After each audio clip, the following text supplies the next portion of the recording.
Hello, everybody. Good morning, Kwanzaa community. I hope you all are doing well today. Welcome to day 2 of Kwanzaa.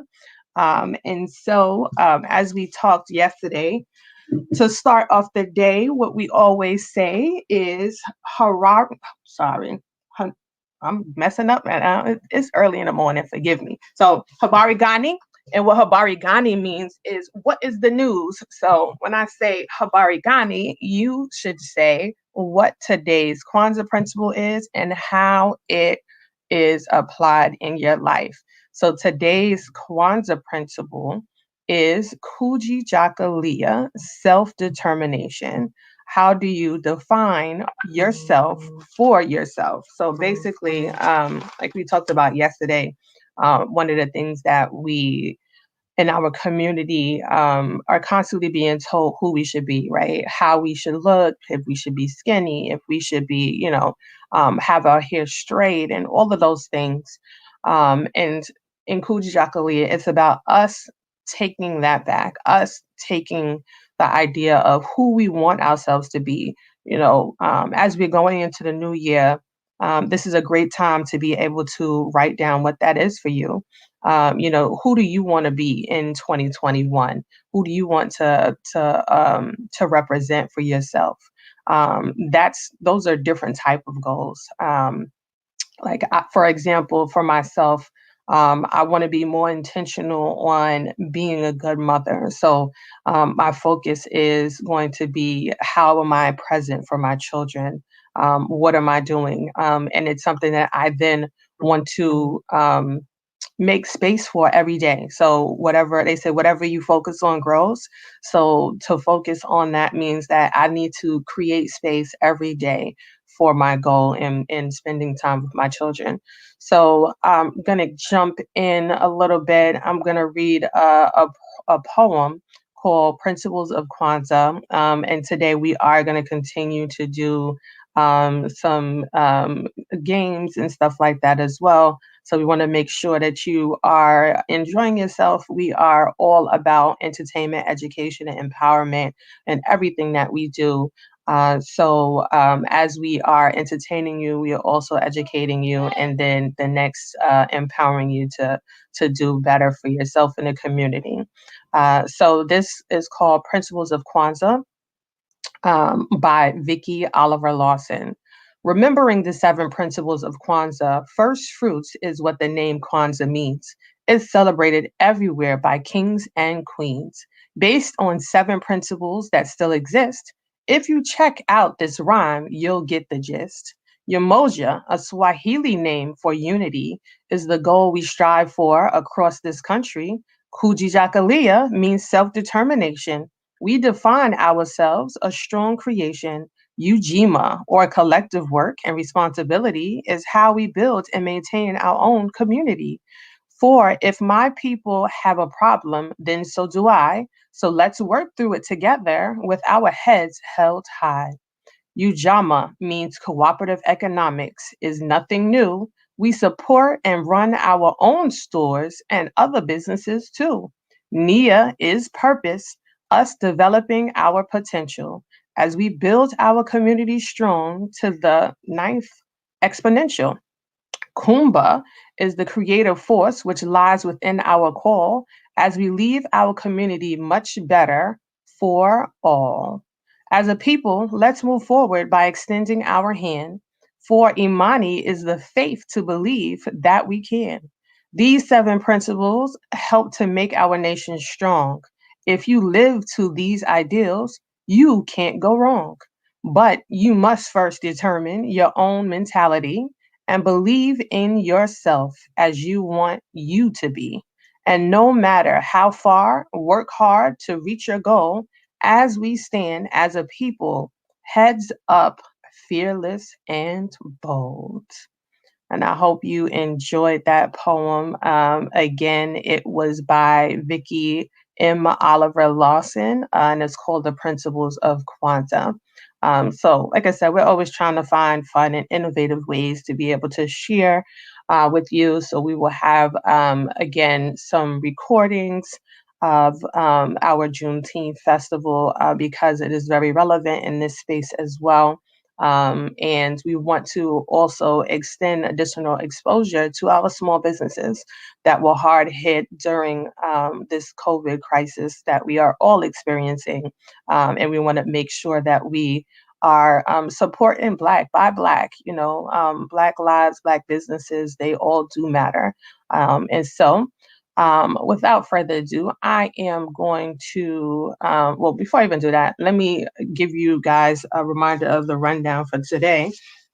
So we have the Health Alliance that will be coming on to do a presentation. We're going to be talking about finances. We're going to have a vendor that's going to be presenting house products and get to know you series on her. And then we have the Tea Party is coming back again today. She was on yesterday, and we hope that you enjoy her again today. And then we'll have at 3 o'clock, we'll have two things going on. There will be a Congolese dance program, which we will share the link in the chat for you to be able to register and sign up. So it's $10 for that program. Again, like I said, we're trying to support our small businesses. So we would love for you to go to their site, register, and support them. But they will be doing a full-on Congolese class for you guys. And in addition, we will be having our Black Girls Cook at 3 o'clock. I think the registration closes at 1. So you can feel free to please go to our Kwanzaa page, and that's bit.ly.Kwanzaa Festival. So bit.ly.com/Kwanzaa Festival. All right. So now that we've kind of given you a taste of what to expect for today, one of the things that we had during Juneteenth was a presentation from a young lady, Brittany Owens, singing the Black National Anthem, Lift Every Voice and Sing. So I wanted to start off the day with that because I think, again, it is very fitting. So let me share my audio and make sure to do that. And okay, let me fix the screen. And here you go. Hi, Brittany. How are you doing? I'm well. How are you? Awesome. You look great. Thank you. You too. Thank Beautiful. you. Thank you. So welcome. So you have the platform. It is all on you, my love. Okay. Thank you. I'm here to open up. Thank you. Thank you, everyone. Peace, everyone. Just want to pay homage to our ancestors, the ones who chose the sea, the ones who chose the mountains, the fields, found refuge in the swamps, the ones who fled, the ones in Brazil, the ones around the world.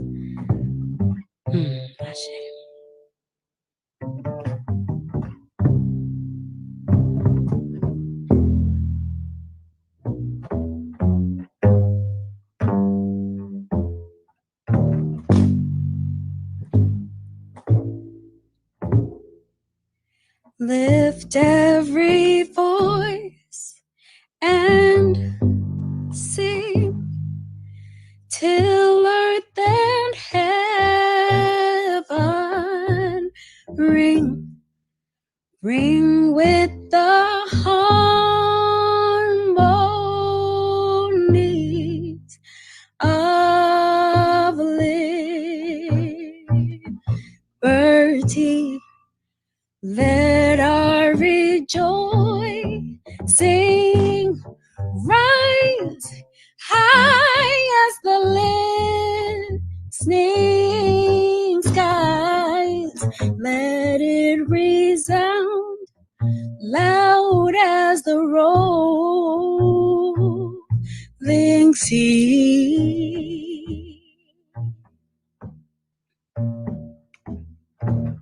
Sing a song full of the faith that the dark past has taught us. Sing a song full of the hope that the present has brought us. Facing the rising sun of a new day begun. Let us march on till victory is won. Is won.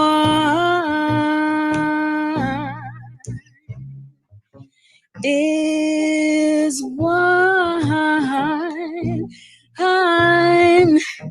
Is won. Is won. Is won. Is one. Is one.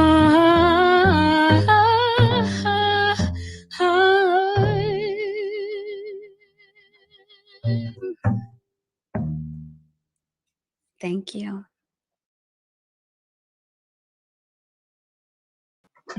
Awesome, awesome. I hope you enjoyed that. That just gave me the chills, just like it did before. Like I said, we have a talented, amazing group of people. Wow. Moving right along, I'm going to get into our first presentation for today. And it's by arts by Isha Sante, and she is doing a art explosion. So she'll be showing us some of her programming, her sketchbook before and after. So I hope you enjoy. Let me share my screen again.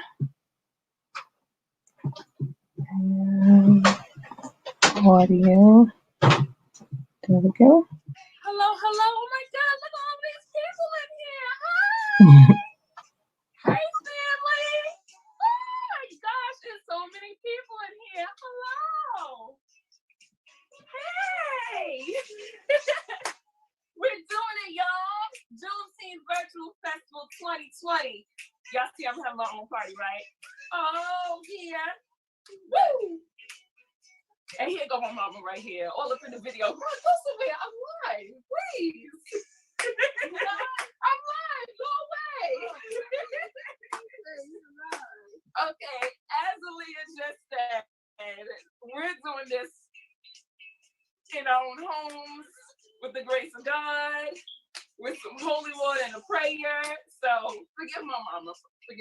She said she apologized. But anyway, hi, my name is Isha Sante. I'm a fine artist from Queens, New York. And I'm so excited to be part of the 2020 virtual Juneteenth celebration. I hope you guys are having an amazing time. The DJs over there, they are playing their music. I'm telling you, I was over there jamming. I had to be pulled away from the TV.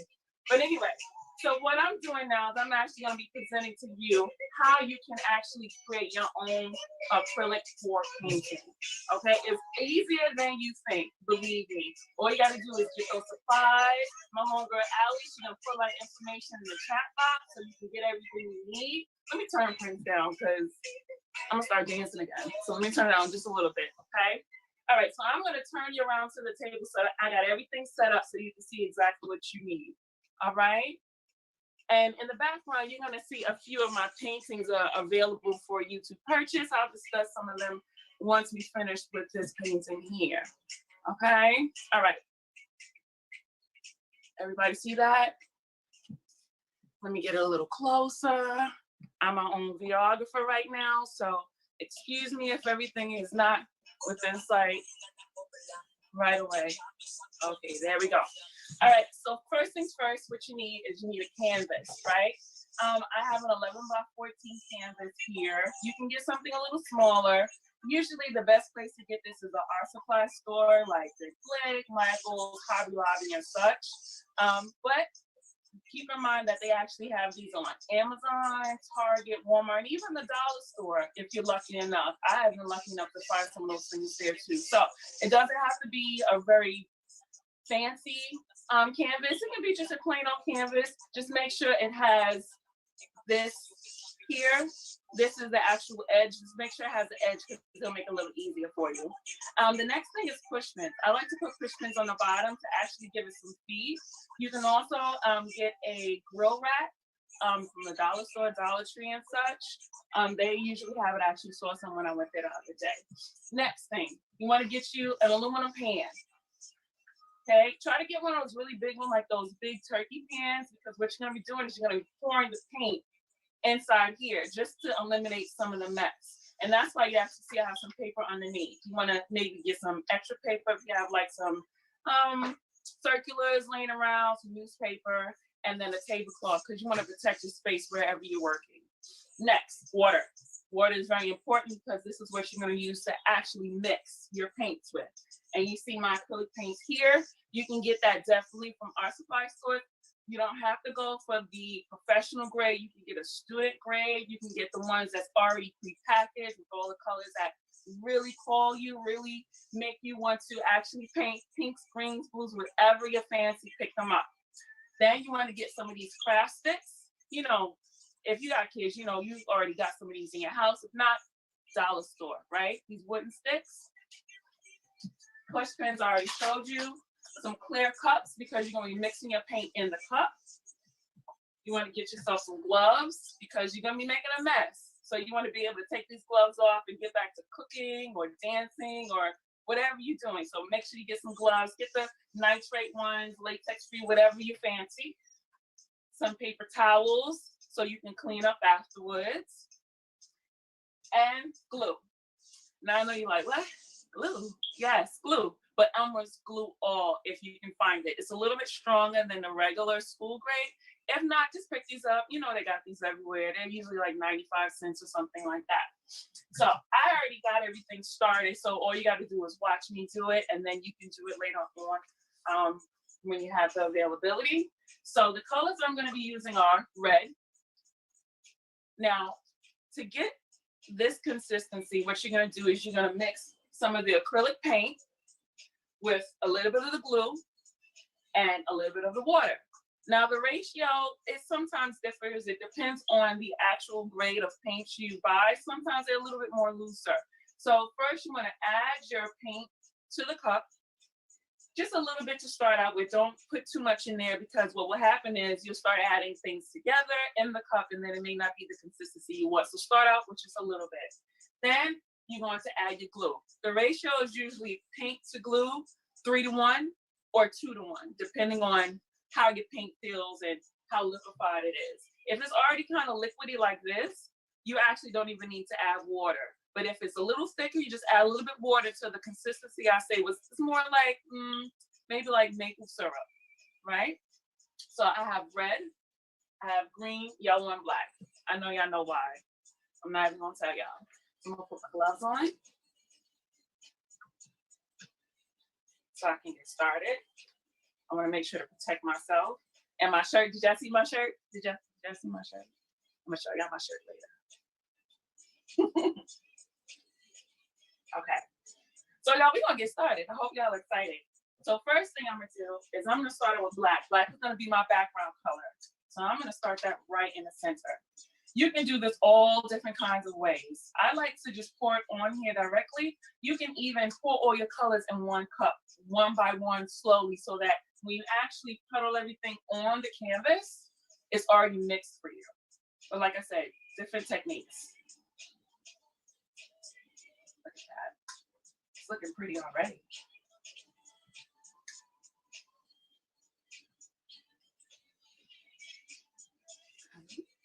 Let me get you a little bit closer so you can see a little bit better. Again, excuse me, y'all. I'm my own videographer.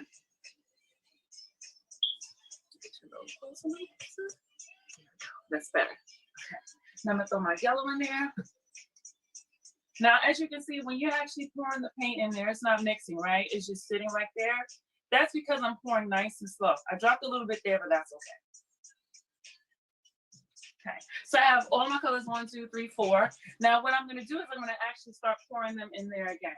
You can make a pattern and you can actually do it the same way you poured it before in the same order, or you can change it up. I'm gonna do it the same, but I'm gonna actually put yellow at the top because I want yellow to show more than anything else. I love yellow. So let's see, green.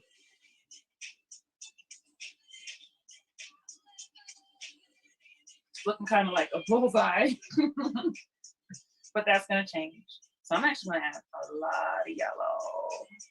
Ooh, look at that. Okay. You know what? Actually, put some black right in the middle of that. Just a little eye. Woo-hoo. That's it. Okay. So now here comes the fun part and the messy part. I'm going to lift this up carefully. I'm gonna bring my lasagna pan here. And I'm actually gonna swirl this around on the canvas and then move you back a little. Let's swirl. Oops. Come on, tripod. Come on, tripod. There we go. All right, let's swirl this around. And now you can do whatever kind of swirl you like. You can actually lean it down like this. You can bring it around to this side. Now I like to make sure that I get it on the edges because I just like when I actually paint where you can actually see it from the edge and the actual image goes all the way around and wraps around. So as you can see, it didn't cover everything. That's why I only added a little bit because I wanted you to see different types of effects. So that's one, right? Oh, this is my song. Leave that underneath there. So now I'm going to show you the technique of adding all of the colors in one cup. So I'm going to start out with flash. Put it so you can see it. I'm going to just put it here. And as you can see, I already got a little bit of paint on my gloves. The transfer happens so fast, you don't even realize it, y'all. So I got my paper towels for the green. And I'm pouring it right in the center, in the same place. I'm gonna try my best to try to keep it from moving around. That makes sure that when the paint actually gets on the canvas, it's not already mixing in the cup. So right in the center. Next to mine, that I need you. No. Here by your side. Anybody else know Snow Allegra? Girl. She is amazing. There's a lot of UK artists that we didn't even know about, and they are bomb.com. Okay, so now what I'm gonna do, because I already added paint here, I'm not gonna flip this over, but that's another flip cup technique. What I'm gonna do is I'm just gonna wrap it all the way around this original design. Y'all ready? Here we go. Now what's gonna happen is the color that you had on the bottom is gonna be the main color you see at first. But when you actually start moving this around, you're gonna see the streaks. And you see, I'm making a mess, right? See, leave it to me to make a mess. Look how pretty that looks. Ooh, let's add some more here. Ooh, I'm having too much fun. Another technique I like to do is I actually like to blow on the paint. And of course you wanna do that with, something on protecting your clothes. So that actually spreads the paint around. So I don't know if you can see this. Move it a little closer. Isn't that pretty? Move that around some here. I don't want to lose that, so I'm going to swirl that back towards the middle. And I'm going to flip it around so you guys can see. Ooh, yes, yes. Now you want to try to have this as leveled as possible when you actually put it down and you finish painting, because the paint is going to continue to move until it dries. The benefit of acrylic is that it's water-based, but because we're adding all of these additional ingredients, it's making it really loose. So you see, I'm going crazy now, right? I want to add some more color, baby. Let's get it. Come on now. Oh, yeah. Let me put some here. Now, if you want to, in the art supply store, they got all different types of things you can add to your painting. Glitter, feathers, gold leaf. Gold leaf is kind of like gold, but in a paper. Yeah, I'm just gonna go ahead and just swirl that all the way around because, listen, I want some pops of color in there. Let's add some my black and my green. Can y'all see that? Let me turn this around so you can see it better. Oh yeah, this is definitely a celebration of Juneteenth, right? Let me move this over here. Yeah, baby, yeah. I like that a lot.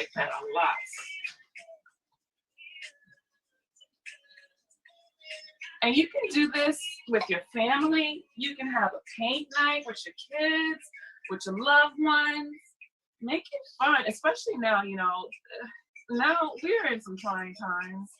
You know, this pandemic has made us change a lot, you know, in regards to how we exist, what we do day to day. So bringing some art into your life, I think, is always healing.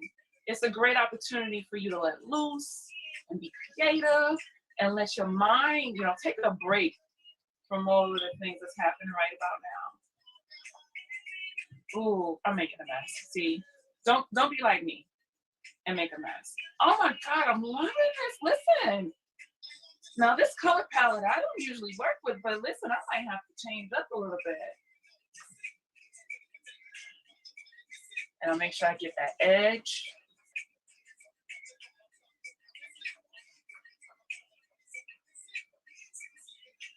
Y'all see that color? Now the benefit of getting this plastic tablecloth from the dollar store is that all I gotta do is just wrap everything up once this dries and just throw it out. You can even reuse it once the paint dries if this is something that you want to do with your family, with your friends later. And like I said, I like to touch up the ends. So make sure that I cover all of those corners. I want to do this while it's wet. I'm just taking those sticks that I used to mix the paint and I'm just blending it right here on the end. I want to finish this with y'all. I really do. But I got to move on to my next segment. And I hear Tantra in the background. Everyone falls in love with painting, right?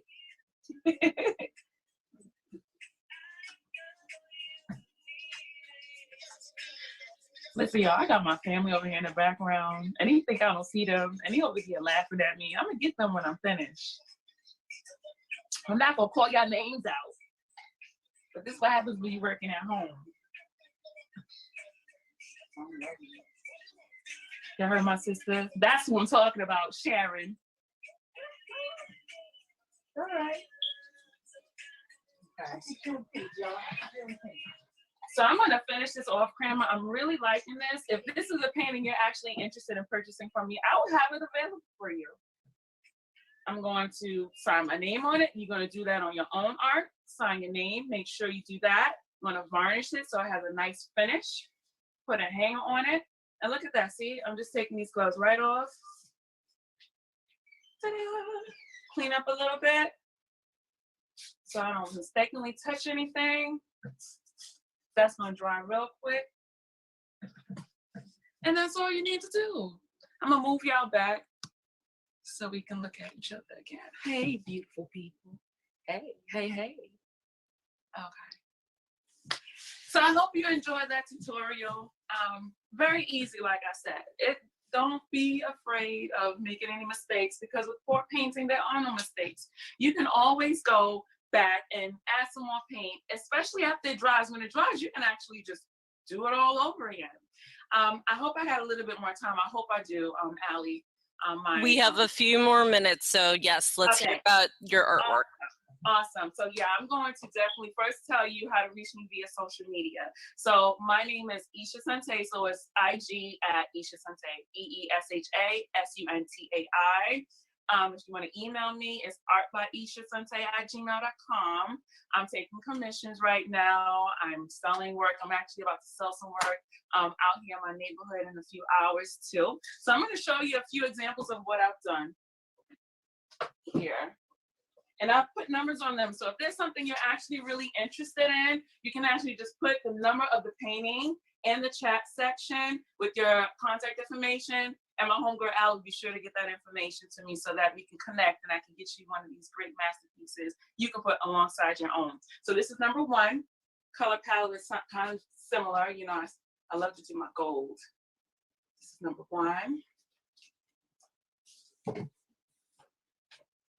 I do portraiture as well, as you can see behind me. That's my little cousin Dylan and my other little cousin. I'll show you my nephew in a minute.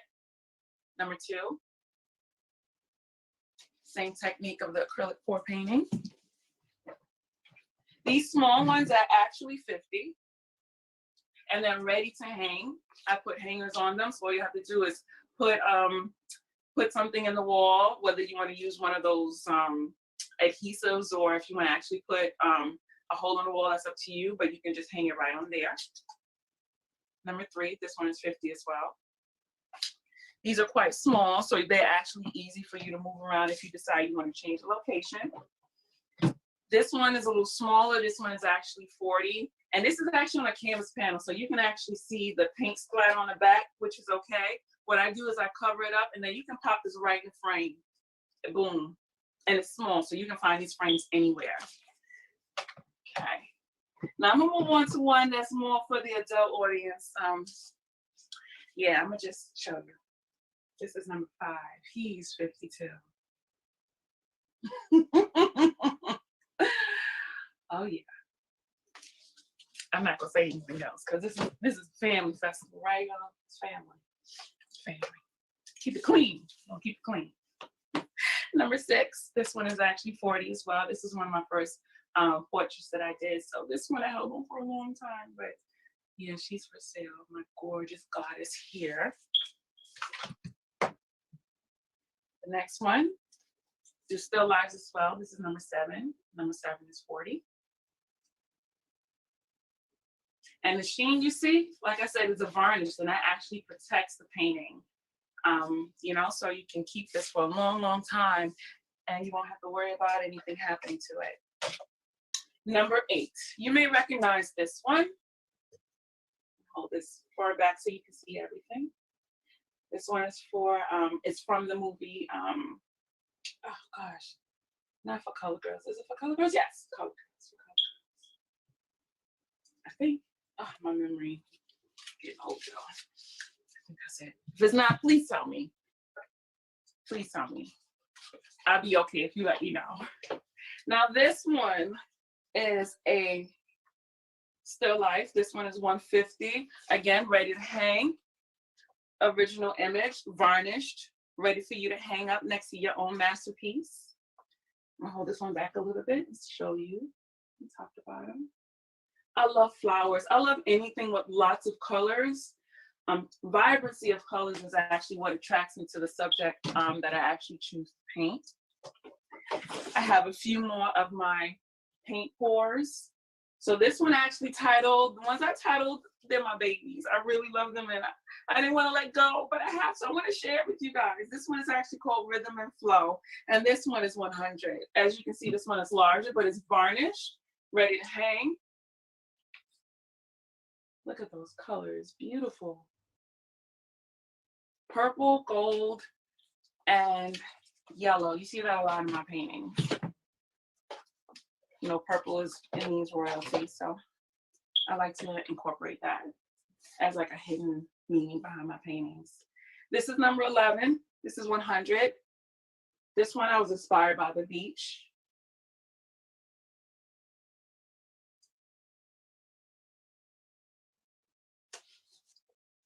Lots of beautiful blues. Number 12, this one is actually inspired by my cat. I have another one, but I call these the Calico Sisters because I have a calico cat. This is 100, number 12. This one is called Up in Smoke. Actually bring it down so you can see the top. And you see the colors that you choose, it doesn't necessarily have to be really bright and bold colors. You can actually do muted colors and mix it with a primary color. You'll be surprised at how beautiful it'll come out. Number 13, this is called Oceans. Again, I love the sea and I love water.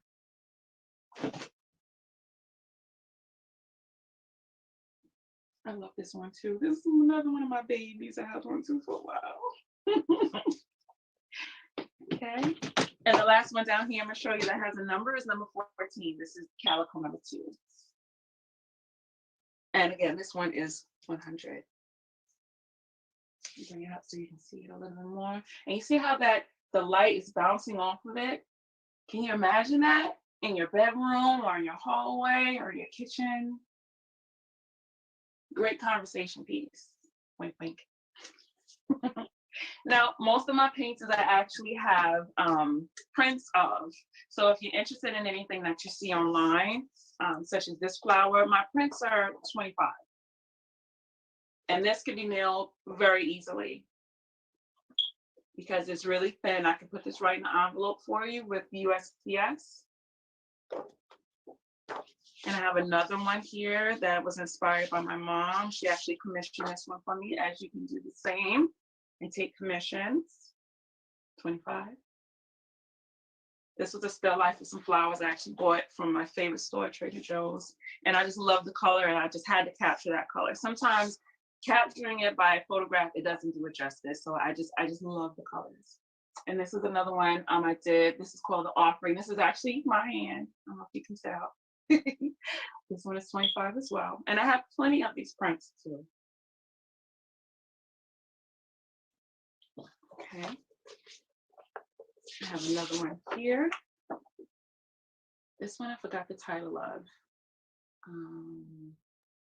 Oh, Under the Sea.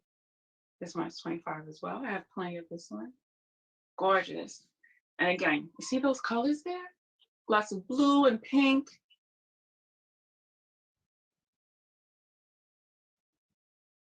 I love this one.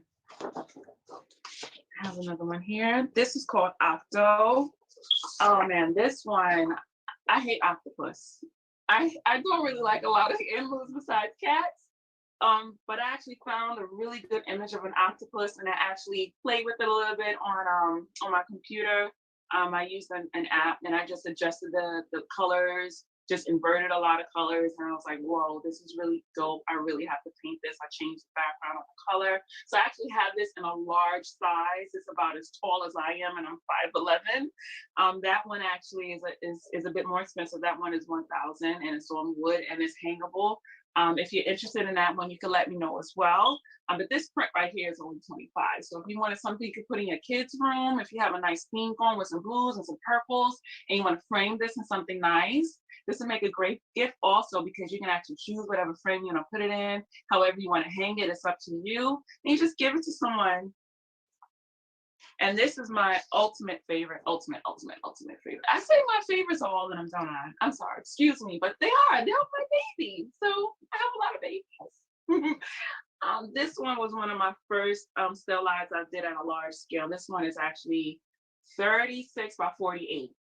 This one, and I actually have it behind me, if you can see. If you can see it behind me, I'm gonna stand up so you can see it. See, that one is, oh, actually 24 by 36, yeah. So that one is quite large. That one is also $750 if you're interested in that one. If you want something on a smaller scale and a little bit more economical, this one is $20.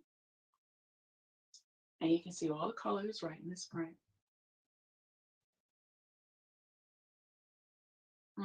So beautiful. I think I love flowers too. Okay, I think I have time for just a few more. How I'm doing on time, Allie? We're doing okay? We got a few more minutes. So as you show these beautiful prints and paintings, does anyone have any questions that I can ask Isha? Yes, any questions, guys? This one's 25. Any questions? And how remind us again how they can order by website if they don't reach out to us today? The best way to reach out to me is via Instagram. I'm on Instagram constantly. So social media is always the best bet with me. My Instagram is Isha Sante, at Isha Sante, EESHASUNTAI. If you want to send me an email, it's art.ishasante@gmail.com. So whenever you have a question or a concern or a commission, or you're interested in something you'd like for me to team up with you to do, I'm available. Yeah. And will you be posting your prints on Instagram so Yes. people can see them individually and up close? Yes. So I actually have a lot of my prints available on my Instagram right now. I'm in the process of adding the other ones that you actually saw in the version of the actual painting, but you can see them right now as we speak, and the titles and the year that I did them, and a few videos too. Awesome. Can you, with the 2 minutes we have left, I don't know, I don't think you told us, how'd you get involved in painting? How long have you been painting? I sure did. My apologies. So I actually been drawing, sketching, painting since I was high. I always loved to be creative. That actually runs in my family. A lot of people in my family do something in the arts. So I actually went to school for art. I gained my BFA in 2012 from Adelphi U. Shout out to Adelphi, hey! And so that's where I actually perfected my technique. But of course, I'm still learning, I'm still growing, I'm still working with other artists and actually picking up some skills from them as well, or things that they like to teach me.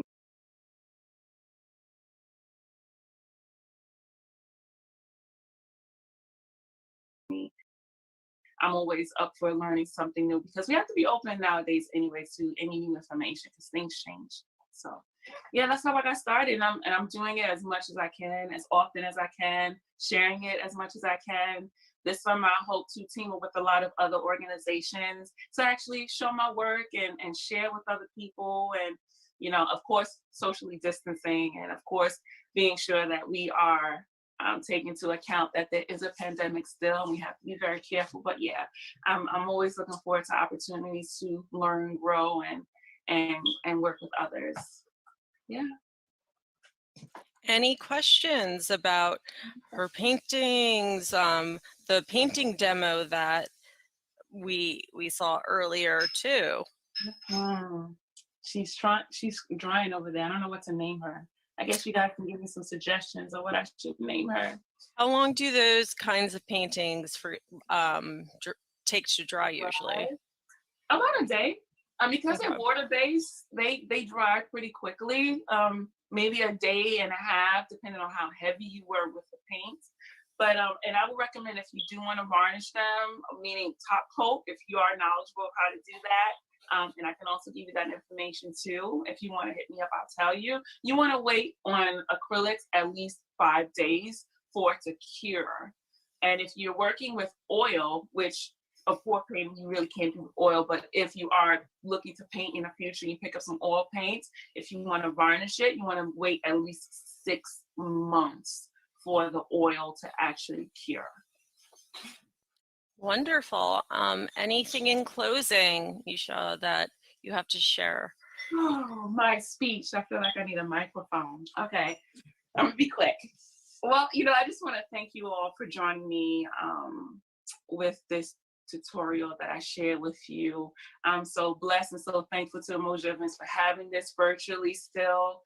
I want to thank everyone for actually participating and joining and watching, because this is how it's going to continue for right now. But once we're actually able to go outside, we're still going to be able to get together. So let's remember that. Let's take the opportunity now to be thankful for the platforms that we have to participate and share and donate and laugh and spend time with each other. And once this is all over, we're going to get together and we're going to be able to share everything that we have and all the memories too. Awesome. Thank you so much. Thank you for showing us your beautiful artwork and your babies. I know it's you painting your soul out. So please be sure to reach out to us or Tharisha through Instagram if you're interested in any of her artwork, as well as have any questions. Ooh, that's beautiful too. That's my nephew Malik over there in the corner. He in the Oh, chilling. how beautiful. Well, thank you so much, Isha, for your time.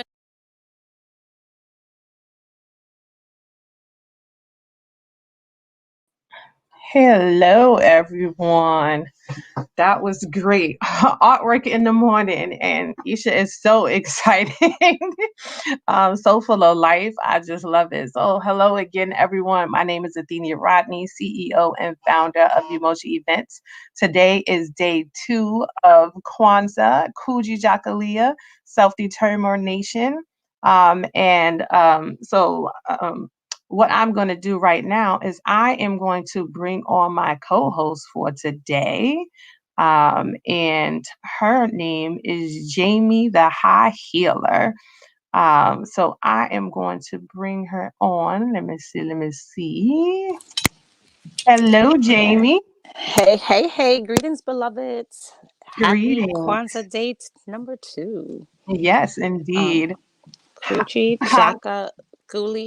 Can you help me with that, sis? I've actually Kujichagulia. never read it out loud. I'm like, wow, I realize I've only spelled it, I've typed it in, I've put it on graphics, but I've never actually said it out loud. Hi, everybody. Good morning. Good morning. Good morning. Welcome. Oh, so we had some comments in here. What's the website again? Okay, I'll send out the website. And then we have Cheryl Glenn saying Grand Rising. Can we have the presenter's name and contact info added here in the chat? Yes, ma'am. We will do Greetings, that. Sister Cheryl. Thank you for asking for that. Awesome. So, what's on top for you, Jamie? What's on top for me? Oh gosh, everything. 2020 has been everything that it's been for everyone else. It's been amazing. It's been trying. It's been a lot. It's been a little. It's been everything that it needed to be and then some. Mm-hmm. And I'm excited about going into 2021 and seeing what that's going to bring, because this time last year, you couldn't have had me project anything that has come this year. So I'm just honestly going into 2021 very open and free. And I'm trying to bring in the highest vibrations of everything. With that being said, outside of my hosting and supporting in that way today for our Juneteenth family, I will also be presenting with my sister Charmaine Nottingham on behalf of the Be the Tree program. And I would love to share a little bit. Actually, Athenia, did you get the link for the video that I just sent? Actually, I would like Athenia to share the video, and then which will highlight our creator and founder, my coach, my sister, my mentor, Coach Shawnee Benton Gibson, and the program that she's created. And then I'll share a little bit more about that and what the presentation of it will be about. Sure. And the presentation is at 4 p.m. for those of you who may be wondering. Let's see. Right there where that little box is, you may be able to, yeah.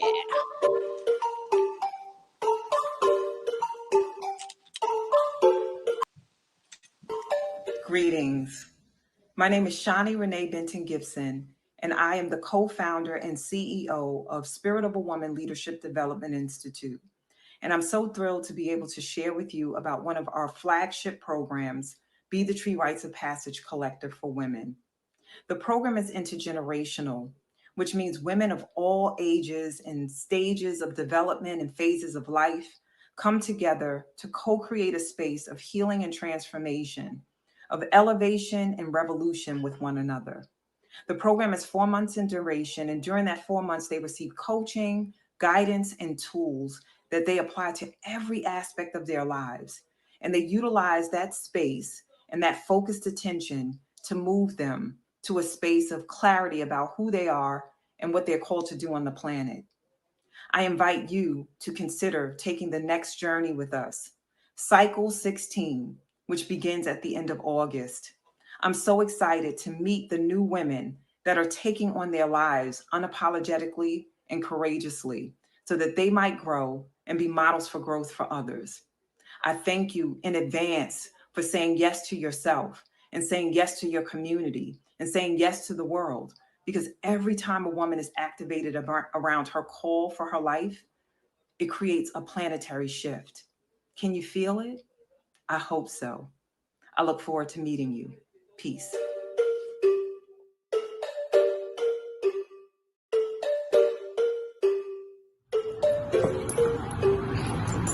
Hi, my name is Wendy Ann Caroline Pascal Headley, and I'm 48 years old.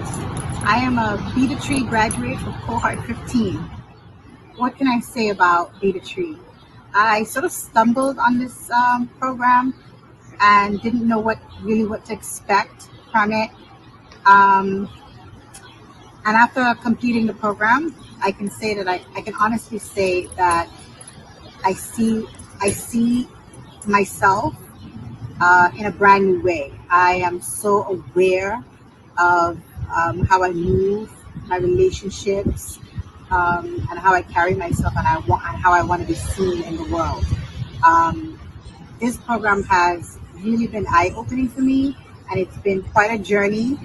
And I'm so excited to have been part of this process. Also, just the amazing sisters that I've met and sisterhood that I've had throughout this process.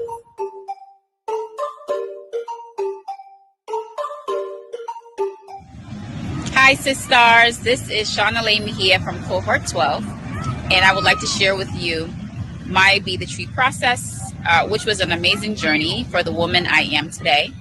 The tools of breaking down blockage from my past and being able to work out relationships with people who I had a hard time really was helpful to get me to an understanding as well as elevating, because being able to communicate with people a little more with my emotions about where they were coming from, it resulted in amazing relationships that got deeper. The connections that I made with others with just me finding out more about myself, and the questions that was given to us helped discover new parts of myself that I wasn't aware of with my family. So I definitely urge you to enjoy the process. It's going to be a little difficult, but know that in the end, you'll become a beautiful butterfly.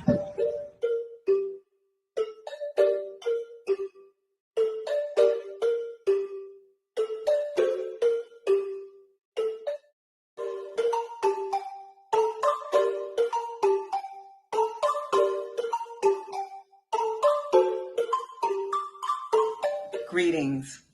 My name is Shawnee Renee Benton Gibson, and I am the co-founder and CEO of Spirit of a Woman Leadership Development Institute.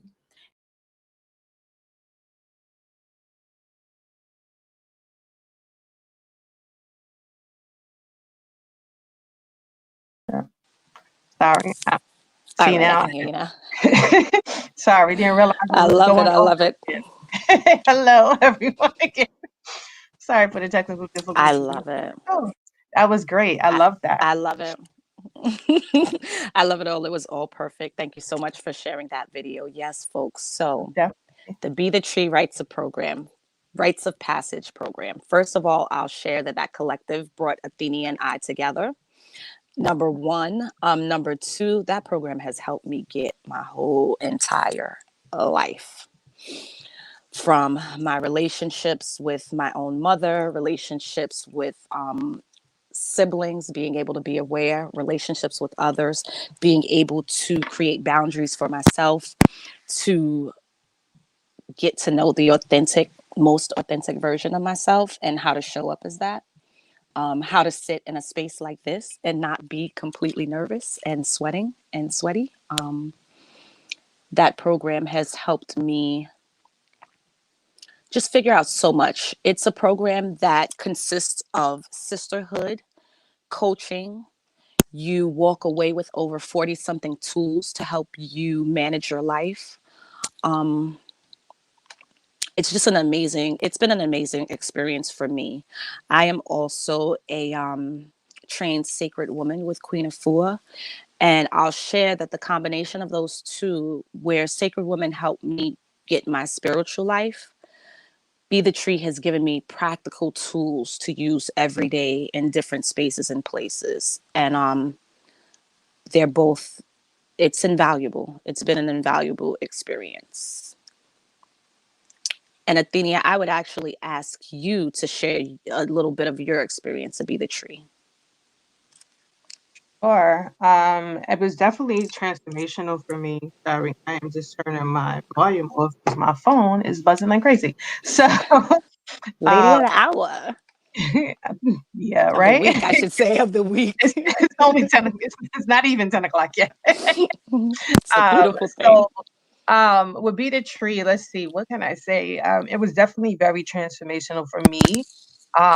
What I learned about myself was everything. I was able to unpack so many things about myself, unpack some of the prejudices that I had about myself, about my family. I feel like it opened me up to be more free, not to be limited because I was limited by my past. I was limited by the relationships that I had, like with my grandmother, the expectations that she had for me, and she's no longer here, right? So she was a perfectionist in every way, and I was trying to live up to all standards that she had. And the process allowed me to clear that, to still honor her. And still be okay with who I am and who I'm becoming. So, there were a number of different things to be able to process. It also gave me tools to be able to deal with situations. So, anytime that I get into an anxiety place, I definitely utilize the tools that I learned from Be the Tree. And anytime I'm in a confrontation with people, I go into what exactly is the problem instead of the emotions of it, which a lot of times as females where we tend to be in the emotional space, and as some men will say, and we don't think rational in that space. So it allows me to take a step back and to be rational, and to find clarity in the space for everyone, and make space for everyone to still be heard, without with less emotions being present. So, I mean, those were, things that I have definitely carried through. The other part is I grew up with a bunch of males, right? My family was male dominated. And so it created a community of females. I mean, I don't know. I think there's somewhere near 70 or 80 of us right now, and still Over growing. Probably 200. more. Really? Oh, okay. So I only know a give or take about 70 or 80. So I have some work to do. And the reason why I know 70 or 80, my family experienced a number of things during this year, 2020, starting with my family having a fire. And losing their entire house, all of their clothes, all of their wares. And the Be the Tree community came together and supported us. They they didn't even know me. I had just joined the program, and see, I get emotional just talking about it. I'm like, So you're about to make me cry because my body went there, like yeah, back to that time that frame. moment.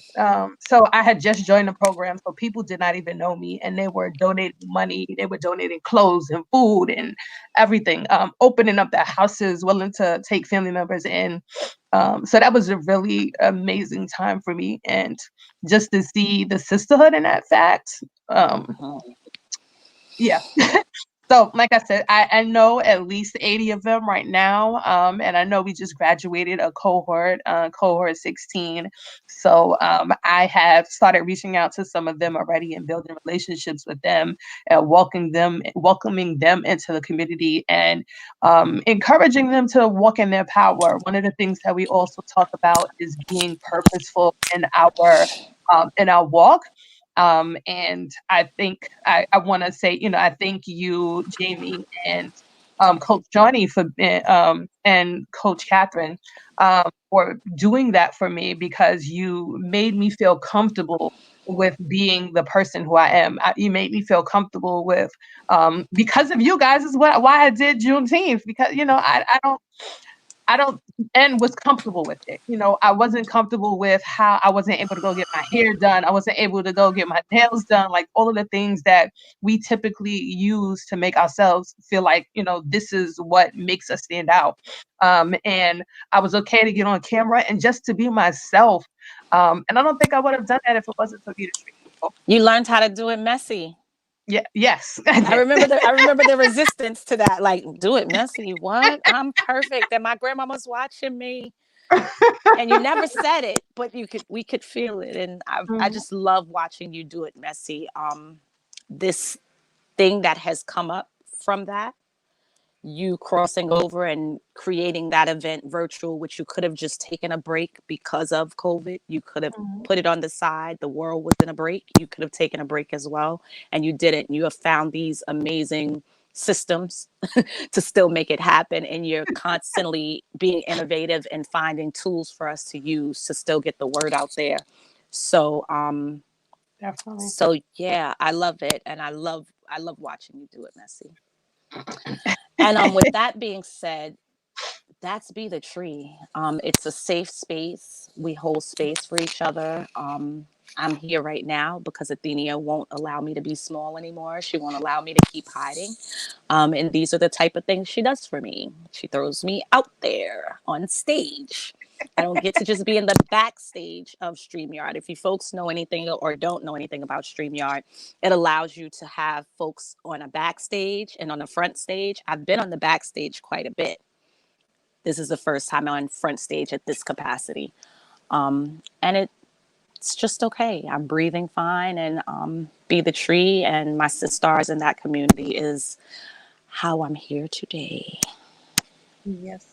See, one purpose is influencing another purpose. So, and that's one thing that you definitely learned in Be the Tree. My sister, myself, my reflection is of my sister. So what do we have up next? I think we have a video, a Kwanzaa video. Is that what we have up next? Yes. Okay, so I just want to give a shout out to my intern that is helping us out behind the scenes and doing her thing. Ting is the best. She is. And Ting just started working with us literally like at the start of Kwanzaa. Okay. And she jumped right in and has been doing amazing things with and for us.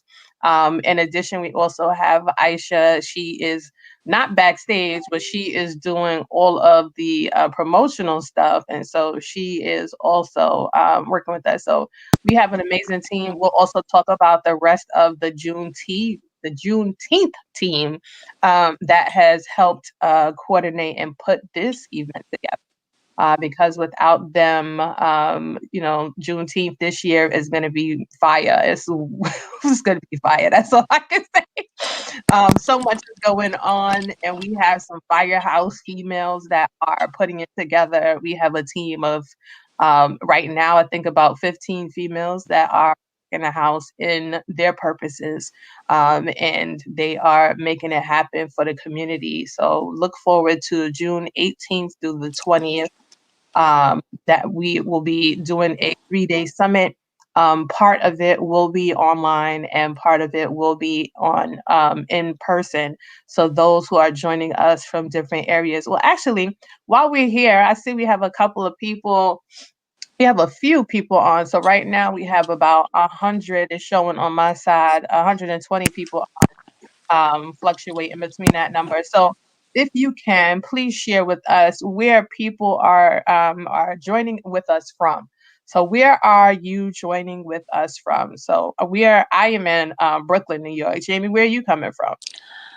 I am normally coming from the Bronx, New York, but this morning I'm in Queens, New York. Okay. Hey, my neighbor now. Now it's not, I don't have to jump through a borough to see you. Nah, I'm right next to her. Awesome, awesome. So put it in the chat when you get a chance, put in the chat where are you hailing from on today. So I am going to share a short Kwanzaa video, the true meaning of Kwanzaa. So like I said, we like to try to share to shake it up, make it interesting, keep the flow. We're going to be here until about 6:30 this evening. So we want to make things fun and enjoyable for all. So here is a video. The door was open, so close it on your way out. But you invited us over for the holidays. I invited you over for Christmas, which you ruined yesterday. But we don't celebrate Christmas. We celebrate Kwanzaa. Who? Kwanzaa. It's a cultural holiday based on African principles. We thought since you were nice enough to invite us into your home, we wanted to invite you into our home. But you don't have a home. Our spiritual home. Trudy! Oscar, what are you yelling about now? Wow, what a lovely table. It's a Kwanzaa table. Right, of course. I've always wanted to celebrate Kwanzaa. Another holiday with the gift Soho. I need a headset to go on my new cell phone. You know. Honey, this holiday is not about gifts. It's about instilling strong values. And becoming in tune with our past, present, and future. Oh, I'm in tune. You ruined my yesterday, the past. You're ruining my morning, the present. And if you don't get out right now, I guarantee you, I'm going to ruin your future. Wait a minute, Oscar. I think celebrating Kwanzaa is a great idea. What do we do? First, we need an elder to pour a tambiko and say a word or two in praise of a worthy ancestor. Sugar Mama? I thought you said worthy ancestor. It's easy. You say Habari Gani, what's the news? Everyone responds Umoja. Umoja stands for unity in the family and community. Why don't y'all show me some Umoja and leave my house? Unified. Oscar? Then you say something about an ancestor or family member and how they contributed to the spirit of unity. Drink and pass the cup. Habari Gani? Umoja. Here's to Percy Proud, the only man I've ever loved, without whom this family would not be together today.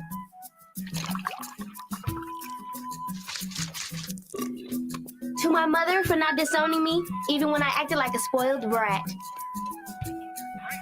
Go ahead, Oscar. Say something. Doesn't matter what. I don't want to. Okay, I got one. Here's to Nebraska. May they cover the spread, because I got $50 on the game, and I need the bread. Okay, Oscar, light the first candle. I am watching the game. Stephanie, will you do the honors? Umoja, unity.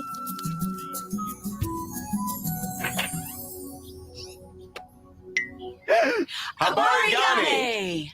I got $50 Gani because of you. Nebraska lost. What do you think you're doing? We're here to celebrate Kwanzaa. I thought we did that yesterday. Oh, everybody knows Kwanzaa is 7 days. 7 days? I don't do anything for 7 days. Except go without bathing. Trudy, they're here. Kujichagulia. Self-determination. Ujima.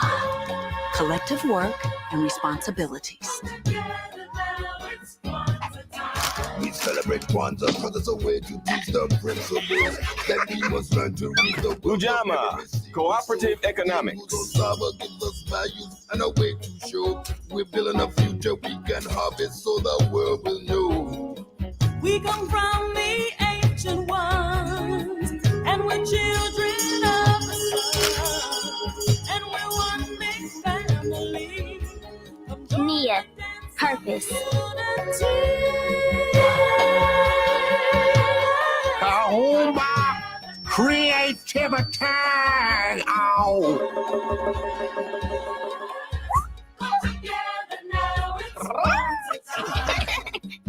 Imani, hey, we almost named Penny that. Oh, Faith.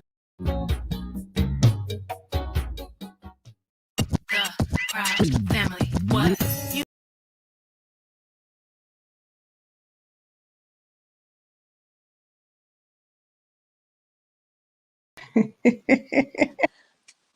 Terry. Like, That wait, was hold a up. good one. Good pick, Ting. Great pick. I can't It wait to see what was. else That she's had going to me bring cracking for up. us now. I was dying over here. I was like, oh my gosh, this is hilarious. So, it's great to make things fun and interesting. I was sharing yesterday that, we learn in different ways. We learn, what is it? Sight, feeling, hearing, and Touch. auditory. Mm-hmm. So I was saying that it's kind of difficult sometimes for us to, in this space to, I'm a kinesthetic learner, so it's like though, Gotcha. I can't, I can't Missing the feel touch and the smell aspect. Can't touch and exactly, smell here. Got you. exactly. So, what do we have? Who's coming up next? We have Robin St. Clair. Yes. Okay, so this is another amazing sister that I know of her through the soul community, which is Shawnee's organization and her business. I believe that they're actually related, but I'm not 100% sure. I might be making that up, but I think that's her cousin. But these women are amazing, the programs that they have put together and created. So Sister E.R. Robin St. Clair has an amazing program that she's put together called the Cycle Breaker. You are the light that you seek. So she also leads in the Woo community, which is the Wake Up Everybody community. And if you folks aren't aware, I'm going to suggest that you go over and check out that page. It's so much information there, so much knowledge and healing and growth and community in that space as well. So she's a part of the Wake Up Everybody community and is on a self-full journey. Cycle breakers are the necessary interruption in family pathologies, group dynamics, communities, and the world. This experiential session includes an interdependent blend of individual and group coaching, intuitive guidance, energy healing, visioning, practical tools, which she spells with acronym. It's like an acronym for tools. So I suggest you show up there so you can see what that actually means. I'll be there as well. And self-full strategies that interrupt outdated paradigms, shift undesirable thought patterns, and offer new ways of being to get you moving, shaking, and cycle breaking. So I hope that you'll join us to get that going. Sounds good. So let me share that. See you guys soon.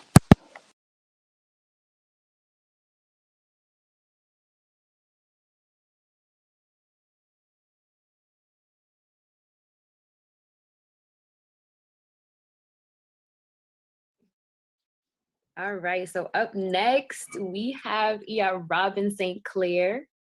She is a priestess, a healer, a teacher, an author, and she's the cycle breaker, whose desire is to initiate a movement that will awaken and guide consciousness leaders to acknowledge their soul's mission and activate their life's vision. I personally have been a part of many Wake Up Everybody sessions with E.R. Robin, where she helps me get my life together.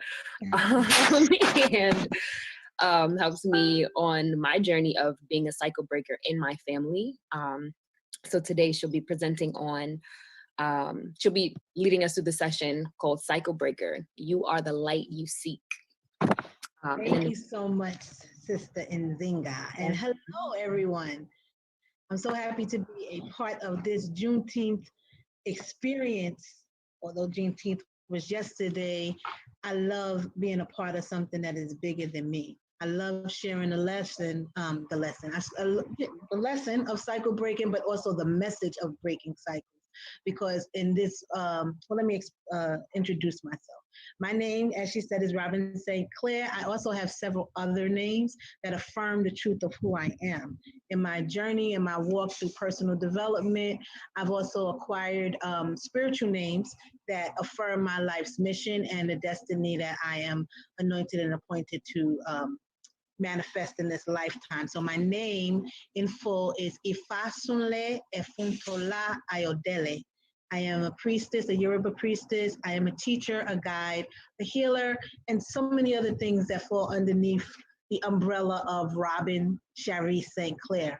And the reason that I can stand tall and say and affirm all of the different aspects of myself is because I've educated myself about myself when the quest for knowing what my purpose was came deep into my soul, like it landed deep into my heart.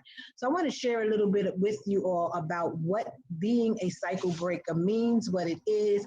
But before I do, I would like to know if somebody can come on and just give me your idea of what a cycle breaker means, whether you know how I define it or not. What do you hear when you hear cycle breaker? Anybody? Okay, how about you, Kim Rogers? Yeah, you. When you hear cycle breaker, what comes to mind, sis? I just think, you know, I think of the quote, I think it might be Oprah, when you continue to do the same thing over again, you can't expect a different result. So to stop that cycle of doing, you know, something again and again and again that's not working for you, and whatever that thing is, whether it be, you know, as a teacher, as an educator, or as a mom, or as a wife, you know, as a community person, you know, if you want to see change in what you're doing hasn't worked, then you got to break that cycle that you're in because you think it's right to get to somewhere new. Yes. Okay, thank you. Thank you so much for that. So I am going to share a couple of slides before we get deep into this conversation, because I want you to see what I'm saying. So I'm very visual and hands-on, and I like to share my screen with you so we can just go through a little bit of what I believe cycle breaking to be. So just bear with me 1 second. So again, I am Robin St. Clair, the cycle breaker. That is how I affirm myself, and I affirm that you are the light you seek and that anybody can be a cycle breaker. I just shared a little bit about me, but some of the things that I do in my work as a healer and as a cycle breaker is help people to understand the truth of who they are, help them to understand their passion, help them to know that they are worthy of their own time, energy, and attention, and also help people to identify what's not working, because sometimes we know something's not working, but we don't always know how to identify what it is. In light of today being a celebration for Juneteenth, we often walk around individually not feeling free. We often walk around feeling like we're in shackles and we have become what other people tell us we should become. We act as though at times, some of us, that we don't know what direction to go unless somebody is guiding us or telling us what to do.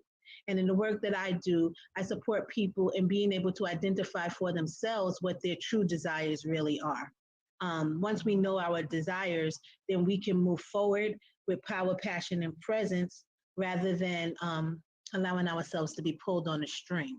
In this period of pandemic, I want everything that is going on in the world right now. I want you to relate everything that's going on in the world right now to your own individual lives. So our lives can be a pandemic and representation of a pandemic. You know, what's not working? Where are the breakouts happening in our lives? Where are the breakdowns? Who is being taken out because of this dis-ease of their mind, their body, their spirit, and their emotions? Also, when you think about the rallies that are happening right now, people's taking a stand. Where in your life are you taking a stand for yourself? Where in the life are you demanding justice for yourself, for the way that your life gets to go, the way you get to go in your life, the contract that you set with life when you first came here? Where in your life are you demanding that things turn out the way God would say it turns out, and then ultimately the way you would say it turns out, without giving your power over to people, places, things, items, substances? I want you to look at this as an individual journey that leads to the bigger journey. Because while we all have our own feelings, our thoughts, our ideas of what's happening out there, we are most impactful and most effective when we focus first on what's going on inside of ourselves so that we can be present in being the demonstration of support, guidance, and blessings for other people. So in all things that I do, I set an intention first for myself and then for others. So I will read the intention statement of this particular workshop.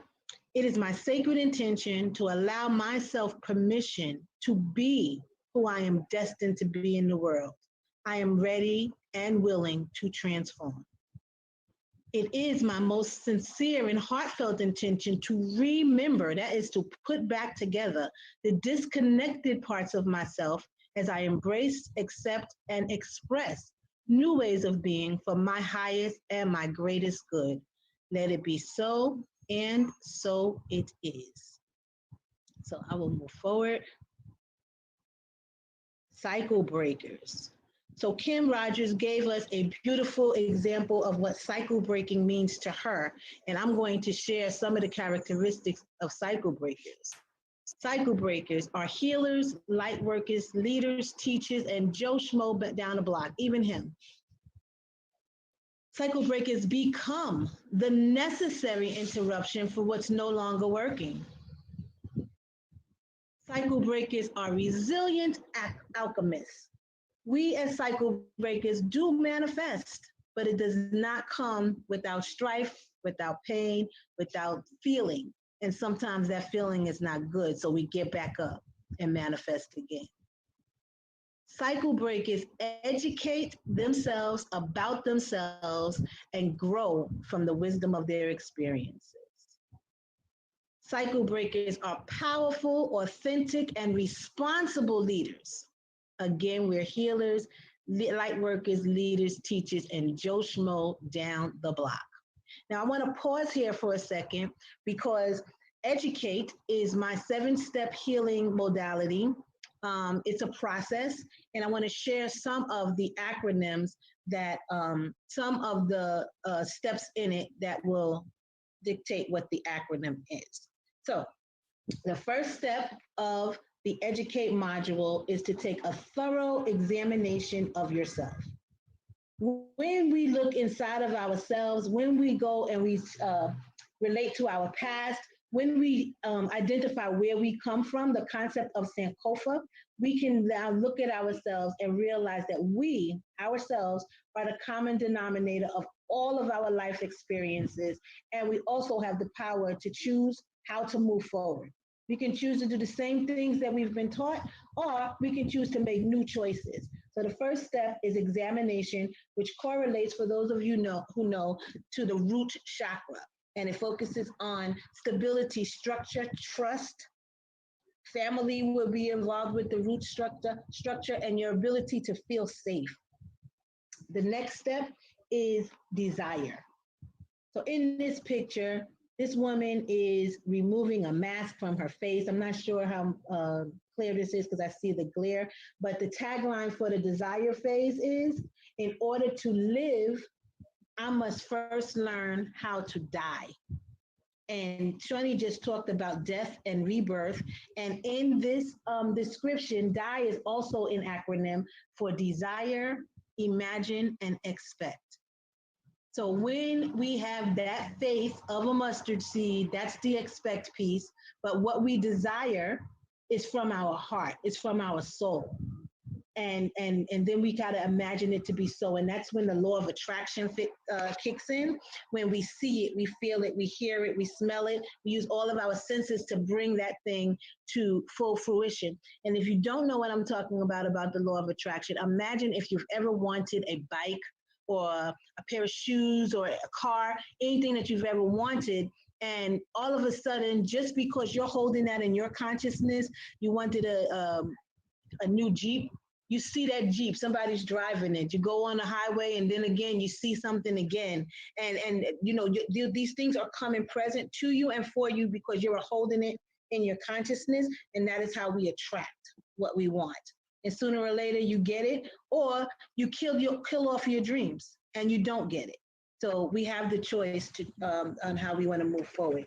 The third step in the educate module is an understanding of yourself. And this lady looks like she has victory. She's standing on a mound. I call it a mound of shit.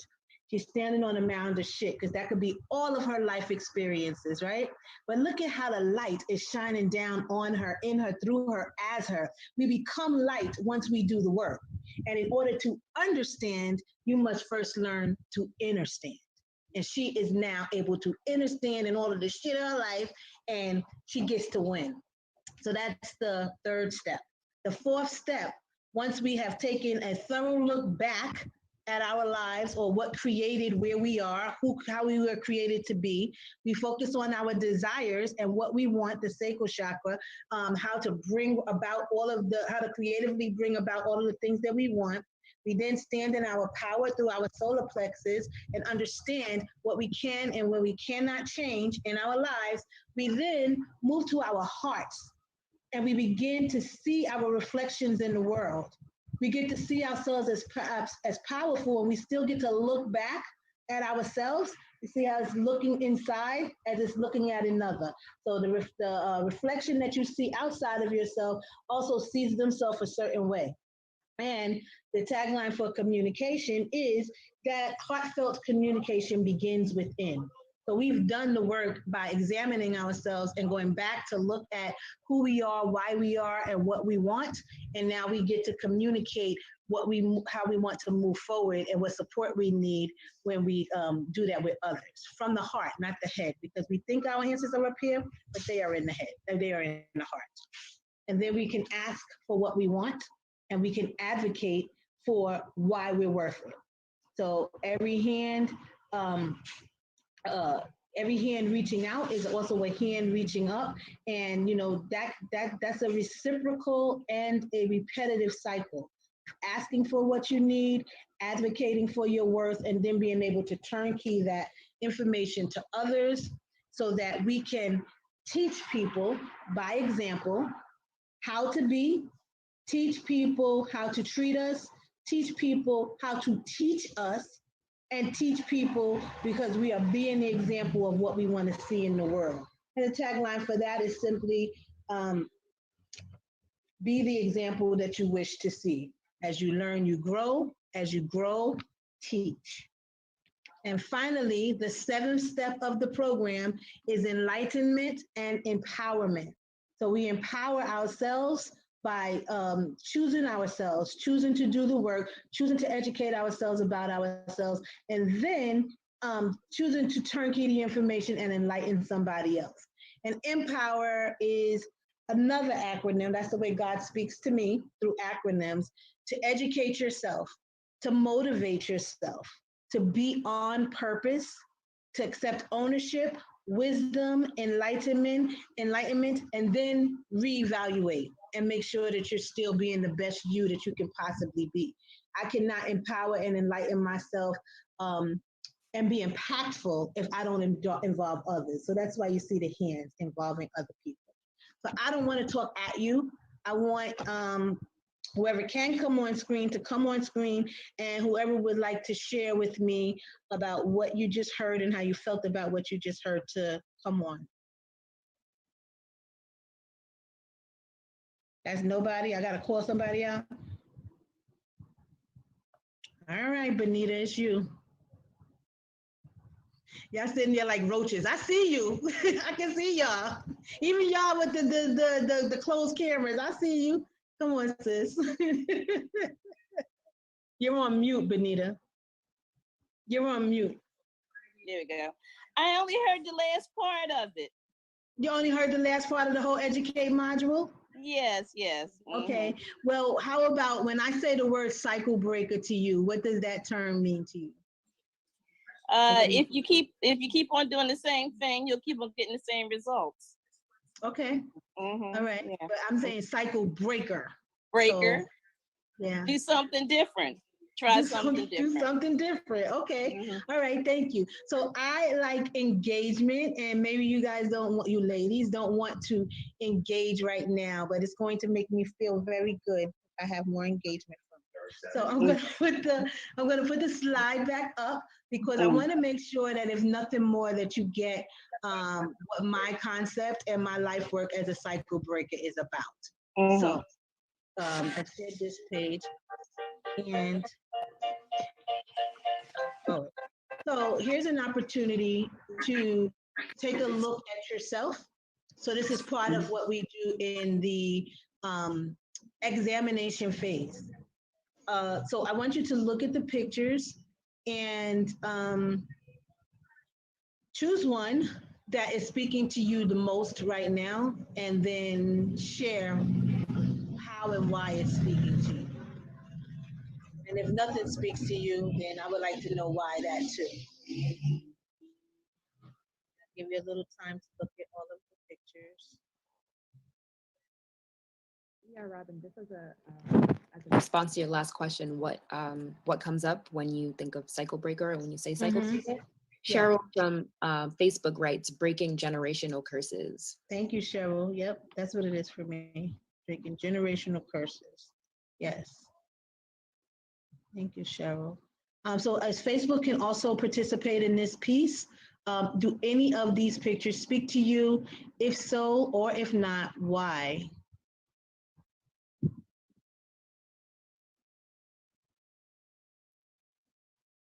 Is anybody willing to respond? I'll speak to picture number 20. Can you hear me okay? I can.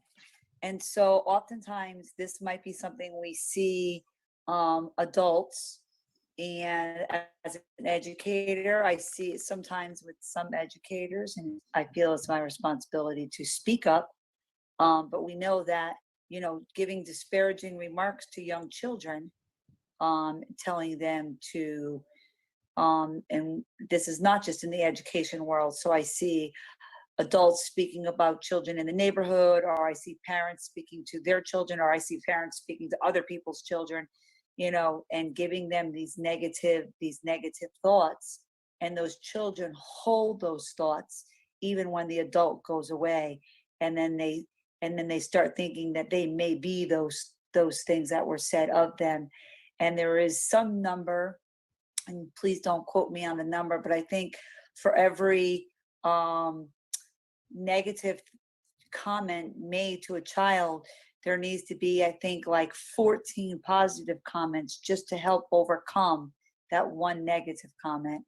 And I think a lot of us can think of a time, I mean, I'm older, but I do recall a couple of times growing up where somebody has said something to me, and I can still feel that comment, why can't you be more like your sister? You're so noisy, or whatever, and it just sits with you, and it makes our children feel poorly of themselves, and that's not how our children should feel. I appreciate you sharing, and I appreciate the point of ownership, because as a cycle breaker, my role is also to be the interruption, and I did not want to interrupt your share, because in this climate that we're in right now, it is important that we show our compassion for others, but that very thing that lives inside of us that makes us compassionate to others' experience and have a passion for speaking out on it is because we ourselves have something to do with that. So I was going to ask you after you finished, how did that relate to your experience? But you definitely powerfully shared that, and I appreciate you for going to the place of ownership. Thank you. And I too have been, I have had words that didn't feel good come on to me that I have held on to in my adult life and believe that to be true about myself. So thank you for sharing, Kim. Anybody else want to share how anything else? Is anybody on Facebook responding to any of the pictures in Zynga? I don't believe I have any responses to the photo. Okay. Give me one moment. Paige Ryan says picture 20 also spoke to her, projecting our own feelings, beliefs onto others and continuing the cycles. Cheryl Williams says, I can't actively participate right now, but she's listening in. Got it. Okay. So when I think of picture number 8, it is what I am creating for myself and for other women in empowering us as sisters, inspiring sisters to achieve. When I think of picture number 6, or when I reflect on picture number 6, I see that aspect of myself that knows that there is purpose and knows that there is more and is looking up for guidance. And so, you know, whether or not you can reflect on any of these pictures, that is the way you do that. Because there is not one thing that, one thing in the world that cannot be related to if we allow ourselves to be connected. That makes sense? Move forward. So you are the light that you seek.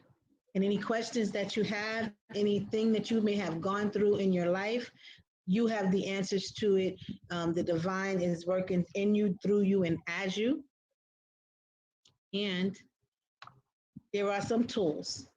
So when you want to shift and when you want to break cycles in your life, the be do have model is the way to go. That is about shifting ways of being. So one person mentioned generational cycles, and I would love to dig into and dive into some generational pathologies, because that is the work that I do. And what's coming up for me is that you guys don't want to. So I am going to just go with my intuition and share with you what the Be Do Have model is about. And that is shifting your ways of being. So some people, many people are fearful to do personal development work. They are fearful because they don't want to re-experience the pain that came up for them. They are fearful because they may not like the way they show up. The way they've learned to survive. And they may call it living, but it's a way to survive because of what they experienced. They have learned to create, they created an aspect of themselves that is in survival mode. So they show up with masks on their face. They show up being chameleons, fitting in, going along to get along, and they show up in ways that are not aligned with their true and divine purpose. But when they shift their ways of being, when they choose to be powerful, when they make a choice to be authentic, when they make a choice to take a stand, when they make a choice to be a cycle breaker, that means that way of being is the driving force and not the trigger from the adverse situation that happened. Not the defense and not the shield, but the new way of being that becomes powerful for them and their driving force to move forward. Because once you move forward with whatever way you're choosing, power, authenticity, responsibility, being the cycle breaker, being the one to get out, however you want to use that term, then you can do whatever you want to do, because you're moving forward on the foundation of what you want rather than the defense of what you don't want. And once you are able to do the things that you really set out to do, those are the actions, then you can have everything that you want. Whatever you call forth in your life will be able to happen because of the way of being that you are choosing to exemplify in the world. Does that make sense? Yeah. Yes. So one tool that can be used when you are doing your genogram, when you're doing your personal development work and choosing to break a cycle, is the genogram. A genogram, we just finished a 2-part workshop on genograms. A genogram is a tool that can be used to tell you who you are, what your family pathology is, to identify your patterns of learned behavior, if any mental family patterns and values exist, to understand the specific emotional relationship patterns in your family. So if you were a product of domestic violence, I was, then chances are, because of the learned behavior, you will attract an experience of domestic violence in some way. So I went into every relationship with the idea that I'm gonna get you before you get me, because I did not want to get beat up. So I have literally put my hands on somebody, a man, when I was in a relationship because of an argument that I made up in my mind was going to lead to a fight. I have also projected anger onto situations that I was not taught how to navigate through. I wasn't taught how to not control, but how to be with my emotions and how to express how I felt, unless it was anger or happiness, right? And so I had to learn, educate myself about different ways to express my emotions so that it wasn't just happy, mad, angry, sad. I had to learn that for myself because the emotional, we just weren't taught emotional language in my family. And then the religious or spiritual beliefs. There are some families who have a very religious background, and my family had a very religious background or not. And I see from spiritual eyes. I have a more spiritual perspective on life, and I too am a metaphysician. And so the way that I'm going to say get to God, and the way that I express my divine self is very different from the way my family does. The genogram helps you to see the family patterns, to embrace the generational pathologies. The pathologies are the stories of your family. If it's alcoholism, mental illness, anger, rage, whatever it is for you. And what's great about this genogram is that as you look at it, you are able to take a lot of the heat off of yourself in your own journey. And you're able to make wise choices as you move forward. And that becomes the stuff of cycle breaking. So just that share alone, I would like to hear from some people. So yeah, Robin, from Facebook, Ayodele Farah Lee says, can we address cycle breaker burnout? And then later shares, I want to step up, but am exhausted by the resistance of my surroundings, which causes a hopelessness. I overextend myself, but want to do something to break cycles. I understand. So to Ayodele, that's my name as well, Ayodele. So Ayodele means joy returns. Joy comes home. So cycle breaker burnout. That's a cute term, but we also, remember I said that we are resilient alchemists. So one of the breakdowns that happens with a cycle breaker is that we want to, like, we're visionaries. So we can see the end at the beginning, and please ask Ayodele if this is resonating with her. But as cycle breakers, we see the end at the beginning, and so we want to just jump over there and be at the end. We want the manifestation to show up and to be with us, and we want to be the people with the cape on to do it. Just because we are the cycle breakers does not mean that we have to overexert, overcompensate, or get that cape, Ayodele. So I want to know from Ayodele how burnout shows up for her, because burnout shows up for me when I'm so committed to somebody else getting it, or I'm so committed to them getting it, or so committed to being that vessel that supports them on their journey. And everybody is at choice. And so it's not up to me to make the choice for, or to be right about somebody else's life. So is she sharing back what she meant by the burnout? I think we'll probably give her a moment to respond to that specifically, but she also shared that she's agreeing with something that you said. She was ashamed for being vocal and constantly ignored. Mm-hmm. In intimate relationships, this comes up a lot. How do I not shut down or get aggressive? Mm-hmm.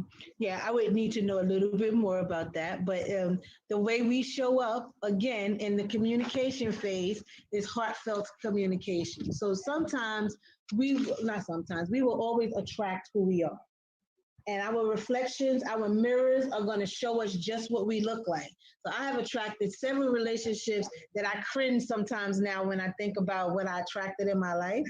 But that's where I was at the time. So who is Ayodele attracting, and what is the breakdown? Where does the breakdown lie? Because wherever the breakdown is, it's definitely about the other person, but we can only change ourselves. So we have to look at and accept ownership for that aspect of ourselves that becomes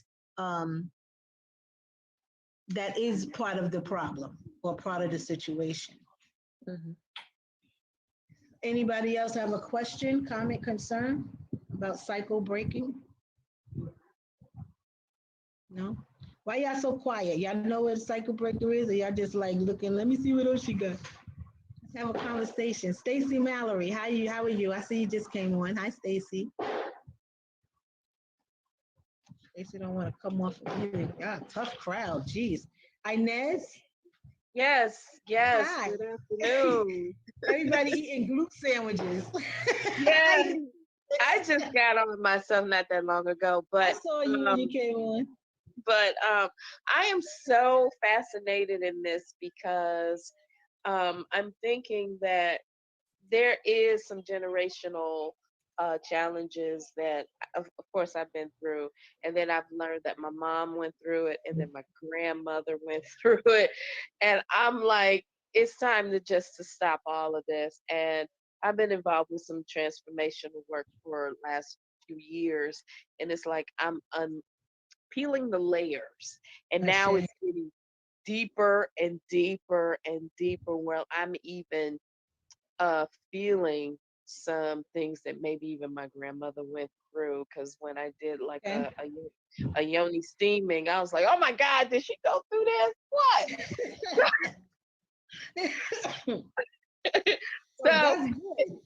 So it's like I can see this like on my mom's side, and then like even on my dad's side, it's like there's, and like when you spoke of religion, and I can definitely relate to that, because it's like they don't associate with me because I'm not in the religion that they're in. And I'm more so I'm a spiritual being. I'm in totally spirituality of everything, especially coming from my people.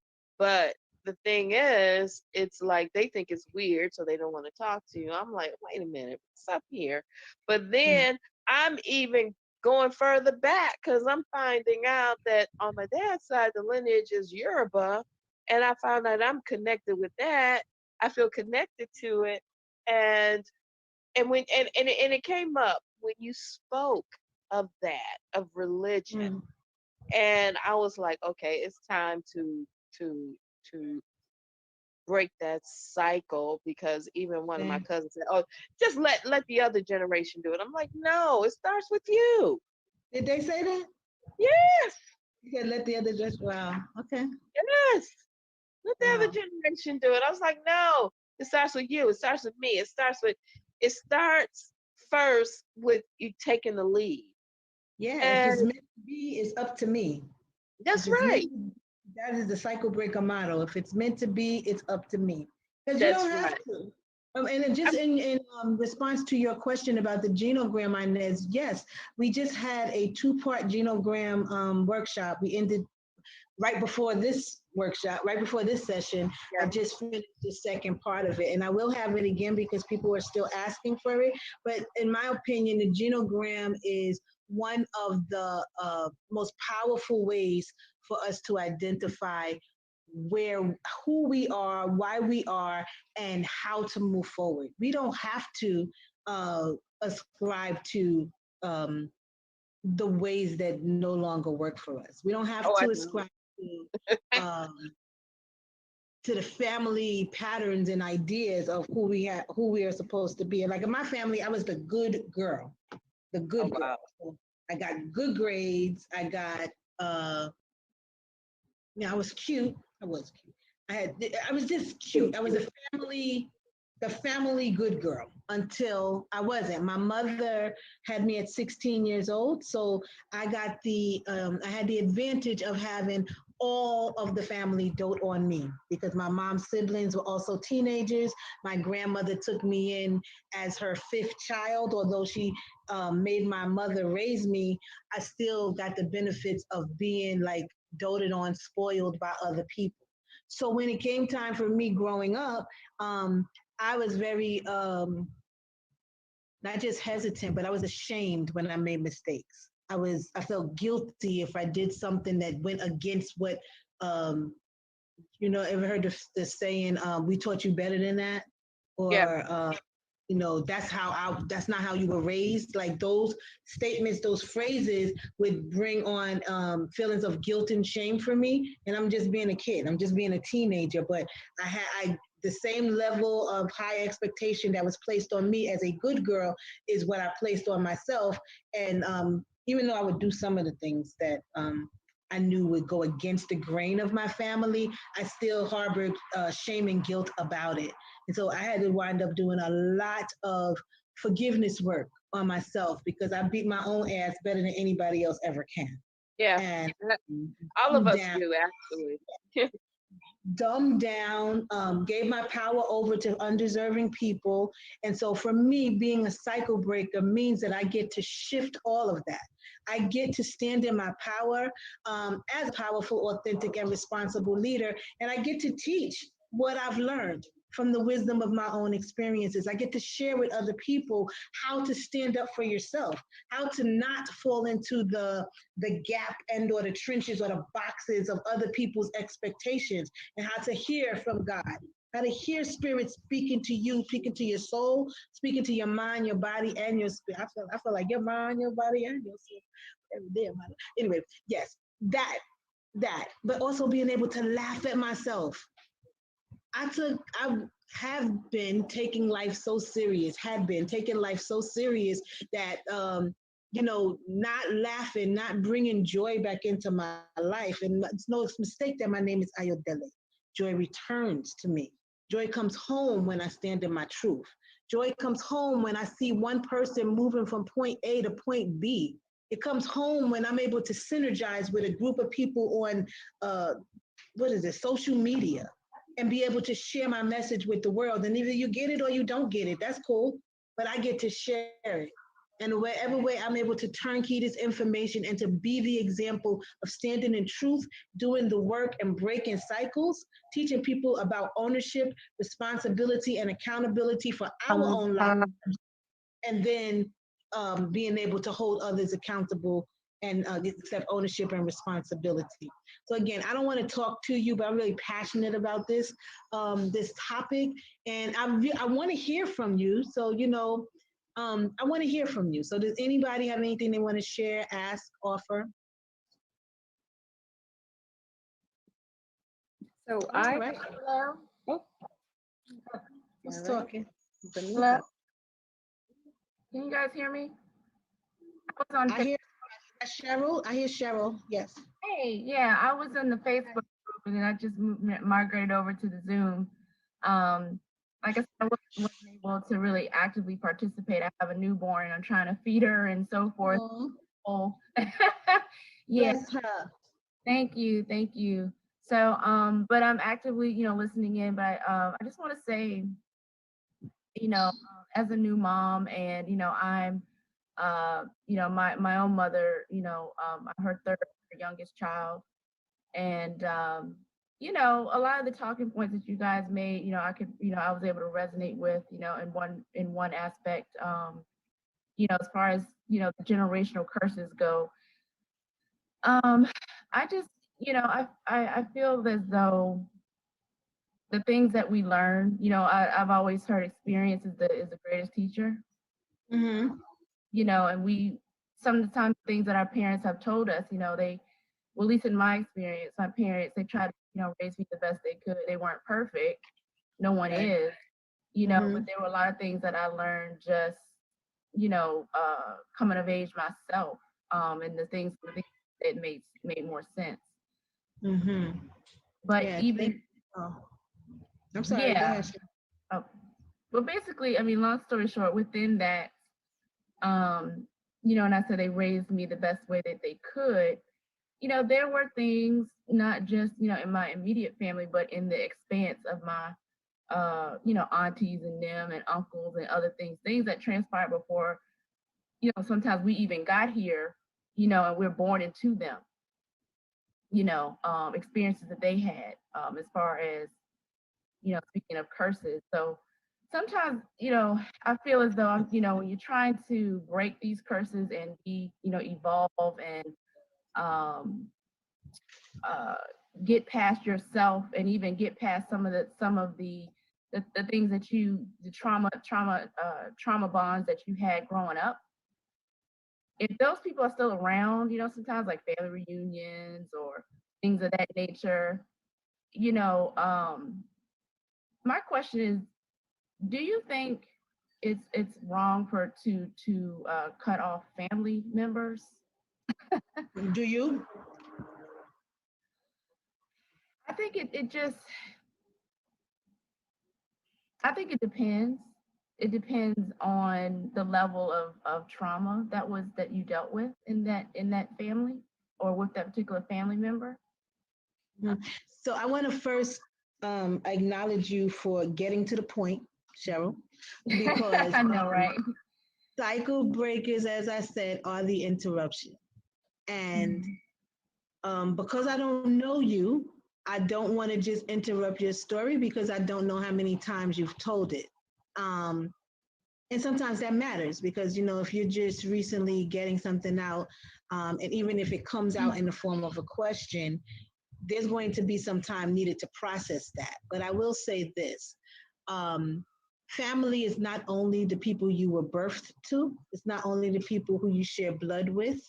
And if in this process of breaking cycles and educating yourself about yourself, if what feels right to you in order for you to stand in your truth is to release somebody in love, that's in quotation marks, in love, for your own growth and development, I don't see why you wouldn't do that. To put it another way,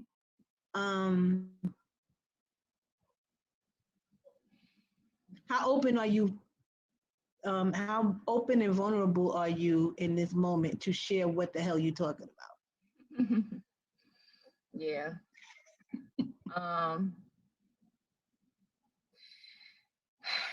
Well, I'm here now, so I pretty much opened up Pandora's box. So you didn't open up anything. You just asked the question.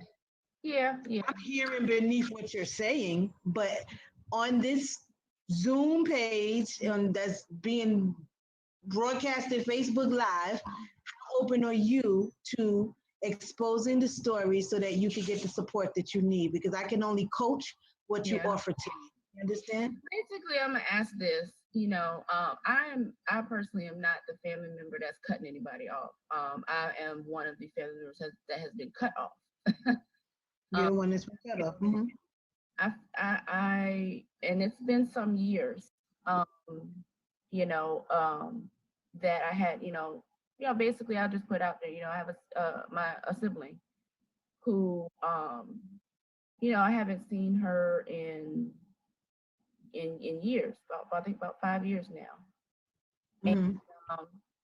And, we all grew up in the same household together.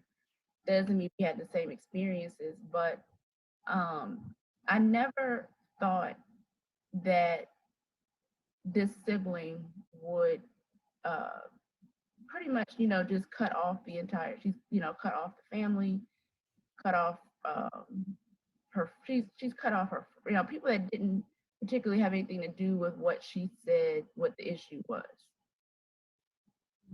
She just divorced the whole family. She cut all of y'all. I ain't like with none of y'all. That's what she said. Right. And it's like, okay, I can understand if you have an issue with one person to whatever, those particular people. But why would you throw the baby out with the bathwater? That's not fair. Mm-hmm. Because it's not your experience, it's hers. I don't know why she did that. Maybe there is a deep level of hurt and pain inside of her, or whatever it is for her that makes her feel like she can't associate with anybody. Sometimes when we do this work, we realize that there are family secrets and lies. We realize that there are issues in the family that are asked to be held dormant, and basically that stereotypical Tyler Perry, don't tell nobody my business, but it's real. I'm saying Tyler Perry because it's in all of his movies, but it's a real thing. It's a thing that happens.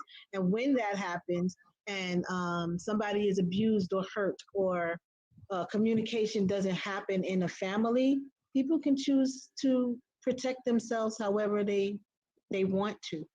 My question to you though, Cheryl, is if your sister, if you want to rekindle a relationship with your sister, what have you done about it? Oh boy, when it was clear to me that she didn't want to have anything to do with with us, I allowed her that, if that makes sense. I did not push. I did not try to change her mind. I did not, it hurt. And then when I think of, and it's still, it hurts me when I really think on it. Because I love my sister. But I'm sure you do. I'm sure you do. I do. I love her very much. But, at the same time, I respect her. I'm angry. I am. I'm angry because I feel for some family members that including myself, that is not fair to. But at the same time, I'm not gonna put myself. I have enough on my plate, and I'm like, just like my grandma would say, sometimes you gotta love people from afar. You gotta, live and let live. Love them through God. Love them through the good Lord. And I wish her happiness. I hope that she's happy, and I hope that the decision that she made is something that she can live with. But I cannot, for one, I can't put myself, I'm not trying to be rejected by her again. I've been, I'm the little sister. I've been, this is, for me, this is not new as far as feeling a sense of rejection from her. Okay. And so she's your older sister, and you don't want to feel rejected by her. What's coming up for me is that there is a lot of judgment in your family, a lot of communicated judgment in your family. Is that accurate?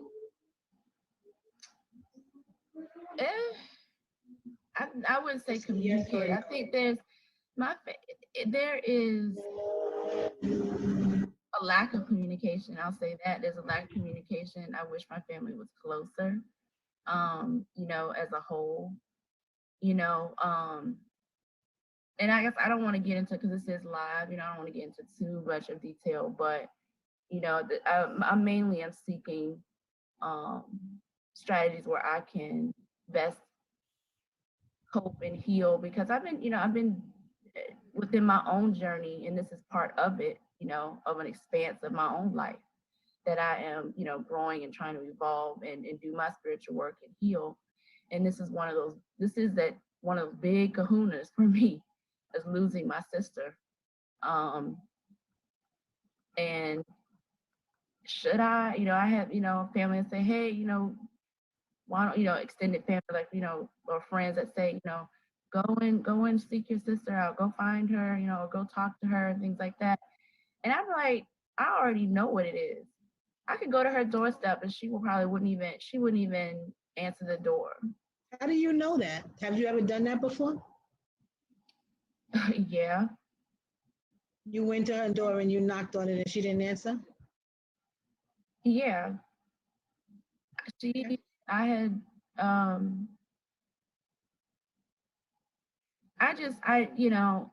Maybe she wasn't home, but I just have a feeling, I just like, I sat there for a minute on her doorstep. I just sat there on the step, and that was the first time I cried, because that's when that was the moment I knew that, okay, she's not gonna answer anymore. She's gone, and even though she's still alive, it's just, she's made that decision. So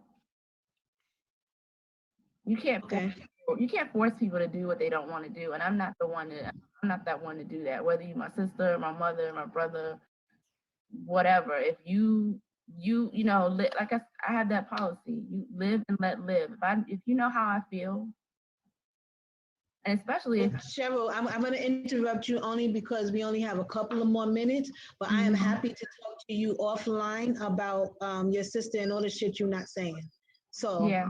There's a lot of things that you're not saying. So we have one perspective of who your sister is from your mouth, but there's more that I hear beneath what you're saying, and it's not a right or a wrong, sis, so don't hear me like that. But there's way more that you're not sharing about that story that could inform coaching and guidance for you.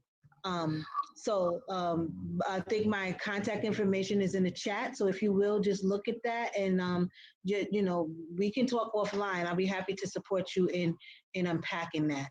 I appreciate that. I appreciate that. I'm welcome. sorry. I didn't mean to. Don't be sorry. I asked for you to Get come into- on. I asked for. I was like somebody, and you came, and I appreciate that. Thank you.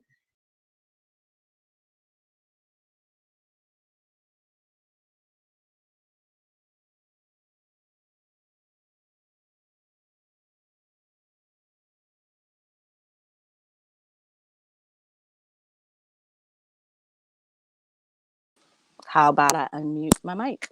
So, welcome back, everyone. I hope that you guys were all able to get some amazing just juice from that share from in that session from Coach Iya. I'm reading some comments. If you're wondering, sorry, I'm in a little bit of a space of reading and taking in the share from Peace and Positivity. I'm reading where it says that you have experienced that similar experience and that you have an older brother that moved for 8 years and divorcing himself from toxic family. What has come up for me and what I was discussing in my space here while you guys were all watching that are the impacts on others when folks do that, and how they don't think about the impacts that are on possibly little cousins that may have looked up to them or other people. And that it's beautiful when we can have tools to help us discern from who needs to be in our life or not, and release them with love as opposed to completely cutting them off, because it has an impact on the family, and it becomes no longer it becomes more self-serving than self-covering. And with that being said, I am going to introduce our next presenter. She is another amazing sister from the Be the Tree community. I have known her for approximately, I want to say about 2 years now. And she's one of the young ladies who was in the video that we shared about the program. And I can say that I have seen the growth that she shared and mentioned to you guys. So Ms. Shanale Mieja, who works for the Alliance for Positive Change, will be discussing how to obtain health insurance through the New York State of Health Marketplace and New York City Care Health and Hospitals. Viewers, you will become knowledgeable of insurance eligibility, enrollment process, and list of available health plans, as well as she's an amazing big sister and daughter. I know she's an amazing big sister because I've actually seen her little sister. And she's also an amazing dancer. And with that being said, I would like to welcome in Shanale. Hi, good morning, everyone. I am blessed to be here on this platform on day 2 of this Kwanzaa extravaganza of Kujichagulia, self-determination. And I'm just excited because I feel like my entire life have been about this being a voice for myself and for others. I am the linkage to insurance manager at the Alliance for Positive Change. I've been there about 5 years. And we are an organization who has been in business for over 20 years, assisting clients that have chronic conditions. We provide case management, food and nutrition, a lot of support group services as for men, or it's inclusive for women. And we also have creative writing, processing, housing facility.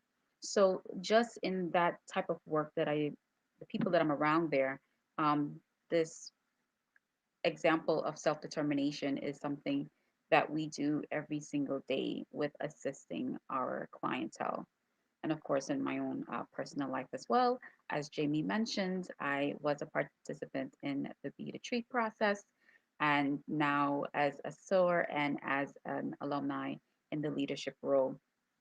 And it's been a great journey to be perseverant in all the things that I'm doing right now, like just being today, saying yes to this, is also a way that I have been able to change and just be more proactive and revolutionary in the things that I've done and kind of taken away that fear. So I'm really happy to be here on this day about self determination. And with this health insurance piece, it is also something that I have always been a champion for, like I said, an advocate for the people that I am working for.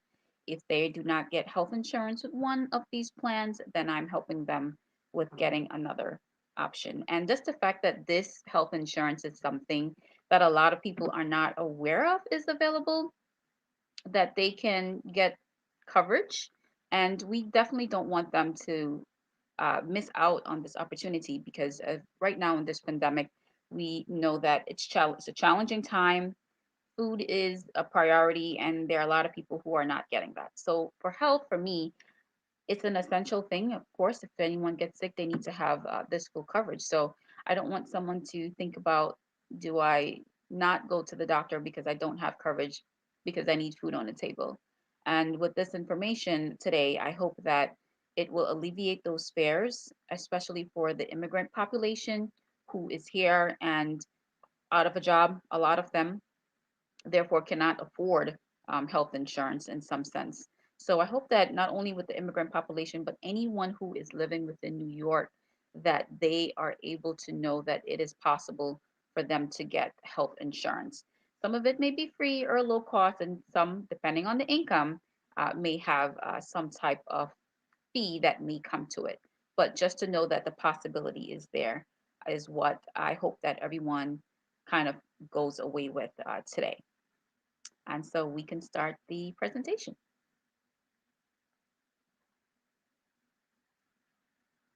So as the Alliance, our linkage insurance team consists of 5 of us. And our goal is to enroll or to re-enroll anyone who is uninsured. They may have a small business, so even the bodega stores, they are eligible to apply as well.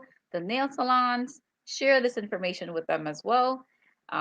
So we kind of let the uninsured go through the enrollment process through the New York State of Health Marketplace. That is the first step.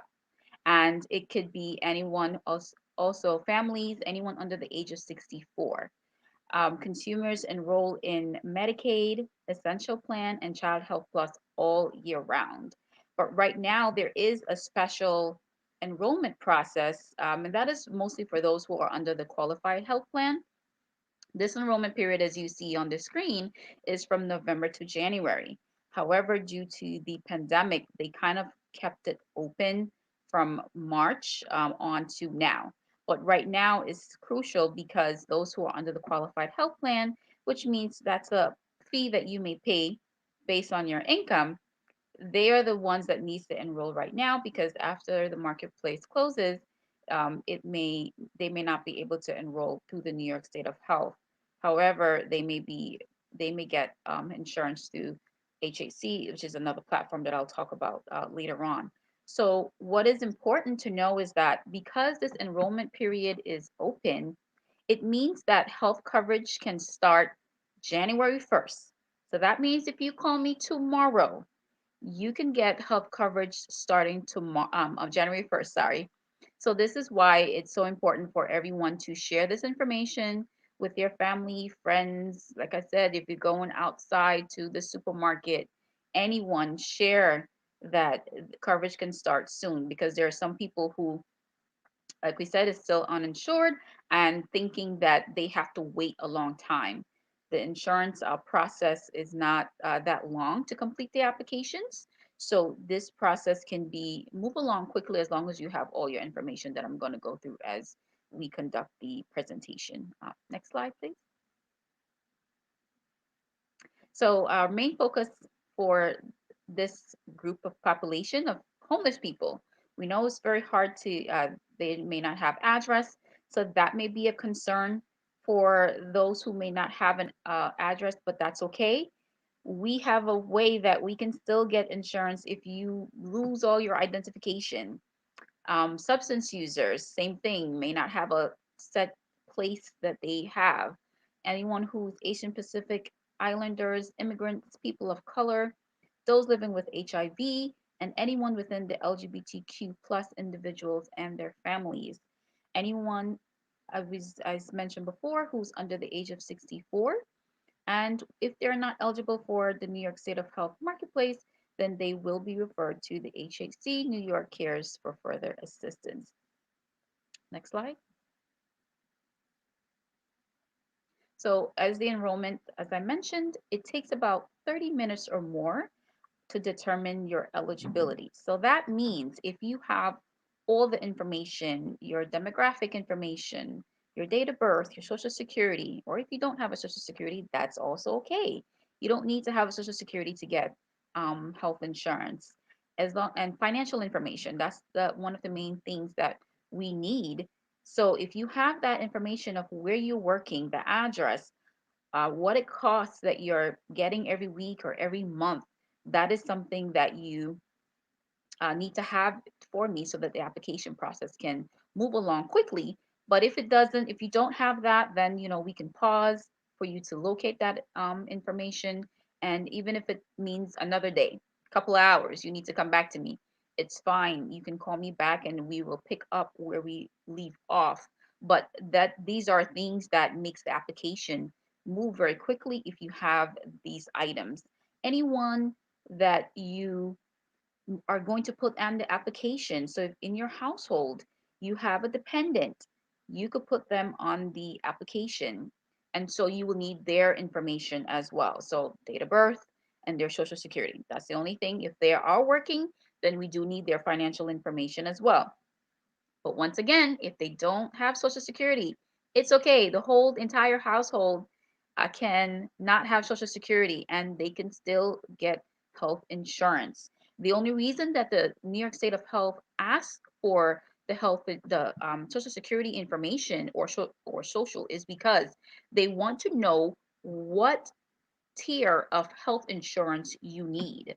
That is the placement. That's the only reason why. Your information, other than that, does not get shared with no other governmental agencies. And that's actually a protective bill of right for the patients as we come to the end of the application that I have to make sure I read or the patient can see or the client can see themselves that it states that none of the information that we're asking goes to any other government agency. So nothing to do with immigration or anything like that. So I just want to be very clear with that. So once again, all that information, once you have it at the tip of your hand, it can make the enrollment process move so smoothly, 30 minutes at times, or like I said, it will be a little more to determine the eligibility. And you get the eligibility, I want to say 90% of the time, right after we complete the application. So that means 30 minutes it takes me to complete the application, you will get a determination on were you accepted into the health insurance and what health insurance you are qualified for. The only reason you may not be able to get a determination is, for instance, maybe something in the application they couldn't locate properly. So let's say for some folks, they may have been over down at HRA, for instance. So some of your information may be different from what you're sharing with the New York State of Health, and that's two different entities. So if they're trying to locate who you are, because they do an identity proofing section if you do have a social security, for instance, that is something where it might say, okay, we need more time to review the information that you sent to us. So they may request additional documentation, probably proof of income, maybe the location of your business that you gave, they couldn't locate the information, so they need more time to look into that. Um, so they may tell you we need additional proof. And so with that, at the end, it's still telling you what they need from you in addition to provide the determination. So that may take a day or two for them to provide the answer, but that's because they're waiting on you to provide the additional source. And the document that you give, that takes anywhere from 1 to 10 business days for them to review. So it may take that length of time if they need to give the accurate insurance plan that you may be eligible for. But once again, that's still okay because they're giving you grace period. Sometimes we know folks need more time to locate their past pay stubs or tax information. If you're a small business owner as well, you know that it's in itself is different in terms of you may want to provide tax information, or you may want to provide your last 3 months of your expenses for your business. So that may take you a little more time, and they give that extension to for you to provide the documentation. And sometimes too, they may ask for a proof of your citizenship, for instance. Once again, they may want a birth certificate or a passport. That's still because they want to determine they're putting you in the right eligibility for the insurance plan. So all those things, once again, it's all for the right insurance plan. And the documents, for instance, for those who do not have, remember I said homeless people, or it could just be someone who's moving around, or you lost your all your valuables, you can still get insurance. The homeless person I've helped, they still got insurance even though they didn't have an address. There's a particular thing that we do where I can put in, for instance, the nearest post office that you go in the area. So if you tell me the area that you go to often, then I can find the nearest post office that's near there, and I can send it there, and they can still receive their health insurance card and all their health information that the New York State of Health is going to provide. And what the insurance plan is for that one is emergency Medicaid. So emergency Medicaid is going to be only if the person needs emergency. So going into an emergency only, and it has to be the doctor has to be the one to determine that what you're coming there for is an actual emergency. So that means you can't go there to ask for a for the dentist.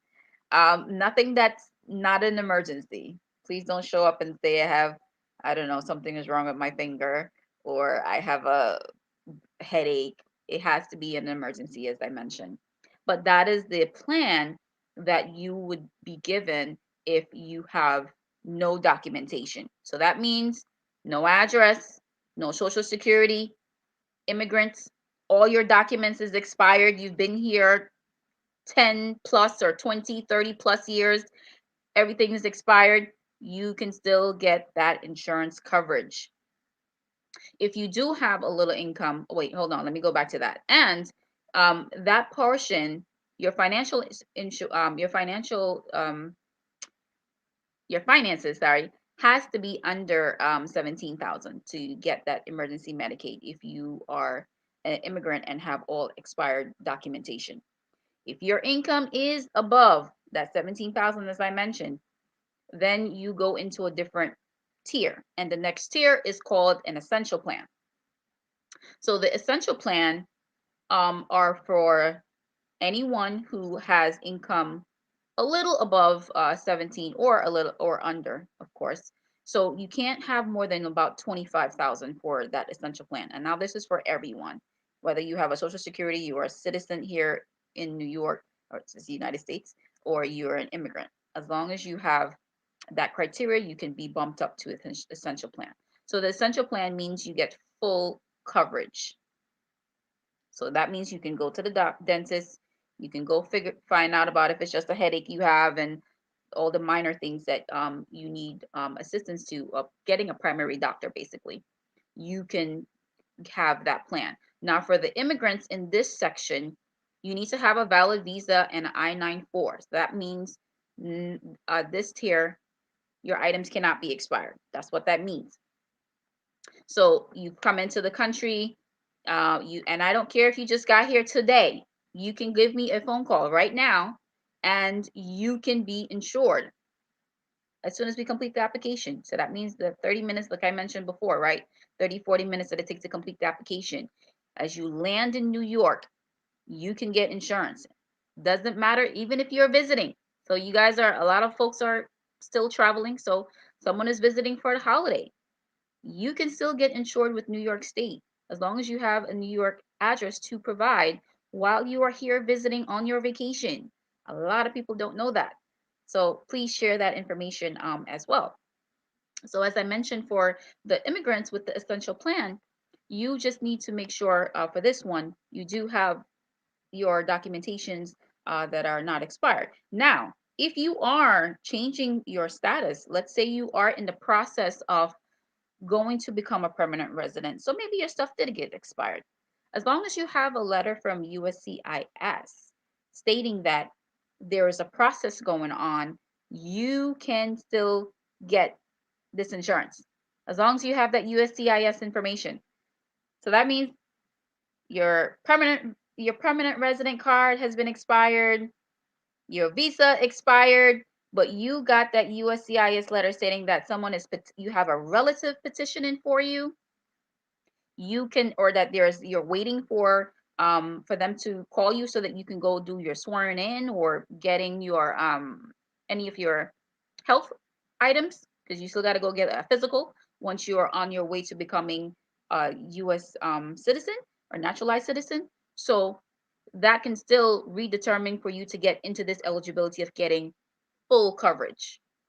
And this is important because unlike the emergency Medicaid, you don't only have to go to the doctor only for emergency purposes.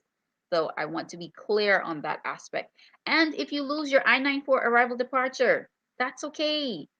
We will go into the you can go on the, actually you can do it yourself too, on the USCIS website. You can actually go and look up, just put in your passport information, and remember to use the passport that you came into the country. You go in and you just put in your name, your passport number, and your I-94 is going to come up. So that's what I will use if you do not have it. But like I said, that's for those who just came into the country, but possibly approximately no more than 5 years back, that you can go on the website and obtain that information. And that's what I would do as well. Next slide, please. So due to this pandemic, we are over the phone. We go into the office on a rotation basis. So there's different timing, but if you would like an office visit, we can definitely have that discussion. But right now we are providing a lot of our phone calls, doing remote enrollments, and we are providing all the, like I said, insight into what the process is. And we also have a language line to provide to assist us with anyone who speaks practically any language. We have the language line, and everything is done through the New York State of Health Marketplace. We would call them and they would connect us with a language person to assist us. So I have assisted people who speak French, they're from Africa, they're from India, they're from the Middle East, anywhere, it doesn't matter. We have been able to assist them if they do not speak English. And one of the great things also is that calling us, I'm also known like as a navigator, a health insurance navigator. It's really best to call us than calling the 1-800 number for the New York State of Health, because we're able to assist with sometimes some folks need a second person rather than getting a language line. They may have their relative or friend who speaks the language and can do the translation for them. And only with us, a navigator, you will be able to do that with, in terms of having someone speak on your behalf. Calling the 1-800 number for the New York State of Health, they do not allow that. Like, they need direct contact to the client themselves. So that's a hindrance in calling the 1-800 number, and which is why it is best to, like I said, contact us, the navigators, to assist you with the process, because not only can we answer questions, and also some questions that you may not want to ask the 1-800 people when you call. We can give a lot of insight, especially when it comes to how you file your information. It's helpful calling the navigator, and just questions, random questions that you may have. And one of the things, we know that there's a lot of fear in sometimes in terms of speaking over the phone, or not sure about what questions to ask or how to ask the questions you may not want to. So once again, best to call a navigator so that we can assist you. And actually, when you go on the New York State of Health website, it actually you can put in your zip code, and it gives you the nearest navigator that is in your local area. And that could be local within the 5 boroughs or upstate New York. This health insurance is for the entire New York state. So it doesn't matter if you're in Albany, you're in Binghamton, you're in anywhere, Saratoga, it doesn't matter. The plans differ where you are located, but at the end it will tell you not only what plan you can get into, but also what type of plans is available in your area for you to determine what you would like. And it gives a description of the plans too, so that the consumer can figure out what is best for them. And you pick. That's the best beauty about this New York State of Health. You get to choose at the end what you want. I don't get to choose for you at all. You choose. So I'm not with one. For instance, the main ones are Health and Health First, Metro Plus, and all the others. You get to determine everything on your own. And the other plan that I was talking about earlier was in terms of the qualified health plan. So that is one for those who are making more money.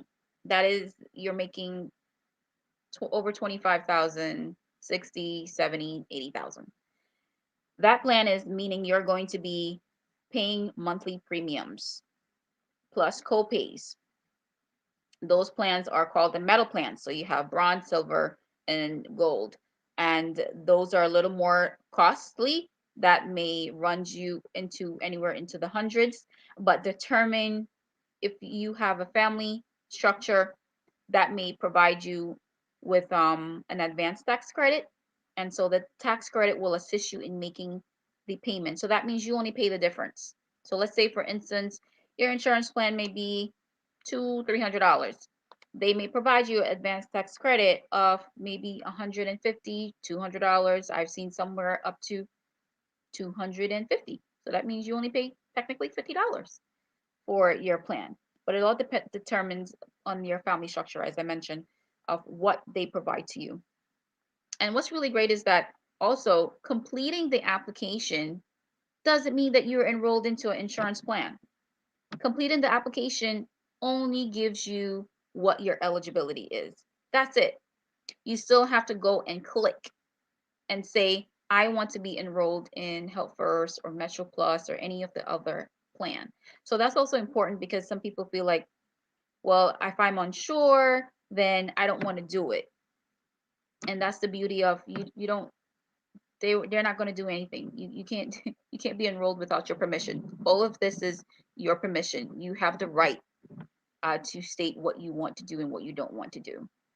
And another thing is, even doing when you enroll into the health plan, you also have choices. You don't even have to stay within the health plan that you choose. You could say, okay, I want to choose Empire Blue Cross Blue Shields. But for some reason you go to the doctor and you're like, I'm not feeling this plan. They're not giving me, I don't have the full coverage that I need. I thought, for instance, let's say home attendant. Someone may want a home attendant and they only give you a select amount of visits that you get. And you say, I want to switch. You can switch. There is a time frame. If you are if you have Medicaid, for instance, Medicaid will allow you 90 days. You have 90 days to determine if you want to remain in the plan or you want to move to something else. If you do not make that selection, then you stay in that plan. If you are an essential plan, though, essential plan allows you to go beyond the 90 days. So you can call after the 90 days to say that you want to switch into another plan. And the essential plan is a subset of Medicaid, actually. Medicaid gives full coverage, and Medicaid is only for those who are either a permanent resident or a citizen of the United States. That's the only way you can get into Medicaid, but the essential plan is a subset of that. And this is where it has been provided for, like I said, immigrants as well as citizens, just determined on, they have tier 1, 2, 3, and 4. So each of the tiers are determined based on your income information.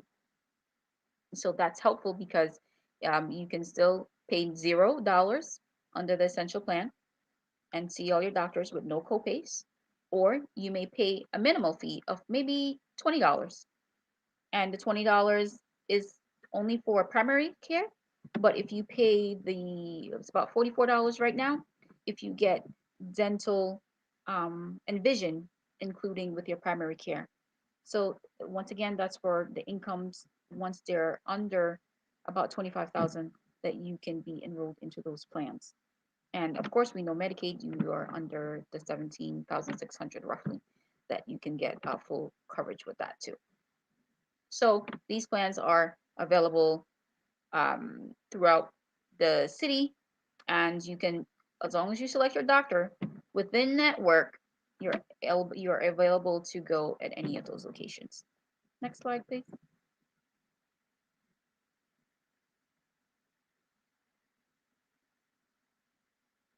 So here is the New York State of Health website that I'm sharing. This is where I log into, and we start the application process here. And like I said, even though I am with the Alliance for Positive Change, I am a navigator also for the New York State of Health, and that's the bridge of connection with working with New York State of Health and as well as Aperture, which is another nonprofit organization. So we kind of connect. So look at that in terms of Kwanzaa in the connection of all the two nonprofit organizations working hand in hand with the New York State of Health to provide this service to the community so that we could reach, kind of extend our reach in getting to so many people. Next slide, please. So for those that are not eligible for the marketplace, this is any Medicare recipient unless they have a child under the age of 18. Then they can still enroll with the New York State of Health Marketplace. However, if not, they cannot come to the New York State of Health Marketplace. And that's because they already kind of have coverage. And let me talk a little bit more about the coverage situation. So this is helpful. We saw in the beginning, I stated or reiterated that it's kind of for those who don't have insurance, but there are some people who are they're in hybrid mode, right? Some of you may have been laid off from your job, for instance, and your job tells you, I'm going to give you 1 month of continued health insurance, or maybe 3 months of continued health insurance. So you may start your application process with me, and so your eligibility might not give you the full, we call it the managed care plan, so giving you an additional plan because you're already enrolled in a health insurance plan. Or some folks just say, I do have insurance and I like what I have, but I want additional coverage. So what the state will do will provide you the option to purchase additional plans if that's what you want, since you already have. And it actually reads in the application that you have service somewhere else, you may have coverage. So don't think that you can trick the New York State of Health. They will find out if you have coverage elsewhere. And it will tell me that. And so, and that's, oh, let me say, it may be a reason why you do not have an eligibility at the end. It may tell you that you may have to pay for your health coverage, and immediately that's an indication to me that you have coverage elsewhere.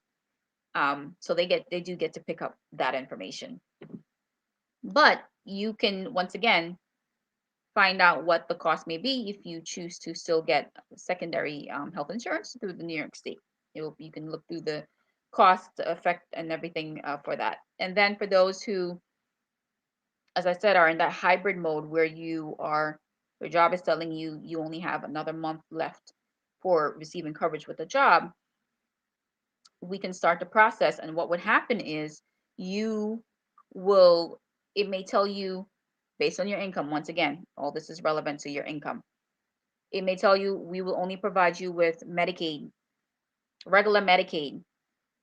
So regular Medicaid, that means no managed care plan attached. That means no Empire Blue Cross, no Fidelis, no Affinity, no United Health.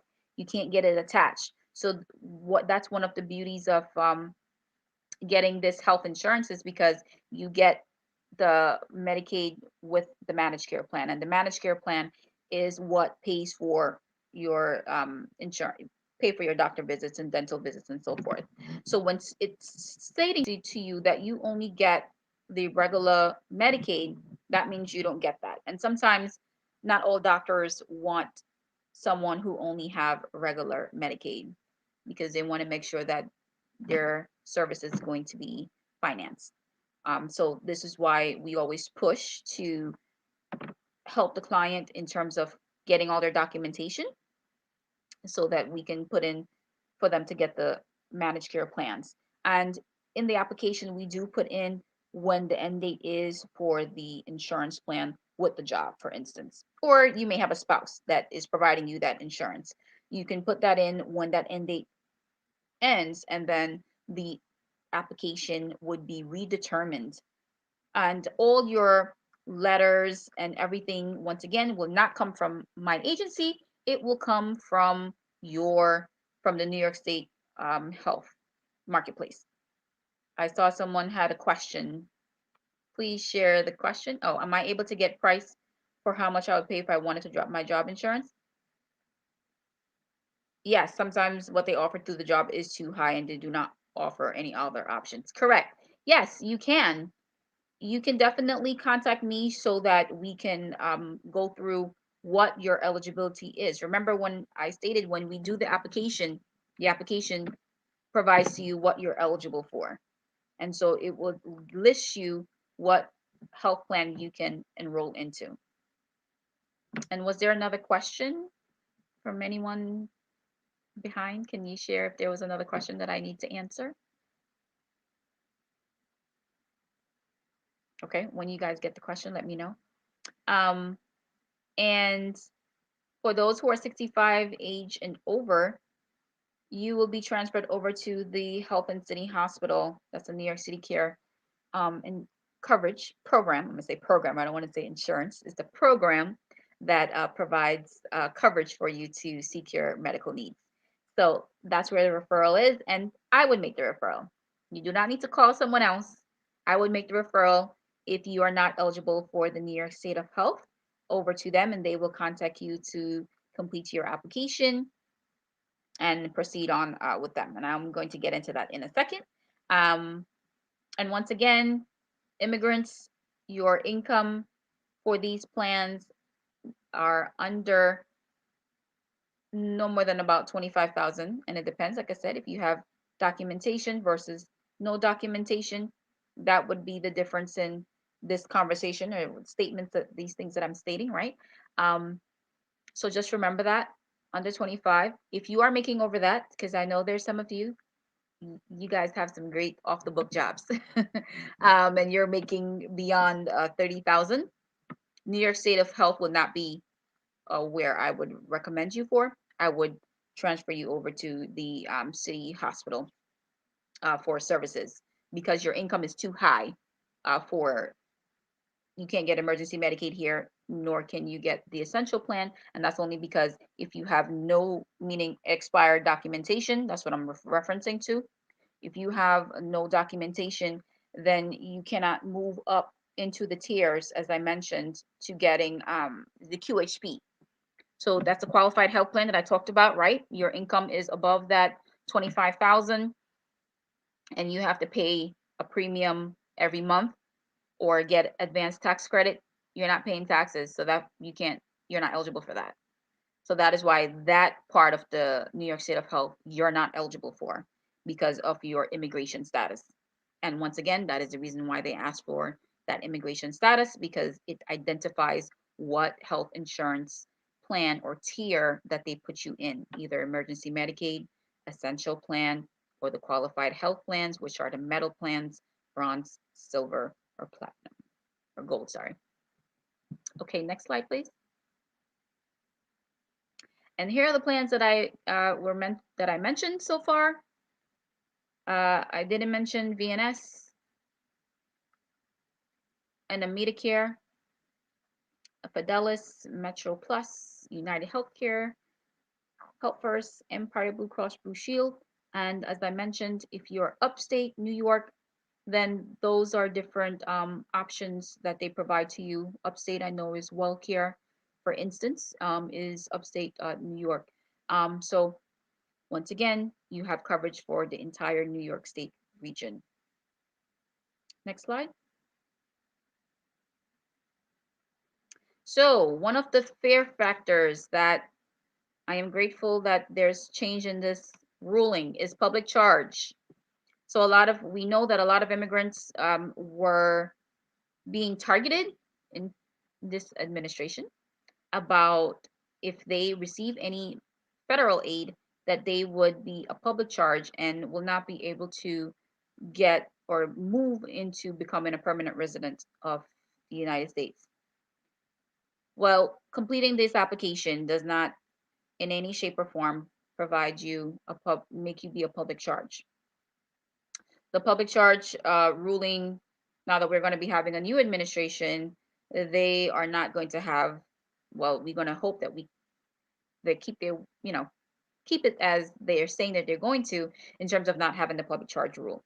So this was important because this was a lot of fear that some of our applicants had and wanted to complete this application. This is why I stated in the beginning that people just didn't want to talk to us or were afraid to talk to us over the phone because it's their personal information discussing their immigration status and knowing that, we had the I forgot the squad that were going out knocking on people's door and just, doing things that put a lot of fear in folks. So with this, the application process, the emergency Medicaid, even though you're hearing the word Medicaid, yes, we know Medicaid is a federal program. However, as an immigrant, you cannot go into that in New York State. And I want to be clear in that your understanding, I'm saying New York State only I'm speaking of.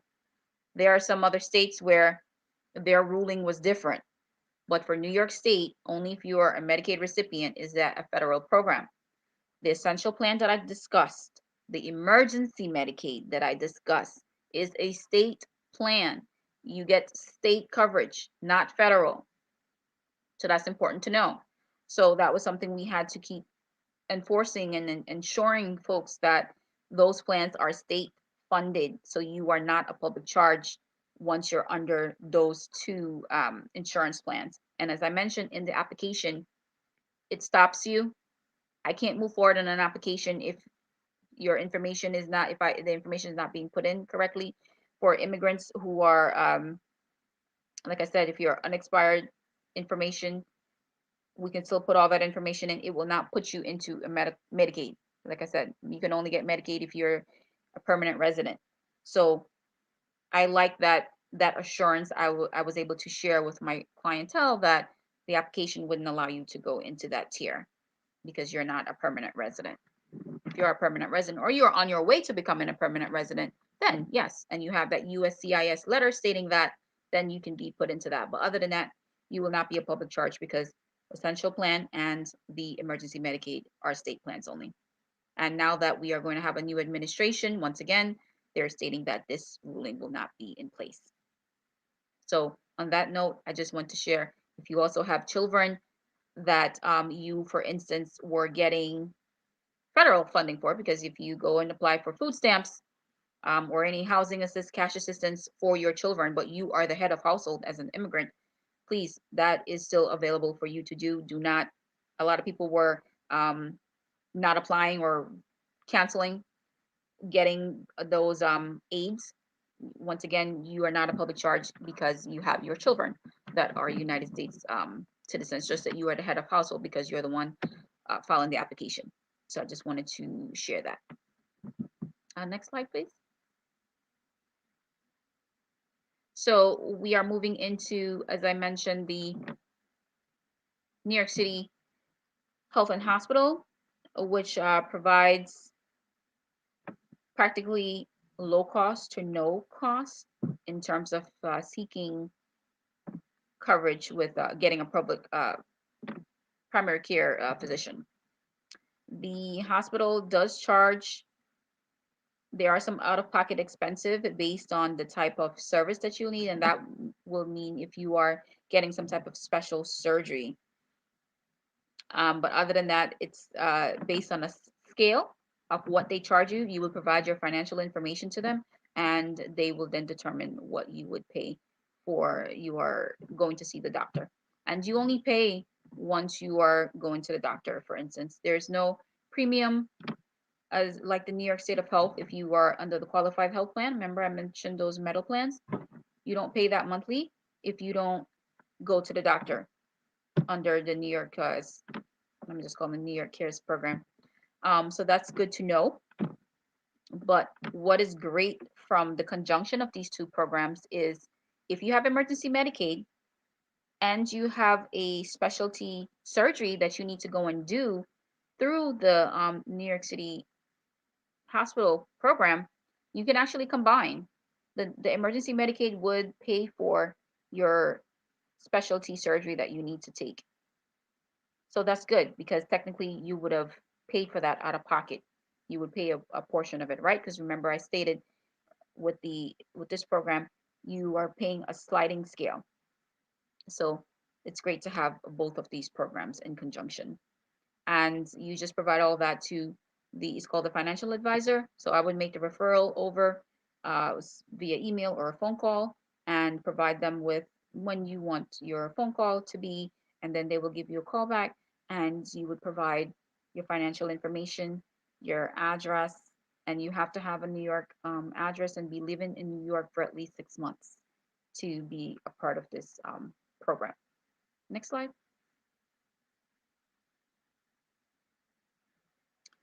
So you are going to be selecting a primary care provider, but the limitation with this program is that it is only at the hospital that they have selected, which I have the listings that I'm going to speak of. They have member services that is 24/7. So that means you can call 10 p.m., midnight, any of those late hours, and you can request putting in your appointments and so forth, and they have the hotline that they can assist you. Of course, they cannot give you full determination at that time of the night, but at least you can call and they can have someone return your phone call the following day. And you also get access to prescription drugs as well. They provide a card to you, and once again, it's not going to be like one of those managed care plans like Health First or anything where you get the actual card. The card is actually just going to say New York State of Health on it, and it just have your basic information on it, your name. That's why I was stating like it's a program. It's not considered insurance managed care program. It's just a program that they assist for those who do not meet the qualifications of the New York State of Health. And it's also good because though if you receive an eligibility letter from the New York State of Health, I would make that letter be able to provide them with a letter stating you received emergency Medicaid from the New York State of Health, or they're putting you in a qualified health plan that is too expensive and you're unable to pay that. And that is why I'm referencing you over to their program. And those are the two criteria for them to enroll someone with them. You have to be unable to, like I said, pay for it, or your emergency Medicaid only. Next slide, please. And here are the locations for the HHC. We have Coney Island Hospital. We have Elmhurst Hospital, Harlem Hospital, Lincoln Hospital in the Bronx, Metropolitan in Manhattan. Bellevue is also in Manhattan. Jacoby in the Bronx, Kings County in Brooklyn, North Central in the Bronx, and Queens Hospital and Woodhull in Brooklyn. So this means only these locations that you have that you can go to. So that's the limitations with coming to this program when you get referred to this location. You cannot go outside a network. You will have to pay for that yourself. Here you will be able to, if you go to another borough or what have you, you can do that here with the New York State of Health Marketplace, that you can move around because it's within network. Next, please. And this is the website. You can go on there too to check out all their services. that they provide in terms of specialty care and so forth. And it's pretty accessible with all the information that is on there. So please go ahead and go on their website as well. Next. So this is just sharing with you again that this is a conjunction with New York State of Health and the city. This is actually the logo of the card that they're going to send to you, where it says New York Care. That's exactly how the card is going to look like with just your name on it. Next. All of, we know with New York, with the city hospitals, all the insurance is accepted there. So Metro Plus, Health First, they take a plethora of different insurance plans, and you can get coverage. Again, remember, this is where those over 65, this is where they get referenced to. Next.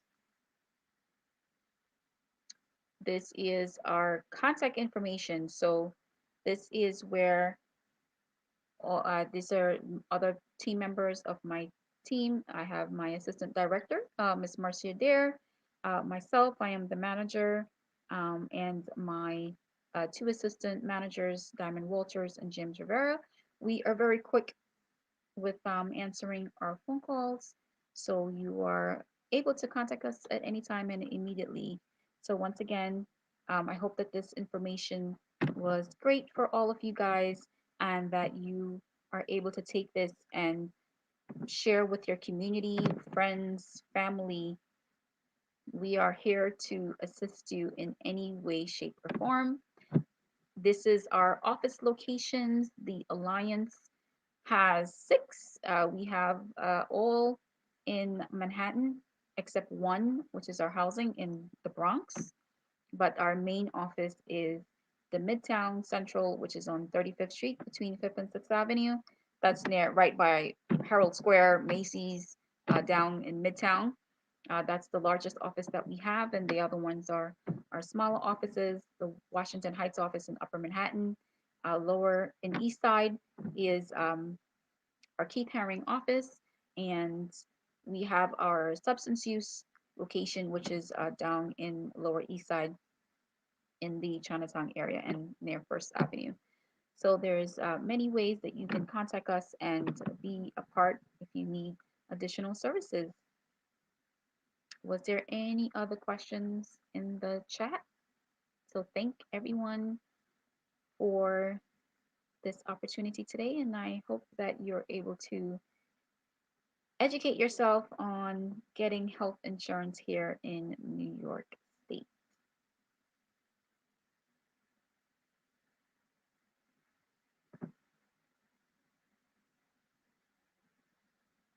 There I go with the mute again. I like to come back on the screen on mute, obviously, make you guys wonder what I'm actually saying.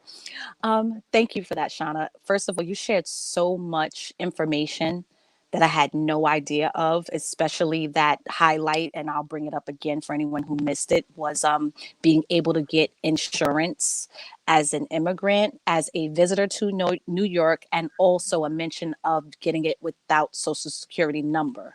Those 3 things I would have thought would have automatically had someone not be able to receive health insurance here. So thank you for that. And the small business. All those who And are small small businesses. entrepreneurs. You guys That can part get as well. Definitely can't miss that. Definitely not in this space. Thank you for highlighting that for me. And will you share a little bit about what you'll come back to do with the dance before you leave us for the day? Oh, sure. So let them know where they can person, find you, what time you'll be there, all that good oh stuff. yes, so person of many hats. I did leave my information to contact me regarding the health insurance piece, but I'm going to share that now too. I can be reached at my email is Shaunaleigh, my first name, at alliance.nyc, and that's SHANALEIGH at alliance.nyc, and my telephone number 917-699-3318, which, in case you didn't take a screenshot of the picture that I left up. And so what I'm coming back this afternoon to do is Congolese traditional dance. My instructor, Ando Shulubaki, is we are based here in New York. We have a company called Enfambula, which means energy. So we have been together for about 5 years, and we're going to be sharing with you guys a Congolese dance class. It's going to be at 3 p.m. So make sure you come on back. If you have a scarf, I need you to wear a hip scarf, because it's all about Congolese dance. It's all about moving those hips and being more grounded to the ground. So winding the hips is what's going to be happening this afternoon. So bring the hip scarf so that it can accentuate those hips. Yes. Line up, line up. Yes. Come So line come up, back, line up with everybody. us, you guys. All right. Thank you so much, Shauna. And the information for the class, everything you need, will be posted in the chat. And I'll see you soon. Okay. See you guys. Bye. Whoa, that was amazing. My heart is so full. So I must share that that was a perfect lead up to what we're going into next, which is a conversation around insurance, life insurance. We have Sister Glynis McBean in our space, joined by Jessica Moss, and they will be here to share some info as well as who they work for and what they do in the world. And welcome, ladies. Hello, hello. Hello, hello. Are we coming in?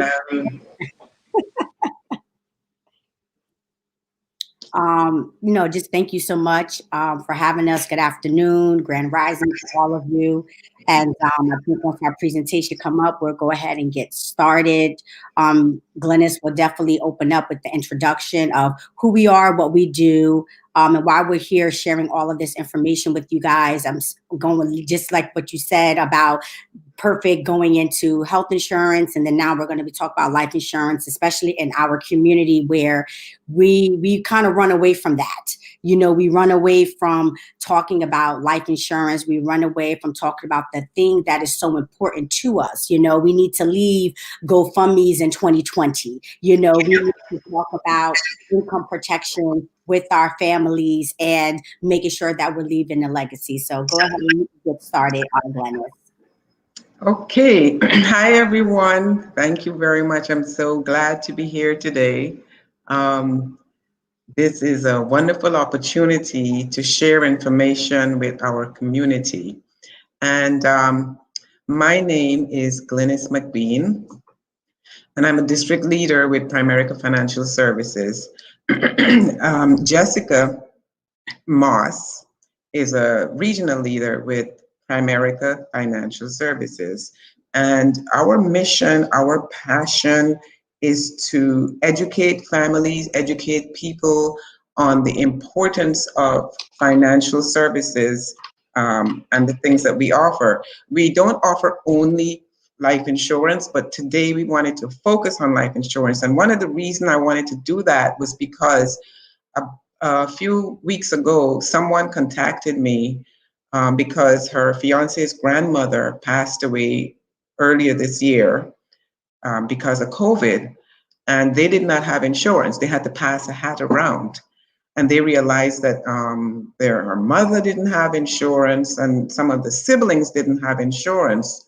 And so I have an appointment coming up in the future to meet with the family to determine who has a need for life insurance. Our company we offer savings plans. We teach people how to save money for emergencies, for retirement, for college.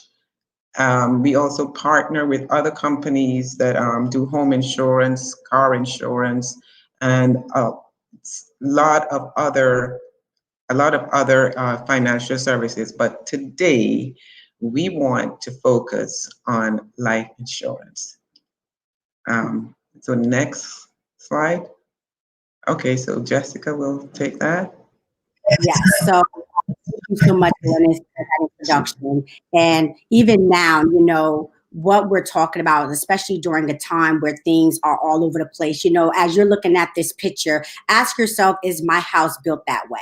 Just like when we buy a house, we don't buy a house and we start at the roof. We have to start at the foundation. And the foundation for us, it is life insurance, right? We have to protect our income. Just like Glennis mentioned, we show people how to save up for an emergency, right? Do you have a budget? Do you have a will? See, we need to make sure that we are planning for our financial futures, not just having a retirement plan, but do you know exactly how much money you need to retire? When you want to talk about getting out of debt, a lot of us tell ourselves, oh, I'm going to be in debt forever. So we want to give you a game plan and say, hey, Glennis, you're going to be out of debt in 5 years if you follow this plan, right? You want to build your house on solid rock so that it's not on quicksand. God forbid another pandemic happens, you're not caught up in this mess, right? An emergency fund, 6 to 12 months set aside. Like I said, getting a game plan to get out of debt, having a retirement plan, not just saving for retirement, but how many of us can actually say, I know exactly how much money I need to retire? If these are questions that you don't have the answers to, then that's what Glennis and I do. But first, we're going to keep ourselves on that foundation of life insurance. And of course, your goals and dreams. Listen, we don't want to just live to pay bills and die, right? But some of us, we start at the goals and dreams, and then the rest of our levels in our houses are all over the place. So God forbid we, the breadwinner, pass away. Now we're in this turmoil of robbing Paul to pay Peter to pay John and Mary, and we can no longer do that, especially going into 2021. Next. Yes. So we just wanted to talk about 6 important uses for life insurance. You know, I remember years ago, I was working at a company and there was a coworker whose mother passed away. He was of a different persuasion, and he inherited $500,000 worth of life insurance and $250,000 worth in investments. And, you know, that is a way in which some other communities and other cultures and other people, that's how they build wealth. That's how they use life insurance to build wealth for the family. So, you know, one of the first things that we can use life insurance for is for paying off debts. You know, many people have student loans, they have mortgages, they might have purchased a car, they might have gone on vacation and have a debt, and they might have borrowed money from someone and they owe someone and they have a debt. So, you know, life insurance proceeds can be used for that. In addition to obviously for funeral expenses. I mean, unless you have a separate account where you save money specifically for a funeral, you know, the life insurance proceeds will go towards paying that. And then your family doesn't have to pass a hat around to get people to give you money to bury someone. Another important use is for mortgage, you know. There are some policies that are used for paying off a mortgage. We can also use life insurance proceeds for education. For example, a family might have had, a young man might have passed away and had 2 young children, and you know, the money could be used for education. You know, we talk about, the good book says, a wise man leaveth an inheritance for his children's children. So we, you know, it's a good thing to keep in mind that life insurance could be used as a legacy for a family. And it's also used to replace income from someone who does not come home that night, you know. So those are 6 of the most important uses for life insurance. Next. And here, you know, as we're talking, think of life insurance as, like Glennis was showing those 6 uses, is definitely replacing the income. See, our mindset, especially for us, it has to change. It has to change of, oh, is what if I die? But it's not for you, right? Life insurance really should be love insurance, right? Because it's for those that you leave behind. If you are a breadwinner in that household, right, as the picture at the top is showing, you have a mom and dad, they have a couple of children, right? Those 2 incomes are coming into the household. The incomes are there to take care of the mortgage, right? Or rent, your bills, your savings, taxes, debts, savings accounts. That money is going all over the place. But what if that person passed away? And I'm sure many of you that are on here right now have experienced, whether personally or know someone that has gone through a financial turmoil because that person died without life insurance. So as you can see in the second picture, when dad is gone, that house is no longer leveled, right? It's unstable. And what happened is mom is now struggling to pay the bills. See, I was taught, at a young age, that is not only my job to take care of my family while I'm living, but also if and when I pass on. See, we can't bring back our loved ones, but we can replace their income. As you can see in the last picture, right? It has life insurance. We are there to protect. So if you're making $30,000 a year, you should have at least $300,000 worth of life insurance, because if you invested 10% of that 300,000, that's 30,000 back into the household. So that's what we're talking about, income protection, making sure that you are your biggest asset and that you are protecting your family. God forbid something happens to you. Next. Yes. So here we see some of the factors that affect the cost of life insurance.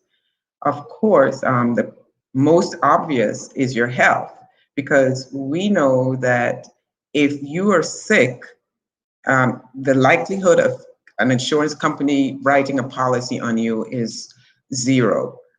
If you have cancer, you can't just suddenly appear to a life insurance company and say, hey, could you write me a policy? Because I know I'm going to die in 6 months.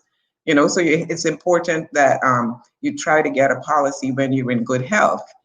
Or even if you have a chronic condition such as diabetes or anything like that, it's still possible to get a policy, but the premium might be a little higher.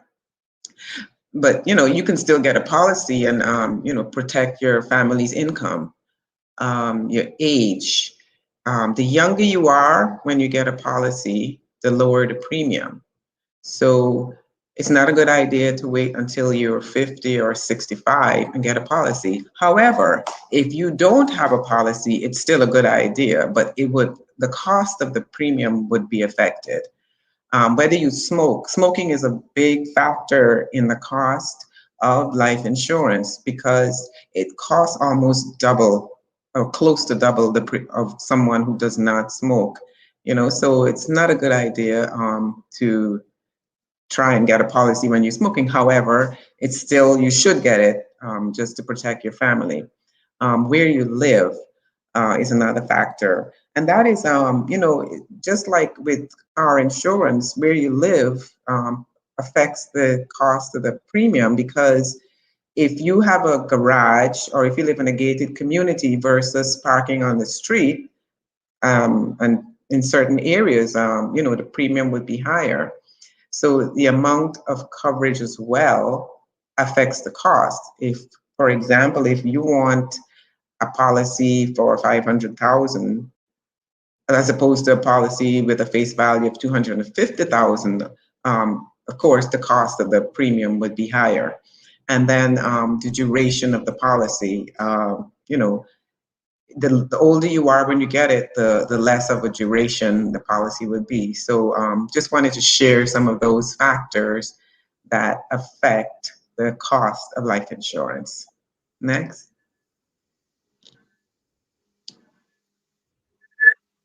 And with those factors, that Glennis mentioned, you don't want to wait until that situation happens, right? I mean, we are always taught, like me, I'm a single person without children. A lot of us have in our mind, well, I don't need life insurance because I don't have a family. I may not have a family like a husband and children, but I do still have a mom. I do still have a sister, right? I do still have a dad, where if something happens to me, I don't want them to be scrambling doing to get, to save up money, right, to pass that hat around. So here it says, listen, if you died today and I attended your funeral, which do you think your family would most want? Would they want you to just donate that $100 to GoFundMe? Because most GoFundMes, yes, it can put that person into the ground, but this family still has to live on for the rest of their lives, right? Yes, a condolence card is okay, but unless you're going to give me a $250,000 condolence card, right? It's not going to be enough.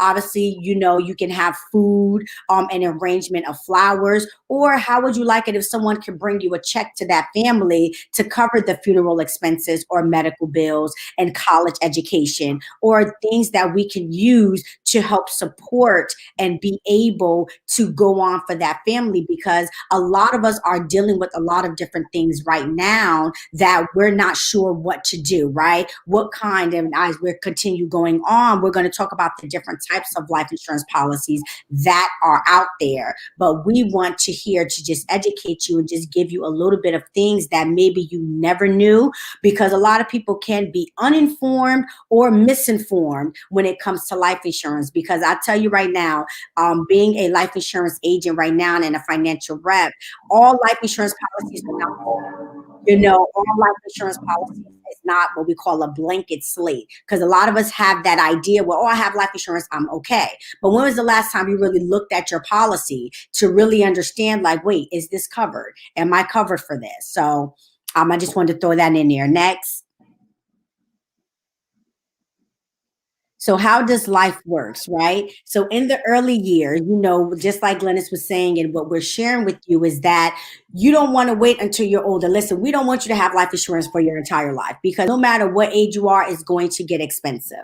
See, in the younger years is when you need life insurance, because you have young children, you have high debt, and usually you have a house or mortgage.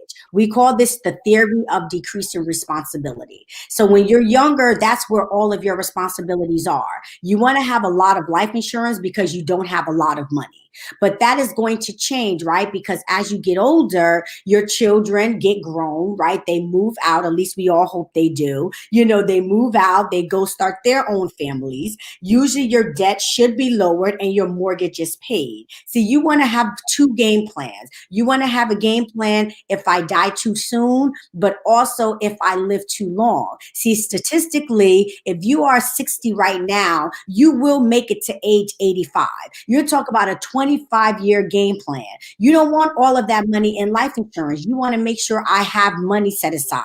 I want to become financially independent. See, we want to teach people to eliminate their need for life insurance as they get older, because it's going to get costly. You're not always going to be healthy, right? You probably wasn't smoking and then you started smoking, right? Or maybe you did stop. But whatever it is, we want to make sure that you have two game plans for yourself so that you're protected all around. Next. Yeah, so as we continue here, there are 4 ways to protect your family. And one is no coverage. And that is a way of no coverage is coverage, but we know that you won't get no one gets money. If anything happens to dad, so to speak, the family is at risk. We know someone whose father died when he was in his 30s. They had a house, they had a car, they lived in a large house. And when the father passed away, the house was the first to go, the car went, and they ended up living, the mother and 5 children ended up living in a 1-bedroom apartment. So that's not something that we want. There's also limited coverage. Group insurance from your job provides limited coverage. It basically just covers maybe 1 year's salary. Then there's mortgage coverage and there's credit coverage. There's also cash value insurance. Now, the cash value insurance, it provides protection, income protection, and it also builds savings, and we'll go into that later, as opposed to term insurance, which only provides protection. So we're going to discuss as we go on how to protect your family. Next. And also, even though it's not listed, but I know there's another popular one that a lot of people are familiar with, what they call ADD, or accidental death insurance. That one we didn't get a chance to list, but just talking about it, they're very cheap policies. You know, you can usually get them at a financial institution like a bank or a CD. Even your job may offer that through, you know, through the group insurance, but you also have to understand your definition of an accident and their definition of an accident is not the same thing, you know? So a lot of people could get an accidental death policy for $500,000 for like $20 because they're very cheap policies. 9 times out of 10, and being in this field for the last over 10 years, 9 times out of 10, they don't pay. That's just the bottom line. You don't want to get a policy that dictates how you're supposed to die, right? So I just wanted to throw that in there because it was not one of the ones of types of policies listed. But when you have someone that doesn't have anything, right, you have the uncertainty, the fear, and the worry, right, where you're not. I'm meeting a lot of people nowadays who are now open to having that conversation than they were before. But imagine just not having anything, but yet before we buy an iPhone, right? For those of you that are iPhone users, you're not even going to walk out of that store without putting protection on it. If you get a car, they won't even let you drive off the lot without you confirming that you have car insurance. So why is it that we are the ones walking around here with no protection on ourselves? Because you can always go get another phone, you can always go get another car or iPad or a TV, but you cannot get another you. We are our biggest assets. Our ability to go to work, to bring home money is what we need in the household. Why would we not protect our biggest asset? Your car is not your biggest asset. Your house is not your biggest asset. You are, because at the end of the day, it's you that gets up and go to work every day to get that paycheck to come in every 2 weeks. You want to make sure you're protecting that paycheck if something happens to you. So here we're showing if you don't have anything, just for a little as $1 or $2 a day, we can put together an entire family program for you to get your family protected depending on what your needs are, which we offer a financial needs analysis, which is complimentary. You know, we don't charge for that because a lot of people don't really know how much they need. Some people could be overinsured or they can be underinsured. Next. Yeah, so we see here, there's group insurance versus primary term. In a case of group insurance, excuse me,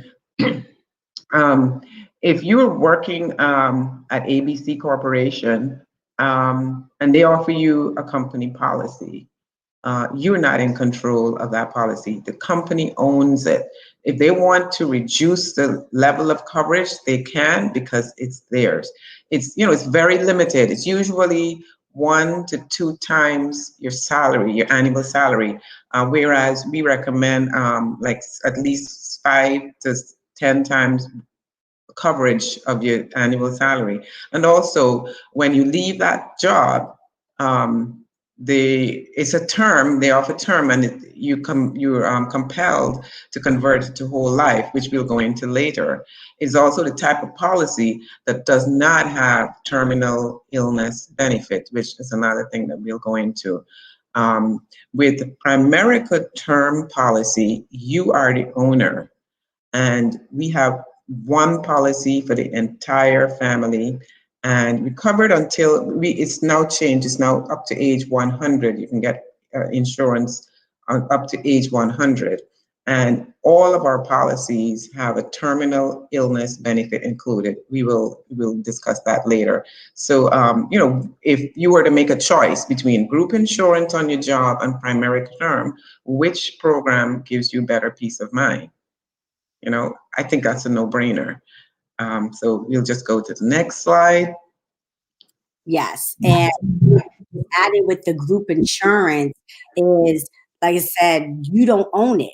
You know, why would you want something that you have no control over? There's nothing wrong with having it through your job, because if it's included in your benefits, that's awesome. But get something outside of work, something that you can take with you. You know, a prime example is during this pandemic with COVID right now. There are a lot of people, if you become furloughed, if you're on workman's comp, if you're out on maternity leave or sick leave, technically you're not covered under that policy anymore if you passed away, because now you're not getting paid from your job, you're getting paid from the government. If you died during that time, your job does not have to pay for that.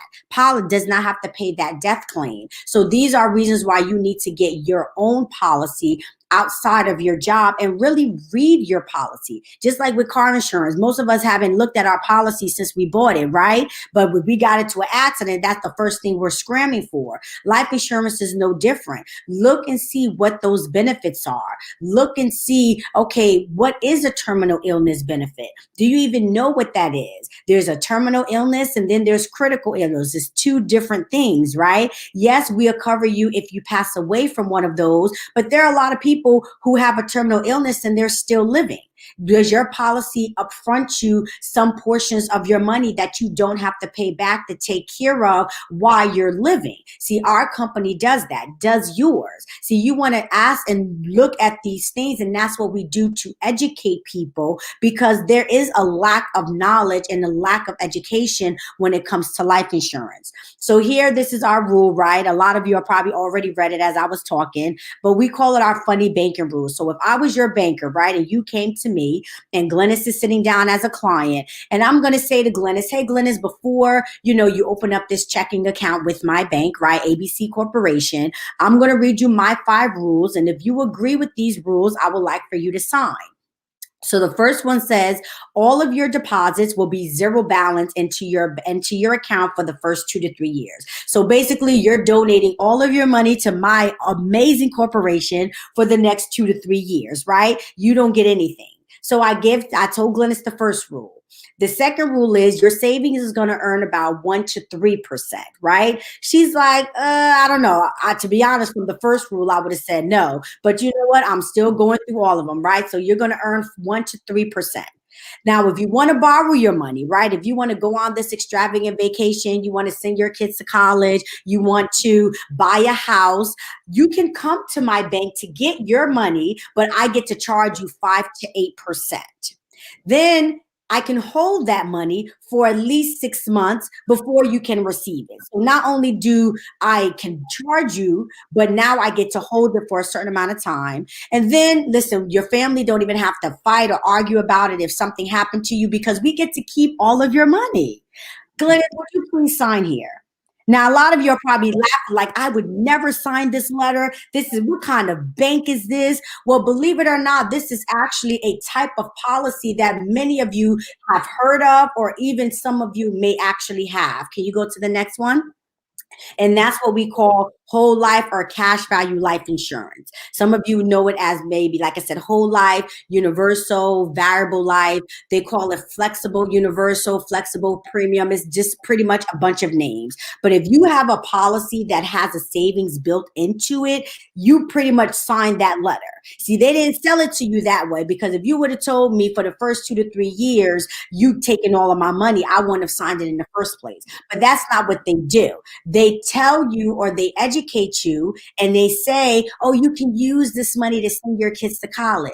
Oh, you can use this money to buy a house. They don't even use the word borrow, because why would I want to borrow my own money? That's the first off. I mean, that doesn't even make sense, right? But yet millions and millions of people are here. And again, we're just here to educate you, to really understand, why would I do that? If you taught me this, if you told me this, and knowing that I had another option, why would I take that? See, here, one thing is that it's very low coverage, right? Only $150,000 each, but you're paying almost $300 a month. So it's also a higher premium. See, they don't tell you this cash value is a living benefit. This 150,000 is a death benefit. You can't be alive and dead at the same time. So if you don't use that cash value, right, you're borrowing your own money, all of that money goes back to the insurance company. Like I said, they keep your money. And if you don't believe me, all you got to do is look at a policy. Now, you may not have it, and that's okay. You don't want it. But we read these policies, and it's written right there. See, these insurance companies, they don't care about what the agent says. They're going to go by what the policy says. So we teach buy term and invest the difference. See, if I pay for two things, I would expect two, right? I don't know about you ladies, but when I go to the shoe store and I'm buying two shoes in a box, I expect two shoes, not you telling me, well, you only got one, even though you paid for two. So we do buy term, invest the difference, right? It was more, sorry, I'm not done yet. Go back. You get, double the coverage for a lesser cost, which roughly, let's say, is around $123 a month. And then you invest the rest, right? So if you're investing that $175, that turns into $500,000. That is $1 million legacy we just put together with money that you're already spending. See, who's teaching us about $1 million legacies, right? Generational wealth. Which program would you want if you had the choice? See, sometimes they don't give us the choice, even though it's there, because we are no longer can be uninformed or misinformed or having that lack of education, because now all of you just got it, right? And we're teaching you how to have both. Again, have a game plan if I die too soon, but also if I live too long. Now you could go to the next one. Okay, so we see here that Primerica versus the industry. In the industry, you might have a policy from ABC insurance company, and what's in the policy? What kind of benefits do you have? Many times it's not clear what kind of benefits you have, but with our type of policy, I'm just going to highlight a few. One of the benefits that we have is the benefit, the family policy. Because what we do is, if you go to a company to have your family insured, and it's a husband, wife, and 2 children, you will actually end up with 4 policies and have to pay 4 policy fees. Annual policy fees. Whereas with Primerica, we have 1 policy, husband, wife, and up to 9 children for a very, very low premium. All 9 children, you pay 1 premium for them. You don't pay 9 premiums if you have 9 children, that is. You just pay 1 premium for your children. The other policy is the other clause. There is a no war or terror clause in our policies. And one example of that is when 9/11 happened, it was declared an act. It was a terrorist act, an act of war, and many people did not get paid, where their families did not get paid because there was that specific clause was not in their policies. We also have another thing that we offer to families is we offer something called a Freedom Accumulation Benefit, which is a FAB account, which we can build into the term policies for as little as $10 a month. It's not a great amount of interest, but for a little $10, you can add that to your premium every month. And if you have an emergency and need to take money out, need to get money, you can just call and ask for the money that's in the FAB account. So that is another benefit of the Primerica policy. I don't know what happened to Jessica. She seems to have dropped off. Next. Oh, I don't know what happened. So, many people know about Dave Ramsey. And here is his philosophy. Whole life insurance is the payday lender of the middle class. do not fall for it. Get a term policy to protect your family. So, we know that, and also I think Susie Orman, who is financial advisor to many stars, including Oprah Winfrey, this is her policy too. She has a video on YouTube where she talks about this, about not getting a whole life policy, because they push it and they say they say, oh, you can use it to invest money, but they don't tell you that when you invest, okay, here she goes. They don't tell you that when you borrow the money, or if you take the cash value out, you don't have a policy anymore, So this is what Dave Ramsey says, and I know a lot of people know. I think he calls it baby steps. Next. So even with again, things that you can use this for. I mean, this is one of a picture that we just saw, but it says Master P's grandfather left him $10,000 from a life insurance policy, and he turned it into a $250 million, empire. What if he had left him nothing? See, maybe the 10,000. Hey, for some of us, we're like, oh, I got 10,000. I didn't turn it into an empire. No, but what did you do with it? See, the thing when it comes to when we get money is not the fact about how much money we make, but it's about how much money we keep. See, you can make 100,000 a year and spend 105,000. You're still broke, right? So even with life insurance, the reason a lot of us, when we get a lot of money, we don't know what to do with it because one, we don't have a plan, we don't have a coach, and we don't have the financial education. But see, he used it to do something. Now, maybe you won't turn 10,000 to a $250 million empire, but why not invest that money? Why not put it into a retirement plan? Why not put it into an IRA? Why not set it up for your kids' college? Why do you have to borrow money to send your kids to college? But if we were taught about college education at a young age, and I'm saying this from personal experience for someone that went to school and got 2 degrees and I'm paying my loans back, but what I've learned, I'll be out of debt by next year, in the next couple of months, actually. Why? Because I learned the importance of financial education. And I started with life insurance and understanding, man, we need to teach people how to build generational wealth, right? How to become financially independent. Not saying you're trying to profit off the death of someone, because that's not what it's for. But I think they would be a lot happier if they looked down on you and saw that you did something good with the money that they left you, right? And that you didn't just, just wandered it away, Next one. Life insurance is cheaper to buy 10 years too early than 1 minute too late. A lot of us, even I use COVID right now. Some of us were probably as healthy as we are. But did you know that life insurance companies, because you tested positive for COVID, that's a pre-existing condition. They could charge you a higher premium because now you have, you have a pre-existing condition now. Any other health issues that may have come with it, all because of that. All it takes is one time, right? That one party or going to the supermarket. We don't want to wait until it's too late when we could have taken care of it so many years earlier or so much time sooner. Next. Go ahead, Dennis. Yes, so we like to share with people and teach people that it's easier to pay $30 to $100 a month for a policy than it is to pay or raise $10,000 in a week for a funeral. And we all know how that happens. A lot of people use the GoFundMe system for that.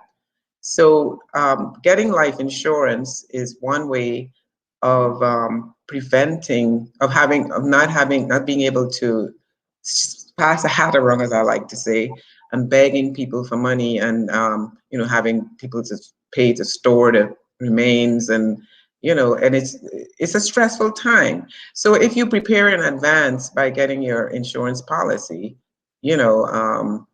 it's you have a peace of mind that you're taking care of yourself and your family. And Jess, you can do the next one. Oh yeah. And that one just said like 7 out of 10 adults don't have any life insurance whatsoever. Like I said, there's different stages in our lives where where life insurance conversation is going to come up. If you're getting married or currently married, you should definitely have that conversation about life insurance.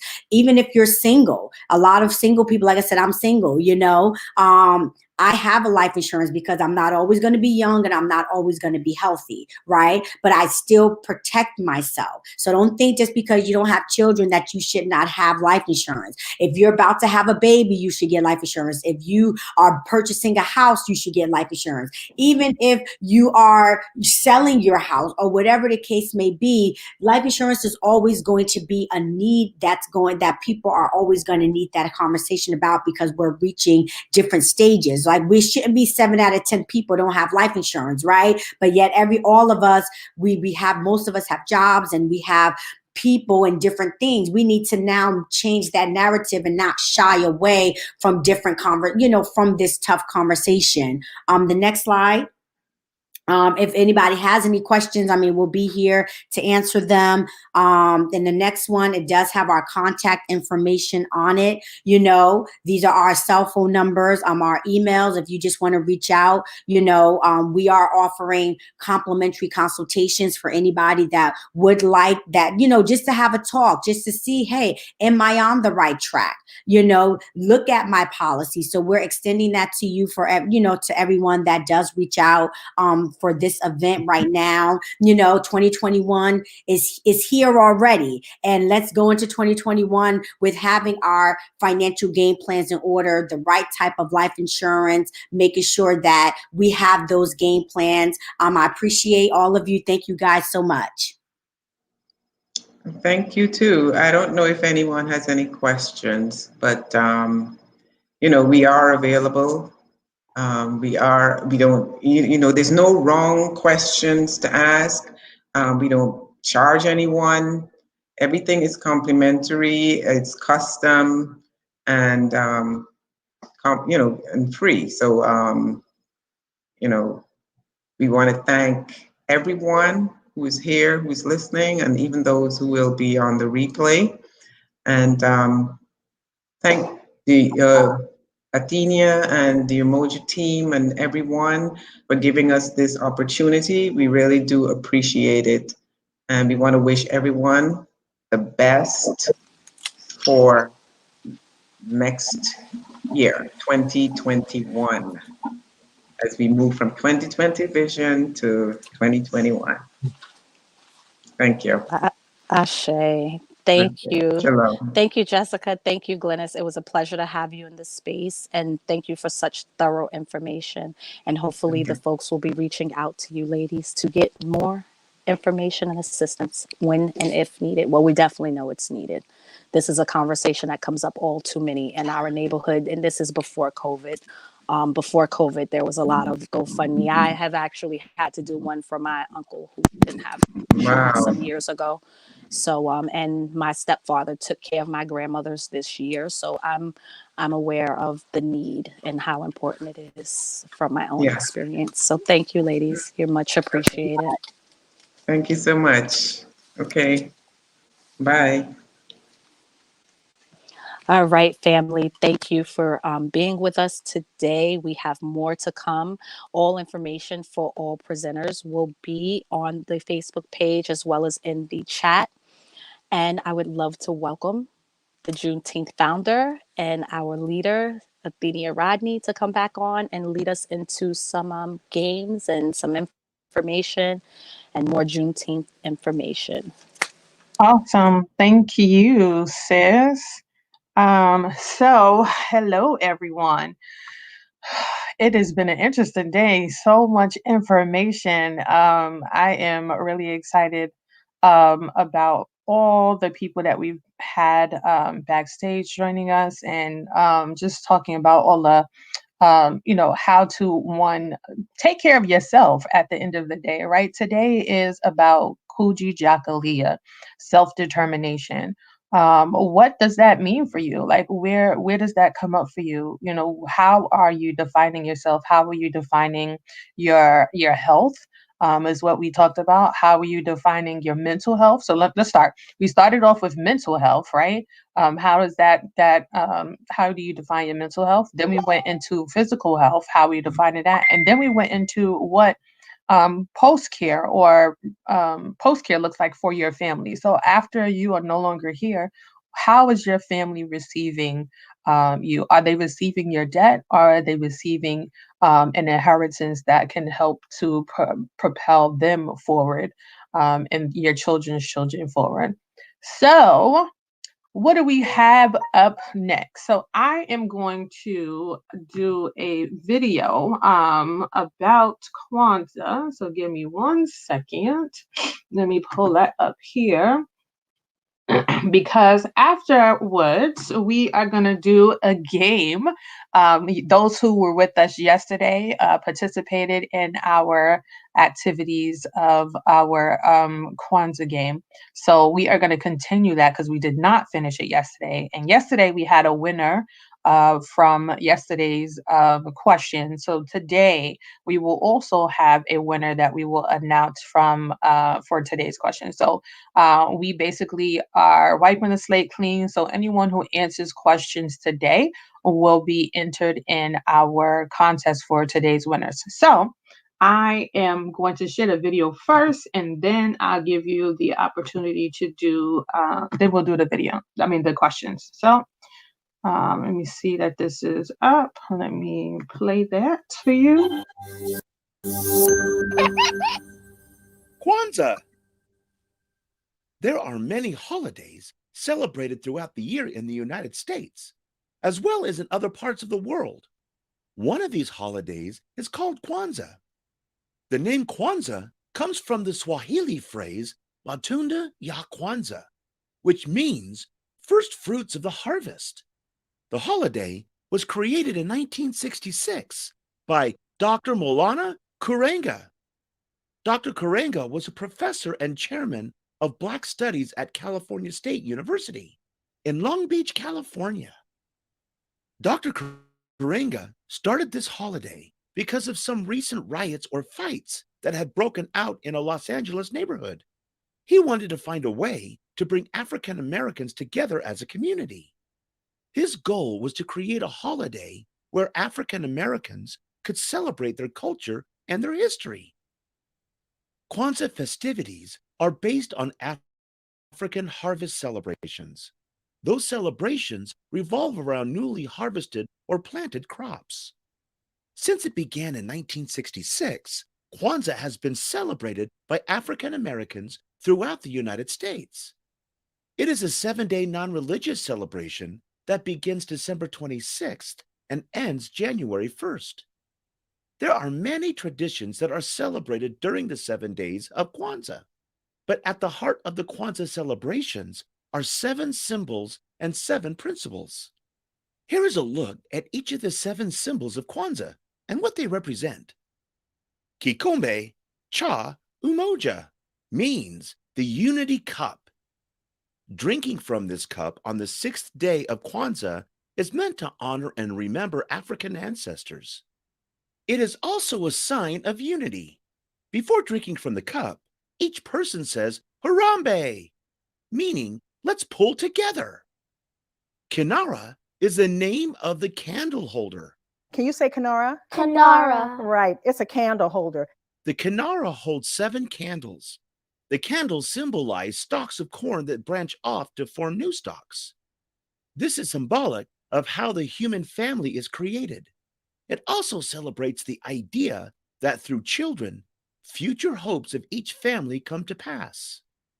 Mazao is the name for crops.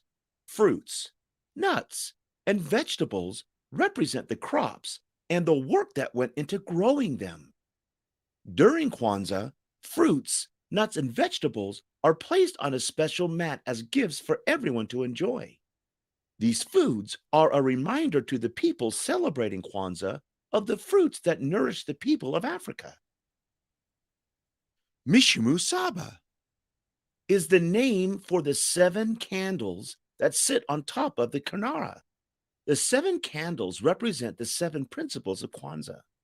The 3 colors of Kwanzaa are red, black, and green. They are important symbols in ancient Africa. Green symbolizes the fertile land of Africa and represents the future. Black is the color of the people. and red represents the blood that was shed in the struggle out of slavery. 3 red candles are placed on the right side of the Kinara, and 3 green candles are placed on the left side. 1 black candle, which symbolizes unity, is placed in the middle. 1 candle is lit during each day of Kwanzaa.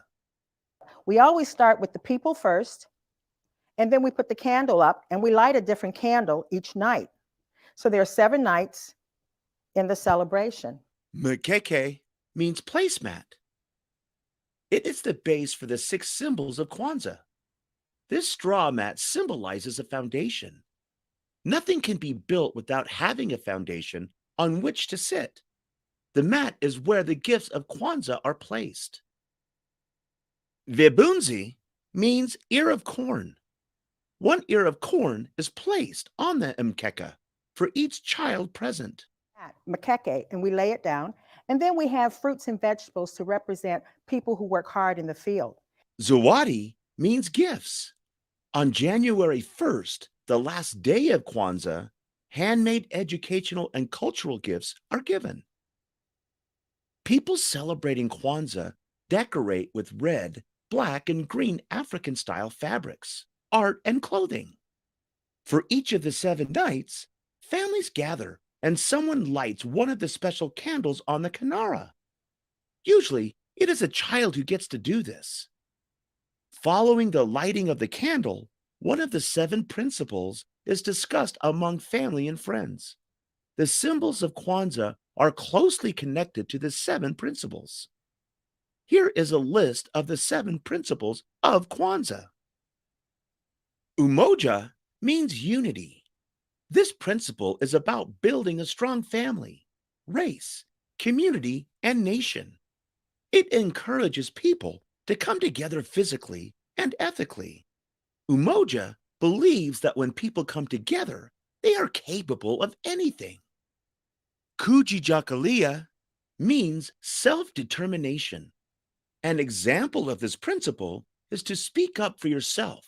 You don't need to wait for someone else to define who you are. You are the one that creates your own identity. Ujima means collective work and responsibility. This principle is about helping others within your community. It says that we best solve our problems when we do it together. Ujima means cooperative economics. This principle encourages African Americans to build and maintain their own stores and businesses, and suggests that the community will all profit from those stores and businesses.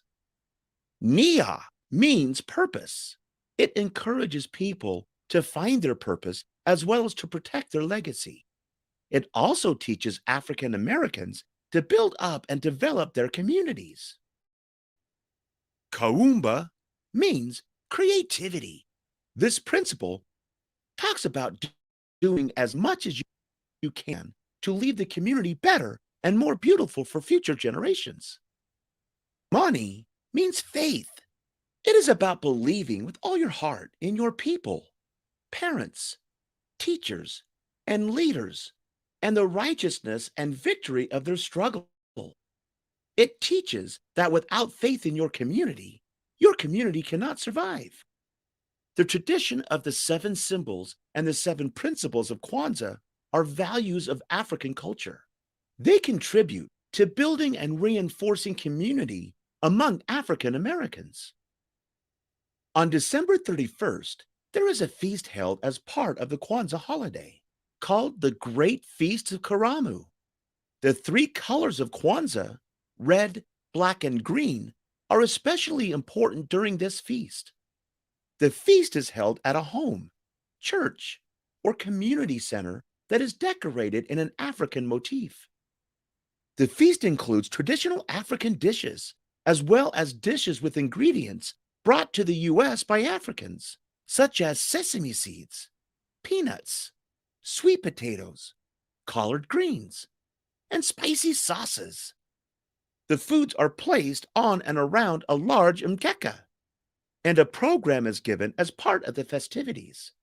Like all special holidays, Every family celebrates Kwanzaa in its own way.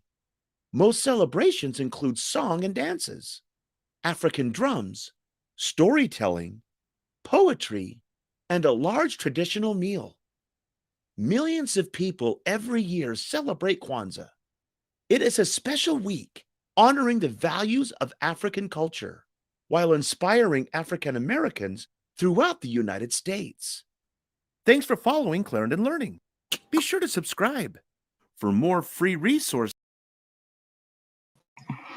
Okay, so I hope you guys were paying attention because that was a lot of information.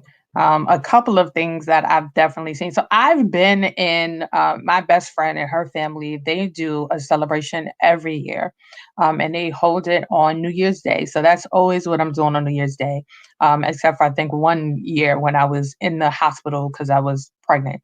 And so they basically have a celebration where they do all of what we just saw.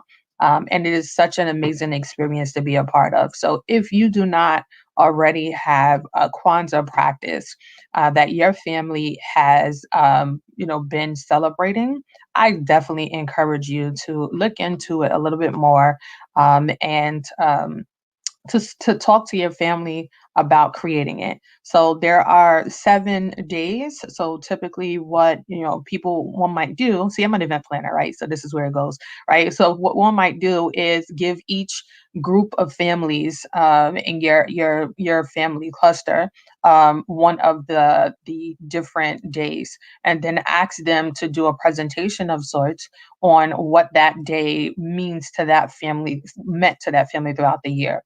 So it's a great way to get a bunch of people involved. It's a great way to also bring family together, so that it's not just around the Christmas or the New Year season. I mean, it's still during the same time period, but at least it gives you guys an opportunity to grow educationally, spiritually, mentally, physically, and all of the in-betweens together by being able to, do that process. So I definitely encourage you to do so. I've had a great time attending and participating in the activities. And then at the end, based on the gifts, which are, I'm not going to give it away, but then the gifts are a added bonus because they're all homemade gifts. So gifts that people from the families, they spent time to create throughout the year. And especially if you have some really talented family members, as you've seen, we have plenty of presenters here that were artists and things of that nature. Just imagine getting a piece of art from one of them, or getting a mask, a face mask that was made by a family member. So it also gives you the opportunity to learn what your family members do, because we don't share that information. I learned at least 4 of my family members over this COVID time has started their own business. That's different. I didn't know that until they shared it into our family group that we created. But this also gives an opportunity for them to showcase what their business is and for the family to be able to support them. And it's not just family; it could be friends that are all getting together and creating this as a program. It's the sky's the limit. So it really is what you want it to be. So with all of that said, I want to, let's see, where do we want to go next? So the first thing that I am going to do is I'm going to bring up the game for questions. So see, we have a couple of people that just joined us, a couple more people. So I am going to bring up the game from yesterday. So here is the game from yesterday. So I am going to start this way. So this has all been information that we have been learning over the last couple of days. So we're talking about the history, we're talking about symbols, principles, the English or the Swahili word. And you would need to tell us what the definition or what the other word is. So if it's the English word, you have to tell us what the Swahili word is. And if it's the Swahili word, you have to tell us what the English word is. And then celebration. So we did yesterday all the 1 and 200. So how this works is if you put it in the chat, I'm going to put up the question. You'll put it in the chat and we'll go to our next activity. So you'll have time to put the answers in the chat. All those who respond to the answers, I am writing your names down throughout the day. So as you respond to the questions throughout the day, I will add your names to the list. And then we will tally at the end of the day who has the most points. And you will be getting points based on the question that you answer. So the history is 300, if it's 400, 500, etc. Okay, so here we go. So the first one is history for 300.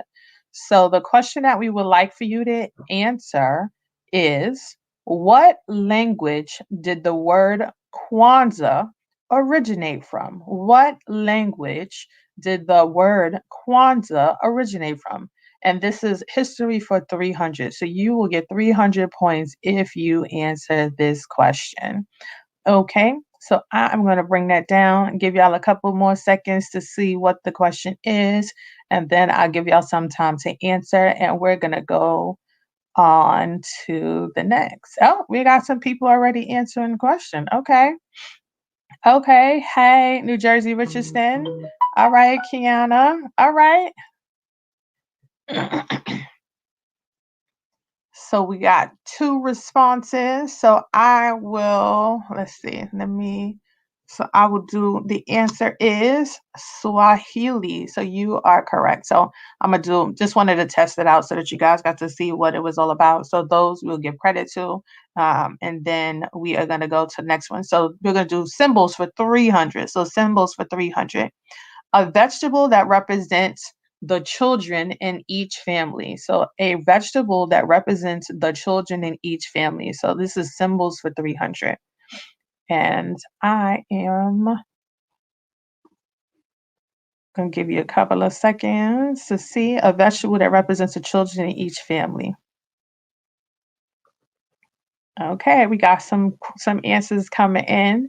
I'm going to leave it up to allow y'all to still answer some questions. So y'all continue to keep answering, and we will see where we go with that. So one of the things that I wanted to reiterate that we talked about yesterday. So part of the reason for why we decided to put this event together is we are working towards our Juneteenth event, right? And our Juneteenth event will be held June 18th through the 20th this year. Typically, we do Juneteenth as a one-day event. It's usually held Father's Day weekend, and we've been doing that for the last 11 years. So God has definitely blessed us to be, I guess, with foresight, because we were doing this event before it was even popular. And I will tell you that this year I got an outpouring of responses from family and from friends and from customers who have attended our events over the years. My inbox on Juneteenth was overflowing because people were just like, oh my gosh, I did not realize the importance of Juneteenth. I know I've seen that you have been, celebrating Juneteenth for so long. You are the one that, taught me about it. And so when it became a big topic this year for the Black and the world, the community overall, it was something that a number of people were proud to be able to say that they knew about because they had attended one of our Juneteenth events in the past. So I'm always about leveling it up and doing bigger and better every year. So this year we had to obviously, as you know, jump online for our Juneteenth event. And it was amazing. And you guys have been watching, I don't even know if you know, but y'all have been watching some of the videos, the recordings, the pre-recordings from those sessions, and they were all done live. We had vendors doing presentations.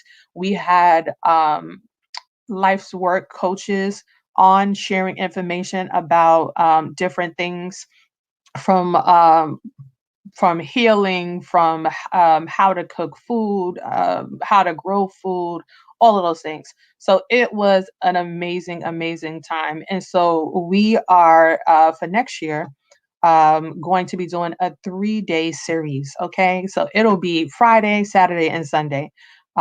They said that they are making it a national holiday in New York, and some states also said that they're making a national holiday. So that is great. That is not something that has happened in the past. So we are really excited about that. So on Friday, the 18th, we are talking about health and wellness. So this will be a dual event. So it'll be online as well as in person. So on Friday, it'll be health and wellness. So we're talking about mind, spirit, mind, body, and soul, as far as health is concerned. So we'll have some yoga sessions. We'll have some active, mental, physical, all of that kind of activities. On Saturday, we are focusing, as we always do, on our entrepreneurs, our Black parent entrepreneurs, as they showcase their work and do presentations on their business. And then on Sunday, completely brand new, totally off the press, we have our new segment that we are very excited to be hosting and to be sharing with the community. And we hope that you will encourage your youth to participate. It is focused on the youth. We know that our youth have been watching us. They have been watching their parents be entrepreneurs in this world. And now we want to give them the opportunity to shine as well. So what that means, we are doing a Juneteenth pop pageant, like pomp and circumstance. Yep, that's where we got it from. So we are doing a Juneteenth pop pageant that is focused on our youth. So we are talking about teens from the age of 13 years of age all the way to 19 years of age. We are going to be offering services to them, like etiquette sessions. They're going to be learning about health and wellness for themselves, what that looks like. And then we're also going to be showing them how to present their business. And then on the 20th, that day is the day that they will present their business to the wider community. So we will have them do presentations to the community about their business idea.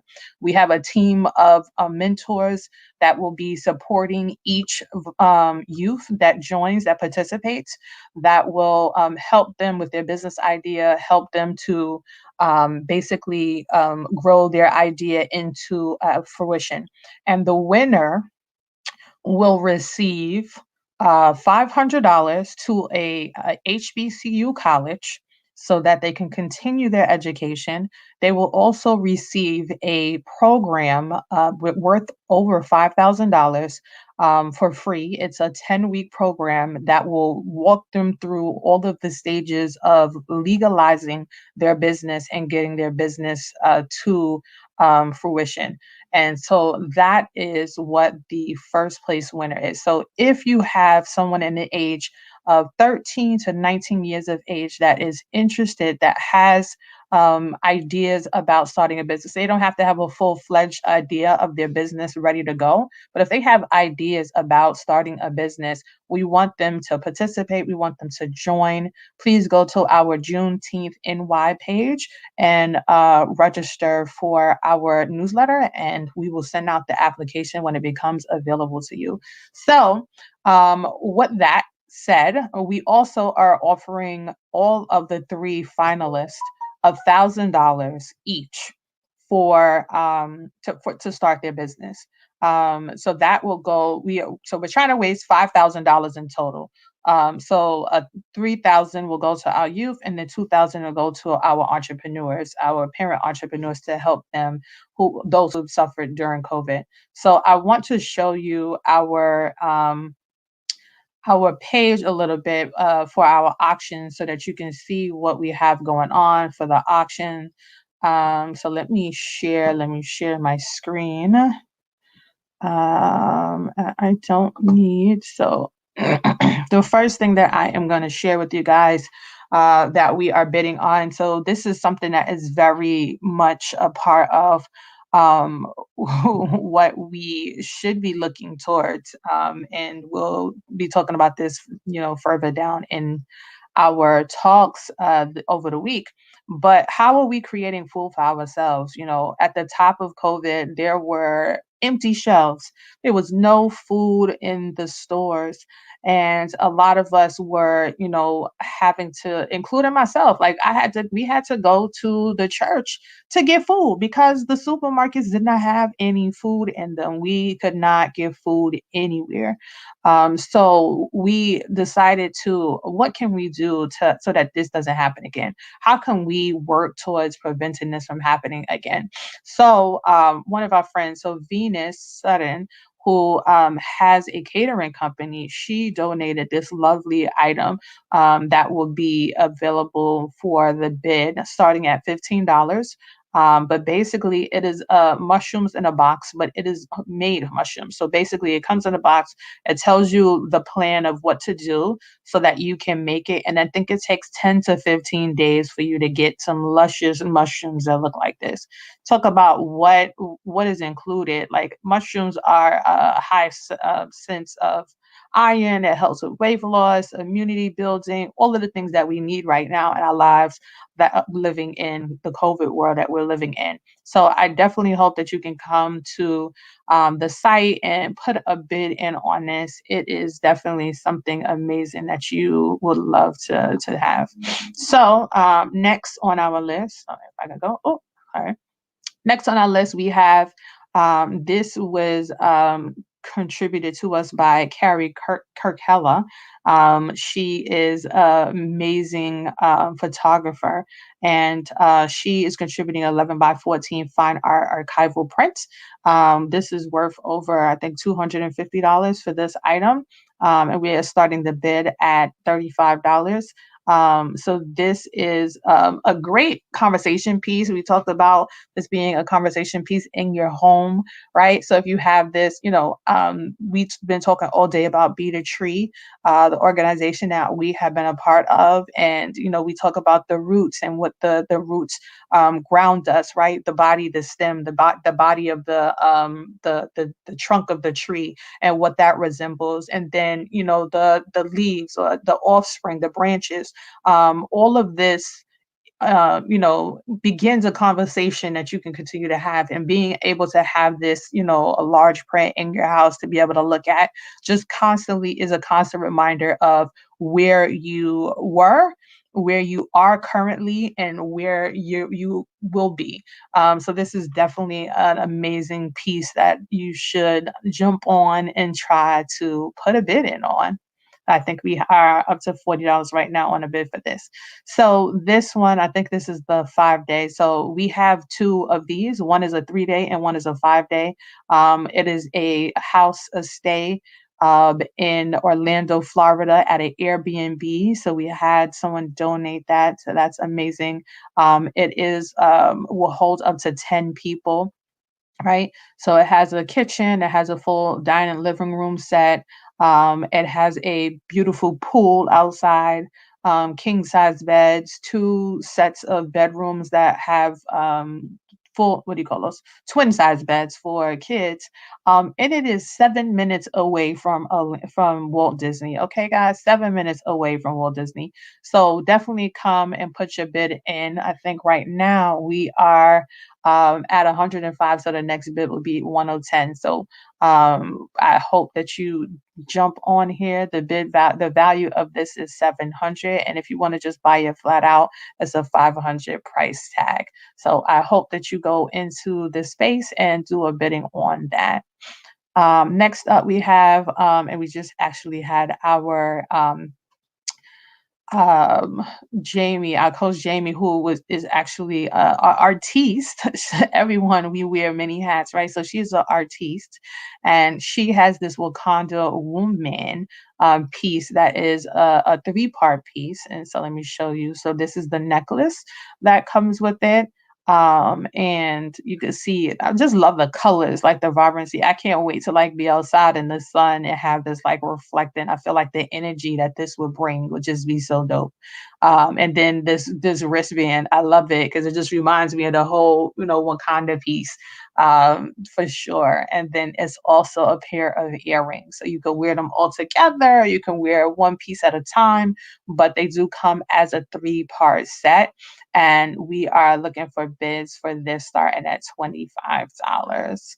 The next item that we have here, let me see if I can go to the next one, is my college time, another donation. So my college time timeline donated this. This includes a 1.5 hour session to help you towards going to college. So if you have any teens, and like I said, we were just talking about our teenagers, we're really trying to focus on our young people and supporting and encouraging them. So this is an opportunity to be able to get them a great package that allows for them to also have some programming for 4 years of their high school career.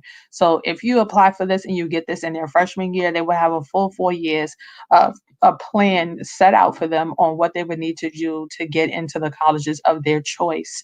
And there's none of that limiting yourself, that self-doubt. Again, today's Kujichagulia, right? Self-determination. What does that look like, especially for your children? How does that show up for them? How are you presenting your children the evidence of Kujichagulia so that they can step up to the plate and take on creating who they want to be for themselves?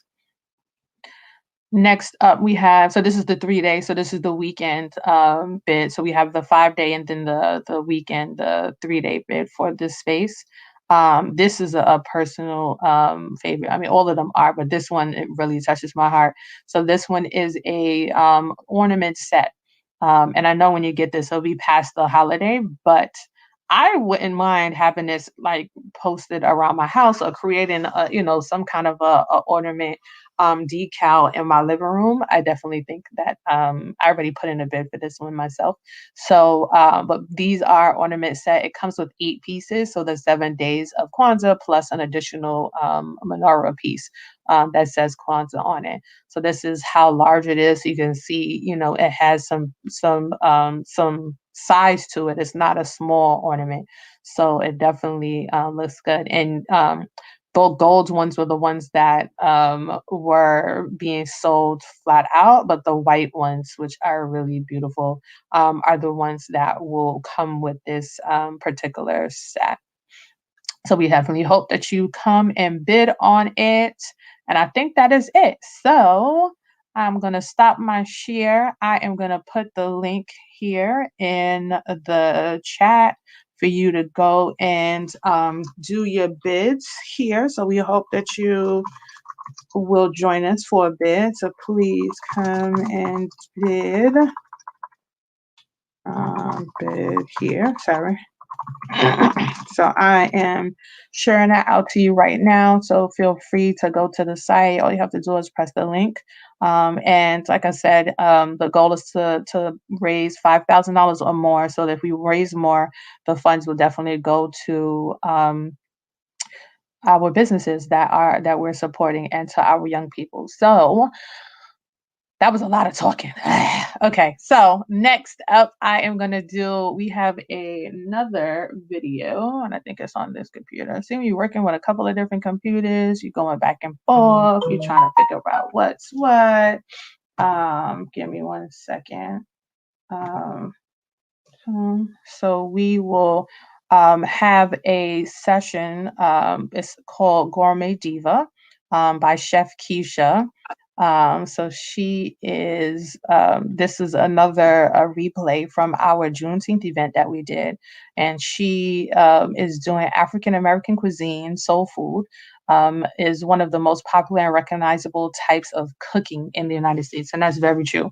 Everybody eats soul food. I have a very close friend who owns a restaurant downtown, and he makes African soul food, and it is amazing. He actually did the food for our wedding 12 years ago, and he is still a very close friend to this day. We still patronize his business and support him and encourage all that he is doing. He, during COVID, went to the hospitals and donated food to the local hospitals, pans and pans of food because the doctors and the nurses were not able to go out and get food on their own. So he wanted to give back, and he went and he donated food so that they didn't have to do so. So do know that a lot of small businesses are out here doing some really amazing things, and we just hope that you continue to support them.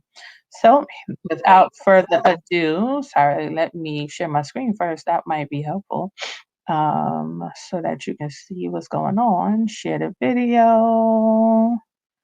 And here we go. We have Master Chef Keisha Ogaldes here, and Keisha is going to do a little intro. You already see her screen. We're in the kitchen, getting ready. Hello. I'm gonna mute. All right, perfect. Okay, how's that? Can everybody hear me? Yep. Okay, cool. So, Master Chef, that's kind of a lot to live up to. I'm gonna do my best today. So, my name is Chef Keisha Ogaldes. I'm the owner and head chef over at Gourmet Diva Inc., a personal chef and catering service here in New York City. Also, due to COVID, pretty much moved a lot of things online. So, we have cooking classes, virtual wine tasting. So, if you definitely want to be entertained online, definitely find me. I'm on Instagram at Gourmet Diva. I'm also online at www.thegourmetdiva.com. And I'm sure it's going to get posted somewhere. So happy Juneteenth, happy Father's Day. And actually today is the first day of summer. So what we're going to make today, I'm going to make a cornbread salad with buttermilk lime dressing. So definitely something, if you're going to a barbecue after all this festivities, it's something that you can definitely, take with you. So feel free to make comments and I'll definitely answer questions along the way. So I probably won't be able to see the chat room. So if you want to just, relay the questions and comments, we can kind of do it like that. So, Absolutely. Yeah, is that exactly with this whole Zoom thing, and it's hard to see people. So just wave.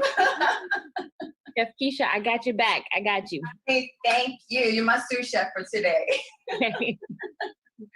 So cornbread salad. I don't know. So basically cornbread salad to me, this salad has been reinvented to me. I've done it for 10 years almost. It has changed and changed. I think this is probably perfect at this point. So cornbread is definitely something that's Southern. And I think most of us, we probably grew up on the Jiffy cornbread. Yes or no? It was fit. So, but for today, we're gonna jazz it up a little bit. We're gonna make a cornbread in a cast iron skillet from scratch. So we can say goodbye to the Jiffy box, and we're gonna do the same thing. Yeah. So I have some cornmeal and also some all-purpose flour as well. And right now my oven is at 400 degrees, so you do see a little sweat. I'm on a 4th floor walk-up in an apartment, so bear with me. That's when you know you love what you're doing, when you can enjoy this. So we're simply gonna take your cornmeal,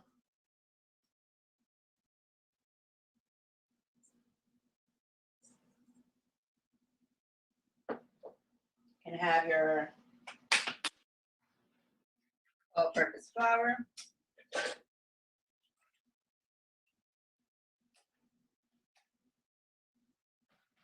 Make sure we level it off and don't pack it too much. So, and the full recipe I'm gonna put on my Instagram page, so just follow along. So we're gonna mix it up just a little bit. And we have baking powder.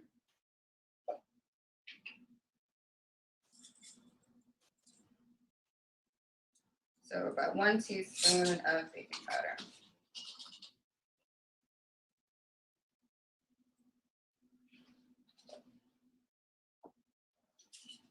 And then let's see, a little bit of salt.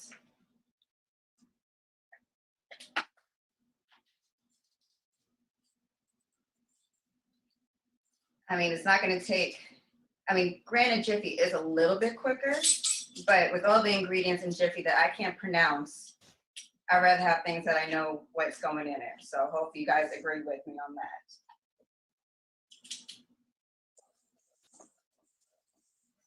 So here we go. And it's something that, you know, if you have kids at home, they can help out and make. So, and let's give us all a break. And then also, let's see. So we have all our dry ingredients. And to make it a little bit sweet, so depending on how sweet you like your cornbread, I don't want it too sweet, so I'm gonna put a little bit of brown sugar.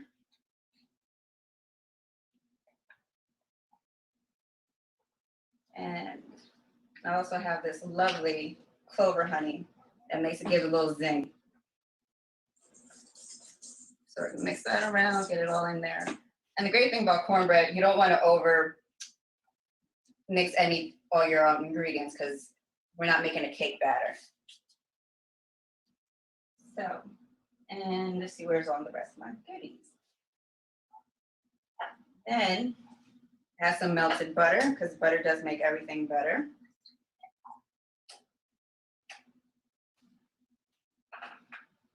So we pour that in there.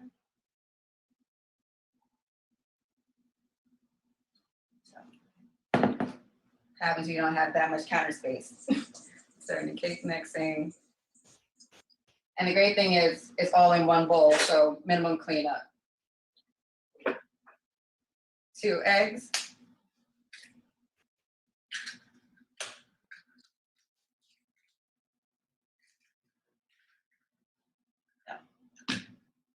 Cake mixing.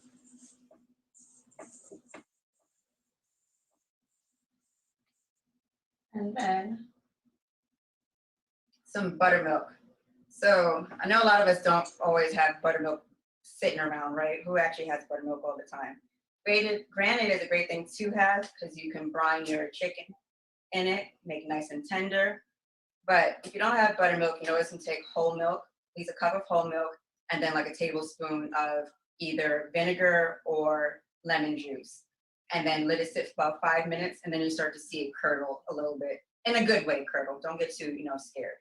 So it'll give it a nice thick body, and then you don't have to worry. Or if you have milk that's about to go bad, make yourself some buttermilk and reuse it.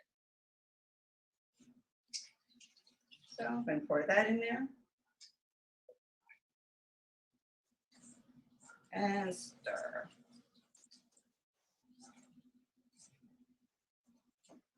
So now you see it's coming together.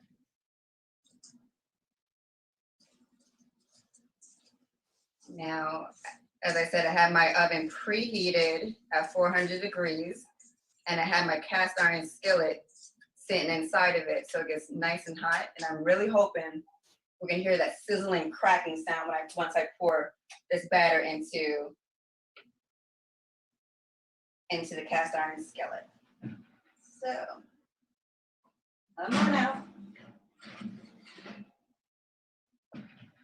So it's my little baby cast iron. Let's see it. Here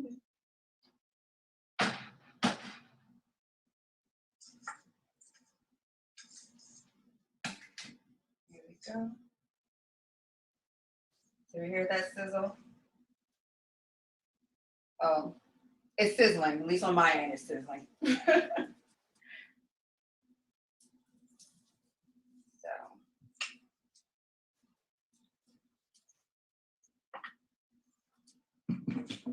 And some fruits here that is sizzling. You'll see that. So back into the oven and let it do its thing. But for the sake of time, we'll just imagine 20 minutes our lives just passed by, right? And the cornbread's cooked. Here's a quick question. Does anybody have one of these guys? Like, can you see the old school blue? I think everybody, I swear, their parents had it back in the 70s and 80s. So when my mother was moving out, I just took it because, I mean, it's like good memories. So anytime I'm making cornbread or something quick, I kind of use I think it's Cornell or whoever designed it, but just a little laughter in that. So like I said, 20 minutes of our lives went by, we have our cornbread. So the idea with the cornbread salad is that it's almost like an Italian panzanella salad where, you know, for that salad is breadcrumbs that they use. So the Southern version is that we're using the cornbread as the bread. So we're gonna cut these up into squares, or if you want to get rustic, just tear them up. You know, what's life? Do we always have to be exact and perfect? You say, yeah, it's a rustic cornbread salad. Chef Keisha said so. So you end up with bits and pieces like this for your salad. Then you can put it onto a sheet pan and you put it back into the oven to get toasted. So in a way, so you can see once you toast it, it's nice and hard. So that will stand up to the dressing that we're gonna make. Especially if you're going out to a barbecue, it can sit out for just a little bit.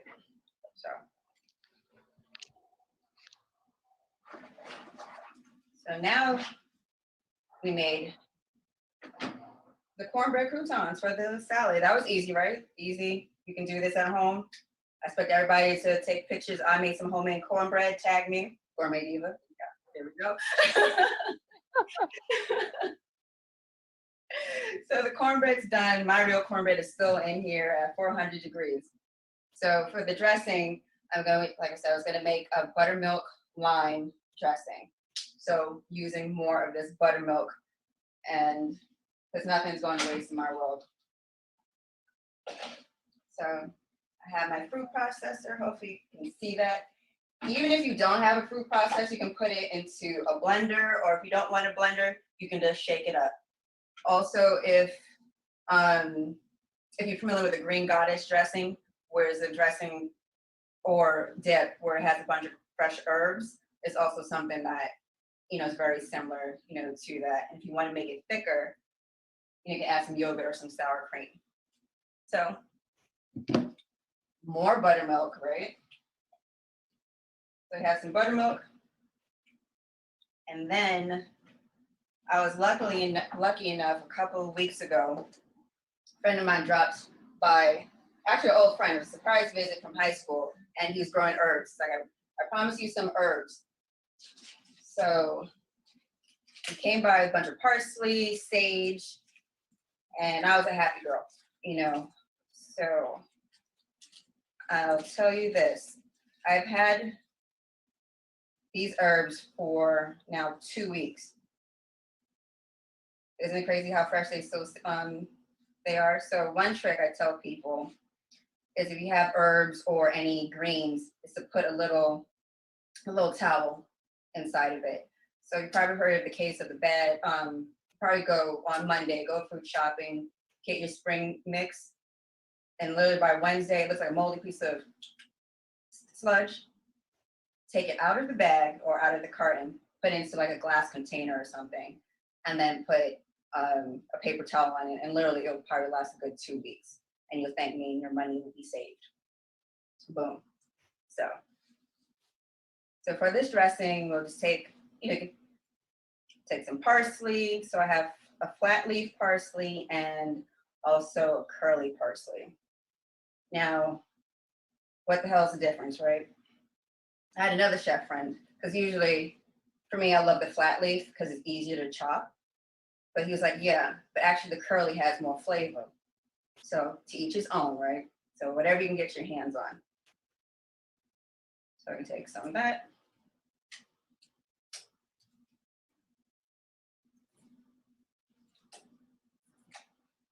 And I believe we have a farmer coming on after me. So I think hopefully he'll appreciate this moment.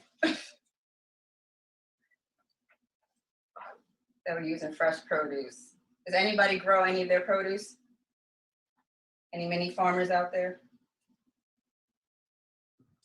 Not yet. So I also have some basil,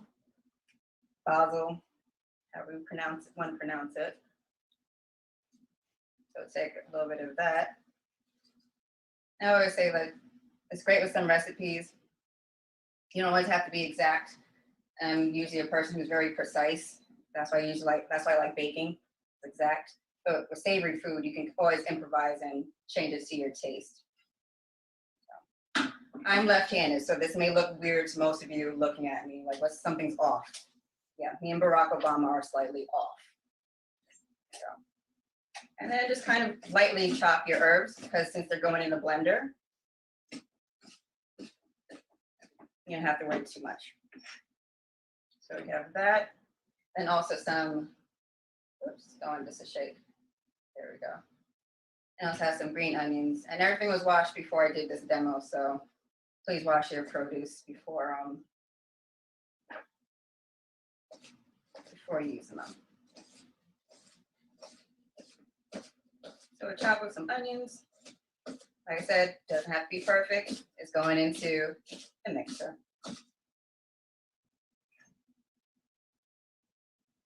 So got some herbs, and I already pre-chopped some over here too to make my life easier. Add that.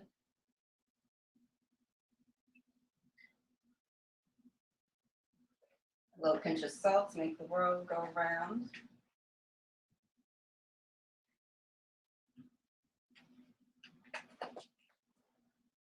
And we also have some apple cider vinegar.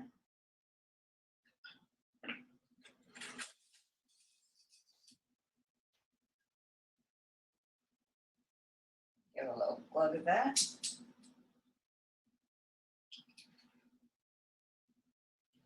Then some freshly squeezed lime juice. I said buttermilk lime, right? Boom. Lots of lime. And for a little bit of sweetness, honey.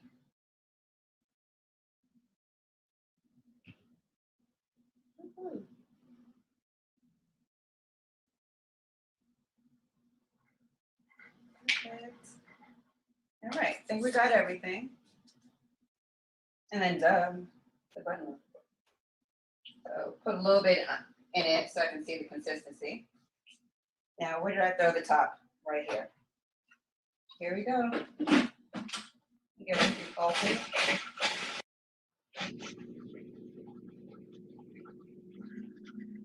I want it to get nice and green.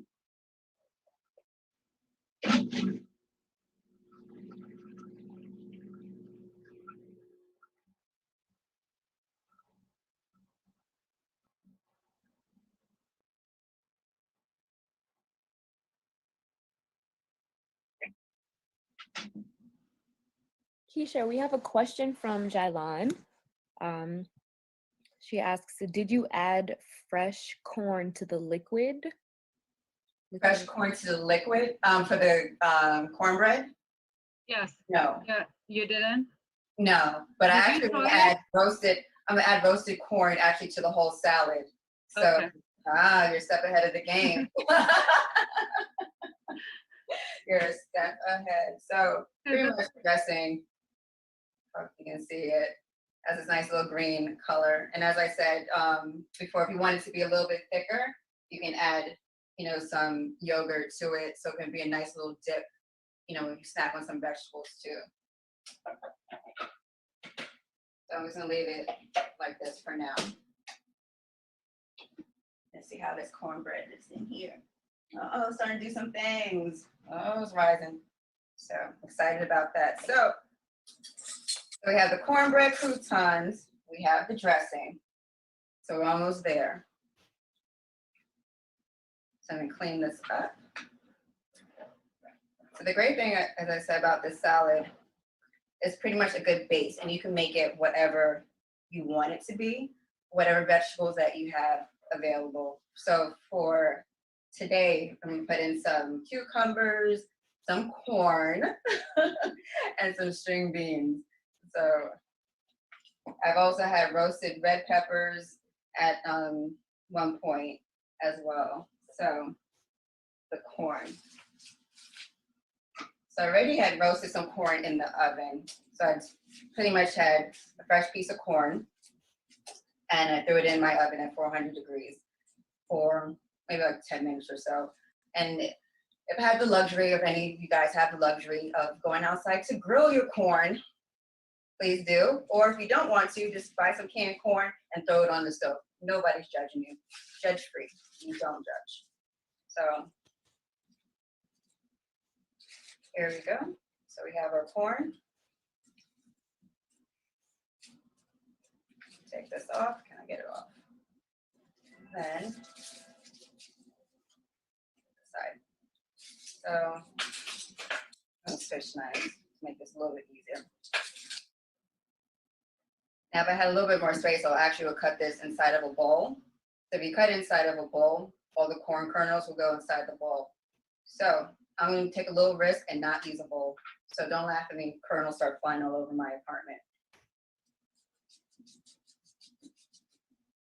There we go.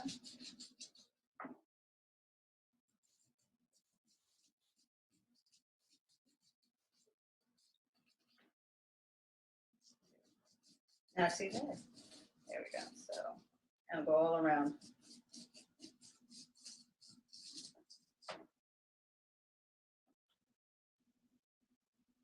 So nice piece of corn on the cob. If people like to chew on the cob, this is a perfect, treat to to give, or if you have a dog. I don't know. However that works out. So I'm gonna put that to the side. So we have the corn. We'll take a little bit of cucumbers. So it's a serrated knife that I use. I love this serrated knife. Victoria Knox on Amazon. They're not sponsoring me, but I love the product, so.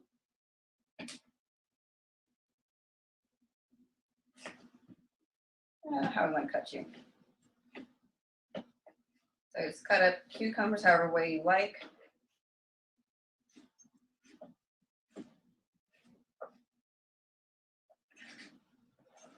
So we have that. And I think we're all supposed to be wearing red or something today. So here's my contribution to the red. Nice tomatoes. So I'm gonna quarter them.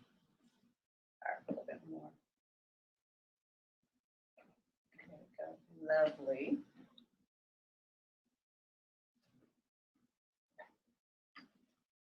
And since I love color, I got some yellow ones. And this is why nature is the greatest thing in the world. And y'all need a little laugh. Check out my nails and the the tomatoes. Did not do that on purpose, it just happened. So, yellow on yellow.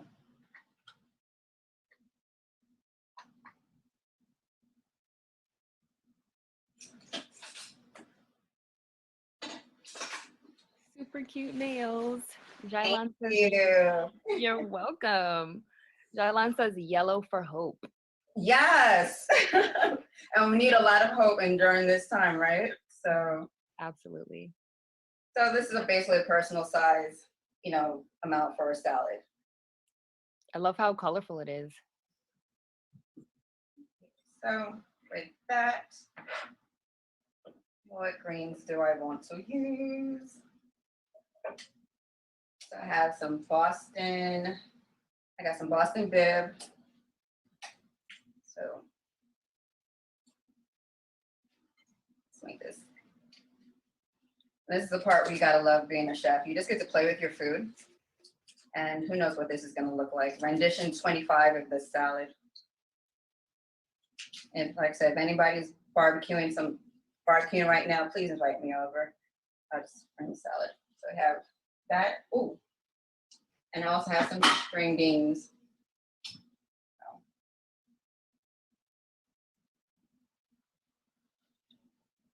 Let's see, I had some.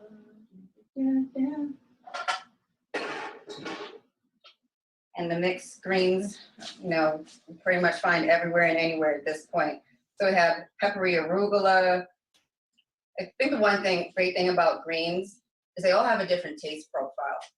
Once you start to get geeky about it, have a piece of arugula, you figure out it's peppery and pungent. Then the Boston is actually sweet. So everything has its purpose. So I'll take a little bit of this dressing.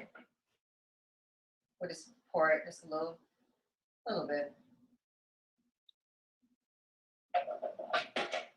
Give it a little massage. And since I'm eating this, I can use my hands. So put that to the side. So.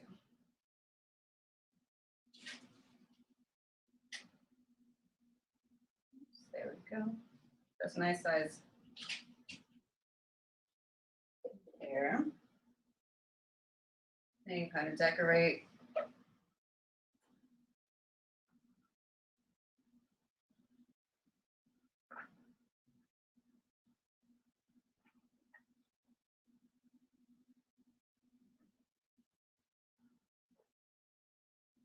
And then we can't forget about the croutons. And you can and even if you want more cornbread than vegetables, you can do that too, or just leave out the greens and just have the cornbread and just the vegetables by itself. So that's what I like about this salad. You can just kind of do anything you want and however you feel. If you want to throw in some more basil to go with the tomatoes. So we'll do that, and then some more of the dressing so that it would get soaked up inside.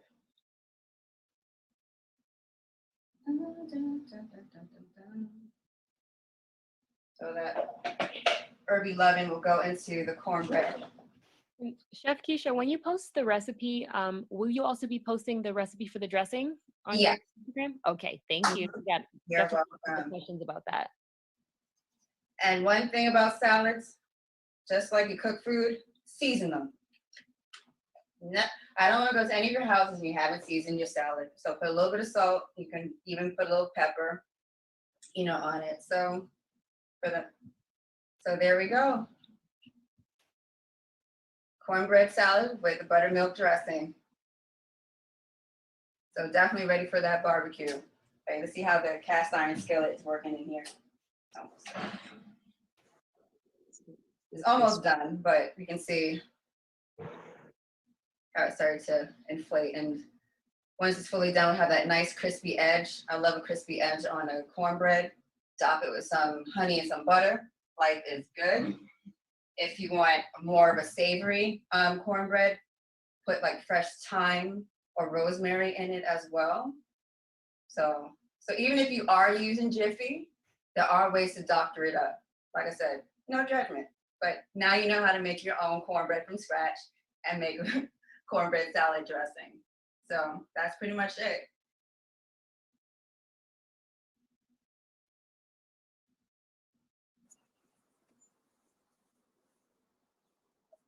So any questions? No, but you're welcome to bring that salad over. Less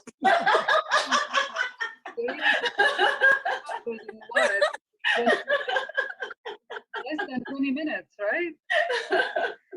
And from scratch. From scratch. Yes, yes, and from scratch and I love the green. I love green in general. I love fresh herbs. I'm not good with having my own, but I love greens. So I love that you added fresh herbs there, and you went. I'm not good with sugar. With what? You're not good with With the sugar, I don't. But you added little bit of brown sugar, or if you want to, you can put for this one, for the cornbread, I use brown sugar. Yeah. Or you can use coconut sugar as well. So since it's pretty much has that same taste, you can do a one. When I put the recipe up, you can do a 1-for-1 swap with the coconut and palm sugar. So I have that same taste. You can add, or even add some maple syrup to it. Yeah, or honey. Yeah. Since it's for a salad, you don't have to worry too much about it being sweet. I guess it's always a camp who likes like extra sweet cornbread, or who likes cakey, cornbread. As long as it's not dry, I think we're fine. As it's not dry. Look at it there.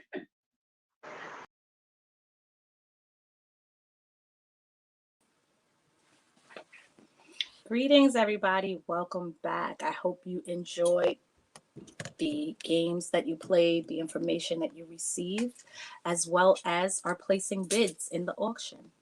Up next, we have Sister Taja Oh So Fierce. I love that name. Did I say it right, sis? Hi, Dinia, she's coming in with me. I said it right? Okay. Yes.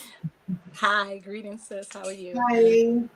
So, family, this is Taja Also Fierce of Bubbles and Bites. Taja is the proud owner of Bubble and Bites LLC. She's planned various events over the past few years, such as galas and fundraisers and tea parties.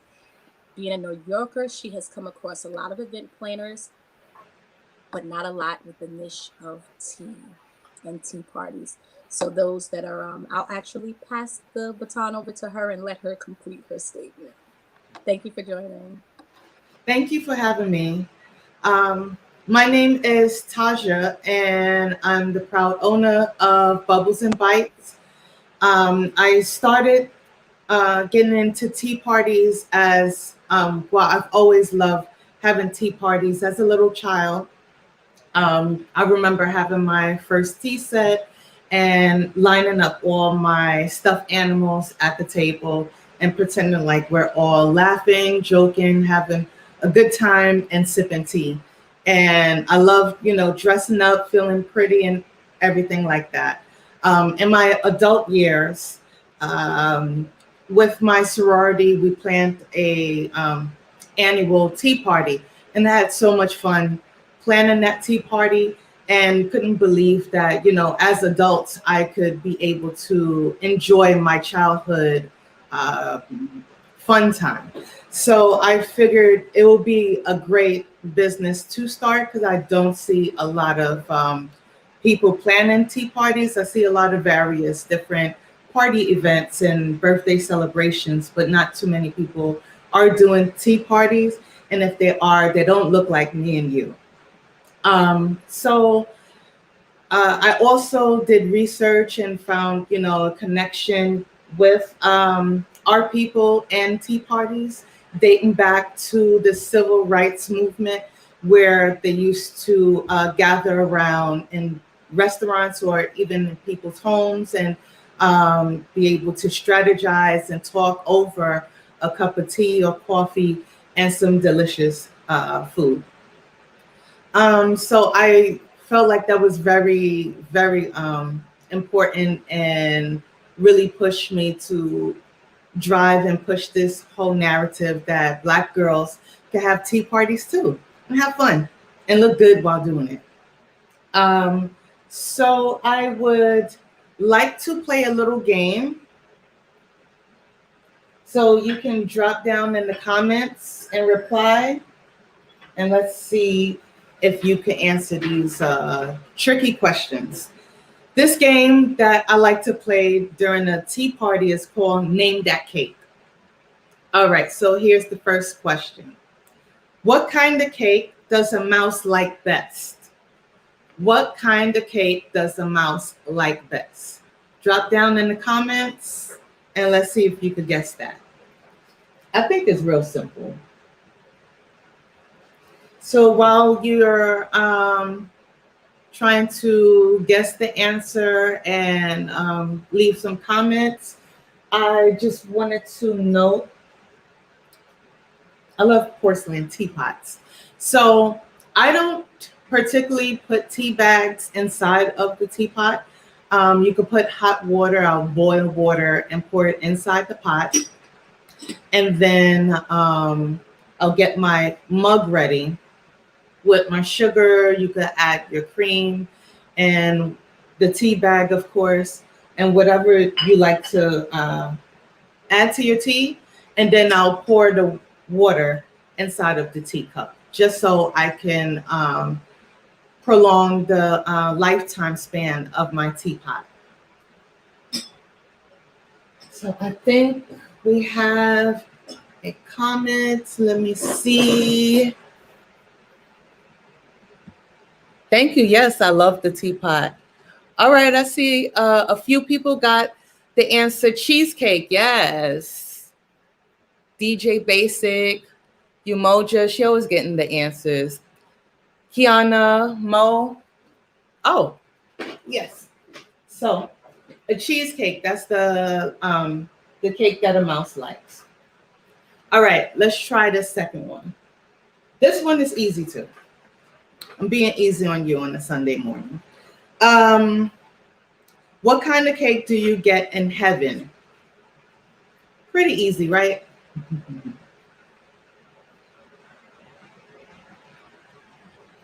What kind of cake do you get in heaven?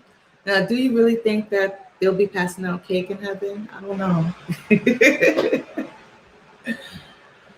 So I'm gonna give you a moment to drop down in the comments. I see some comments coming in. All right. DJ Basic, you the first one. Angel cake. Yep. That was easy though. That was too easy. Let me see. Okay. Let's try this one. What kind of cake is a big flop? I think that's tricky. I didn't get it at first. I don't eat that cake too much.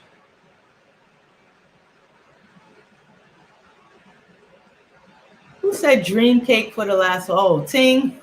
Dream cake. I never heard of a dream cake. I wonder how you make that.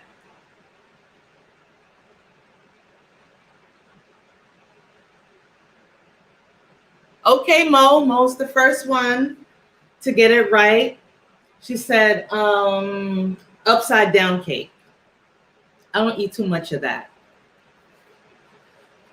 But I hear it's tasty. All right. This one is real easy. I told you I'm being easy because it's Sunday morning and we got to be holy. All right. What kind of cake do you have for breakfast? Easy, right? I love this type of cake. It's my favorite breakfast cake. I like it with syrup. I know people like to add things in there. Let's see, who was the first one? Kiana. Yes, she got it right. Pancake, yes. How do you like your pancakes?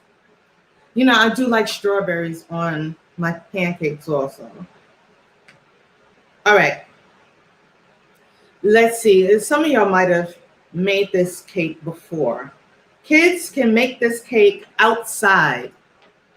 I never had this cake at all whatsoever. Is it really edible? I don't know. But kids can make this cake outside.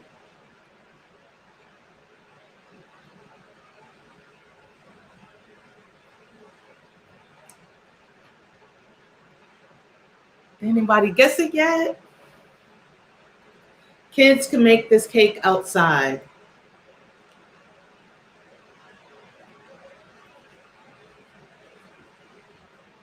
All right, I'm gonna give you one more minute. I didn't think that one was tricky. Okay, Kiana said dirt cake. You're close, you're close. Any other takers?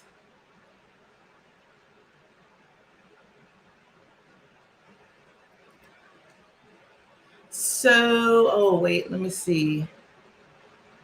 No. So the cake that kids can make outside is actually called mud cake. Who in here had mud cake? Put it in the comments how much you like mud cake.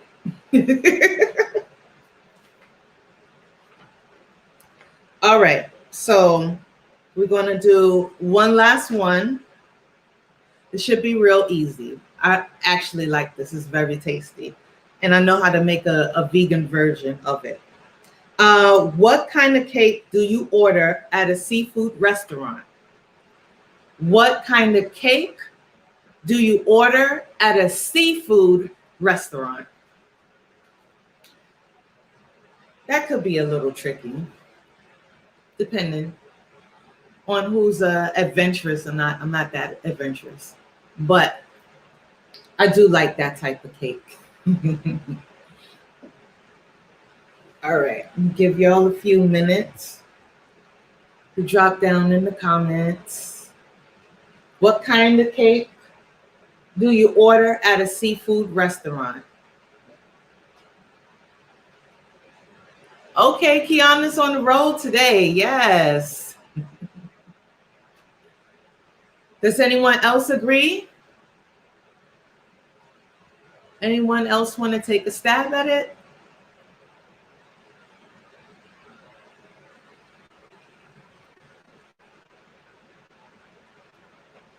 Okay, so let's see. Anybody else? All right, so yes, the answer is crab cake. That's what you can order at a seafood restaurant. So that is like one of the games that I like to play at a tea party. Keep things lively. Salmon cake. Yeah. You could order that at a seafood restaurant also. But Kiana, you already won.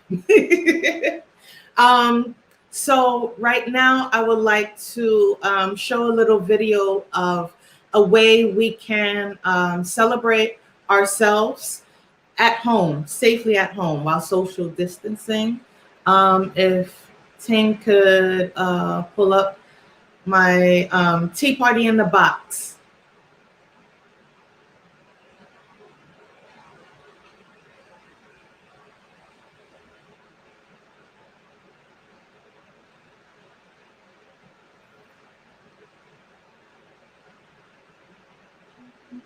Hi.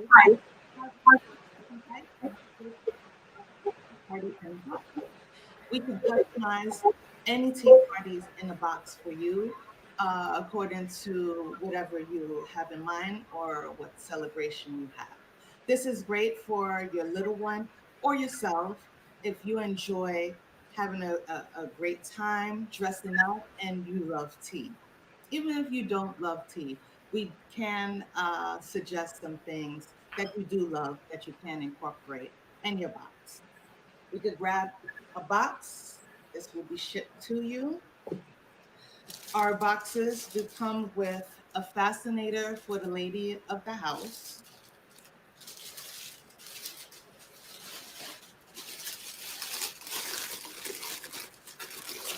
We have our paper plates, cups, utensils, and we do have recipes that we can enclose in your package, and a tea party inspired games. We do have napkins as well. And if you needed some decorations, you can always request that. We can add that to the package as well, or even tablecloths. It doesn't necessarily have to be tea party related. If you just want regular birthday party items, we can incorporate a nice package according to your color scheme or your theme. But let's not forget our tea bags. You can also add treats to your box as well. A great thing about this is once we mail out your package, you can separate it to whoever you want to invite to the party, or I can ship out little mini packages and send it out to your guests. So you don't have to have a lot of people in your house or in your space. If you don't want to, we can send it out to your guests. And everyone can have fun and enjoy you or your little one.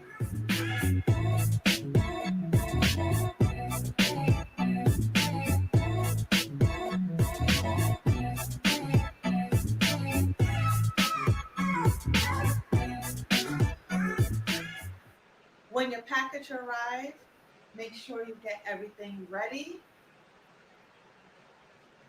And I could schedule a virtual party for you, or you can do it on your own. And let's get this party started. Now, who's ready to name that cake?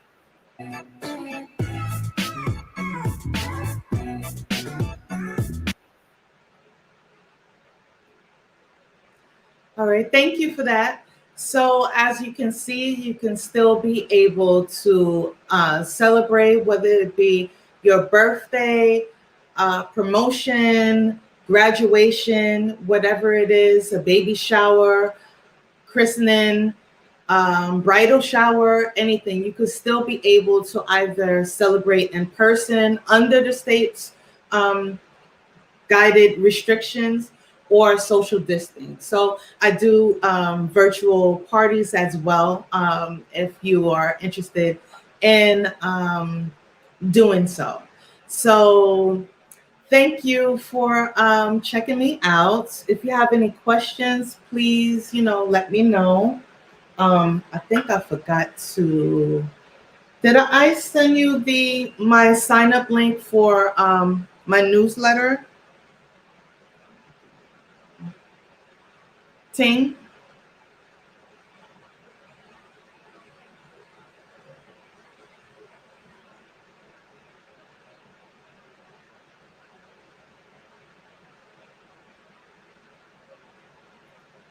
Does anyone have any questions?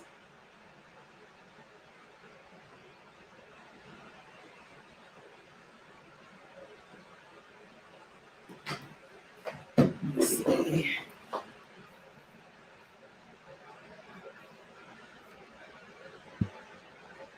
Okay.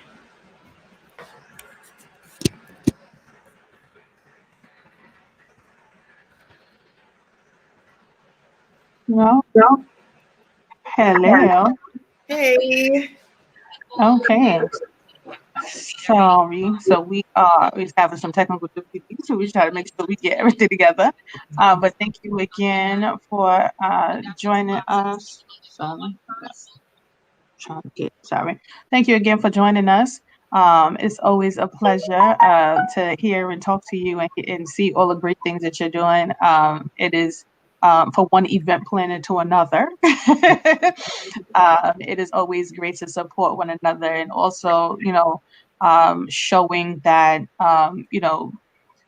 is not competition. Oh, the quality of an event is based on collaboration. So collaboration over competition. So I really appreciate you again for joining and supporting and being a part of this Juneteenth. Sorry, I'm all on Juneteenth, on Kwanzaa Day of Kujichagulia. So did you I know no one had any additional questions, but did you have any last things that you wanted to share? I know there's a link you want us to share, right? Yeah, I just texted to Ting. Okay.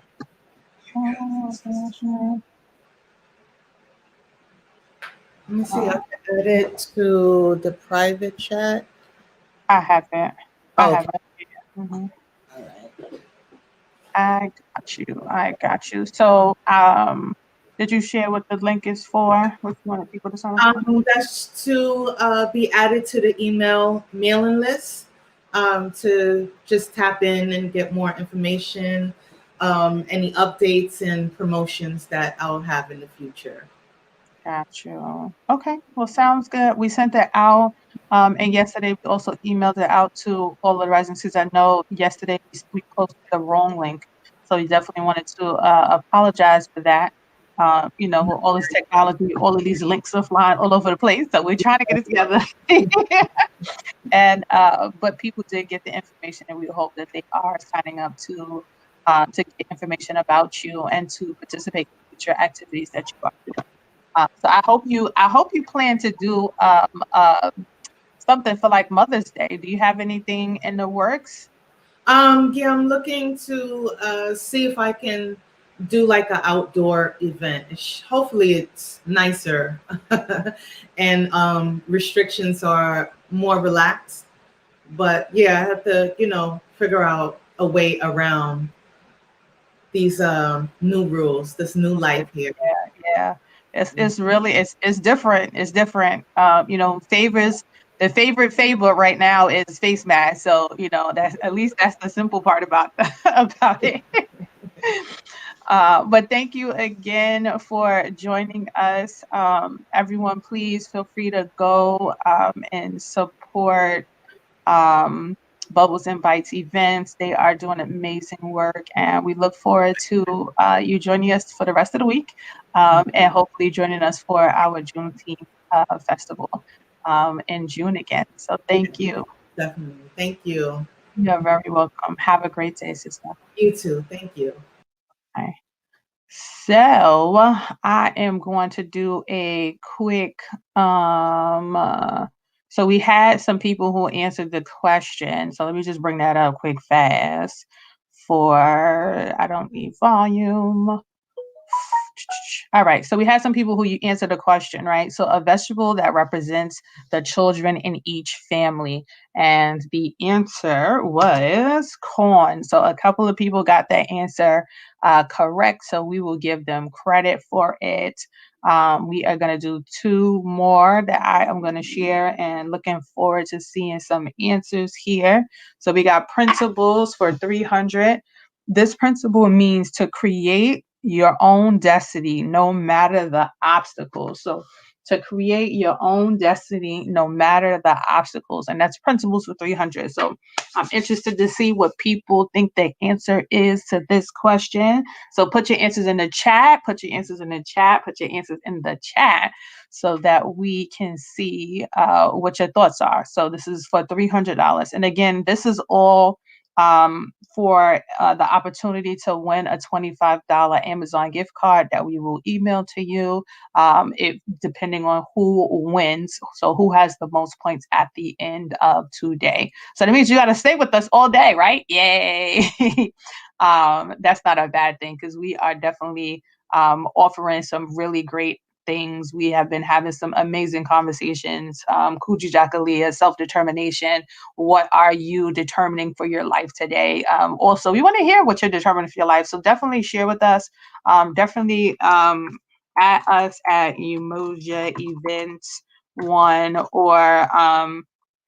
or at our Juneteenth NY page. So please, add us with any of your responses to Kujichagulia, self-determination. So what is your Habani? I always get this word wrong. I don't know why. What is your Habari Gani? I gotta read it to get it right. What is your Habari Gani? So what is the good news for Kujichagulia for you that is coming up for this coming year? So we are going to do another. I have to find my all of these windows open. You can imagine what this whole station looks like right now. So thank you all for your grace and your love, and for staying with us and joining with us it's 5 hours. We've been on here for 5 hours. Oh, bless it. I need to give me something to eat. I still haven't done that. So I am going to share our next presentation with which is by Simply Simone. She also did a presentation during our Juneteenth event, and Simply Simone Designs takes pride in providing excellent customer service. She is a 7-year-old company based in Brooklyn, New York. She prides herself on one-of-a-kind crafts that can be used in homes and offices. She has done a number of things for me. I have a couple of plaques that she's done. One that says melanin, and it talks about and then it gives the definition of melanin. So she did a video for us to show that talks about this is at the height of the beginning of COVID, but this is still very prevalent now because we still need to wear face masks, and we hope that you are being safe and doing so. So I am going to share my screen so that you can see and make sure the volume is on. And here you go. My name name is April. I am owner and CEO of Simone Design. Today, I'm going to show you how to make a mask. It's a little time consuming, but we're gonna get going. I, right now, you should probably see two screens, and the two screens, one is of the sewing machine, so you can get a view of what I'm sewing and what I'm cutting. So I'm gonna show you first what do you do. So I have these two pattern pieces because these two pattern pieces is what make up the mask that you wear on your face. So one is for the outer part and one is for the lining piece that goes to hold your filter. So the bigger piece is for the outer part. So you can take it and today I'm doing this on denim, but the final product will not be denim. So you place your pattern piece on the fabric that you would like to cut, and then you place some pattern weights on the pattern piece to hold it in place so it doesn't move, so you can get a really good cut. So these are my pattern weights. These are just washers that I got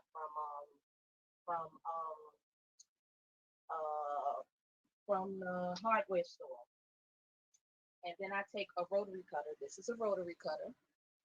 And I take it and this is a small one. I think I need a bigger one because denim fabric is really heavy. And you take it and you just cut around the pattern.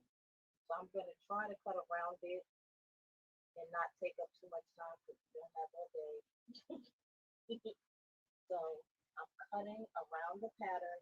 This is denim. I should have tried this beforehand. Here I go doing something new because I haven't made a denim mask yet. Denim is very thick and it's summertime. So this would be really good for the fall. I don't know. You will want this for the summer just for fashion purposes, but you might be hot on your face. It might be hot on your face. But it's 100% cotton and it's very tightly woven. So you're not getting any particles through this stuff. There will be no particles through this stuff. If you have a nice sharp rotary cutter, this will cut through this like butter. My rotary cutter is not as sharp because I have made over 100 masks and it's time for me to change my blade. So let me see. Oh wait, I might have spoken too soon. I think I might have actually cut all the way through my fabric. Okay. Oh yeah, there we go. Won't he do it? Yes, he will. Okay, so take my pattern weights off, and now I folded the fabric in half. I'm sorry, I didn't say that, but I folded the fabric in half so I can cut two pieces at one time. So now I have two pieces of fabric, right? Let me see here, I have two pieces of fabric. And these two pieces of fabric get sewn together, and that's what makes the mask that goes on your face. My masks are 3 layers of cotton, 3. So that makes them extra sturdy, that makes them extra thick, and it makes them extra safe because that's 3 layers of material that germs have to get through before they attack you. And on top of the 3 layers of cotton, I insert a filter. So it has to go through 2 layers of cotton, a filter, and then another layer of cotton. So that's a pretty good barrier against germs. So anyway, so that's these 2 pieces. So I take these 2 pieces and then I sew them together. And when I sew them together, they then look like this, right? You place them right sides together, so wrong sides out, so that when I turn them on the inside, now it just looks like a mask. So I do that 3 times. So there are 3. And we're gonna get rid of these pieces, my pattern pieces and my fabric, because I don't close your rotary cutters or you'll cut your fingers off. They are extremely sharp. fold that, put that away. Okay, so we are done cutting. Let's say we cut 3 pieces of those. We cut those fabric 3 times. That's done. We are moving on to now the most tedious part of the process, and that is iron. So now we have to iron the seams open. April, if I can just interrupt, I'm so sorry. Where you are right now is the best audio that we can hear. Is there a way to maybe talk in that direction or position that you're in? I know you're moving around and sewing and showing us things, but whenever you need to talk, would you be able to go back to the... Yeah, is that okay? Can you hear that? That's much better. Okay, okay. No problem. I'm gonna move myself back a little bit. Let me see. Yeah, let's see. Okay. All right. So I'm right here. Let me know. You can still hear me? Yes, exactly how you did it was perfect. Okay.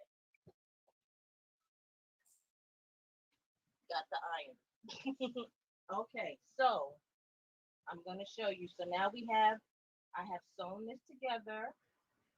They're together. So now I need to iron these seams. You can see, make sure you can see. Yeah. I'm gonna put this up so you can see closer. So these seams right here, I need to iron them open so that the mask lays flat and it's not crumpled up on your face. So I'm gonna do that really quickly so you can see. I have to do that for all 3 pieces of fabric. So all 3 pieces the seams need to be ironed open, nice and neat. And you'll see later why. So we are ironing them open. You want them to open real good, you hit them with some steam. I'm hoping you can see that. You can see the seam is now open. I'm gonna flip it and open the other side.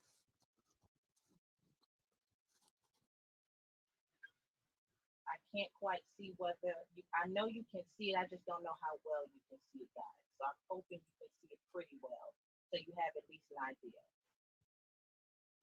Okay, so now the seams are ironed open. Can you see that? Get real close. See, they're ironed open. Yes, we can see that. Awesome. And then as a shortcut, I iron the end pieces, I iron those down about 1/8 or 1/4 of an inch because I don't want the raw edges to be showing at the end when I have to make a case for the elastic. That'll all make sense later. So now I've done that. So I've done this 3 times for all 3 pieces of fabric, right? The shorter piece of fabric, let me get to the shorter piece of fabric.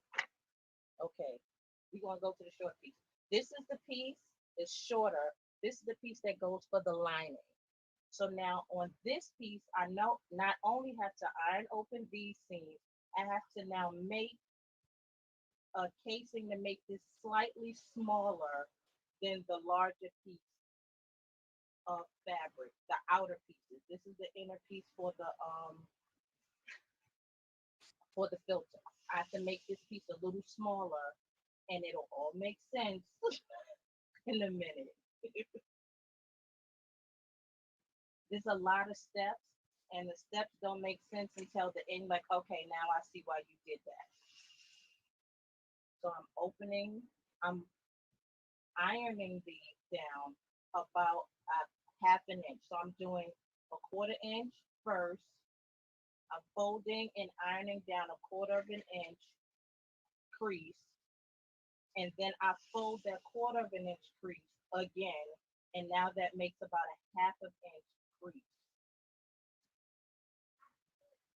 for hem in this iron. If you want your hem to lay straight, you put a piece of wood on it, let it sit, and that'll flatten it out real good. But so I don't have to flatten it out really good. So now, as you can see, make sure you can see it's now creased, right? And just so you can get an idea, they are not the same size anymore.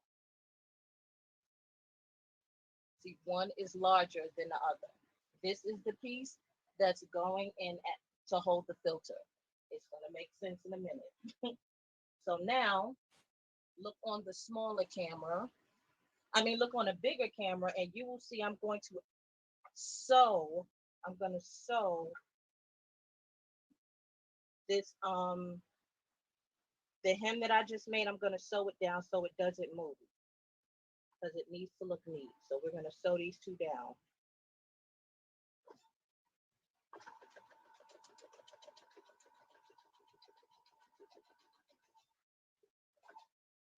I don't need to backstitch because this is going to get, you see what I'm doing? Yes.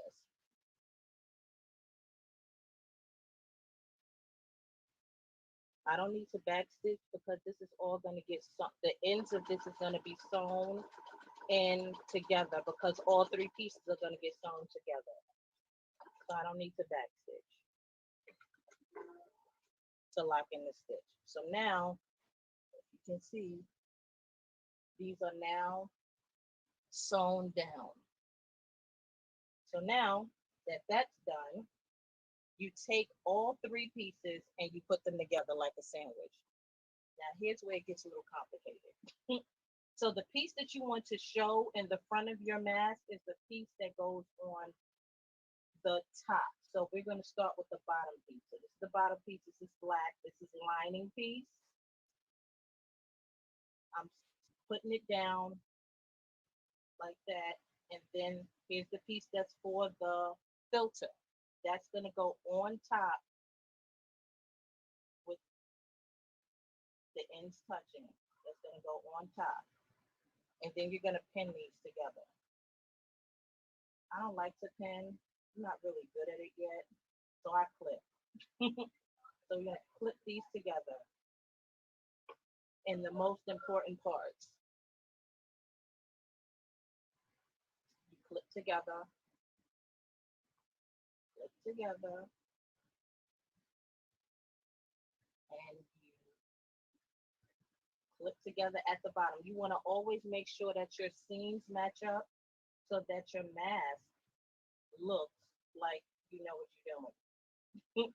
You don't want it to look like, you don't want to look like an amateur sewed it, even if an amateur did sew it. I'm pretty new at sewing. I haven't been doing it for 5, 6, 7 years. I've only been doing it for almost 2, so I'm still new. So I take very good care to make sure my stuff matches up because I don't want it to look like I just started sewing. I want it to look like I've been doing this for a really long time. Plus people are purchasing it. And I take pride in what I sell to people. My motto is for my company is if it looks like you could have done it yourself, then why are you paying me? So I always strive for my products to look like you bought them from the store. Some people like the homemade look, and I'm okay with that, but some people don't. Some people like their stuff to look like they bought it from the store, especially because homemade things are a little more expensive sometimes because you're buying the thing from scratch. Okay, so now all three pieces are pinned together. Can you see that? So it looks like one piece, but they're all pinned together. And then I sew them all together. I sew across, let me see if you can see. I sew across the top, and then I sew across the bottom, like that, right? I'm not going to show you that because we don't have a lot of time, but I will show you what it looks like. So now you see I have sewn, you know what, I can actually do this. Let me see, oh no, it's freezing now. So I've sewn across the top, if you can see, and I've sewn across the bottom, if you can see, right? Now watch the pattern Tetris take place. So now this doesn't look like much, right? Now we're going to take it and flip it out onto each other. Flip it out right side, right? Right sides out now. Okay. That still looks wrong. You're going to flip again because like, hey, wait, what happened to that design? What happened to the red fabric, right? We're not finished flipping. We gotta flip one more time.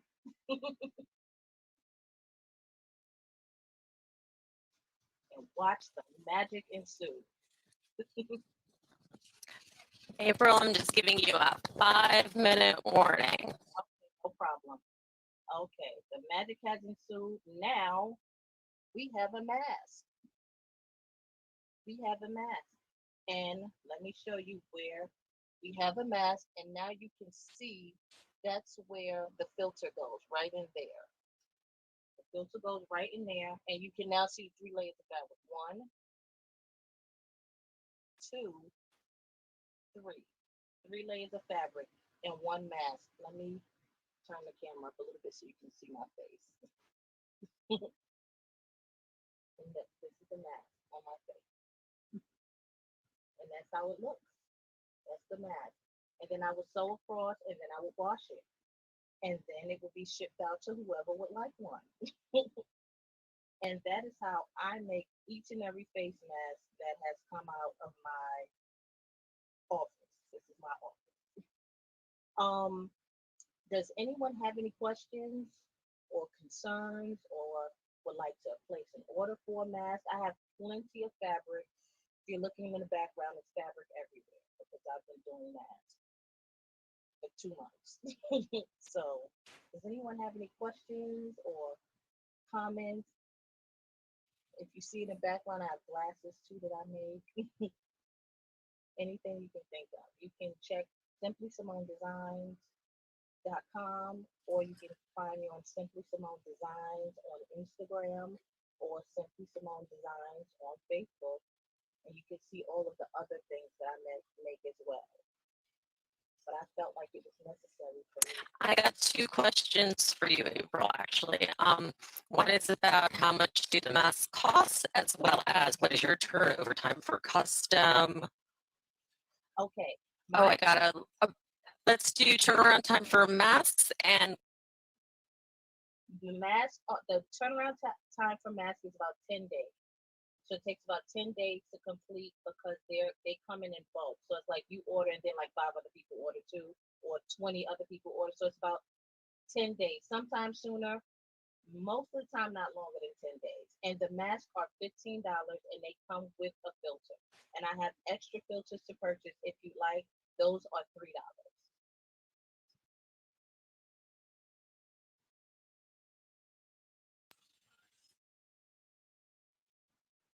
Any other questions? glasses. Was the glasses customization question answered as well? I'm sorry if I missed that. Oh, you said the glasses customization. I can show you the glasses. Yes, someone. Yes, these are the glasses, and they can be customized to whatever you like. They are $25 a glass. They come with their own box, custom box, that will have a tag in it, and it's a very sturdy box that each glass comes in. You put your name on this. It can be etched. I can put rhinestones on it for an additional cost. And the turnaround time for that is about 7 days.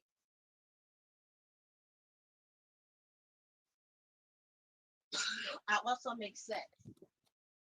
So this is a set. So this is a purple glass, and I made purple napkins that match perfectly with the glass. And they are embroidered with your initial on it. So you can have a glass with a napkin set with your initials embroidered on it. Wonderful. Those look awesome. Back to the masks. Do you have any masks ready to ship? I don't have any masks ready to ship because I specialize in customization. So when you come to me, you get to pick, you are in charge of the entire process. You pick your fabric, you can pick, you see how I put black in here, you could want red. Like you pick everything, you go through the whole process. I leave the customer in charge of how they want it. Whatever your dream is, that's what we do. So I don't make stuff to order because my room is very small. So I don't. So what you can call me, order it, and I'll send you all the fabric that I have, and you choose whatever you like. Thank you. And I have one final question. Do you make mask and head wrap sets? I do. I haven't made one as of yet because nobody wanted one, but I know how to do it. I was waiting for somebody to ask. And how much would those sets be? $30.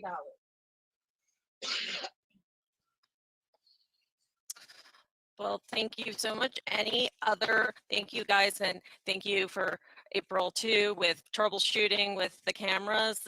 It's our new way of life, but your perspectives of the cameras and items are beautiful. Any final questions before we go to our next presentation? I will also put in the website once again and the Instagram. Yes, or Facebook. And you can send me a or Facebook. And my phone number should be there, so you can call if you want. It doesn't matter, and we will go through the entire process if you like.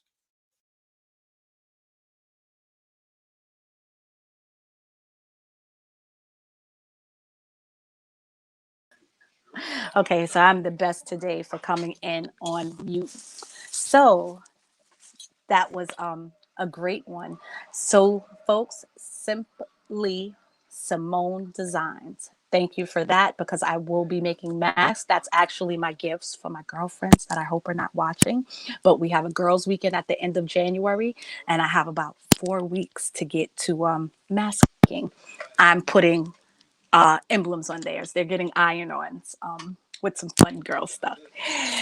Anyway, community, as the time trickles down, I'm getting way excited because we're almost at 4 p.m., which is the scheduled time for our Be the Tree introduction session. I wanted to ask a few things. I wanted to ask, were there any women in our space who would like to join us backstage here on StreamYard to play with us? In Be the Tree, we call spending time and growing together, playing together. So I'm looking for a few women who are looking to see or interested in what the program is like.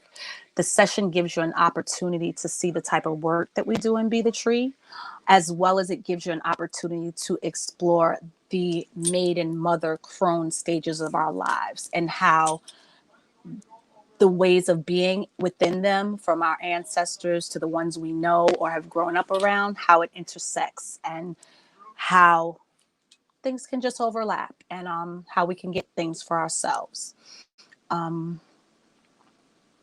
Yeah, so if you're interested, Athenia has put the email at info@emoja, so you would correspond there, or give her you can put BTT intro in your subject line, and you'll get the sign-in info to come backstage and play with us. And if you do come backstage, and even if you don't, for the folks out there that would like to play along with us, if you have pen and paper handy with you while watching, that's all you need. That and some openness and some willing to transform.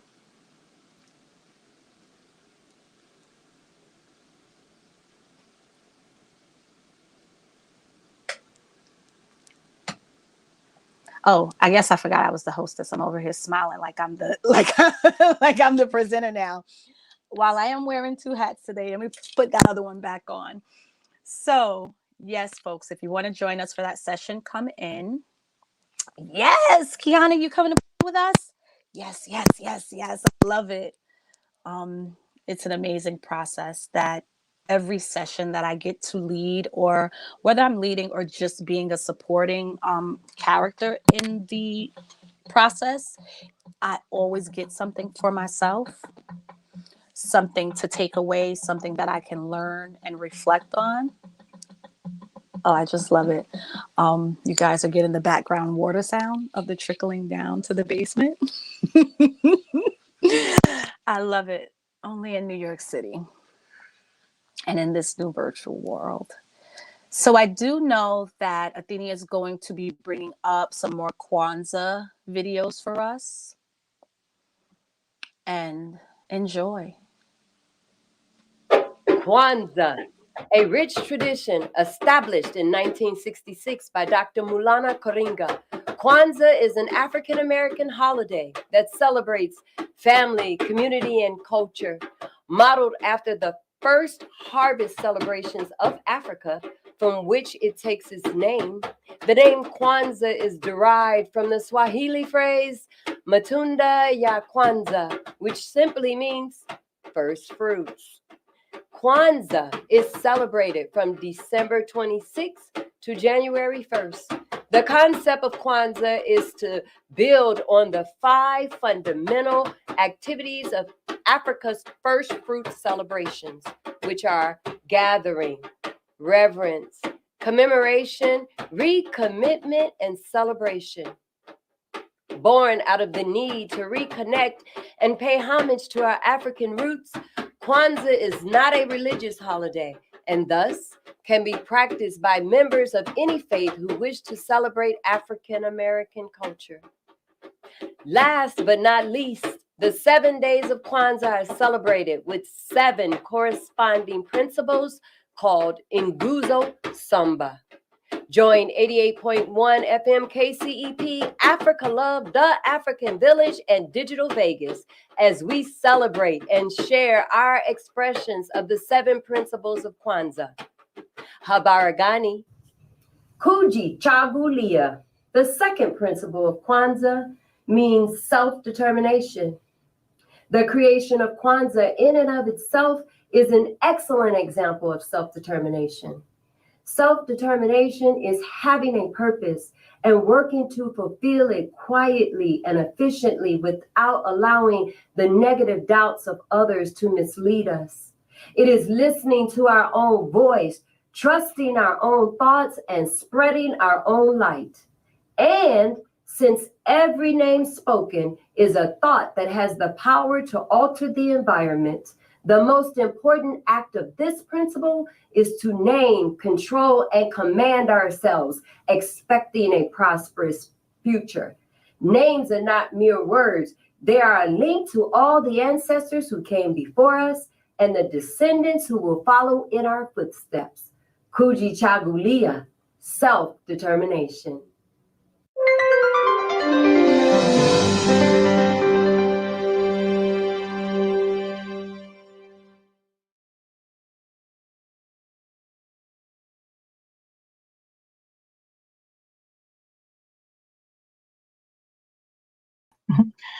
Hello, everyone.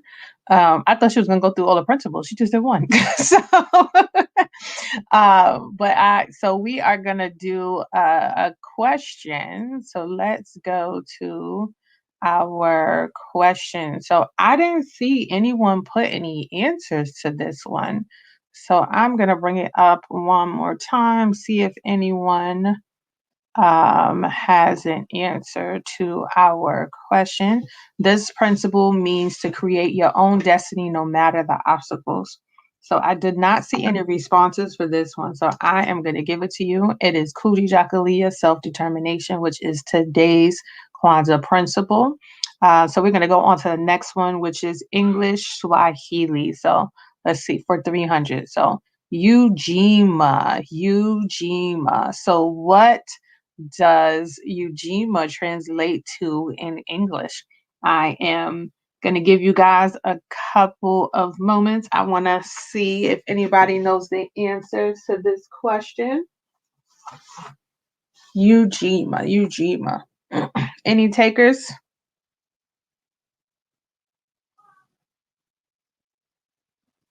Okay. I see a couple of people. No one got the answer right yet. Okay. I am going to reveal the answer then. So for Ujima, it is collective work. So Ujima, collective work. All right. So one more session on this row, and then we'll be in the 400. So celebrations for 300. What do we have? What is the Mecca Mat? Oh, sorry. I think we missed some letters here. What does the Mecca Mat stand for? What does the Mecca Mat stand for? And that was something that was in the video, I think that we saw about two sessions ago. So what does the Mecca Mat stand for? All right, I'm gonna leave this one for you guys and we'll come back to this one So what do we have on deck? We have a couple of things that are in the works. Let me go to the schedule and see what we have in place. So on the schedule coming up shortly, so at 3 o'clock, we have the Congolese dance that will be, it's going to be in a private room, and it is a $10 contribution that we are asking. Like we said, we are all inside of a pandemic, and every small business has been affected in some form or fashion. And so, this is just a small contribution that we are asking for this organization so that you could join and do a dance with them at 3 o'clock. So that will be in a private group, private Zoom room. It won't be streamed live on this space. Additionally, at 3 o'clock, we also have Black Girls Cook that is with Brooklyn Weight. So they are also presenting at 3 o'clock today. And what we will be showing here live. So those are all the side events that are happening. So we have a lot of things that if you go, that's why we hope that you are on our event page for today with all of the information so that you are able to follow with the schedule. We hope that you're also able to check out some of our amazing, amazing, amazing vendors that we have here. They all have their stores up and they have products for you to be able to shop. So we hope that you go. Bubbles and Bites has some products that she is selling. Discreet Concerts, Mary Kay, she'll be talking with us a little bit later on this evening. Hand Knit Gorgeous Dolls, she presented yesterday and she talked about the care and the detail that goes into creating one of her dolls. We have Amira's Palace Beauty Supply that also presented yesterday. So please go and check her out. We have the Coco Pauline Company who will be presenting later on this evening as well.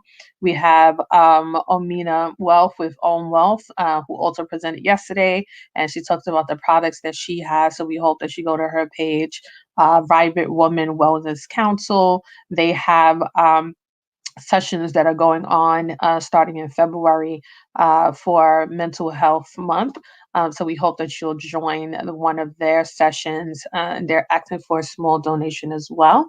And then we have Zaim, who did an amazing job yesterday doing her presentation and talking about how she connects her clothes with culture. So please, please, please go to our site. I will, let me see, let me put it in the chat so that you don't have to go far to find out how to connect to us. So here we go. So you can go to that link and check out our vendors. Also, I want to reiterate, please, please, please, also go to to this link as well. This is for our fundraiser, our auction that we are doing. So if you can please also go to that link for the auction. So that's the link for that's the link to join our page, our event page. And then this is the link to join the auction. So I put it in the chat. So if you are on YouTube or Facebook, you should have the chat available to you. We definitely hope that you support. We're looking forward to raising $2,500 by January 1st is when we will close the bid for our auction. So we definitely hope that you are able to support our efforts in supporting our community. So what I'm going to bring up next is a spoken word presentation by Timothy Prolific Edwahante. And he did a presentation for our Juneteenth. And you'll see, right, my transition through COVID in this as far as my hair being Afro style. And now we are all the way in dreads. So Um, this is what happens when you're able to finally go outside. My hair grew so much. So let me share my screen, and we hope that you enjoy his poem, because it was an amazing poem that he did offer. So let me make sure I'm sharing the audio. And here we go. See my hair? Look at that. Fierce, girl, fierce. All right. Timothy Prolific Edouard Jonte. Okay, I got the head nod. So Edouard Jonte is a poet, educator, genealogist, a healer, an organizer, and an author of Ofrenda para las Ancestras. Did I get that right? All right, let me bring you on so everybody else can see that I'm killing it in the game. Yo, few people that I can say has gotten the last name correct the first time. So shout outs to you.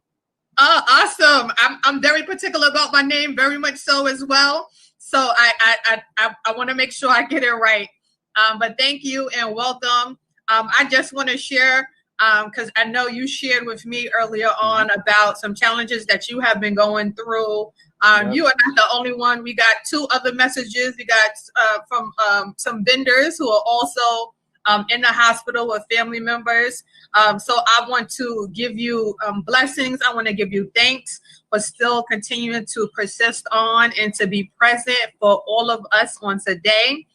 So I am going to pass the floor over to you. Thank you again for being here. Well, thank you for inviting me. It's a really beautiful thing to be a part of this Juneteenth celebration. So Ms. Tina, thank you so much. I'm really grateful for the opportunity to perform in front of all of y'all. I'm here at the hospital. My wife fell off a motorcycle while we're doing some block cleanup stuff earlier today. It's Juneteenth. We're celebrating a little bit. Fortunately, my wife is fine. She's just getting some stitches, or rather they're just getting some stitches. And while I'm here outside the hospital waiting room, outside the ER, waiting for things to finish up because of COVID, they wouldn't let me in. I'm just going to share some of my poems with you. And I know it's something that they definitely want me to continue with as well. So again, my name is Timothy Prolific Edouard Jonte. I am from Long Island, New York. I currently reside in Brooklyn. I'm the vice president of my block association. I'm an educator. I'm a healer, organizer, all those things that are mentioned. And I have a book called Ofrenda para las Ancestras, which is available wherever books are sold. And I'm gonna read a few poems from it.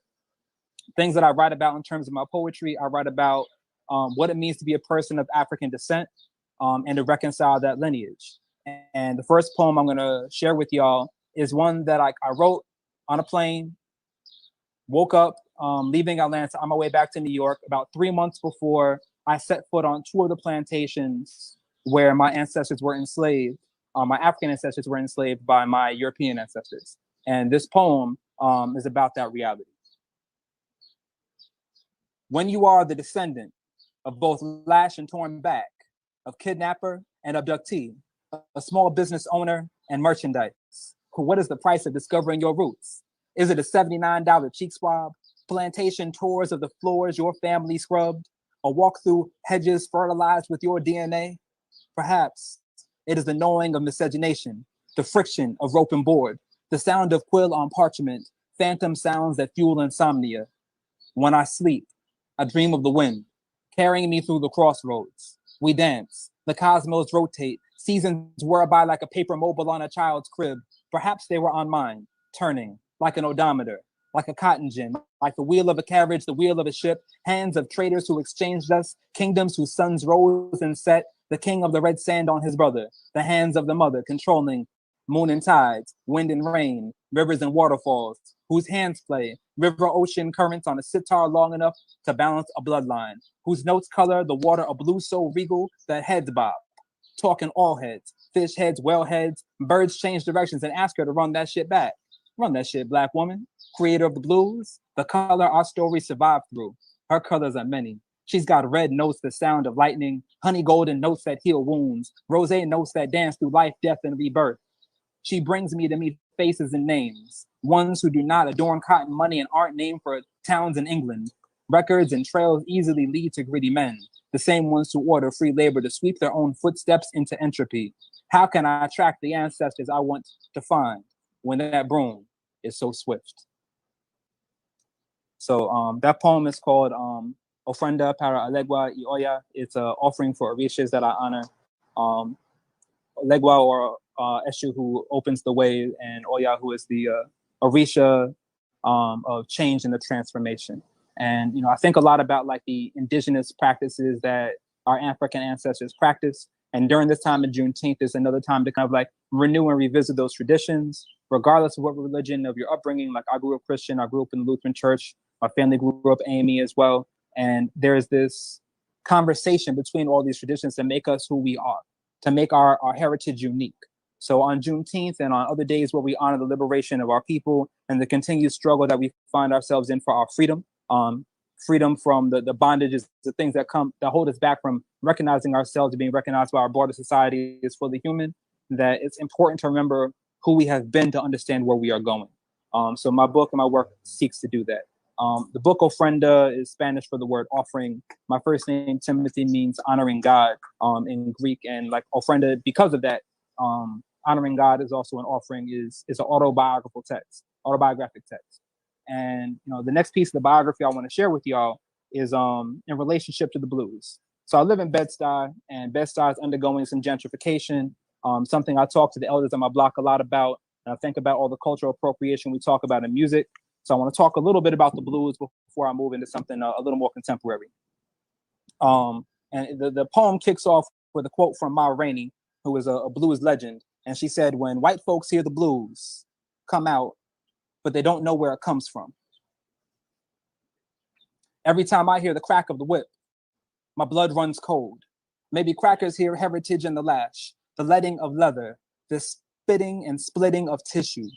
The blues is a choked wail, a hidden tear, a pride suppressed, a cough dabbed into the flesh of skin and the bow of arm. How is it that our pain is for sale? What is the cost of creating the first American art form? What is the auction price? Who be doing the bidding? Who be bidding? What coat-tailed Uncle Toms are cool with the sale? Our pain for sale is colonized and commodified, like a pumpkin spice artisanal Jesus. The one who moved in with Starbucks cup in hand and told Coquito Jesus the salsa was too loud on Graham Avenue. The blues, a song for the Yamaya imprisoned in the Starbucks logo. Tail pinned over for a smile like a trophy in Teddy Roosevelt's living room.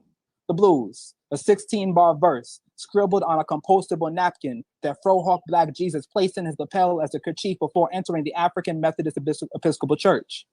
The blues, ancestral spirit, mother of the waters, the notes of women whose hands healed wounds with whispers, tears turned rivers by men who hang from trees by the strings of their guitars. The blues, whose fruit fed churches and breakbeats the sound of a language reclaimed in name, reclaimed in distorted memory, reclaimed in offering, but reclaimed.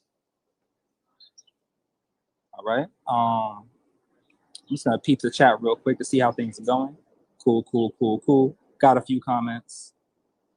True. Important to know where we've been to understand where we're going. I feel that.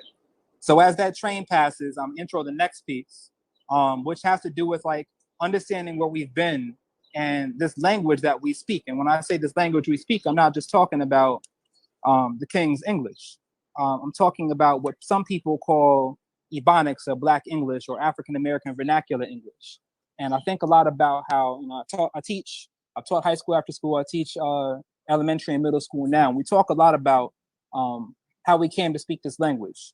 And I had this student in a high school after school program who told me that when she was going to raise her children, when she grew up, that she wanted to teach them the African language she learned in her household first, because English was something that her family could learn in school. She didn't want them to lose the culture that she understood to be a piece of colonization. And we're talking about how even in what we call Black English or Ebonics, there's so much of our Africanness that is still present. So I'm gonna share that with y'all. This is called Ebonics. There is a coarseness to the English language that makes it almost unpalatable for African tongues.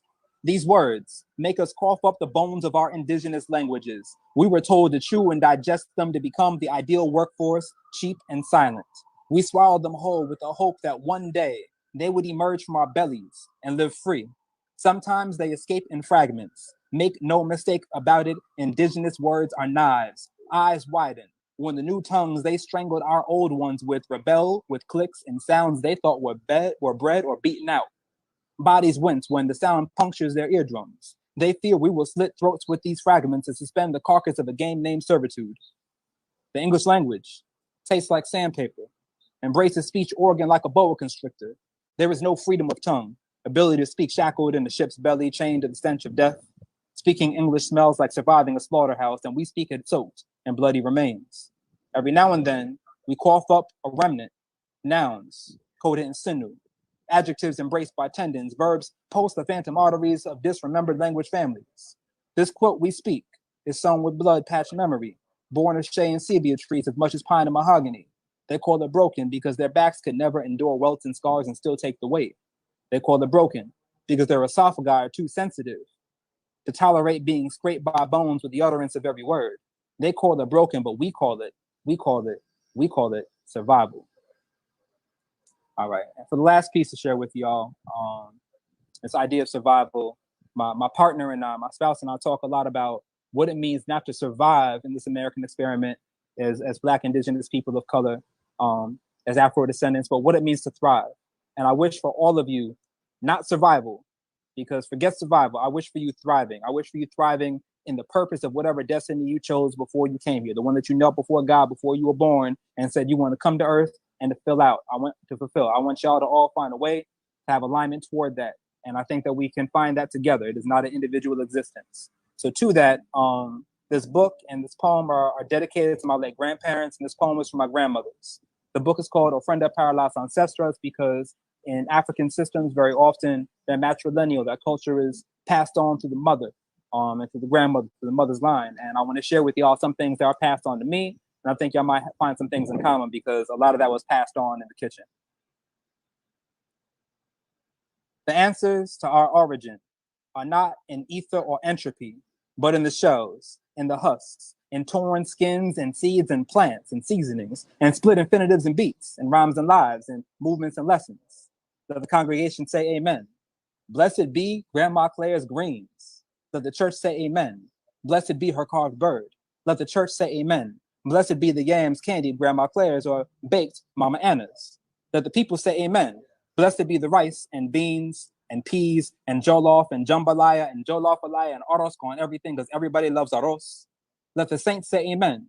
Blessed be the grits. Blessed be the grits with butter and cheese and salt or sugar, but never, ever, ever ketchup. Blessed be the porridge. Blessed be the fufu. Amen, amen, amen, amen, amen, amin, aman, aman, hetep, hetep, hetep. May the peace of the Most High that be everlasting rejoin this coconut, transfigure it into a chariot, carry us home. Again, y'all, the name is Tim Prolific Edwajante. Y'all can find me on the internet under Timothy Prolific. I have books available for sale. I'm an independent publisher. I'm an organizer. Live here in Brooklyn. I travel all over. You can find me on Instagram at ProJones22. And I'm just really grateful to be here to share some of what I do with y'all. This is all for the culture. Haki Madhubuti once said that if you want to become a poet, you don't necessarily enter it for the money. And I know that as a Black poet, I definitely enter into it for the conversation. So it's blessed to be in conversation with each of you. And I just wish you all peace and joy.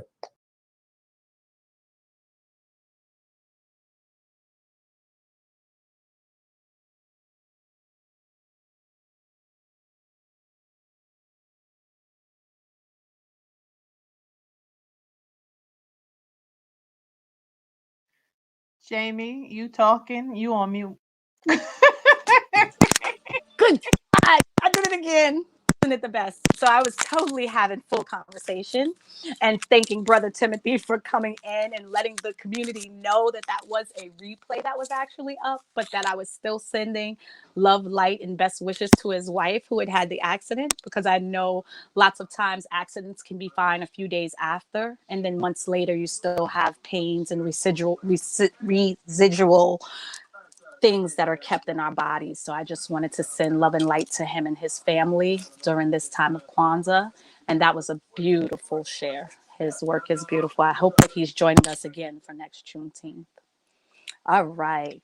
Well, with that being said, I would love to welcome in Sister Audrina Russum. And did I pronounce your name right, sis? You did. All right. So Audrina is here to talk about money. This day is flowing so perfectly between our life insurance, our health insurance. Now we're going into our pocket books is what this sounds like. So it's the money and mindset. It matters. Holistic financial services. Tell us some more. Welcome. Thank you so much. Well, good afternoon, family. And again, it's my pleasure to share on this platform with so many other amazing individuals as we celebrate our culture and our heritage.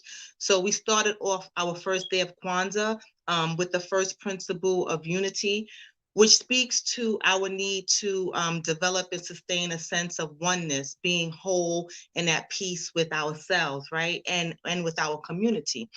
Once again, my name is Audrina Russum, and I am a holistic financial services professional.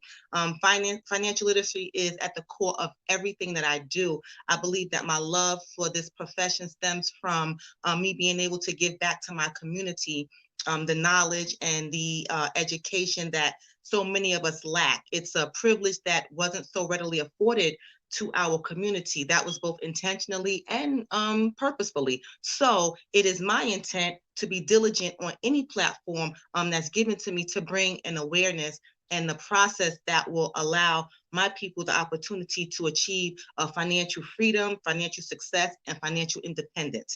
Financial literacy is the key to the economic development of our community and our culture. We must look at how and why our communities aren't being heavily invested in, and how that impacts our environment and our states of mind, right? So let's talk about the second principle of Kwanzaa, which is self-determination.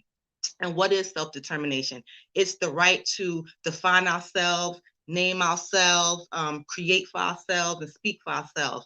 It also means having the right to determine our own destinies. Are we determining our personal lives? If so, how so?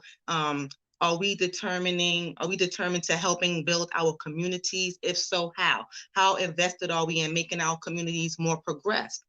With everything going on in the world today, have we stopped and really taken thought of our tomorrow, of our children's tomorrow?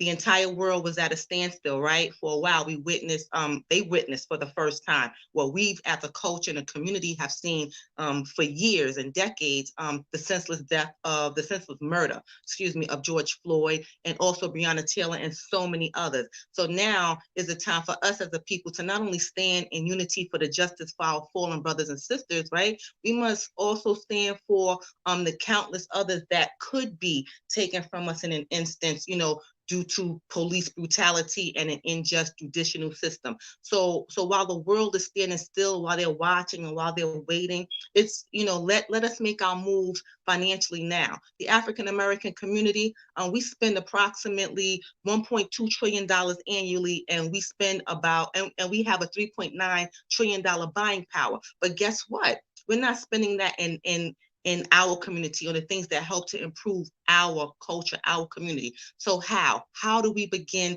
that process, right? What is the process? How does the financial world, or the practice of financial literacy fit in with this Kwanzaa principle of self-determination? For one, we have to pour back into our communities economically. It starts with the individual, then the family, and then the community, right? So yesterday I mentioned my 3 R's, which are reevaluating, resetting, and reinvigorating our finances. We've all heard the phrase, money answers all things. We've also heard that knowledge is power, right? And my favorite, the one that invokes me the most would be the lyric from Wu-Tang Clan, cash rules everything around me, right? If we were to incorporate knowledge and money, because they actually go hand in hand in the financial world, we could do so much. We could change so much of our environment and our culture. So let us be determined, not just for ourselves, but for our families and for our culture, for our community, so that we can bring about a change. No one listens to a broke or a poor person.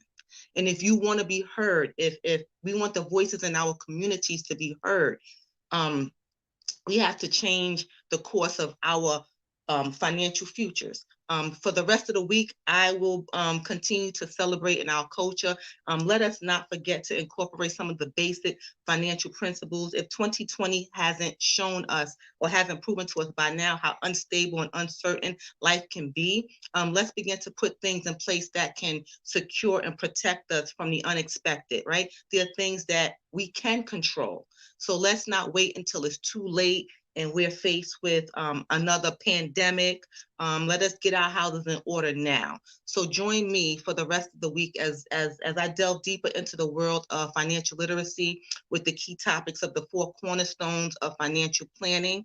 I will be speaking on how to build generational wealth, cash management and liability protection solutions, the 7 elements of risk management, investments, and most of all, estate planning. Estate planning is so imperative in our community. I think that a lot of us believe that estate planning is for the rich, and it's not. So just come back and learn, just get the knowledge. I do have 30-minute and 60-minute complimentary appointments where we can sit and talk and go over where you are today, where you want to be tomorrow. When I go back to the estate planning, I guess everybody is aware of Black Panther, Chadwick Boseman. He passed away without a will and trust.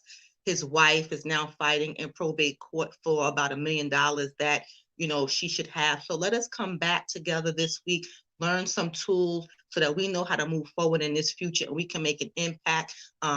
Because we are the great race. I love my people. I love you guys.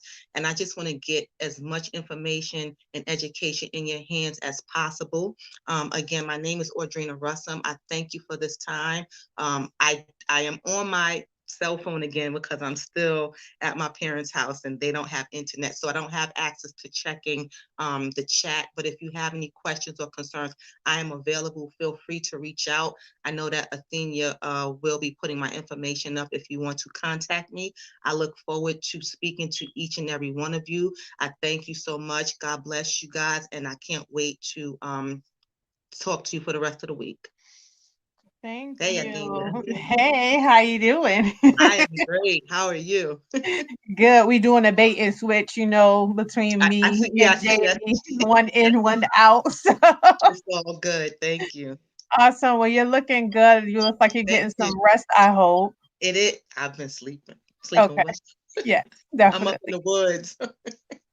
That sounds like a plan. In New York or outside? No, I'm in Pennsylvania. I'll be back. I'm heading back in about 3 hours. Okay. Oh, well, drive safely for Thank sure. You, I will. Thank please you. get down safely, and thank you for continuing to share some tidbits and notes about just how to deal with our finances. It's very important, especially right now through COVID, all of the challenges that families have been having, with their finances, and a lot of it with not having wills and stuff like that. So it definitely has reminded me that I need to do it sooner than later. Maybe we should do a session one day. Listen, I'm available for as long. I want to get the knowledge out. Okay.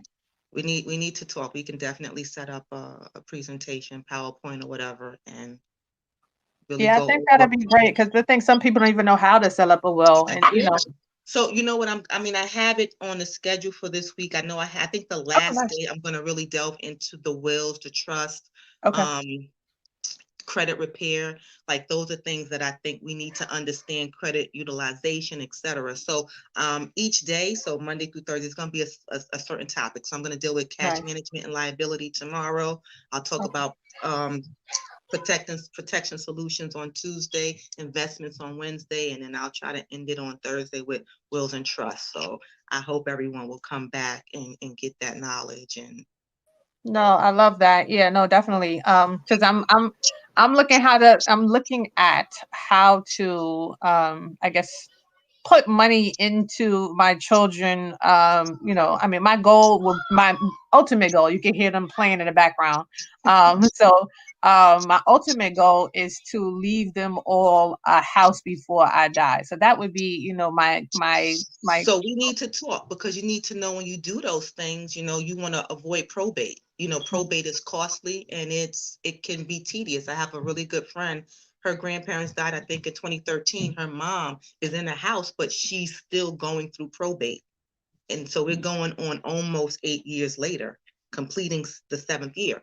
So it usually doesn't take that long. I don't know the ins and outs of why, but you're talking 2 to 3 year processes usually without having the will and trust set up. And you would really want to have both. And I'll talk about what each one does and why it's not good to just have one versus the other. So please come back, and you have my information, so you can always reach out. We can always just talk specifically for you.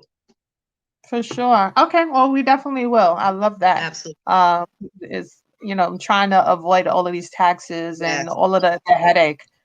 We have 3 kids, so the last thing that I ever want, and I talked to my mother about this because she has 4, is to to make sure to have a will, because my mother has 6. I'm working on hers now. I'm working on my mom and dad's now. Right, because it's like, just because we may agree all right now at the dinner table, but once money comes into it's things, supposed to be their wishes. You understand? It's your wishes for what you want for your kids. So yeah, if you set it up right, there's no bickering. Definitely. Because it's, you can rule from the grave. That's how we kind of say you rule from the grave, how you want your money or your assets to be divvied up or whatever. So yeah, you still keep some power. Makes sense. Even when you're gone. Well, thank you so much, Artina. Her information is there. It's also in the chat. So we definitely hope that you'll check out her page. As you can see, she has a wealth of knowledge. She has been with me now. I think this is your 2nd or 3rd event with me. Yeah, I did Juneteenth 2019. I did it 2020, and now this one. And I'll be back for the rest.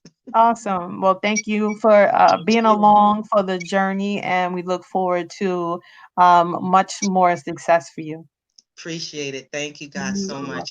I'll be talking with you later. I do need to call you after all of this. So. All right, not a problem. Sounds good. Thank you. Ma'am. Have a good one. You too. All right. Okay, everyone. So we are winding down through the time. So what do we have up next? So up next we have the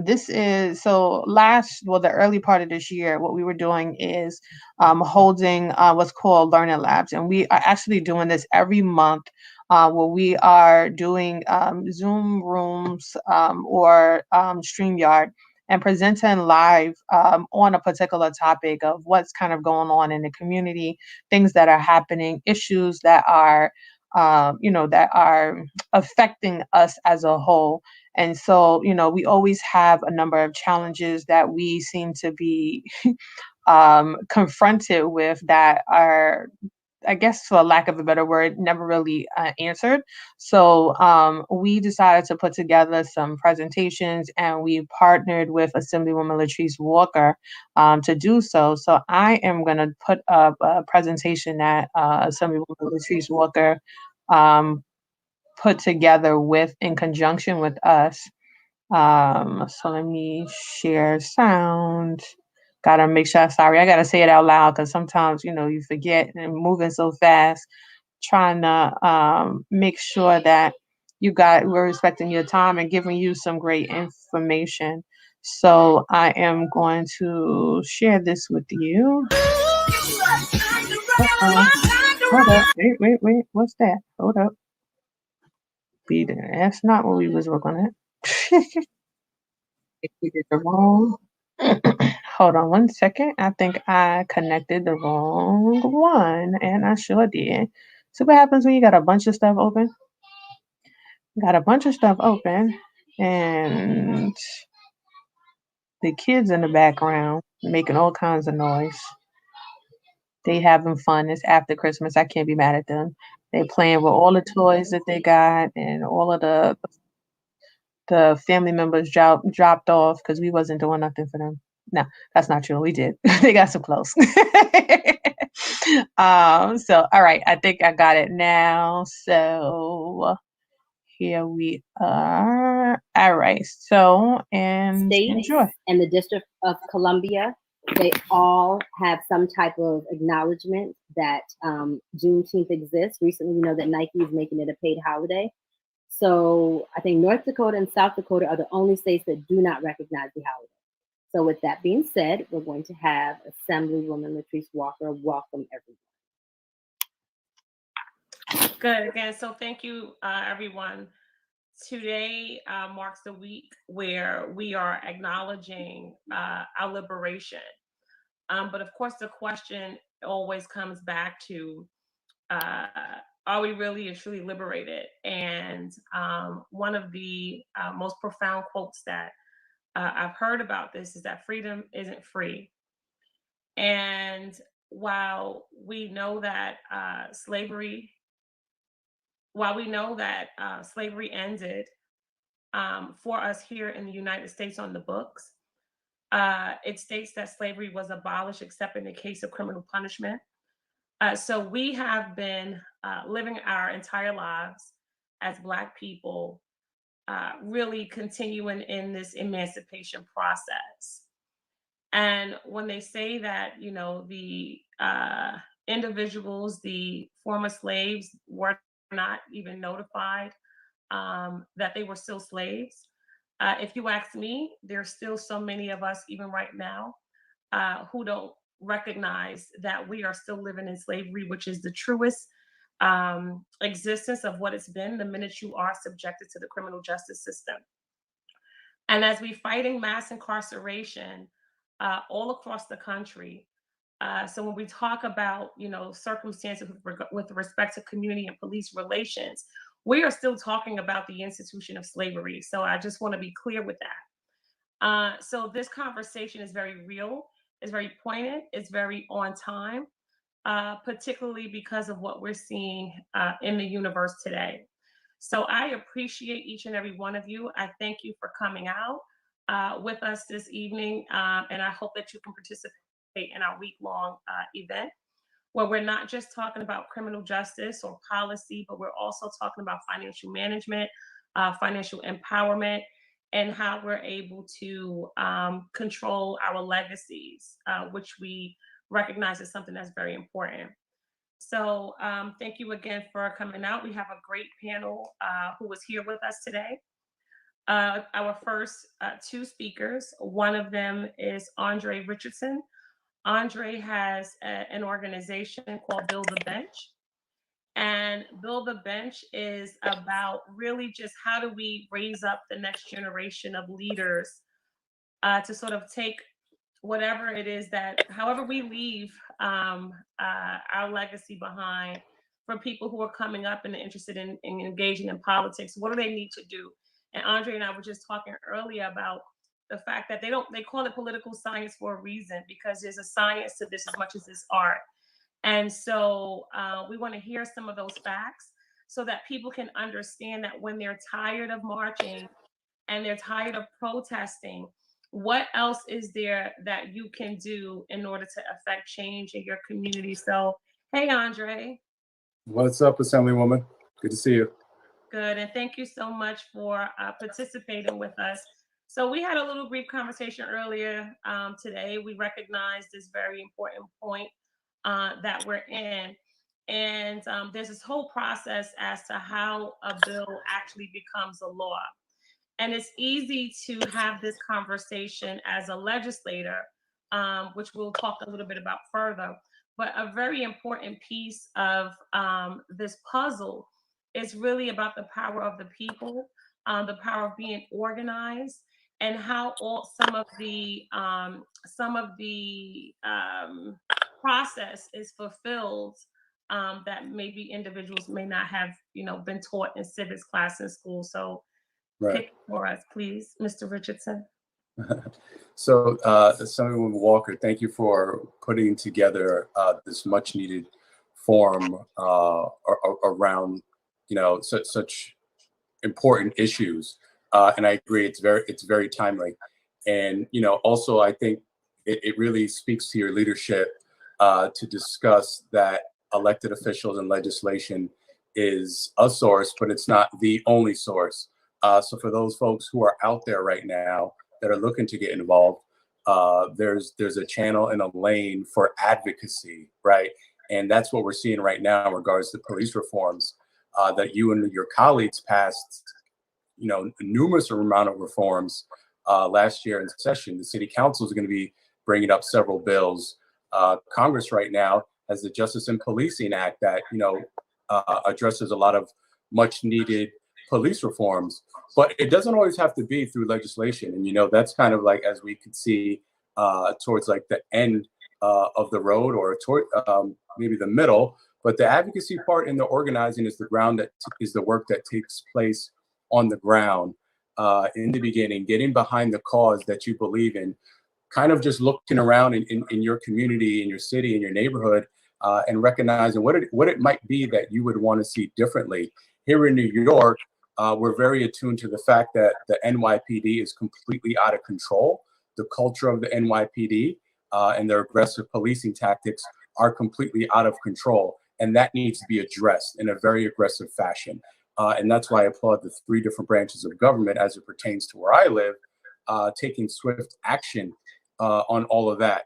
Had it not been for the thousands of people who are marching in the streets, we might not see the swiftness in the bills that are taking place right now.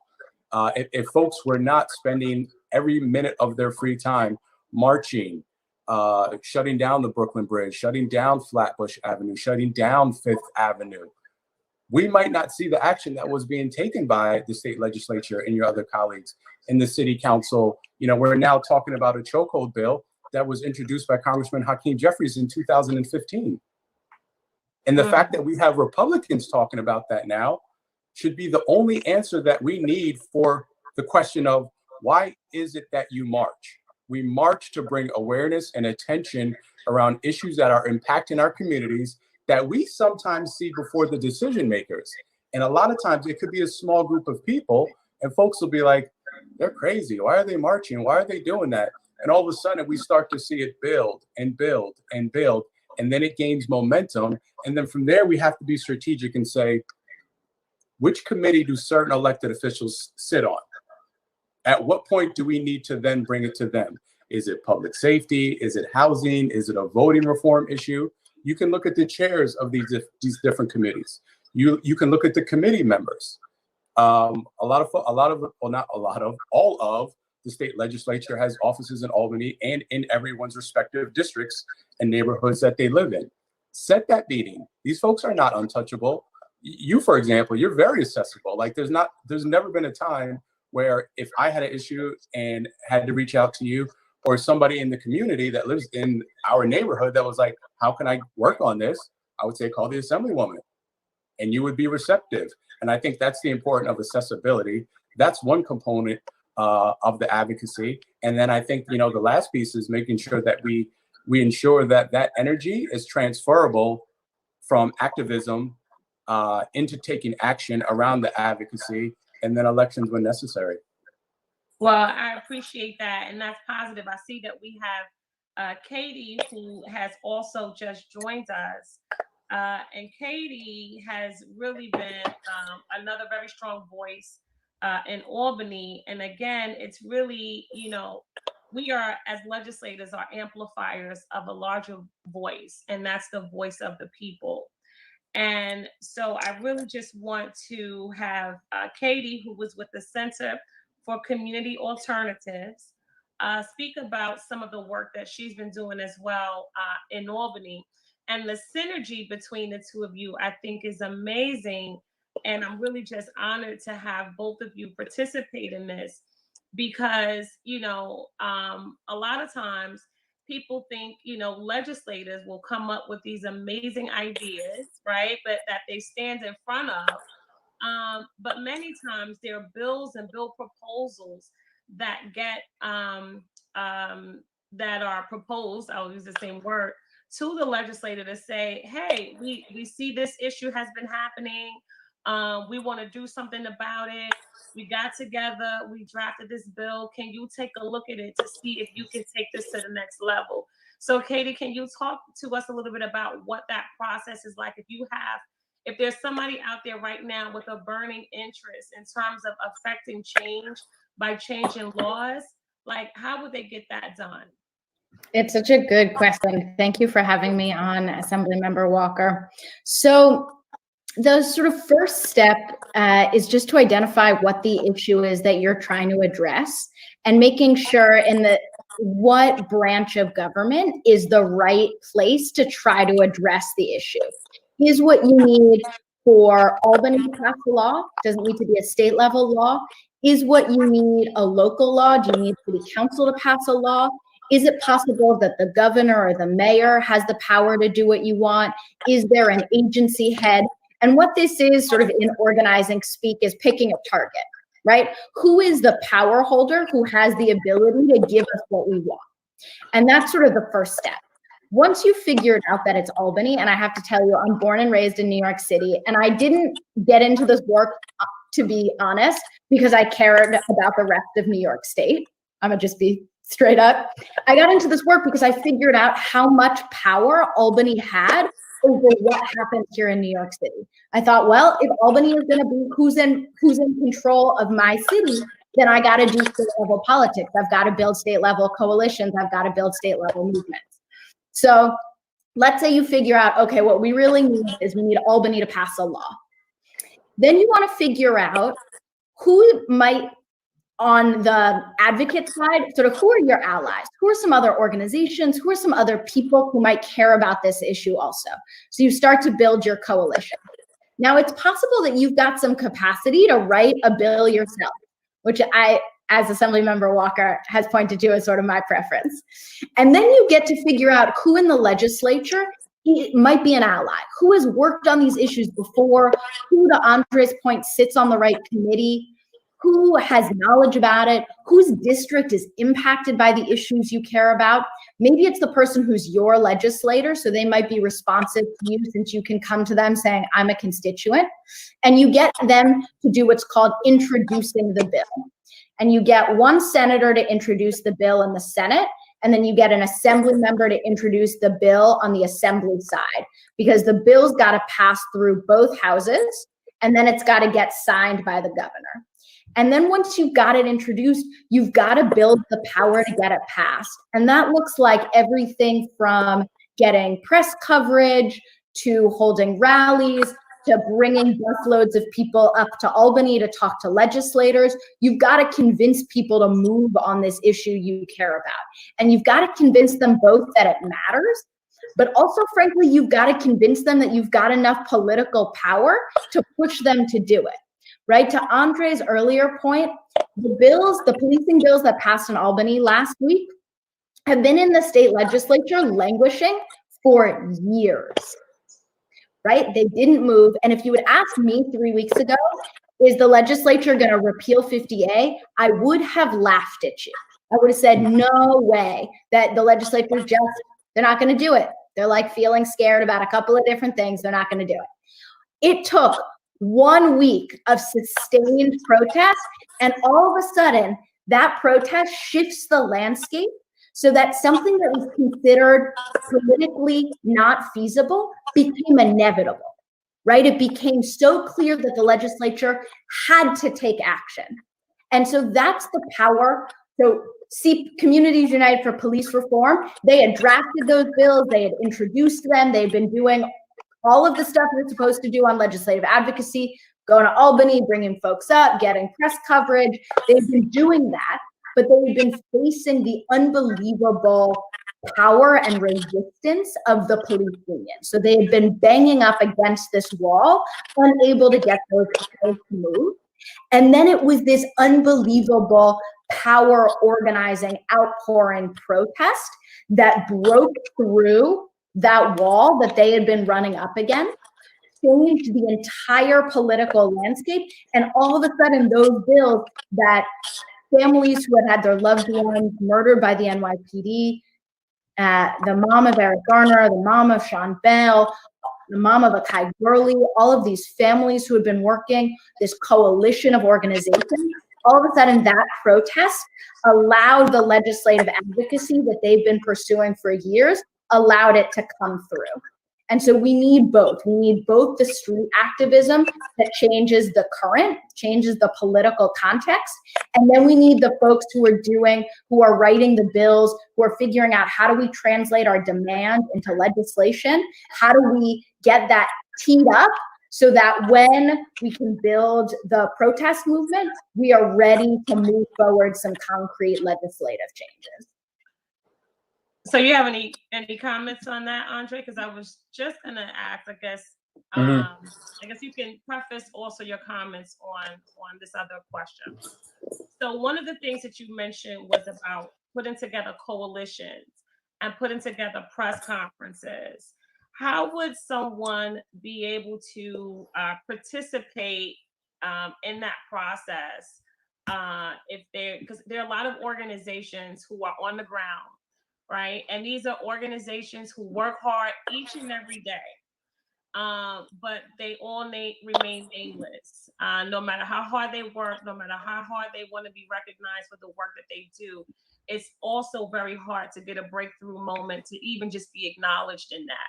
So for all of those grassroots organizations, do you have any advice to be able to let them know how can they participate in this movement? Yeah, I mean, I think that's a great question, and I'm glad you prefaced it by mentioning coalition building. You know, so there's some great orgs out there doing the work. Communities United for Criminal Justice Reform is a great group. I feel like this is an opportunity to plug the nonprofit that I just founded, and it might be malpractice if I didn't. That's called Build the Bench, which aims to bridge the political and generational divide in communities of color. And the reason why I'm glad that you mentioned the word coalition, because we're in a moment right now, specifically in communities of color, and more specifically in the Black community.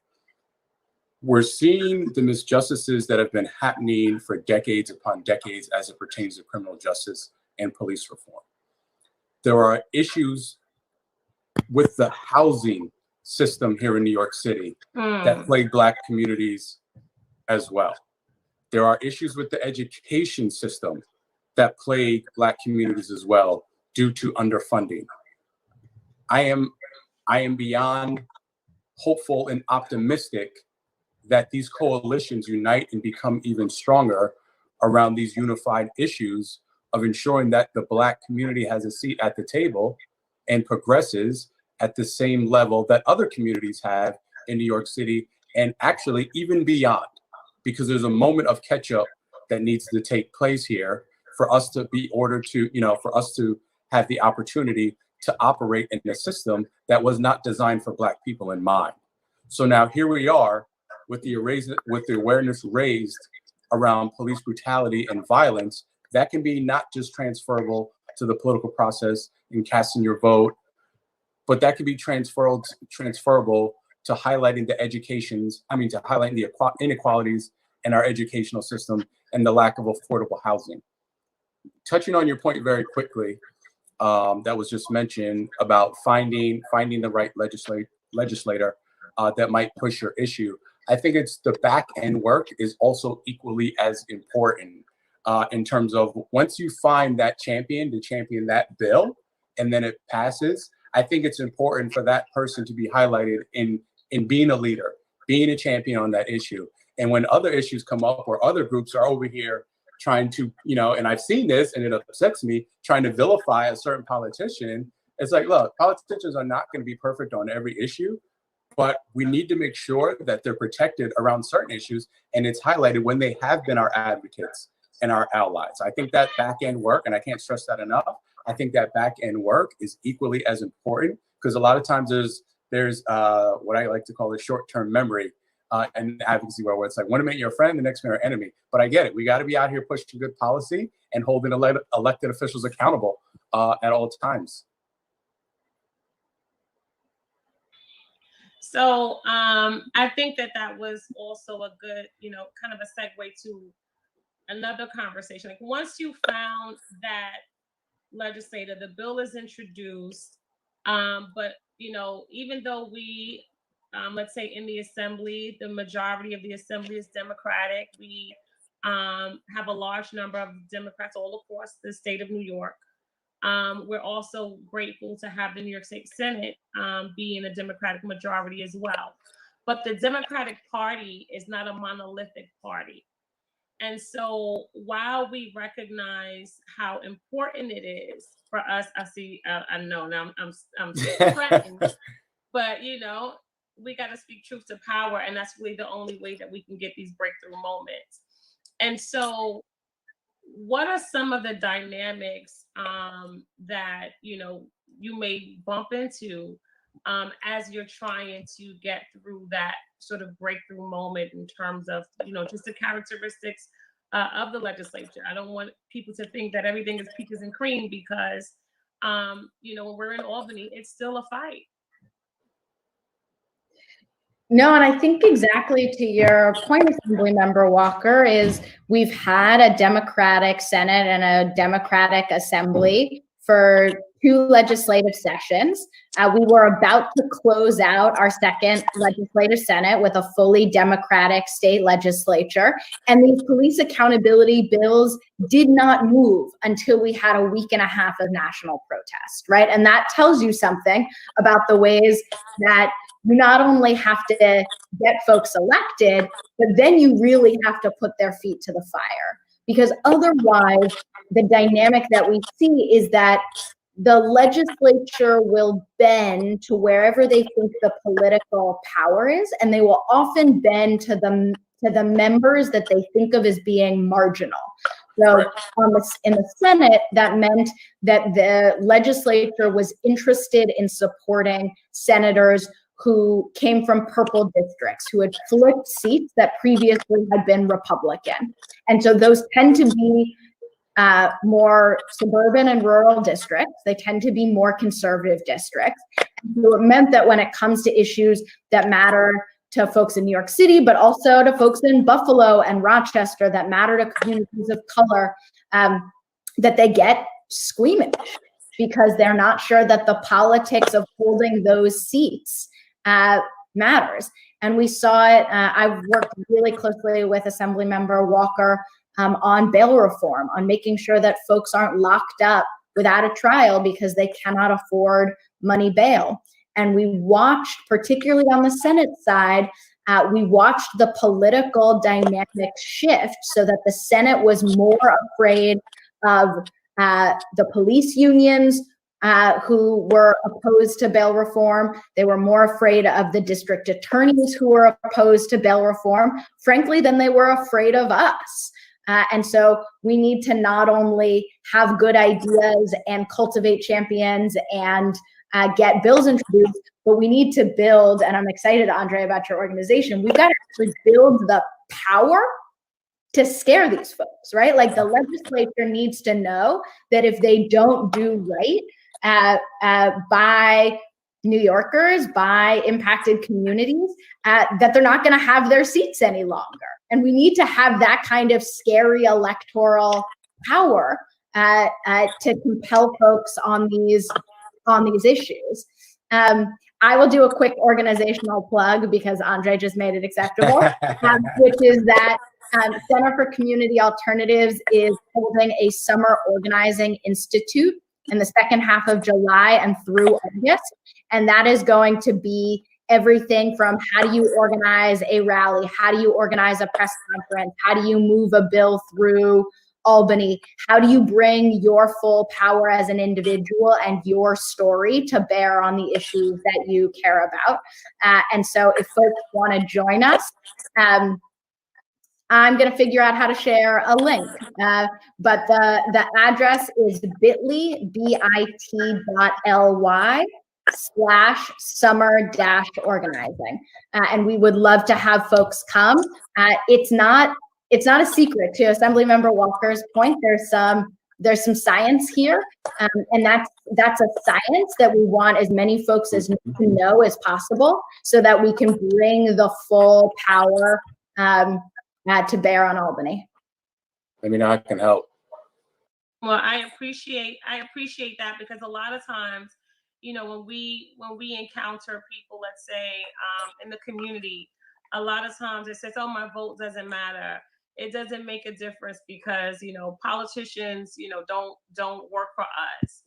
And again, it's because we haven't really figured out how we are empowered to be able to actually hold elected officials accountable to make them do what it is that the people need them to do, as opposed to going up with their own agenda. So I appreciate that. I do want to let individuals know that if you have any questions, you can pose your questions in the chat. There was just one question that I believe I saw, and it was about whether or not we could upload some of the information on the bills that were passed in the chat. So Renee, if you can take care of that, I would appreciate it. And so I know that you have to leave, Andre, so I don't know if there's any maybe final comments that you care to make, and then we will continue to highlight all the great work of Build a Bench. For sure, absolutely. So thanks for having me. I appreciate it. I apologize that I have to jump, but I just want to echo one point that Katie was just saying regarding holding them accountable. In terms of voters versus elected officials, there's more of us than there is them. And it is important that we have our voices heard. It is important that we protect the integrity-minded elected officials that are doing the right thing day to day. And it's important that we hold the ones accountable that are not doing the right thing. Just using a quick example, I was having this conversation with a friend around what I believe are some reforms that can be more aggressive as it pertains to holding the police more accountable and addressing the issue of excessive force and the removal of CompStat, which we know, measures police productivity. There's a different way to go about that. But then, the question was asked, well, what would you do for someone who lives in a predominantly white district, but was a Black member of Congress, the legislature, or whatever? And I said, when we're talking about reforming an institution like the NYPD or overall law enforcement as a whole, it's now the moment to be brave and to be radical and to address that, because that is not just a Black issue. That is an issue that is plaguing America, that if we do not do the work now, we will be doing this work for generations and generations and generations. And it's not going to get any easier. Now is the time to be bold and say, you know what? If I believe in this issue so much and it affects my ability to be reelected, but I believe that this is the right thing to do, then let's just do it. Because that's the level of fearlessness that I believe is required to hold office in this day and age. So, and I know you got it. Well, we gotta remember the mantra of Shirley Chisholm being "I'm bought and I'm bossed." I'm bought and I'm bossed. That's right. And that's the easiest way to do things, right? You don't have to remember all of those stories. If somebody comes, oh yeah, and just yes everybody to death, and don't remember what you actually said yes to, that there definitely has to be some integrity to the process. But I think that the shift that we're seeing now is not just going to change the dynamics of police and community relations, but I believe that it's also going to change the dynamics of the people and how they see themselves in relation to their vote into policies, and also reforming the way, elected officials respond to the communities that they represent. So again, I appreciate you. I thank you for all of the great work it is that you have going on. And we'll be back in touch. Awesome. Thank you so much. Good to meet you. BuildTheBench.NYC. Peace, y'all. See if you can make sure to upload that, perhaps, Renee, as well. We also have with us Ashley Blue. So Ashley is my cohort, is my sister, because there is an organization that the Congressional Black Caucus has. It's the Congressional Black Caucus Institute. And the Institute is pretty much responsible for taking a group of individuals who are interested somewhat in politics or policy, and who really want to find their voice. And they train us to, how do we learn how to be political activists within a system of different policy institutions. And so Ashley and I took the course together, and she's doing some great work now as the political director of Left. Swing left. Say it again. Swing left. Swing left. Swing left. And so the conversation that we were having earlier was really about the fact that this is a national movement that we're seeing taking place here. And we know that, it was a hard lesson that we learned, but we were warned that, elections have consequences. And we're seeing some of those consequences now play out for us each and every day. But we have an opportunity to affect change each level now that we've seen what we can do on a more local level. So Ashley, can you just, kick it with us to let us know a little bit about what it is that you're doing and how people can really be empowered to be effective in this upcoming experience that we have going on? Absolutely. Assemblywoman, thank you for inviting me once again. We've come so far. I serve as political director over at Swing Left, and we are a national org that focuses on swing districts and trying to win big races across the country. Swing Left came to exist after the 2016 election cycle and started playing in the House. And so we were really instrumental in helping to flip the House. Out of about 80 or so endorsed seats, 55 of our folks got in. And so we saw some change happening there. And some of those folks that we supported were in New York. So we're happy to have done that work. And then this year we've expanded our focus because it's never just one election cycle, as Assemblywoman was saying. And so we are in a space now at our organization where we have a threefold mission, which is we are now focusing on helping local legislative races and making sure that we are maintaining control in state legislatures across the country. The census is coming up. And I know Assemblywoman Walker has been very vocal about the importance of the census, and we want to keep amplifying that.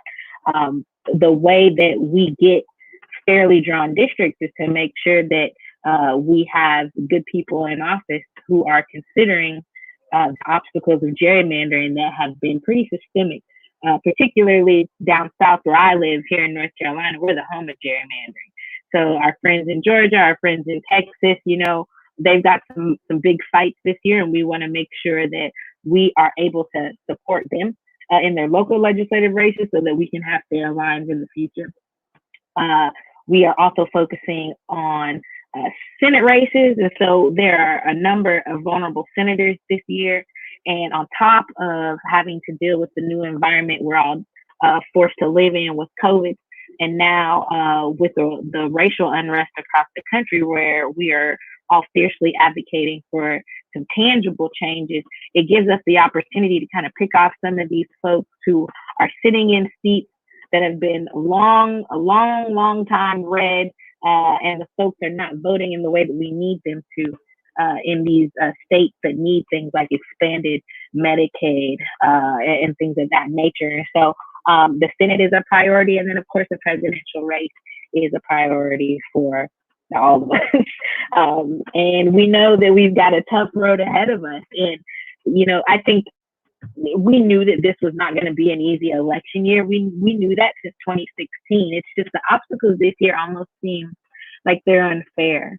And so what I want to encourage folks to do is, if you're not already involved in some type of organization that has civic implications, that has electoral implications, that have grassroots implications to affect our lives, think about the issues that are most important to you and find organizations that back those issues up.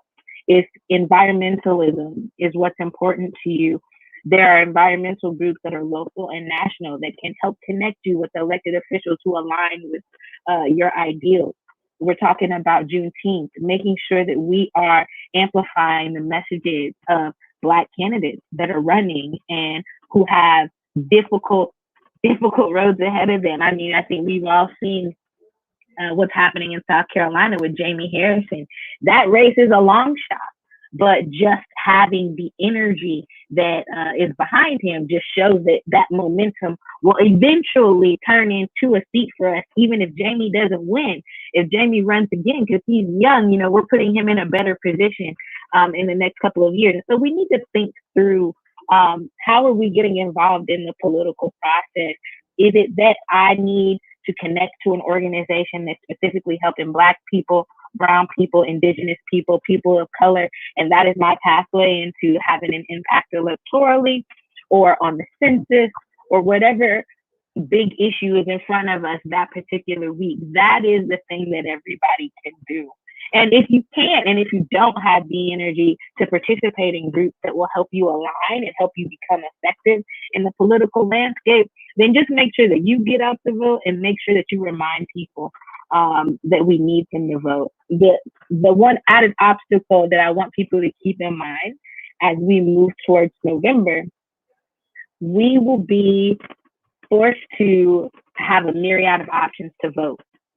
New York, you guys don't have as many obstacles as we do in the South, but making sure that folks understand how to access the absentee ballot, being prepared for longer lines, because we're going to have to combat with CDC guidelines in our polling places, our volunteers that typically help, particularly in the progressive movement or the Democratic space, trend older. And so a lot of those folks can't do the jobs that they've traditionally done in their neighborhoods for years and even decades. And so there's a big shift happening in the movement.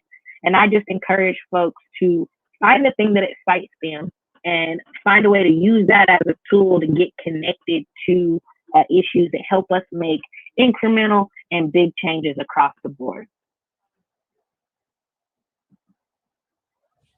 That's great. And it's funny, I'm having a little technical difficulty, but I'm working it out. Take your time. It's funny that, people, I was sharing this with Councilwoman Alika Samuel today, because there is this tendency for folk, particularly, down south. I'm from South Carolina, where there's voter ID laws. And so people don't look at New York State or New York City as having a lot of those same problems. However, just this year and during the pandemic, the governor basically, through executive order, allowed for absentee vote by mail, if you will. And what the process was is people were automatically sent a application for a ballot. It was pre-filled, it was amazing. You think like we finally arrived. But there's so many individuals who filled out that form, whether when they received it or if they did it online, and they still have not received their ballots. And the election is in a couple of days on June 23rd. And so now we have to have conversations about what are some of those inadequacies within the Board of Elections that allow for, something like this to happen. And then how do we get individuals to sort of come out and do some of the early voting? Like this is our second opportunity at early voting. But because people are not acclimated yet into going down and voting early, there was a certain ebb and flow with respect to elections that people were used to. Now, you can do something different. And then the election date was changed, right? So we were used to voting for primaries in September. So everyone had the benefit of, the summer and knocking on doors and going to train stations, or the Labor Day parade even, and just being out in the community and meeting with constituencies. But all of those dynamics have changed. So when you couple an early election date, new processes for voting, and then, all of these other inconsistencies within the institutions, because things are new for them, it's setting us back, 100 years, all over again. Because now voting is not easy anymore, and it's very hard to figure out some of those dynamics. So how do you deal, in those circumstances? And I'm sure they're very frustrating for you, but What are some of your suggestions that maybe we may be able to do coming out of this? Whew, that's a great question. The first thing is we have to be over prepared and we have to be ready for everything. What COVID has shown us is that a lot of the arguments that these majority Republican legislatures have been holding up for decades, saying how difficult it is to provide access to absentee voting or early voting, we now realize that was all fluff. That was just nonsense, because when we were faced with a pandemic, we had to flip the switch. A great example here in North Carolina, we had a very similar process where you have to request your ballot and then you fill out your ballot and return it. And no one else can help you fill out the request form. It cannot be pre-filled. It did not have a prepaid stamp on it. It didn't have the address on it. And so it required the voter to take a lot of responsibility in finding that information and getting it in the mailbox. And then once their ballot returns, okay, now you got to fill it out and put it back in there with no prepaid postage. And so you're seeing that that obstacle has now been torn down, where literally overnight our state legislature voted to make online voter registration a thing. And you can register online and you can request a lot simpler process online, and all of those faux rules just fell out of line. And so it just requires us to be over prepared and continue to ask these questions, because what will happen is, I'm now learning that the science of politics, as you were referring to earlier, at some point the opportunity will reveal itself.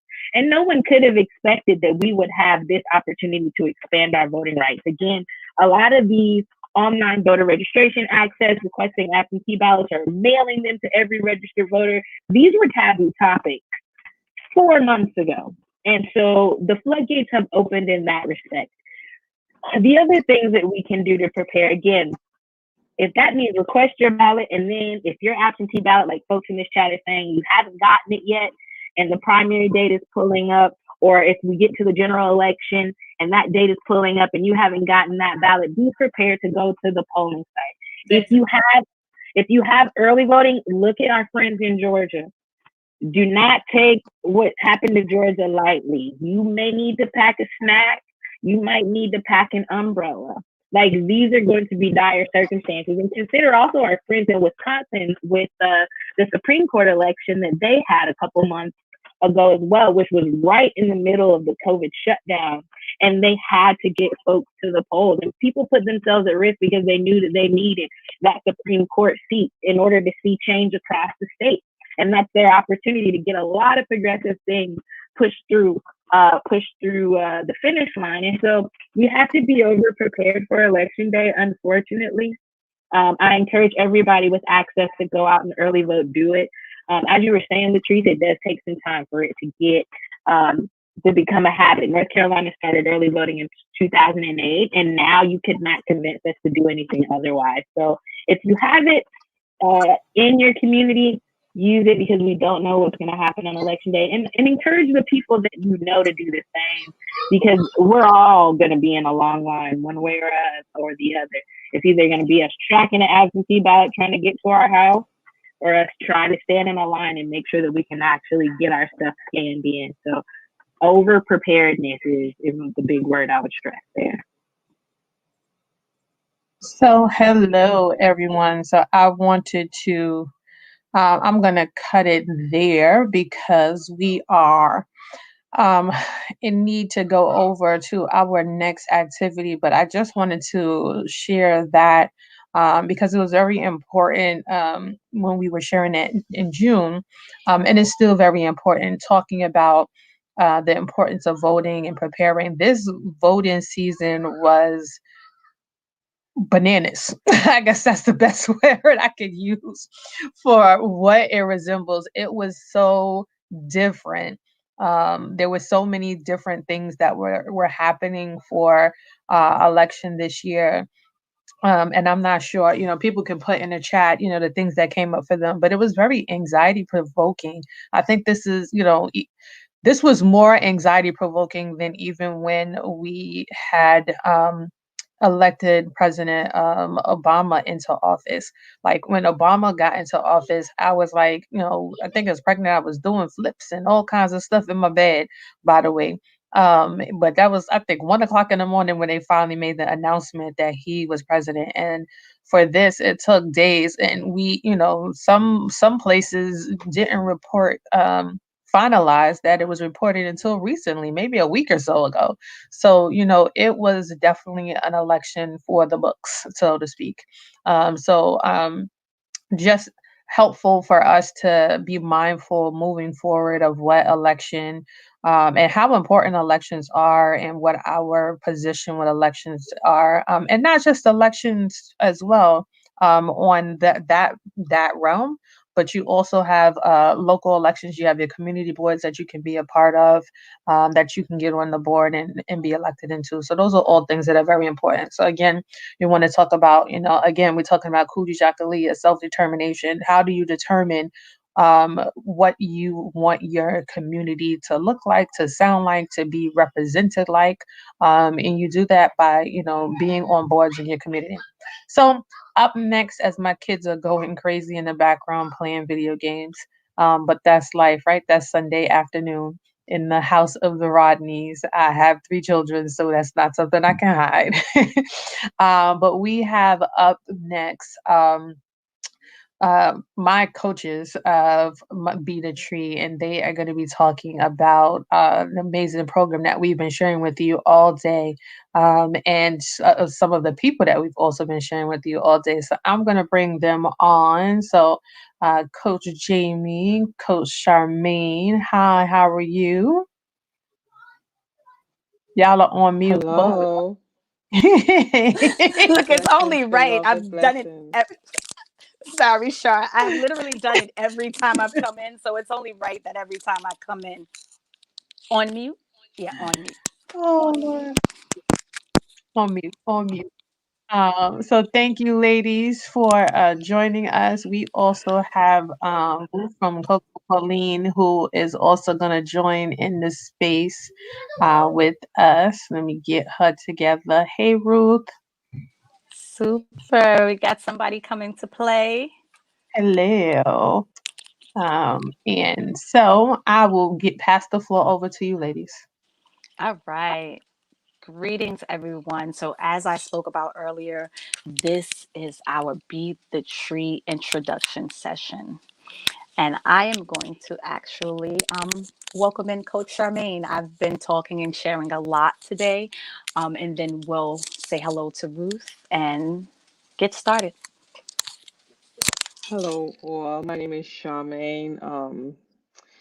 Avis Calendar, Nottingham. I am a coach in Be the Tree. I actually did cohort 6, which is a couple of years ago, and we are up to cohort 17, and that's why we're here to just give you a little appetizer as to what it is we do, a little insight as to what it is we do when in terms of Be the Tree, and how we use it to empower women and women across the board. Doesn't matter what color, what creed or race, just women, and how we help women to unpack and get past themselves where they show up in the world in a powerful way.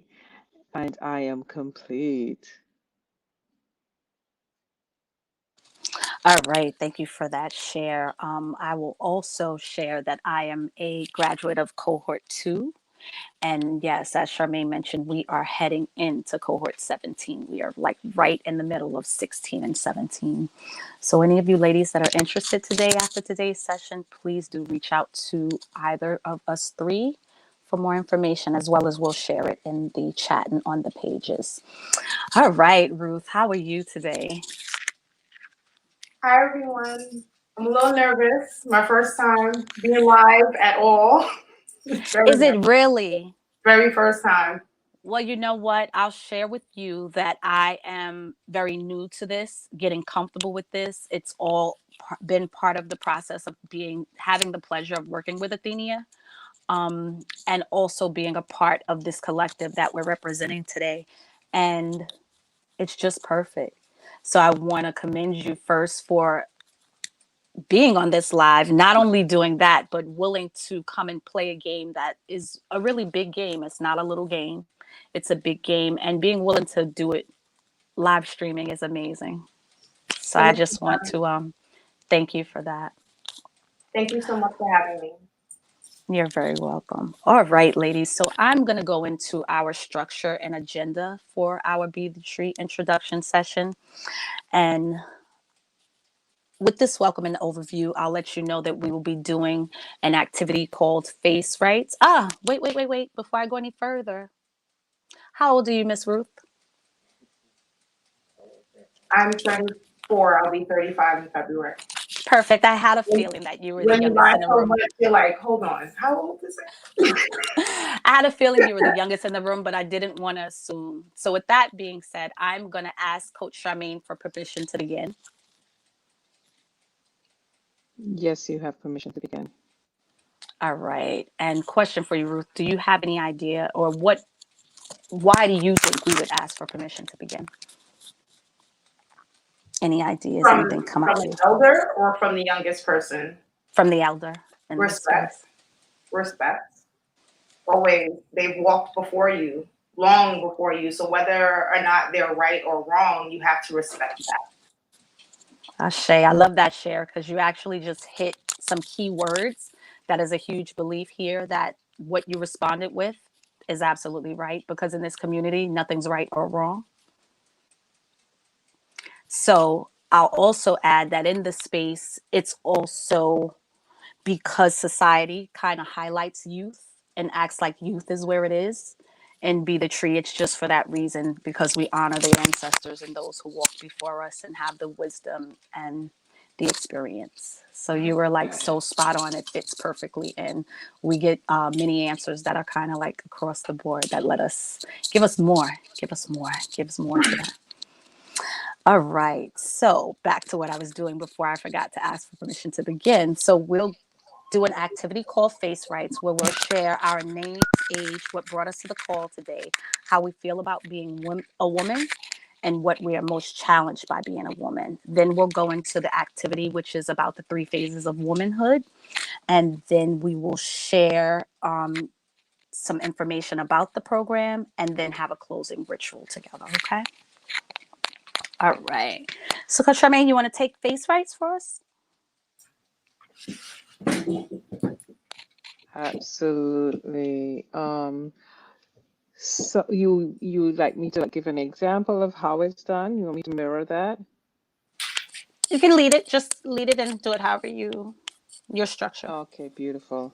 All right, beautiful. So, the screen is so tiny. Pauline, Sister Pauline. So, like Coach Jamie said, face rights is just that. When you hear face rights, what comes to mind? Face and rights being RITES, like a rites of passage. When you hear face right, what does it say to you? How does it land? How does it resonate?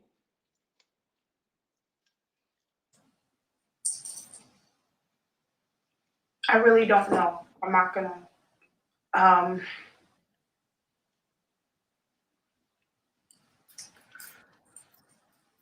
Yeah, I'm not really sure. Like, And it's okay to say that you're not sure. It's quite okay. So what face rights is just that the face right has a right to be seen, has a right to be heard. And in the community, because we have so many women when we're doing our activities, everyone is not heard. But face rights is that platform when everyone is heard. Your name is spoken, your age is spoken, your voice is heard in the space. So that's what face rights means when we say face rights. It's giving everyone that opportunity to be able to share themselves. Make sense? it does. It does. Beautiful, beautiful. So I'm going to model what face rights is. And so my name is Charmaine Avis Calendar Nottingham. I am elevated. I'm 53 years of age and I'm elevated and dedicated. And what made me say yes to coming on is every time I meet new women, I grow as they share their stories, as they share their lifelong journey. I get to grow and learn about myself and learn about them, because like we have the same, my sister, myself. So we're each other's mirror. So I get to grow that way. And what was the next question, Coach Jamie? It's name, age. What you're most Oh, challenged okay. by? And what I love about being a woman is I love the fact that as women we hold it together. You know, we could take 2 pennies and go to the grocery store and come up with a whole dang on meal. You know what I'm saying? We can hold it down with the family. The family could be falling apart, but we're that ones that's gonna pull it and hold it together. Even though we got our own little feelings that we're feeling inside, but we're pushed that aside to just hold stuff together. So that's what I love about being a woman. Our spunk of being able to hold stuff. What I'm most challenged by about being a woman is no matter how educated we are, we're not well respected. We're only supposed to reach a certain ceiling. And once you cross that ceiling, you're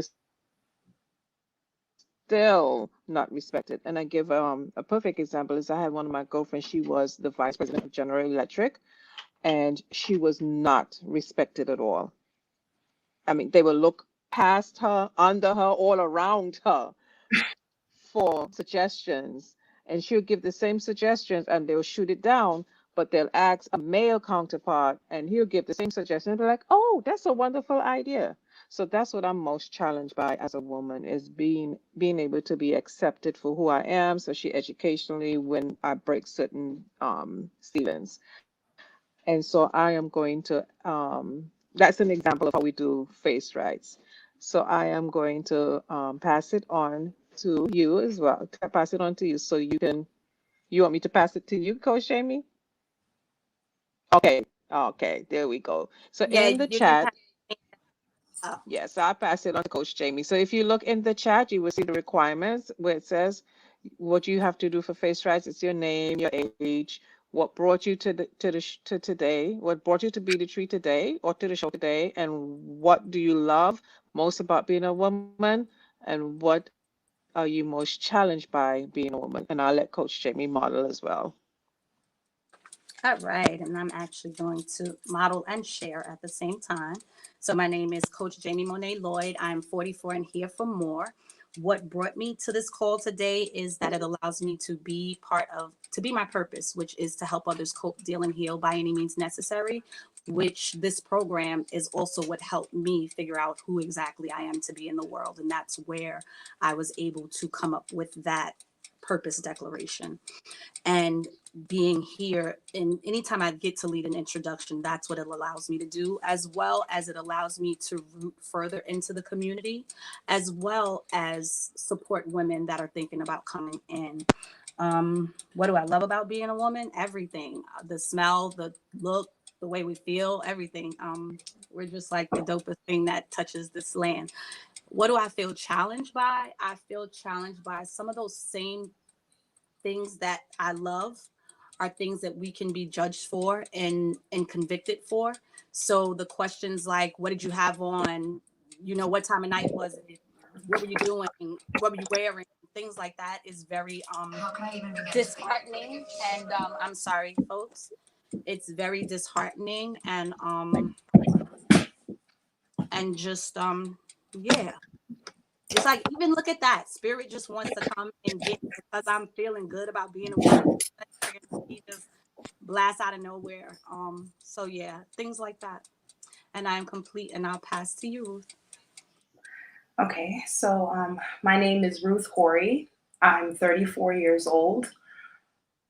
I know why I thought I was coming, and now I know why I'm here.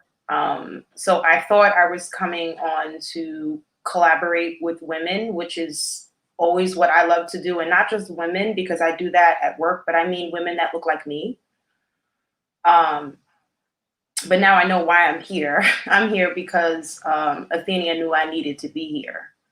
And that's why I'm here. And thank you for that. She always knows what is needed. What I love about being a woman is not what women are loved for. And that's, I got a mouth, and not in a negative way, but I can speak so loudly for everyone aside from me. So that's what I love about being a woman, our voice, the way that we can calm the waters, the way that we can stir it up. That's what I love. What I'm most challenged by is just my perception of what that means. I grew up in a male-dominated, really old-fashioned household. So, yeah, that's what challenges me, is being the person that I feel is okay, being okay with being the woman that I am. And that should be fine. There is no specific, this is a way a woman should act, behave, speak, talk, feel. But that's just not the world we live in.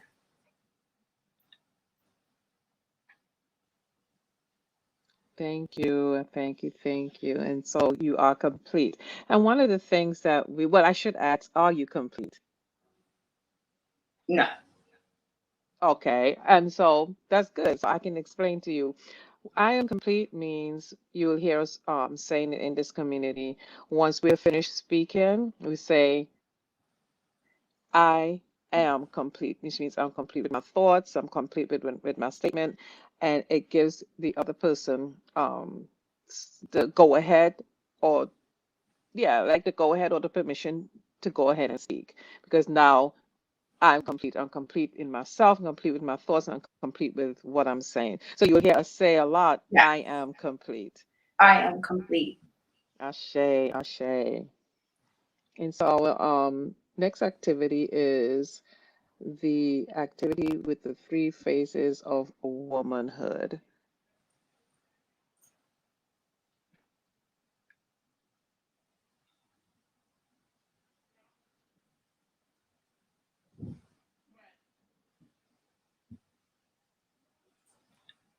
And as the slides are coming up, the 3 phases of womanhood, we have the maiden stage, we have the mother stage, and we have the crone stage. And Okay, so we're ladies, going to, sorry about I am back. okay, and so we're going to just, look at life through these 3 different stages or phases of womanhood.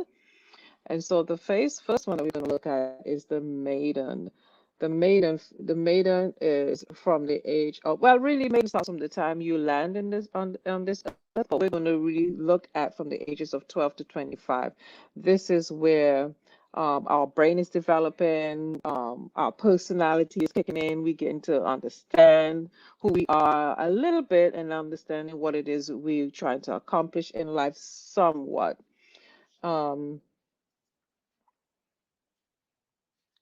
And so what I'd like for you to do is, there we go. Thank you. Thank you.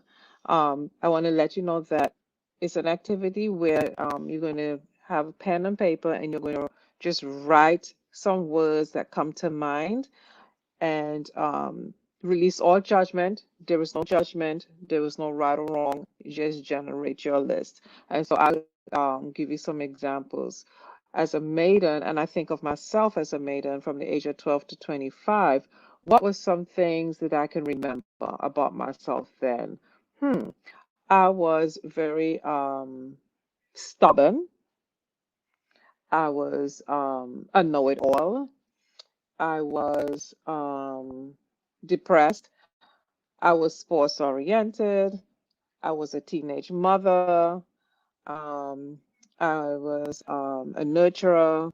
I was very caring, still am today, but I was very caring and very sensitive. So those are some words that describe how it was for me as a maiden. And then ask Coach Jamie if she can offer some words as well. Sure. So I had to change locations. Oh gosh, so sorry. Had to change locations for sound and things. So let me know if I'm going in and out, please. Can you hear me? Yes, we can. Charmaine, Yeah, you I hear. can? Okay, sorry. Thank you. All right. So I hope I don't say the same words. I may, but they're mine. So promiscuous, I would say bubbly, friendly, chatty, grieving, and also kind of hiding. And I'm complete. Beautiful. So, Pauline, if you can take 3 minutes and generate your list of words for us. And so Coach Jamie's going to assist me with the time. And well, not assist, but she's going to support me with keeping time. And so just write whatever comes to mind when you were that age. What descriptive words can you come up with that describes how you were as a maiden at that age?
2 minutes.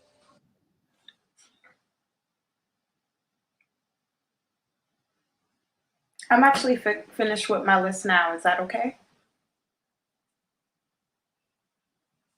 Okay. Yeah, that's perfect. So what I came up with for that time period, survivor, frustrated, very determined, confused, mother of two, naive, professional, angry, hurt, hungry, and easily misled. Beautiful, beautiful. Those are some beautiful words.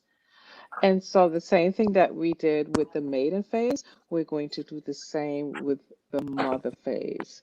Now, the mother phase does not necessarily means that you have to be a mother per se, or you've had to have given birth. When we say mother, this is the phase of creation. Like I have birthed a business, or I've birthed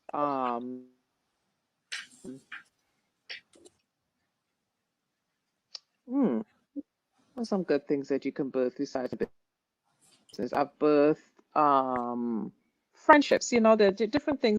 Again, with the mother, look at yourself or look at others who have birthed things into, like Oprah Winfrey. She's a good one. She birthed her network into the world. Yeah, she birthed it. I mean, that came from her. That's her creation. So that's what we look at. We look at that creation. Again, there's no judgment. You just go ahead and take the time and write all your words. I can give some example for myself as a mother. Um, I was as a mother in that stage, which is the age from 26 to 60. That's where we spend the most of our life. And so a lot happens there. So what happened for me? I was angry. Um, I was creative. I was loving. I was nurturing. I was lost. I was confused. Um, but I was funny. I was a good friend to be around, you know. Yeah, just a few of those. Those are a few of my words that I have as a mother. So go ahead and Did you take, want me to share some, Coach Ron? I know if Jamie has something that she wants to throw out there. Yeah. Go ahead. So I would say supportive, Yes. supportive, disappointed, frustrated, tired, physically, mentally, and emotionally at times. Um, Yearning, stretching, and discovering.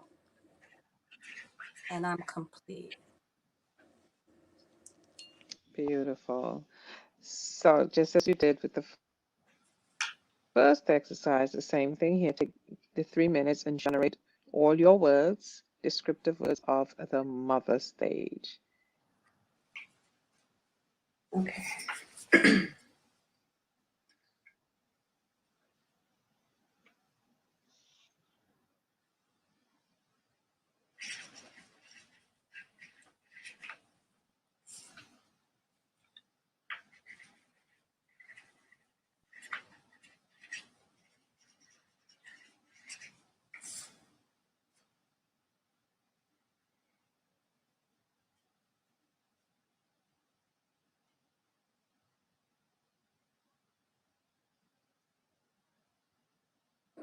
And Ruth, you could just let us know when you're finished again. Mm-hmm. Okay. I'm ready now. You can have. Okay. Okay. Beautiful. So And so, I have tired, loved, proud, inexperienced, painful, overworked, postpartum, overjoyed, supportive, resourceful, trapped, abused, rewarding, hurt, scared, and excited. beautiful, beautiful.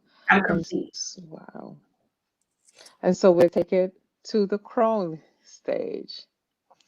Now, the crone stage is for ages 60 plus. None of us are in the crone stage, but what you can do is you can look at your grandmother, you can look at a great aunt, you can look at a neighbor, a cousin, someone that you know that's in this crone stage. And this is where they're 60 plus. And um, in this stage, I mean, they're the elders. You know, they're the ones that we can go to for advice. They're the ones that can be stubborn as hell, you know, because they tell that when they reach that age, it's like, you know, I don't lived all these little years and you can't come and tell me, you young ones can't come and tell me nothing because I know it, you know. Um, but it's a beautiful stage as well. It's a stage I think when I look at my grandmother, after my mom died, I really looked to my grandmother for that support as a crone, and she gave it to me. So one of my words in looking at my grandmother in her crone, she was a go-getter. She was grounded. She was stubborn as hell. She was a know-it-all because you couldn't tell her anything, you know, her way or the highway, and her way was the better way. Um, she was rigid at times, but she was wise and confident. I believe she was lonely, but she just never shared that with us. And she was fearful. So those are some words that describe my grandmother in her crone phase. Coach Jamie, do you have any words you want to offer? Descriptive Yes. words. So I would say rigid, stuck in ways, in pain, sickly, steadfast,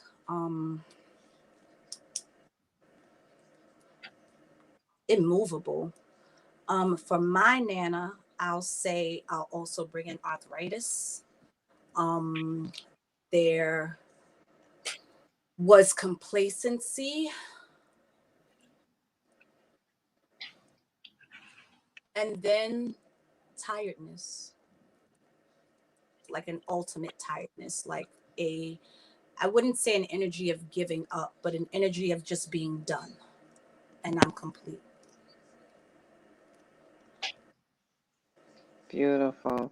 And so, Pauline, go ahead and you can generate your words. Again, it's for 3 minutes up. If you're finished before the 3 minutes is up, just let us know, and then we'll go ahead and deepen with this activity. Okay.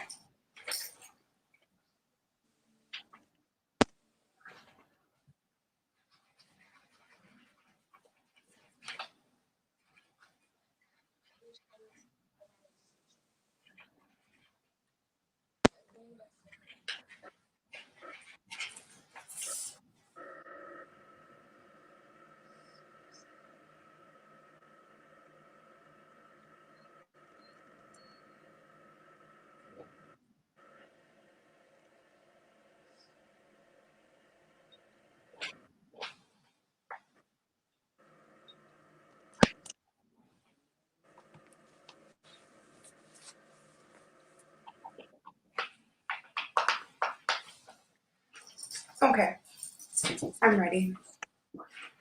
Beautiful. I have powerful, educated, fussy, knowledgeable, heart, hospital, grace, elegance, race, uncomfortable, unwavering, rigid, strong, satisfied with life, and content.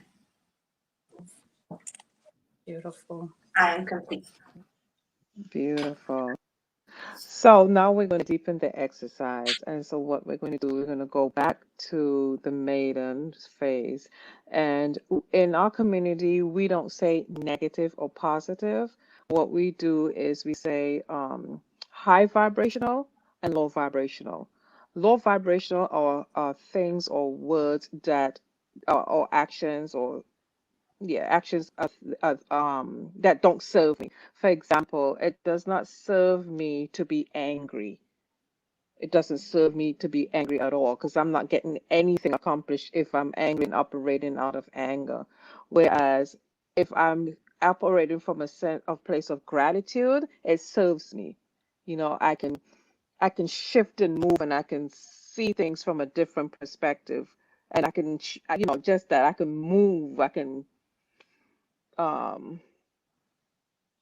as my phone keeps dropping these drop boxes, yeah, and that's high vibrational. So we don't say positive, we don't say negative. And so I want you to go back to your maiden phase and I want you to select 3 low vibrational words and 3 high vibrational words. So some 3 low vibrational words for me would be depressed, lost, confused. Some 3 high vibrational words would be for me sports oriented, nurturer, confident would be 3 high vibrational words. And just let us know when you're complete with selecting those 3 low vibrational for maiden and 3 high vibrational for maiden as well.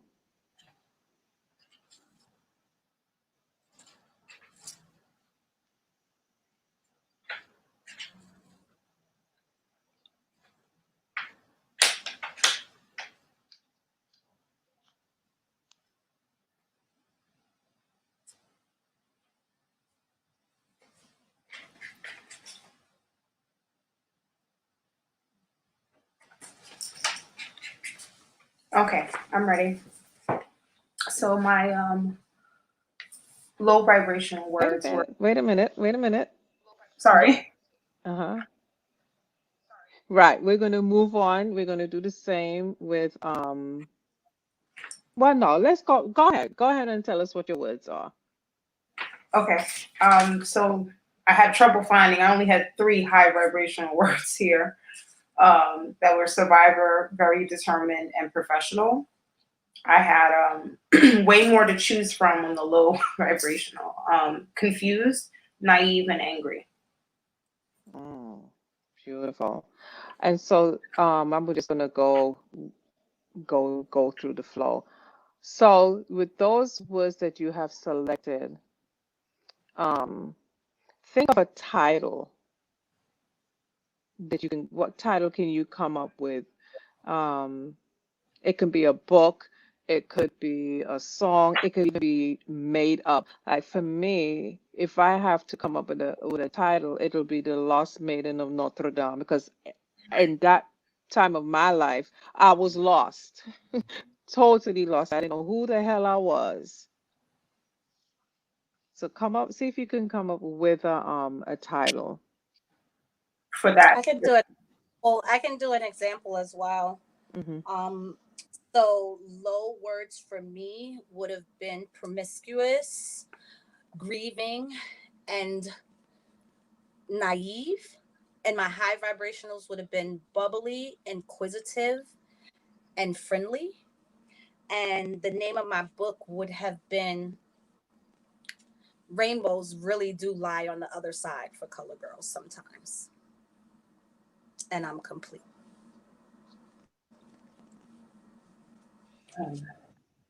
Right. Is it clear for you? Yes, I'm just trying to think of what a title for that period.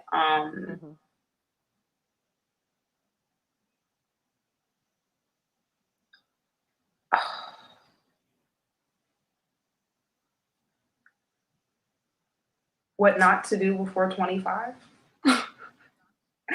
That's all I can really think of from my life. Say that again? What not to do before 25. That would definitely be the book. And that's your title. I So write love your it. title down, girl. That's your title. Remember, there's no right or wrong. And there's no judgment. That's your title. Yes. And so we'll move on to the mother and we'll do the same. Select 3 high vibrational words and 3 low vibrational words. And then create your title. And now for me, my 3 highs were at that and still are nurturing, loving, and intuitive. And my lows are low self-esteem, I lack confidence at times, and hurt. And so there's a certain period in my life where this title really fits in, the coldest winter ever. And it was a period in my life when everything just fell apart and it felt like the coldest winter ever.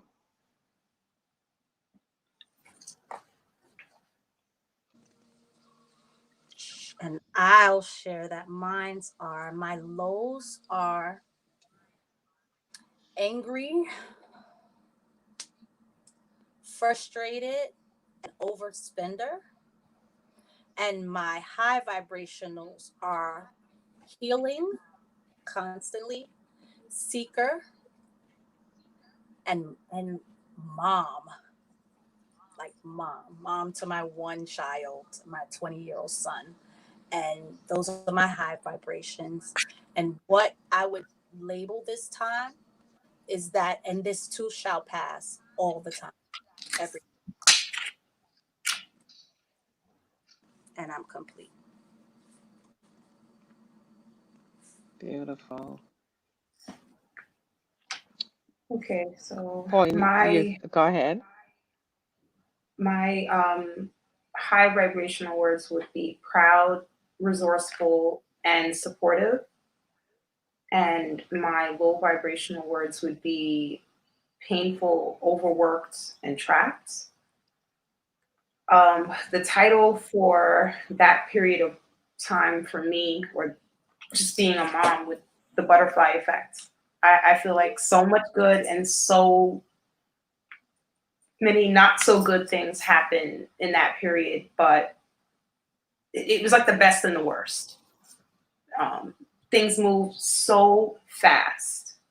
I look back now, I have my youngest child is 10 years, they're 10 years apart. So it's so slow now. It's so enjoyable. I'm watching every second. Everything she does is so satisfying. It just wasn't like that. And I really, really wish that I got that for all of them. You know, I have memories because I have pictures, but it just went so fast.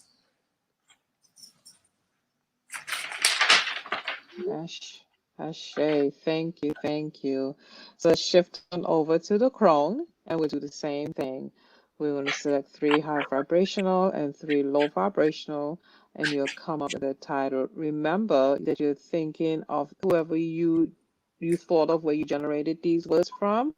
Use that to kind of like help you channel or create a title as well. Like I looked at my grandmother, and my grandmother was fierce. I mean, she was a self-starter, an entrepreneur. She was the matriarch, the one that held it down.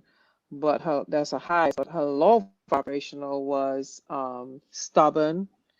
You couldn't tell her anything. She was sick as well, and I believe she was lonely. But if I have to create a title for my grandmother, I think my title for her would be the Empress of all empresses, because she just held it down. She just really held it down. After her husband died, I think she might have been in her early 50s. She lived by herself, and she did all what she had to do for her and for the family.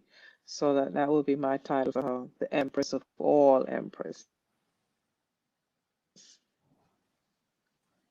And Coach Jamie, do you have any you would like to offer?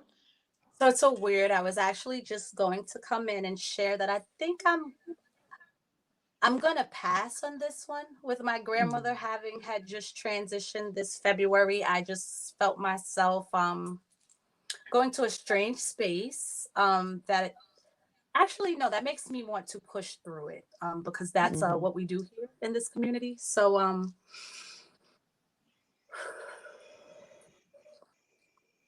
so my low vibrational words for her would be criticizing, a shady girlfriend, and sassy in a low vibrational way.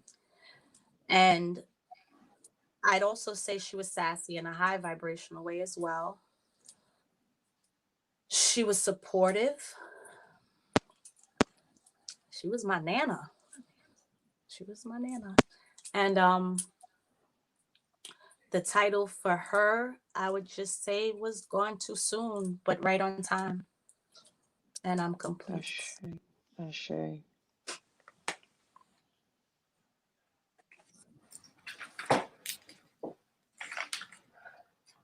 Pauline looks like she's ready. Yeah, that's just hit home. That thank you for sharing, even though that was difficult. My grandparents are all here and all really old, and that scares me on a daily basis. That not only do I feel like might lose one, I might lose them all at the same time, and I don't even know. But that was really courageous and brave. So we see where the sassy went.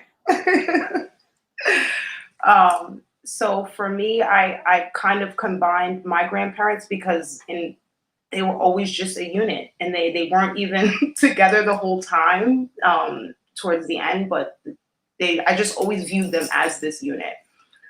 So the high vibrational words were powerful, grace, and elegance, and the low vibrational were fussy, race, and unwavering. So what I would say, well, the title for them would be Breakfast at Tiffany's, but with a twist, because everything looked so fancy and overdone, over the top, and they were so strong to do that for the kids, you know, to put on that everything is okay.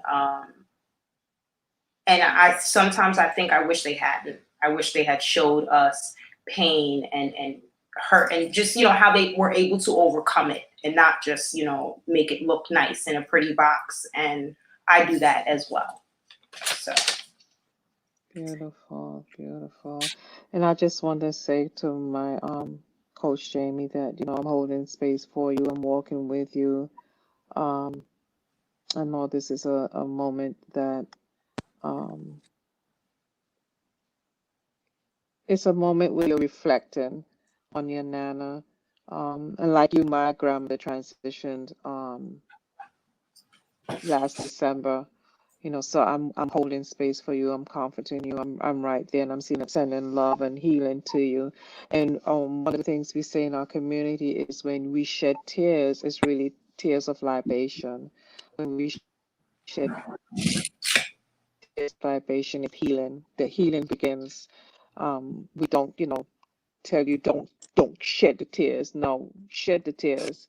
And like I said, because there's healing there. There's healing Ashe. there.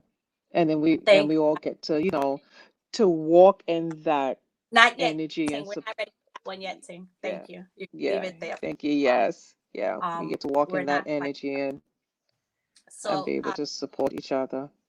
I want to say thank you. Thank you so much. And I also just want to share with everyone who's watching or may watch later.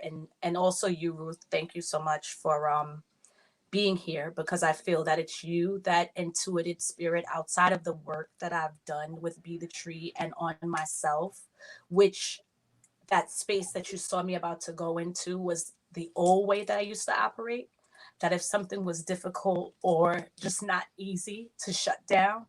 And what I've actually become present to is that I must let the community know, one, that I'm very okay with my grandmother's transitioning, that she told me 2 weeks before she passed, or a few weeks before she passed, 2 weeks before she went into the hospital and then started her decline. She told me that she was tired, living home from 2017 to 2020 and had a good life there. But I had started to see her zest starting to go. So for me, I'm really okay. And I've become present that this is the first holiday season without being able to go and visit her at the nursing home. So it's like kind of hitting me for the first time. And I'm actually happy that this is the community that is happening to me in, and that I'm able to share what it looks like to grieve in a healthy way, and to allow it to not land on the rest of the world or dump it, but also have space held for you and have someone else be able to share their experience that is so raw and so just right before my Nana. This is what Be the Tree looks like. This is what it feels like. This is this is what helped me get my life, as I told people earlier on. Because what would it serve me to shut down? What would it have served Ruth? What would it have served the community?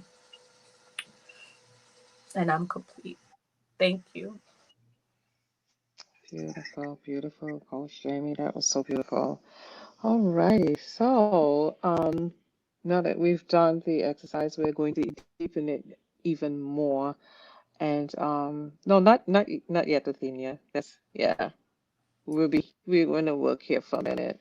And so if we can take the slides down and then resume after we're complete with this there we go, beautiful, this activity here. And so I am going to ask my beloved coach. Oh, perfect. Because I do have one request, because I think when I went into the space, I didn't get your low and your high words. I heard the beautiful share about your grandparents and how they were all aligned with each other. And I have your title written down. Can you please include lows and highs? Yes, the highs were powerful, grace, and elegance, and the lows were fussy, race, and unwavering. What was the second one? Race. Yeah. Like race, R-A-C-E? Yes. Okay. Unwavering and race. Can you tell me more about when you say race? Color was a really big issue in our family. Okay, Really as big. far as skin tone or Yes. so like colorism? Yes. One was very light. Like when you look at her, you would not think Black at all. And she is. And then what comes with that? And then my grandfather is maybe 2 shades darker than me, or my color is what I like to say, because that was what I saw in my family that looked like me.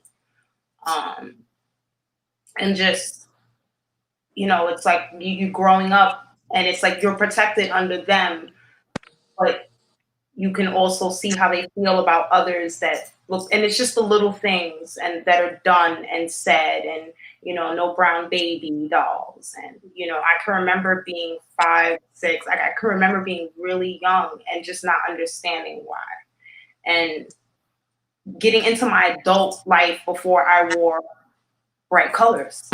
This on my eyes would have never, because that is too much going on for your skin tone.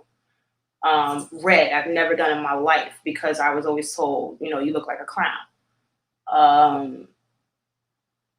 And these are good people to say that, right? But just, dealing with being this color and being okay with being this color. And then my own child, like dealing with that when it comes to her. How can I tell her to be proud to be Black when I struggle with being proud to be Black? I am Black. I know what I am.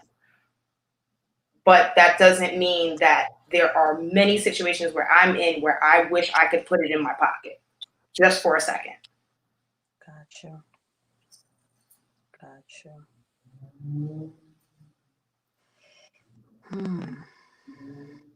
So the thing that's jumping out the most at me is I'm looking at your reflection on the maiden phase and your 3 words of confused, naive, and angry. And could you share more about that little girl and possibly how the colorism may have had an effect on her? And ending up, you like those words to come up. Well, the first thing that popped into my head when you just said that, when it comes to colorism, like I dealt my oldest child, her father is Dominican, so that's a whole nother thing. Baby looks like me in color, but her hair is not matching that. And to see, I'll never forget what I heard from since she was a baby. Like, she's so pretty, she has to be mixed. And I would lie. He wasn't there to say no, so I would lie and say no. Her father's Black, just like me, because it hurts so bad that in order to be pretty, there's something had to be in that mix to make it that pretty. And then having my second child, who is a little me. She is a little me, struggling with her hair, struggling with her skin, struggling with her appearance. And I'm supposed to be the one to help her. And I feel like I'm lying. And I feel like she knows it too, because she knows her mommy, and she knows how hard mommy can go in to make her feel good about herself, except when it comes to those things. Because I'm struggling, You're telling me that my hair is beautiful, but yours is permed. Mine is permed because of the things I heard growing up. The words nappy, kitchen, dirty, funky, like, those are the things that, so it's hard for me to make her feel okay with that and rock those natural hairstyles. And I secretly inside wish that I could do so bad, but I just am not that confident. So before I pass to Coach Charmaine to share what's coming up for her, what she may hear or want to share with you, I lead right into your mother phase and the low of feeling trapped. Can you correlate or resonate that anywhere within how that fits into? I just feel like a lot of things I've done in my life are because I had to and not necessarily because I wanted to. And looking from the outside in, you would never know that, and no one ever cares or asks. And if you were honest and say how you really feel, you automatically become a bad person. But I like to say this a lot because I grew up in a house where once you had children, your life is over, and that's how it's supposed to be. And if it's not over, you're not a good mom. Before I was a mother, I'm a woman. I am a person before motherhood. And I just feel like everything is just determined based upon that.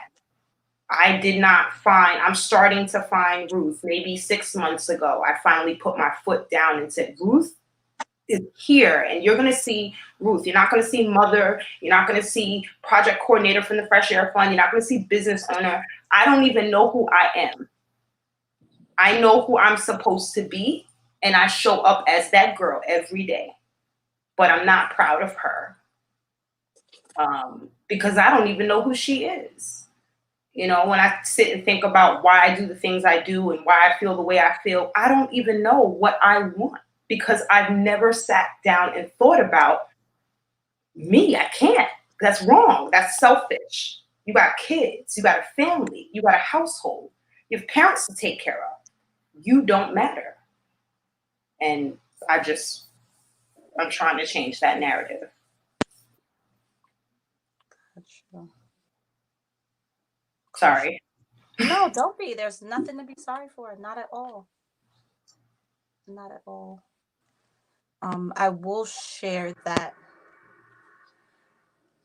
your the crone energies, the high vibrations of them, what could it look like if you, instead of operated from their low energies, what could life look like for you and your daughters if you operated from the three highs? Because their three highs are amazing, and they're what women like, which I was to look at you and you remind me of different women that are beautiful. You remind me of my Aunt Mary, who is also the darkest of all of her siblings and has dealt with her own colorism. She's 83, so you could already imagine. She's one of the most regal, elegant people I know. And I've decided in my life, green is my favorite color. It's her favorite color. Purple's also been my favorite color. That's another one of her favorite colors. I have taken on her high vibrations. Does she have any low vibrations? Yeah, we're all human beings. But I've chosen to walk with my Aunt Mary's while she's still here with me, so that I don't have to wait until she's, transferred. Not that there's anything wrong with that, but I'm like, you know how they say, give me my flowers while I'm here? Yeah. That's what I'm trying to do with her and honor her. And because, with our crone, sometimes we can get like, oh, there she go again. Oh, there she go again. No, there she goes again, spreading her wisdom, spreading her experience of it, whether I agree with it or not. And since actually doing that, it's allowed our relationship to blossom. It allows me to see her in a whole different light, as well as things. So what do you feel like life could possibly be like, or the impacts on you and your daughters, if I have the words powerful, grace, and elegance, if that's what you saw when you looked in the mirror? I am told more times than I'd like to hear that I let my perfect get in the way of my good. And if I could just open up my eyes and take a look around, I have done all the things that I want, that they wanted, that I wanted, but I'm yeah, if I have, I believe I have those things. I believe that's the reason why I am the way that I am, because I can't help it. I got a little bit of that good and I got a little bit of that not so. But yeah, I really just want to take time to just see where my life is. Everybody tells me all these amazing things that I don't see. I can list I a think you million negatives. feel them. I think you see them. Do you feel them? No. I don't feel powerful. I think I feel graceful. I definitely feel like I move with grace, but I don't see elegance. I just wish I saw what everyone else saw. I wish I felt, yeah, forget see it. Like you said, feel it. I wish I could feel those things. Ashe. And you can. And I You will one day. You, exactly. Coach Charmaine, soon. I'm going to keep finishing your sentences. Soon. Yes, yes, yes. I just want to thank you for being so vulnerable and so authentic with your share. Um, you've actually started doing the work, and this is the kind of work that we do with other women, other sisters, as we call them. And we don't say sisters, we say sisters, SISTARS, because we are stars, you know. And I look at you, and I can see the regalness. I can see the beauty. I can see it. I can see it. But and then we have another thing that we, my sister and myself, you're speaking to me. I'm educated. There's a lot of things that I can do, but I don't see it in myself. Others tell me, "Oh no, but Shaw, you did really well." And the story up in my head is telling me you ain't really do well, did well. And if I take it further back to my childhood, it's because in my childhood I was the eldest out of three children in the beginning, and I was always compared to my sister because she was a little lighter than I was. She had the fine because of my family, although they're from Trinidad, they're Chinese mix, Cuban mix, Indian mix, Caribbean mix up. And so on my mother's side, and so my sister, she took those features and she took that long, beautiful hair. Me, I took the strong African features on my dad's side, and I took the thick hair. And my mother used to tell me, your hair is so damn hard. You don't have pretty hair. Unlike your sister, she's got beautiful hair and she's got the fine qualities and she's beautiful and all you have is sex appeal. And sex appeal is beautiful, but you telling that little 6-year-old or 7-year-old that don't know what the hell sex appeal means. When I became a teenager, that's what I did. I showed off the sex appeal and it got me in trouble. Got me in a whole lot of trouble because now I'm grown, because no one taught me. Um, and so my offer for you is I just like I had to go back into my childhood and see where I got those messages from. And now in my 50s, I am rewriting it. I can't change what they did, but what I got control over is how I operate in it.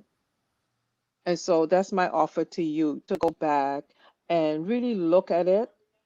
And we have a thing, a tool we call story box it. Look at it and write down what are the facts, what is fiction, what ain't really, good. And really look at it for what it is and see how that's impacting you showing up today. How is impacting you to feel that you are powerful, to feel you are regal, to feel that you are beauty. When I look at you, I tell you, I see like a Queen Sheba, a Queen Nefertiti is what I see. I see all Africanness in you. I see all beauty in you. And so you doing that work is going to allow you to be able to be comfortable and confident in who you are. And will show up in everything that you do with that regalness, with that grace, because you got it. It's there. It's just for you to connect it emotionally. And I'm complete. And with that being said, my offer is that because you said you're 4. 34, so you're like right almost middle of having the same amount of time on this side of your life with the butterfly effect to not having the butterfly effect, but allowing it to, what did you just say, Coach Charmaine? You offered her to change it. Was that the word you used? No, you said she can't change it, but You can't change the past, re- but what you can do rewrite is it. you can rewrite it. Yeah, you can rewrite it. You can change that energy, that low vibrational energy of my mother telling me that, I look like the calendars, you ain't too pretty and your head hard. I changed that. Today, I'm proud to look like the calendars. I'm proud that my hair is beautiful and long and thick. And so when I get complimented about my hair, I wear the compliment. I wear it. Whereas before, I didn't, I rewrote it. Yeah, I rewrote it.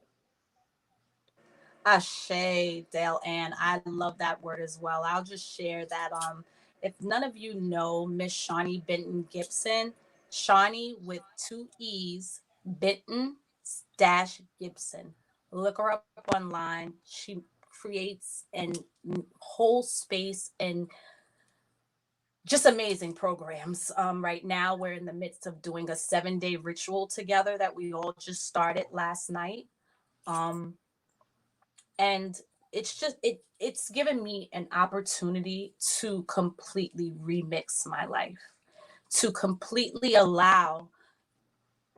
And I guess what I would offer you is, and this is kind of a share in the same like cocoon, is that I too have resonated with the movie The Butterfly Effect, and understanding that the coulda, shoulda, wouldas and changing them would have an effect on my whole entire being and who I am. And I may not be sitting here with you beautiful ladies today doing this amazing work. I may just, I don't know. It's so many different things that could happen.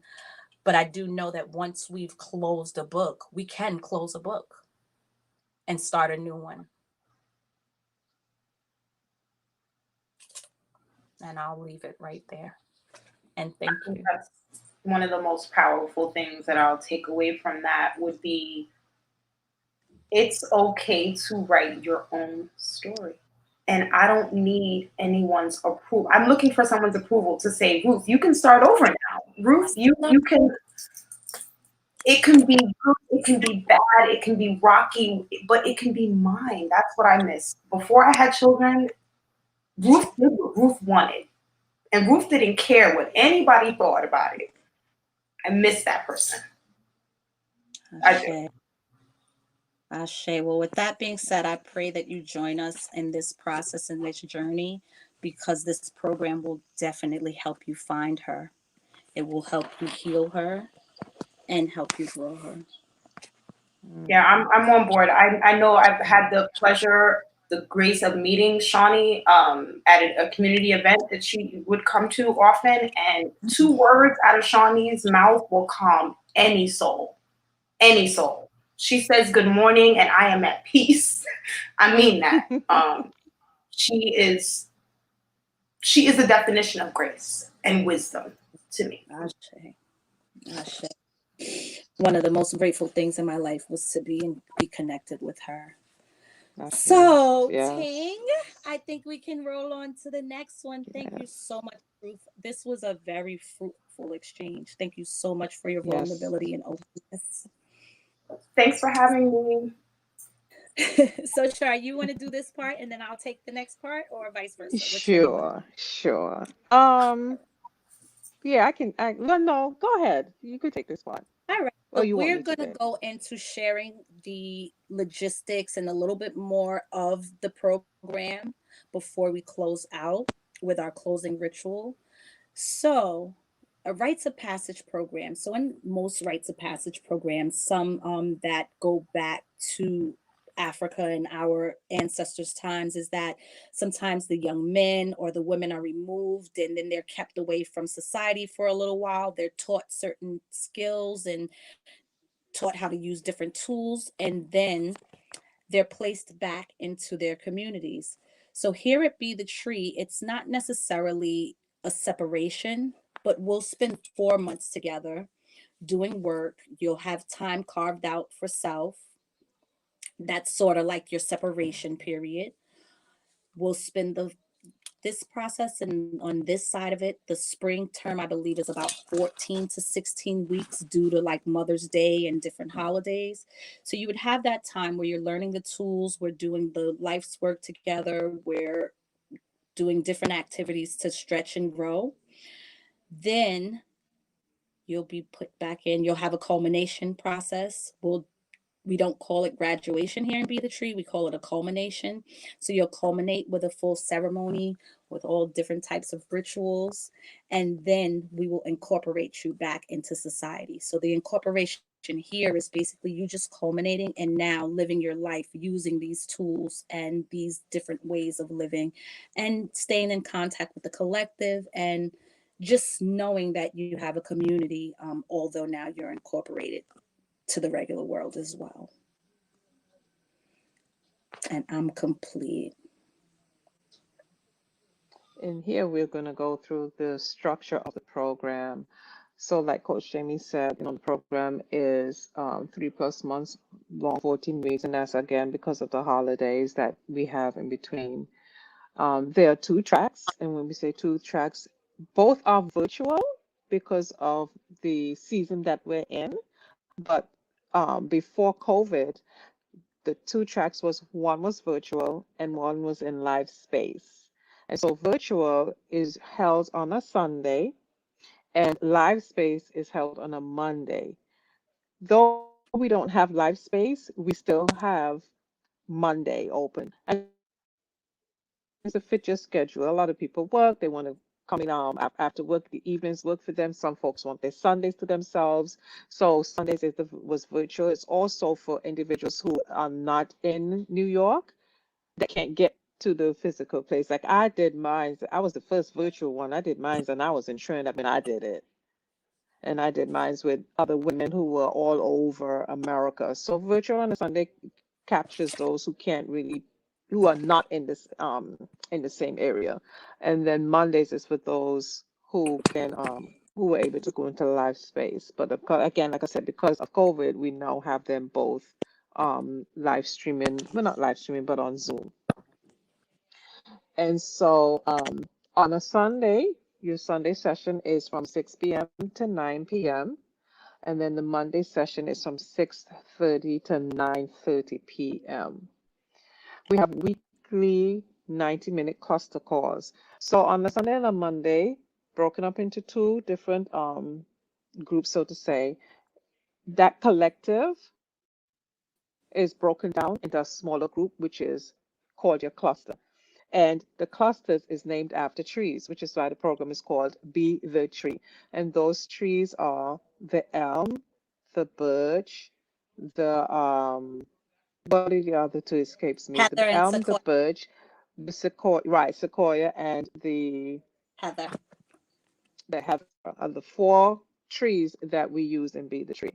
So you're broken up into those small clusters, and those clusters is we meet once a week, and it's where you get to really share on a deeper level what your experience was when you went into the Sunday space or if you went into the Monday space. Then we have your assigned coaches, like myself and Coach Jamie, we assigned a coach. You also have leadership support. Then we have our your cluster sisters, whoever's in that group with you, that's your cluster sister. We have our sewers. The sewers, their role is when you have life work assignments, they actually assist you with the life work assignment. We don't say homework because it's your life work we're working on. So that's why it's called life work assignment. And then we have the alumni, and the alumni, they do a lot of supporting which is so beautiful because everything is so virtual. What the alumni did and created is they had these activities, the sip and paint activities, they had a talent show activities, and it gave the participants the opportunity to meet the other women from the other tracks. So the Sunday women and the Monday women, they got to share that time together, and that's how they got to meet. Each session is topic based, so it builds on each other. And yeah, I love how it builds on each other. You really go back from the beginning and you come and it builds you all the way back, all the way up. It's a lot of work. It's not easy work, but it's work that's really worth it. So, and then we have our combination ceremony, like Coach Jamie said, we don't say graduation. It's our combination ceremony. That's when we present you back to the community. This is the new you. This is the rebirth you. And then we do our crossover rituals. So the tuition is $950. If you paid in full, you get a $75 discount, making it $88.75, or 4 monthly payments of $237.50. And I'd say to people, do not look at the dollar. Do not look at the dollar amount. If it's something that is Look at it as an, I'm sorry to cut you off. I'm going to just throw this out there. Look at it as an investment in self, and also know that you could speak to us behind the scenes if you need to have any. You can speak to us. Yeah.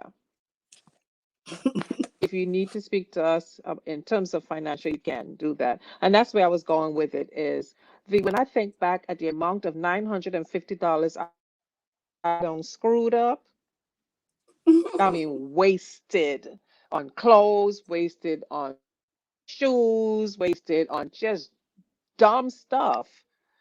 Why not invest that in myself? Why not? I'm worth the $950. Again, I had mentioned LifeWorks assignment previously. Um, I also mentioned about the events that support the learning. One of the events that we have is Partner in Power is one of the events. And that event is where you actually get to invite your people just to see a little bit of what it is you're doing. And it's actually a session for them. They are incorporated into the session as well. They don't just come and sit and look. They participate as well in the sessions. We have our Facebook page, which is a private page for graduates and participants only. It's a beautiful, beautiful page. Don't pay any attention to what's in the gray. Again, this was when we had live space, a donation of $10 just for little snacks and food, just because folks are coming in from work, just to keep them just to keep them, hydrated and stop that hunger since they're rushing in from work or whatever have be.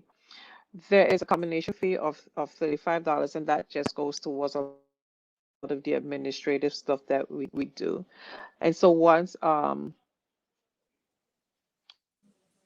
you take this, we have a welcome team that reaches out to you just to see how things are going. Is this a yes? Is this a no? And how can we support you? And I'm going to let Coach Jamie chime in here for a second. Go ahead, dear. All right. Yeah, so I'm actually complete. You hit everything, all the talk points. I can take us into actually the next slide.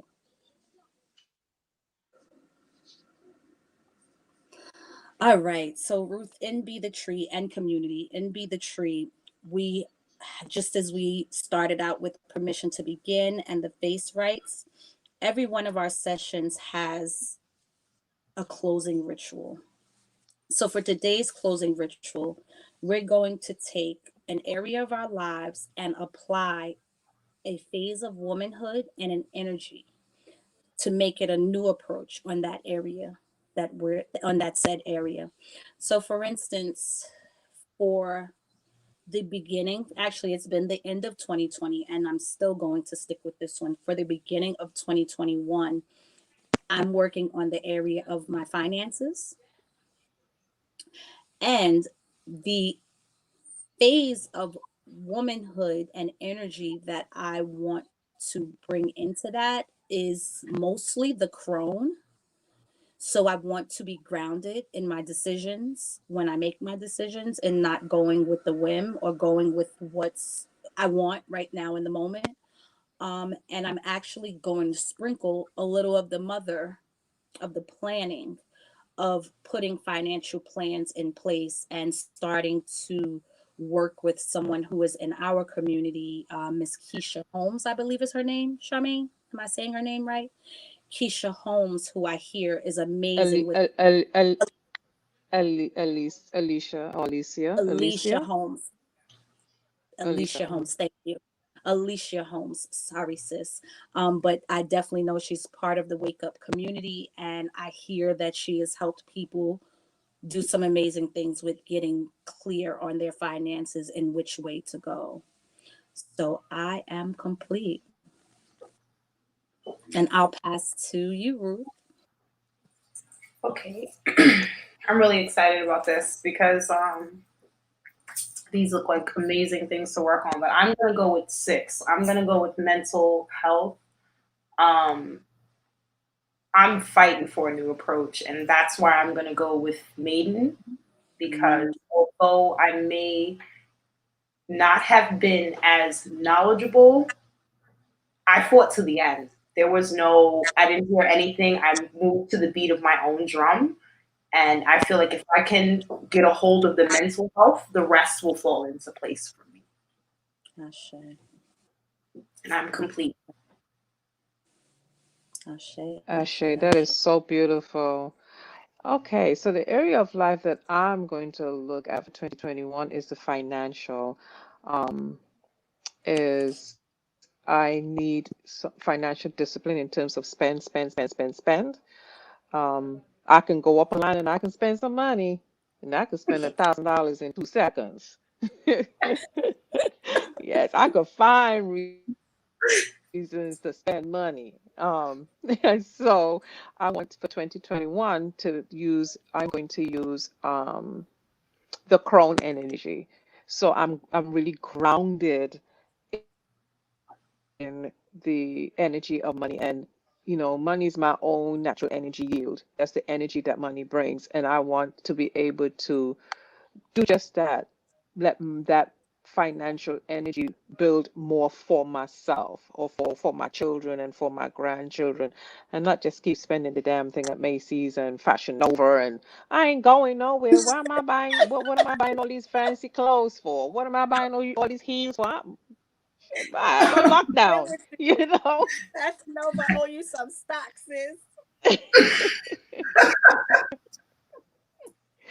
Yeah, so that's what I'm focused on. And I'll just say one thing with us at Be the Tree is we're real. We're real. We um we speak real, we don't butter it up, we don't sugarcoat it, we just say it, and that's it, being in the true essence of who we are. I can sit here and I can preach it up like an English lady, like I'm going to use the financial piece and this is what I'm going to, but it's not really me, so um that's just my little piece on that, and I am complete. Ashe. Thank you. Thank you, Ruth. I can't wait to see you on the other side. I'm looking forward to it. I hope we end up on the same night. And if not, know that you're going to be just fine. Thank you so much. Thank you for having me. Shout out to Athenia again.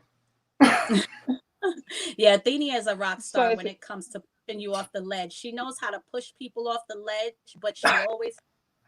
So I did this thing called Mutterella one time, and at the very end of the thing, it was a girls empowerment run. We were diving under things, swimming through mud, all kind of stuff. We got to climbing over walls. We got to the very end, and you had to climb this wall about 12 feet and jump off of it onto this puffy landing that had a big. It was sponsored by Target, and it had a huge Target thing in the middle.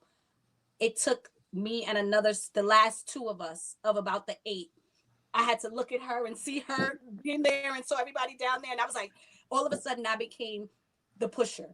But Athenia is my pusher, and I am grateful to her over and over and over again. Thank you, community, for allowing us to come and represent Be the Tree on behalf of So. I hope that we made Shawnee proud today, and see you all soon.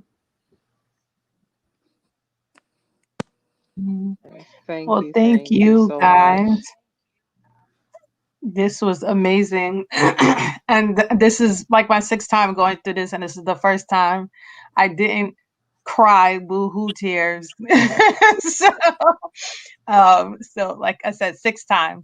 Every time I've done it before, I've definitely been bawling in tears. So it's showing my growth, I guess, right? So thank you so much, Ruth. Thanks for being a champion. I really appreciated you joining us for this part. And I'm gonna let you go so that you can get yourself ready for your session in the next half an hour. So thank you. And I wanted to thank you guys, Coach Charmaine. Thank you for joining us in this space and bringing your energy as you always do to this. So this was definitely a little blessing and surprise. And I hope that you will continue to join with us for the rest of the week, for the rest of the activities for Kwanzaa. So I will see. I will. You on mute, I think. Oh, okay. I was like, are you on mute? So Jamie, how are you doing? I'm doing great. It's been a really good day. I made it. Yes, you And did. it was beautiful to be able to share this process with other folks and people that were outside of our little incubator here. Most definitely. We got a couple of people definitely on the page, and you were seeing all of the hearts coming up as you guys were talking and sharing. I think that's the only thing that you don't get to see in this area, is that you don't see like the engagement, that kind of engagement. That's the warm butterflies feeling of appreciation for opening up and sharing on a deeper level, because like you said, one of the things that y'all pushed me to do is be more messy, to allow people to see, the inside. And I guess a lot of that, and I'm still unpacking my grandmother. And just last night we were talking about possible reasons of why she was the way that she was. And I was like, that so makes sense. She was like, she saw the people that were around. And so when she would share with us, there's no reason for you to talk about your business here. She was not saying it. She was saying it because she knew that the people that were in that space could not help you. The only thing that they were going to be doing is gossiping about you. So if I felt like if she thought that there were people in the space that might be of help, that would not have been the same conversation. And I was like, that totally makes sense. So a lot of times we don't know why people are doing or saying what they're saying. And we internalize it in a certain way. I internalized it as, this is not to always keep it inside, never tell anybody, don't tell people what you're going through. And everybody has their person, even if that person is God or their higher being. That's still telling somebody. And I think, was it you? Somebody I heard earlier this week were saying, no, I think it was in one of the sessions today that we were listening to. She said, I don't know how many times you've told this story, so I wanted to give you the space to continue to tell it. Because every time you tell a story, you hear yourself differently. You get a different part of information from the story. So I definitely encourage, people, but still be wise in who you tell your story to. As was the first part of my conversation, the people who you tell your story to should be able to pour into you in some way. And so that is definitely where I hope to be. I hope that I am for others. And, you know, you guys, that was the only part that was like, all right, y'all trying to make me cry and I'm not going there. I was going to say, so you know I'm about to offer a little something, something, because you know I can't Okay. offer a little something, something. I'll offer that even when their intention, share it anyway. Share it anyway. Okay. That's where the freedom of not caring what others think and are going to say, that's where it lives. Because what comes up for me also is, even with your grandma, that possibly it wasn't only what she saw, it might have been what she felt and what her little girl experienced and what shut her little girl down and what were the things that told her little girl that that's what people do. It's more from what the experience is as well. Or not more from, but to offer that's a possibility of part of it. Yeah, no, I agree. I mean, and that, and it definitely is probably definitely a place where she's coming from as well. You know, she grew up in the South, and you know, I got a copy of her when she died. I got a copy of her high school diploma, and it said, you know, congratulations, Negro girl, on it for getting your high school diploma. And that hit, like you said, it hits differently. You know, when you see the names that we were called, and that, like, this was on paper, it just wasn't being verbalized. This was like on legal documents that had like, you're a Negro or a nigger and stuff like that. So, you know, being mindful of where our parents are coming from, where our grandparents are coming from, the place and the hurt that they're coming from, that they have not been able to make space to clear for themselves. And so that's where we are trying to change the narrative. We get to be the cycle breakers. We get to Exactly. be whatever Change the narrative. That's what we get to do. I love it. Definitely. So we have one more person that is going to join us, which is Brew from Coco Pauline. But before she does, a couple of things. So I want to and I don't know. Auction. Huh? Remind them about the auction. Yep, I just opened the page and I was about to get the link. I was about to say the auction. So see, we right there together, girl. I was gonna share. Did you want to? I know I never do anybody's work as much justice as they can do for themselves. Do you want to share about your Wakanda woman piece? Sure. And it's perfect because I'm like 2%. Okay, hold on. I'm gonna bring it up quick, fast. No. There we go. Okay. All right, everyone. So this series that I created, I came up with right after we lost our king, Mr. Chadwick Boseman, our king of Wakanda. I happened to purchase some stones, which I'm not sure if you can zoom in a little bit more, Athenia, on the actual stones on the side of the picture. So it's bismuth there. It is rainbow titanium quartz and some black kyanite. And that's fine. It's good. And the quote that I have there is actually, and what I named this series was this set I should call is the Hadari Yo set. And Hadari Yo, I ended up doing research because I was like, what is this Wakanda about? And I've known about Marvel, but I was never a comic book kid necessarily per se growing up. And I know there's something to this. There's more. There has to be more than just this Black Panther. And lo and behold, Storm and him dated back in the days. And this is a saying that she lived by: is the true measure of life is in the living. It isn't a series of do-overs and restarts. It's fighting for what you have, what you believe in. It's fighting for who you are. I'm a mutant. I'm a goddess. I want to live. This just resonated so much with me through everything that our folks have gone through this summer, people of color and Black people in particular, what we've gone through. And this resonated with me so much. I've always resonated with the X-Men, and I never really understood why. And now I get it. It's that they're all different, but they're freaking amazing. And even when they have a little bit of their, maybe they're a little not confident with their gifts and talents, they're freaking always amazing. And they show up and show out.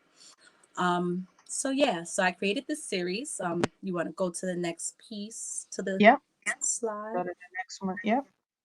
All right, so this is the necklace. So the necklace is hand wrapped with brass and copper wire. The heart is a copper shape that I cut out by hand, and then I glued some bismuth on there. And then the rest is, oh, and I also tend to do leather straps around the neck a lot because I have allergies to chain. Some metals irritate me, so I tend to use leather on the necks in some spaces to eliminate so much of the irritation. And we can go to the next slide. And that is the matching bracelet that has a hand-cut copper heart, and the heart is stamped with hashtag Wakanda for life. And the piece consists of peace signs and hearts, which are staples in my jewelry because it's all about peace and love.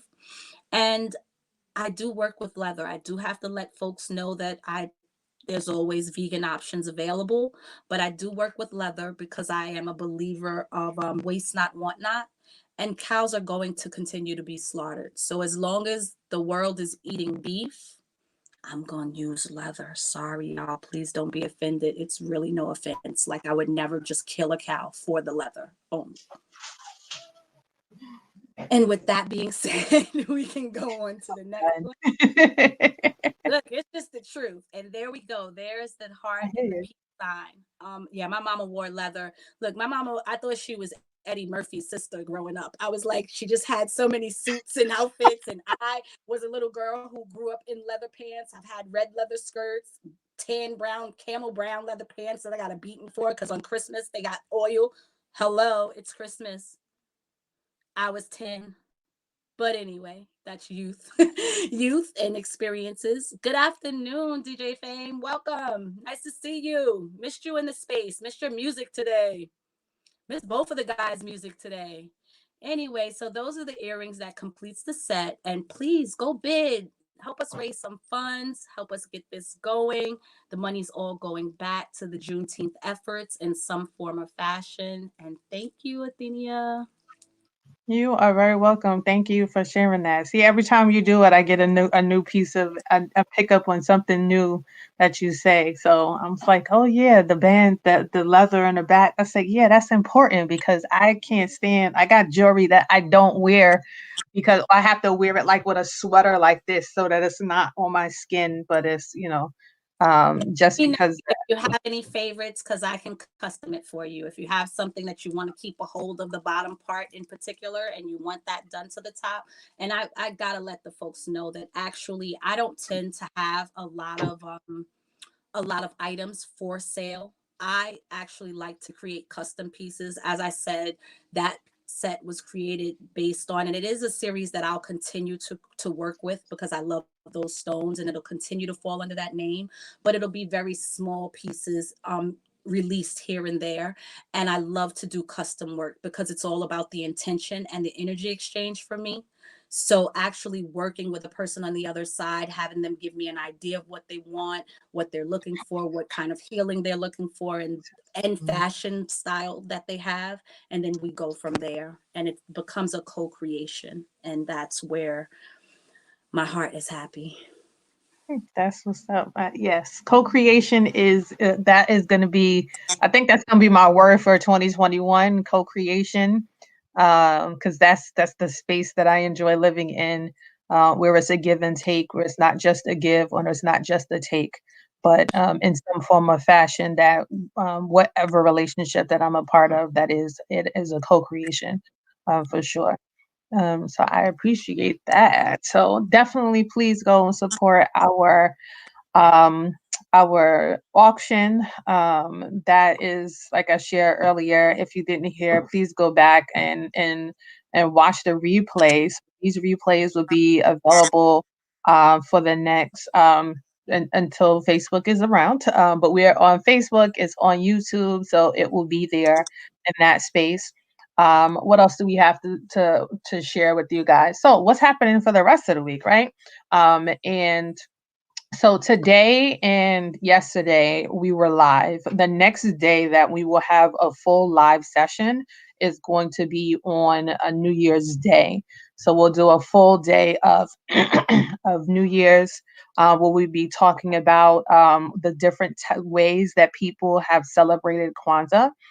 So we definitely want you to please share with us if you have chosen or been inspired by our presentations this week, that you will share with us what you're doing for Kwanzaa, whether it is creating products with your children since they're off on break, if you're making things, if you're teaching, you're learning a new craft, if you're teaching your kids how to sew or learning how to sew yourself. A lot of individuals, that her name is escaping me, but one of the vendors who came on yesterday, she said she didn't know how to sew, and she ended up going to Fashion Institute, and now she is doing these amazing pieces, these Wakanda pieces, these for big time people. So it's like, and she did that in college. So that just goes to show you that as long as your heart is there, your mind can take you there as well. You don't have to, it doesn't matter what age you start. It's just that you go through the process and you get through it, is what really matters at the end of the day. So for the rest of the week, so Monday through Thursday, and the only reason why we did this is because we wanted to give our team a break, because we have been working hard. As you can see, we are at the 8th hour and 45 minutes in that we have been on today. And yesterday, I think we did a 10-hour stint, where we were presenting with everyone, and engaging with the community. And just to note that weighs on your body. And I never want to like I said, co-creation, right? Overtaking is not the place that I am happy in. So, and I know that I cannot do it by myself. I need my team. So I want to give everyone that space. So for the next couple of days, our portal will remain open. So it's the bit.ly/Kwanzaa Festival. Sorry, /Kwanzaa Festival. So for the rest of the week, there will be pre-recorded sessions, so you will be able to go through each of the sessions that are there. And we hope you do. We encourage you to definitely check all of the different sessions out. They're all still Black businesses, Black vendors, that will be presented throughout the time. We'll also have on there activities for you to do with your children. Like I said, we know that this is a time that everybody is off and the kids are running amok. You heard mine earlier. And we, those days I'm going to be doing some activities with them, talking to them about Kwanzaa, talking to them about their goals. They're all old enough now, 4 and older, to set goals about life for themselves, and I'm the mommy that likes to hold them accountable to them. So we definitely gonna work on that. The goal, like to make sure your homework is done every day, and then make sure that you're not watching video games when you're supposed to be in class, and all of those things that I'm sure a lot of the moms that are COVID homeschooling totally understand in this world right now. So just to spend time with your family and figure out what that looks like. We've been in the coronavirus quarantine for a lockdown, should I say, for a while. So even maybe just going outside and walking around, getting some exercise and some sun in, is definitely my goal for the next couple of days. But like I said, I definitely implore you. Our team has been working hard to put together an amazing schedule.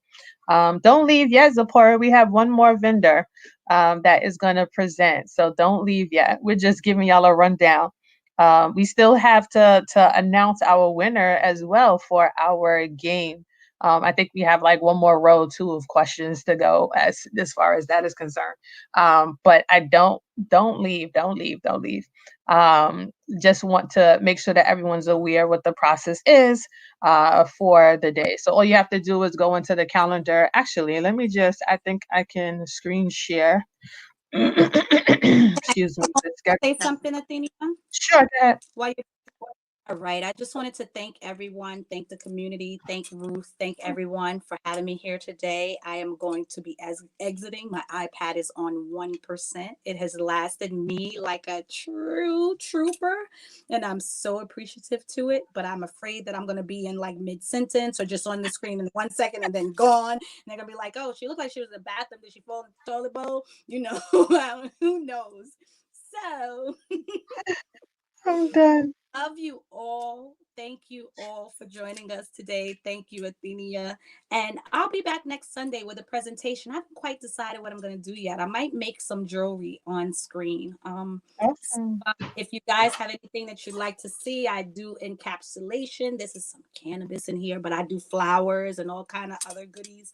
I could bang some metals for y'all. I could twist some metals. If there's anything you'd like to see, please drop it on the Juneteenth page over the next few days. And I'll see you guys soon. Bye. Awesome. Thank you, Jamie. Awesome. Okay, so let me show you an example, a quick example of what the schedule looks like. So pretty much this is what the schedule looks like. It's broken down by micro labs, vendors, kids zone, and main events. So you won't see anything in the main events. But you, as you did micro lab, this is the schedule that we have for today. The vendors, we just brought all of the vendors onto this side because they were going to be in the live space. But for the rest of the week, you'll probably see them under vendors or kids zone. So this will be the areas that you'll probably see most of the presentations. And all you have to do is go into the space. This is the behind the scenes part, but it'll stay, let me see, where is, nope. So there'll be a link that you basically can go to. These are not active because today was not a non-live day. So, but you'll see on the sessions, and it'll have like Kwanzaa cartoons. There'll be videos that you can watch with your children, different things that you can, books that you can also read through with your kids that are talking about Kwanzaa, the different principles of Kwanzaa, all of those great things. So we really want to make this a space of learning for the entire family, not just for the parents. So, that is that. Let me see. I'm just trying to make sure that I cover everything. So I am last before I pass it over to Ruth because she is behind the scenes and she said that she is about ready. But let me go through a couple of questions. So that's where we left off, what the Mecca MAT stands for. And I'm not sure if we got the answers for that, but it stands for foundation. I didn't see any answers of foundation for that one. So I'm gonna go through this real quick fast. So history for 400, did Kwanzaa originate in Africa? So I'll give you guys a couple of seconds to respond to see if anybody has any answers. I'm just looking over. Did Kwanzaa originate in Africa? Does anybody have a response for that? If y'all been listening, y'all should know the answers. So I'll let those stream in. Start seeing them. They're coming in. So all you have to do is respond and to answer to the questions, and you are entered to win the $25 gift card to Amazon. And I'm sure everybody could, definitely use a $25 gift card. I know I could. There's a whole lot of things that you can purchase on Amazon. Everything, the whole world is on is on Amazon now.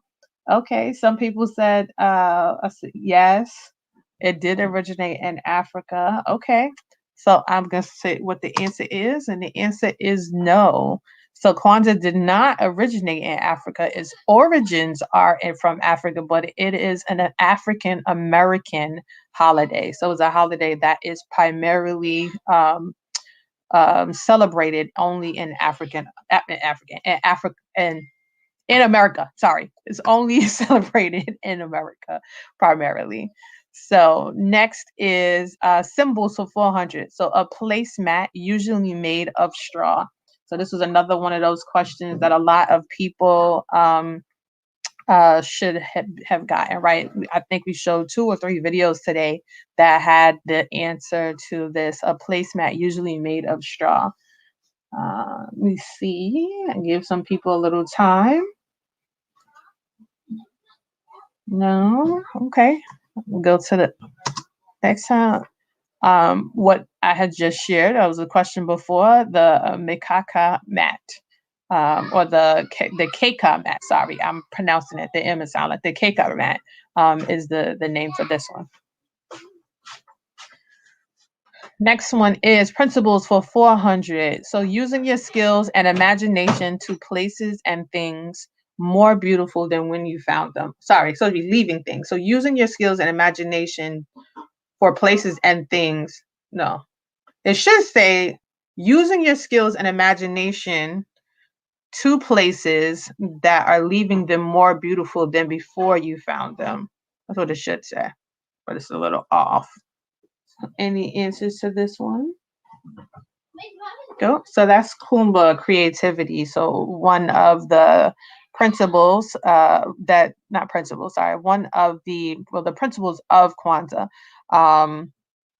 that holds the basis for what Kwanzaa stands for with all of the principles is that whatever you do, that you are leaving whatever you are a part of better than than how you came.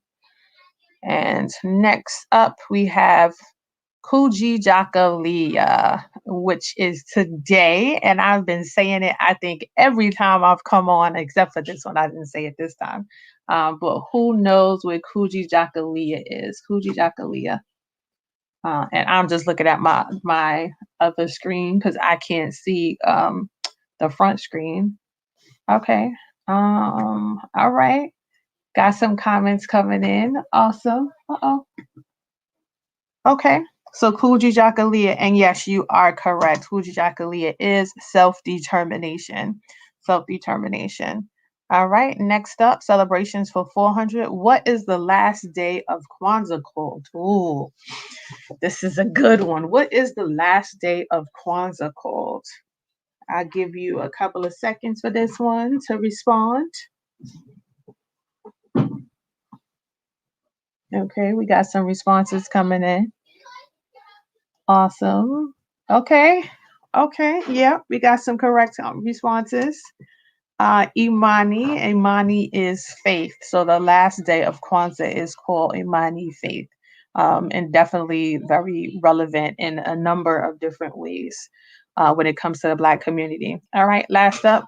So we got last row, should I say, history for 500. Who and when introduced Kwanzaa? So who was the person and when was Kwanzaa introduced? So I think almost every video that we played mentioned this person. I will give you a hint. It is a guy that this person is, that this question is referring to. Okay, we got a couple of people responded. Yeah. All right. In 1966 by Dr. Maulana Karenga. He was the original creator of the holiday Kwanzaa, and it started in 1966. All right, we're moving right along. Symbols for 500. The colors of the Bendera flag are what? What are the colors of the Bendera flag? We haven't talked about this one today, so this would be something that people would just have to know. So I am going to go ahead and give you the answer to that. But it is red, green, and black. So the Bendera flag is red, green, and black. Moving right along to the next one, the 500. I feel like I'm at a what do you call it? A match moving right along, 500, principles for 500. This principle means to build, maintain, and support the stores and establishments in the community. So this principle means to build, maintain, and support the stores and establishments in the community. So principles for 500. Let's see, anybody in responses? This is UJAMA, collective economics. Collective economics is the principle that builds, maintains, and supports the stores and establishments in the community. And that's what you all have been doing this week and will be doing, continue to do this week as you support our small businesses that have participated in this Kwanzaa event. So next up, we have English Swahili for 500. Let's see. What are all 7 Kwanzaa principles? Ooh, that's a hard one. Naming all 7 principles. So let's see. If anybody?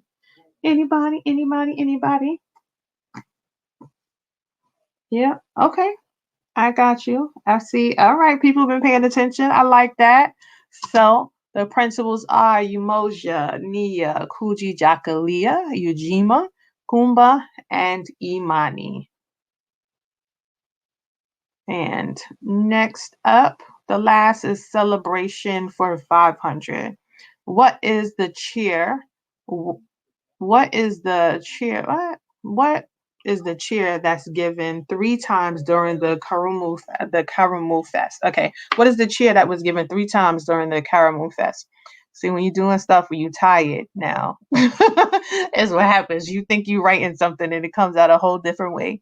But still, that is God's grace, right? So what is the cheer that's given 3 times during the Karamu Fest? Any responses? Let's see what we got. Y'all are on fire. All right now. Okay. So the cheer is Harambe. So basically when you are going around, and this is something that was in the videos as well, as you are going around, as the mug goes around to each person and you are celebrating the elders, you would say Harambe 3 times during the fest.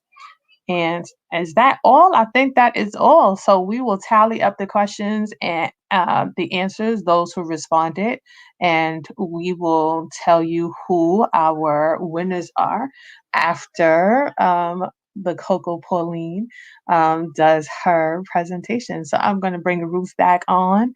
Hello, Ruth, you're on mute. Hi, there you go. everyone. Hello. So I am going to give you the floor, my dear, and you can take it away. Okay, set my timer. And, hi, everyone. Thank you so much for having me.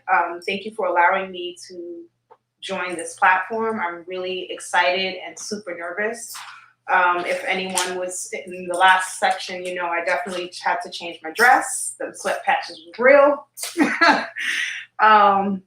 And I also want to thank and just give a round of applause to the other businesses that were brave enough to come out and share their craft. And so with that said, I'm going to just talk a little about who I am, why I do what I do, where and how you can follow us, and then I will quickly go through some of the products that we have. So who am I? My name is Ruth Horry, and I am a mother of 3 beautiful girls. I also, in my one side of my professional life, I work for the Fresh Air Fund. I'm the project coordinator, and in the other side of my life, I'm a small business owner. So what do we do? I like to think that what I do makes small differences in a big way. Yes, I make candles and I make items for the home, but I'm really hoping to give relaxation and add pieces to your home that you will enjoy for years to come. I like to change spaces with particular items and scents. I think it really goes a long way in my home. A smell can change my whole state of being. So I definitely wanted to share that with others. Making candles is a release for me. It's the first thing that forced me in my life to slow down, because if anybody knows me, I am a mile a minute. It has to get done right now. And candles don't work like that. Candles have a mind of their own, and you have to conform to those rules. It forced me to take my time. And that's what I really enjoy about my craft. My business also gives me independence, and I really enjoy that. And it gives me a chance to also give back, and not just say I'm giving back or want to give back. This actually gives me the opportunity to give back, to collaborate with other women that look like me. Okay, so with that said, where can you follow us, find us, and of course, purchase items that you would like? We are on Facebook, we're on Instagram. I put the link to our website in the chat. I'm not sure how to get it in the main chat. If Athenia did that already. Awesome. Thank you so much. So yes, we have our website, we're on Instagram, we're on Facebook. Follow us, watch us grow. That's really what I wanted to get out of this. I just wanted to let everybody know who we are. And I would just ask if you could just follow, like the page, leave comments. That's it's really instrumental in a small business. We need the feedback so that we can grow. Tell us what you like, tell us what you don't like, tell us what you want to see. I would really appreciate that. So on Facebook, you can purchase your items straight through the shop. On Instagram, I have a link in my bio that takes you to the website. And as of last week, we finally made it through the grueling process of Afterpay. So we now have Afterpay, which is really exciting to me. It was a challenge. It was you got to fix this, you got to fix that, and just, keeping up with it and making that happen. I'm really proud that I was able to get over that hurdle, because it wasn't easy to do. So with that said, let me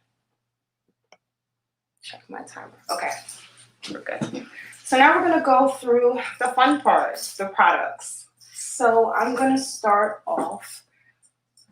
This is my very first live, so I am not a pro. I'm gonna do the best I can not to drop everything and fall out of this chair. Okay, so I'm gonna talk about the products. So I make a lot when it comes to candles and home fixtures and pieces, but we do have another side. So I do have a few body care items. I'm gonna talk about one of them tonight. One of the first ones I'm going to talk about is our foot scrub. So this, when I tell you, is awesome, awesome, awesome. So let me see, make sure everybody can see. I'm going to open it up. So this is a coconut oil based foot scrub. And there is, I'm not sure if you can see that here. Let me try to fix the lighting there. If you can see it. Not sure, but it comes with fresh lavender ground into the mix. This has vitamin E. This has hyaluronic acid. This will do wonders for your feet. I also use this. I would recommend from honestly from neck down. This is an awesome product. Lotion is not needed after this. Like literally, I use a sugar one for my body because it's a little less intense. This one here has very, very coarse salt in it, so it really can get the dead skin off. But I also have a sugar scrub that I would recommend to use for your body. I use it in the shower.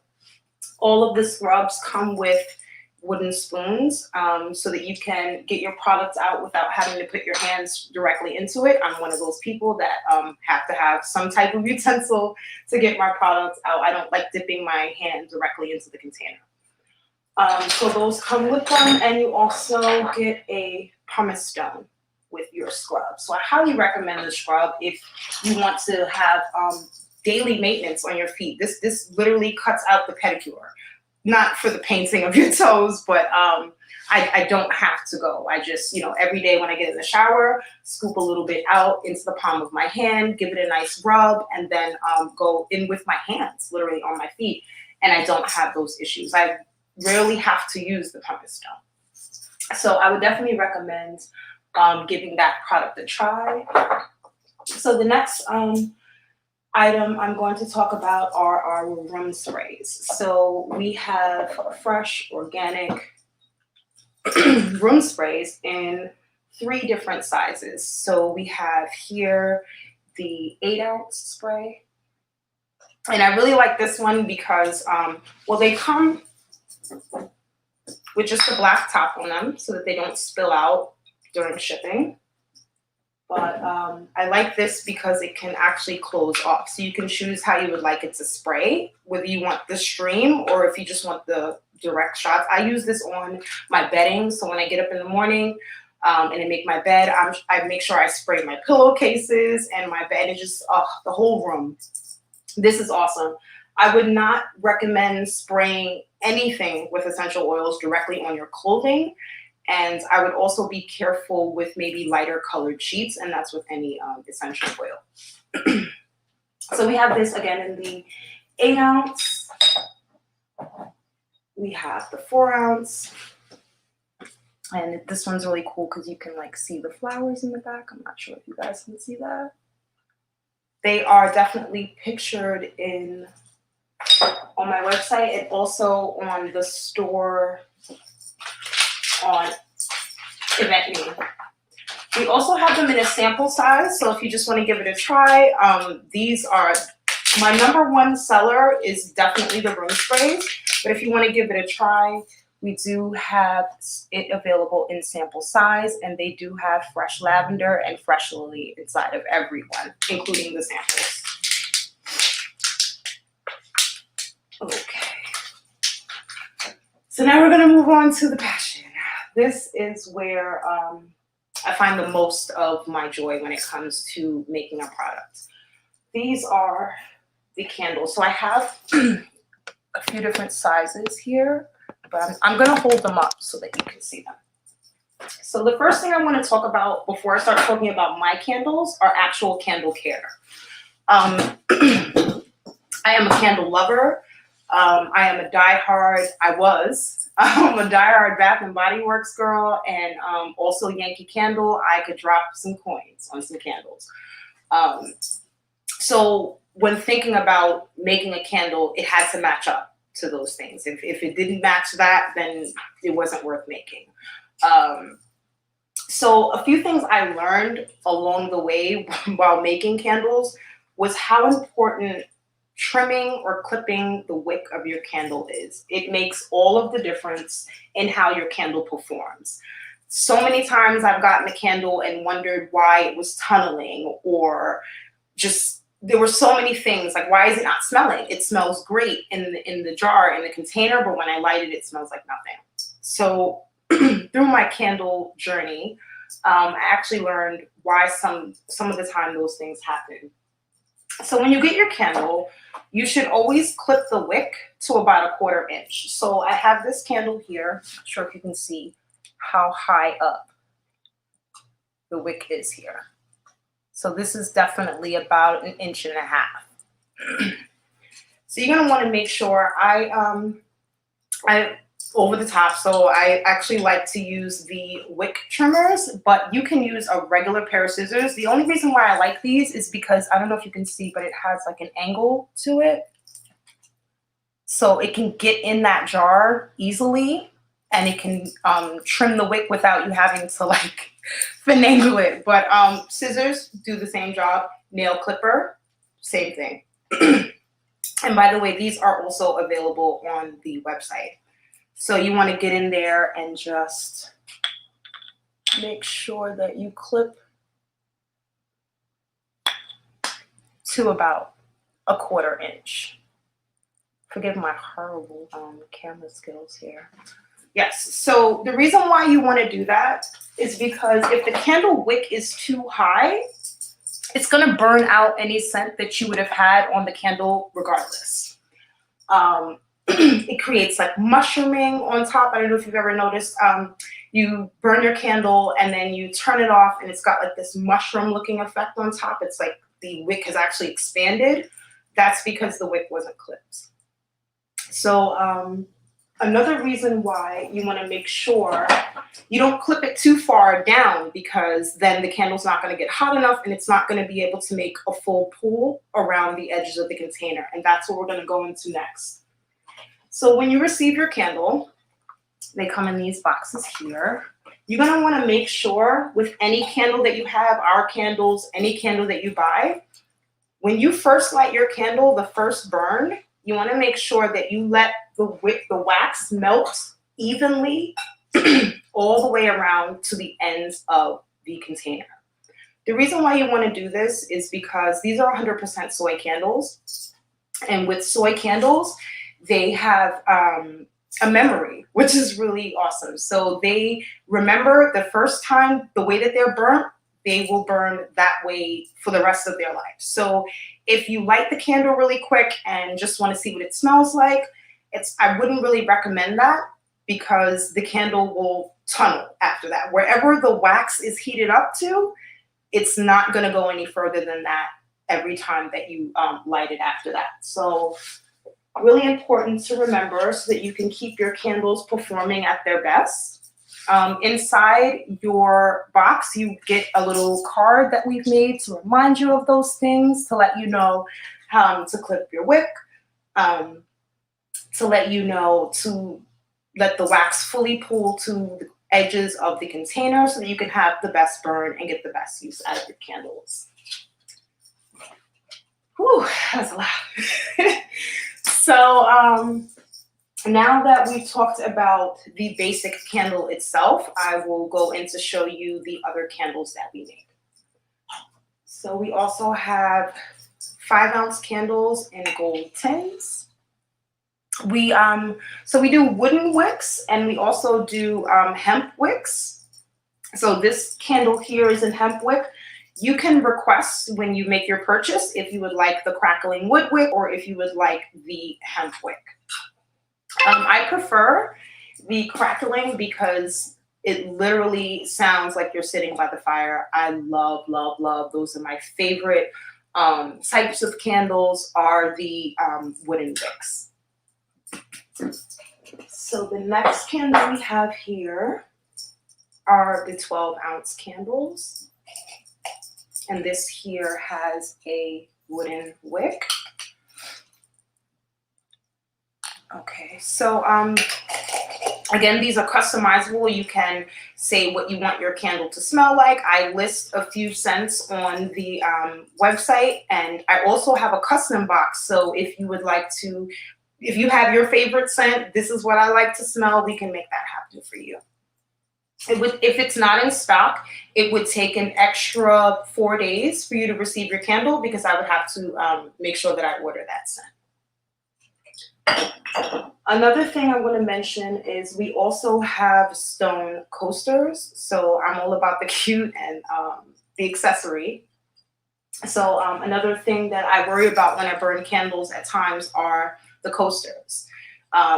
Is it going to burn the surface that I have the candle lit on? So in Bath and Body Works, they usually have this like metal top on the top of the candle, and I always used to use that as the candle coaster. So when making my candles, I wanted to make sure that you had that option too, so that you could keep the surface that you're burning the candle on safe. So these are also available on the website. These are 4x4 stone coasters. Okay. So the next product I want to talk, or the next form of candle I want to talk about are the, I want to say holiday, but to me, it's just like, just really fancy. If you've got that silver vibe going on in your living room or in your bedroom, I think these are an awesome addition to that. So these are 12-ounce, and this candle here is a wooden wick. I just want to mention that wooden wick or hemp wick, you want to do the same thing. You're going to want to clip that wick to 1/4 inch. And on the bottom, you should get a candle card with every order, but on the bottoms of the candles, they also will remind you to clip make sure that you're clipping that wick to a 1/4 inch before every burn, and that you're burning it on a level surface. So now we come to the extra oomph. So, oh, I almost forgot the matches. So we do also offer custom matches on the website, just to give that candle, you know, a little extra accessory, little earring. That's what I like to call it. So for our luxury brand candles, so I'm really into unique, over-the-top candles, and I wanted to make sure that I could offer something to everyone. So all of the candles pack the punch. So I want to make sure that we have, you know, if you just want something small, something for your room, you just want to try it out, we have those options. But for our die-hard candle fans, these are my babies.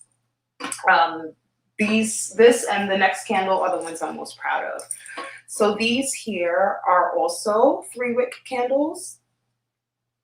But for me, this is more of like just a piece that I would want to have on my dresser, a piece I would want to have on my living room table.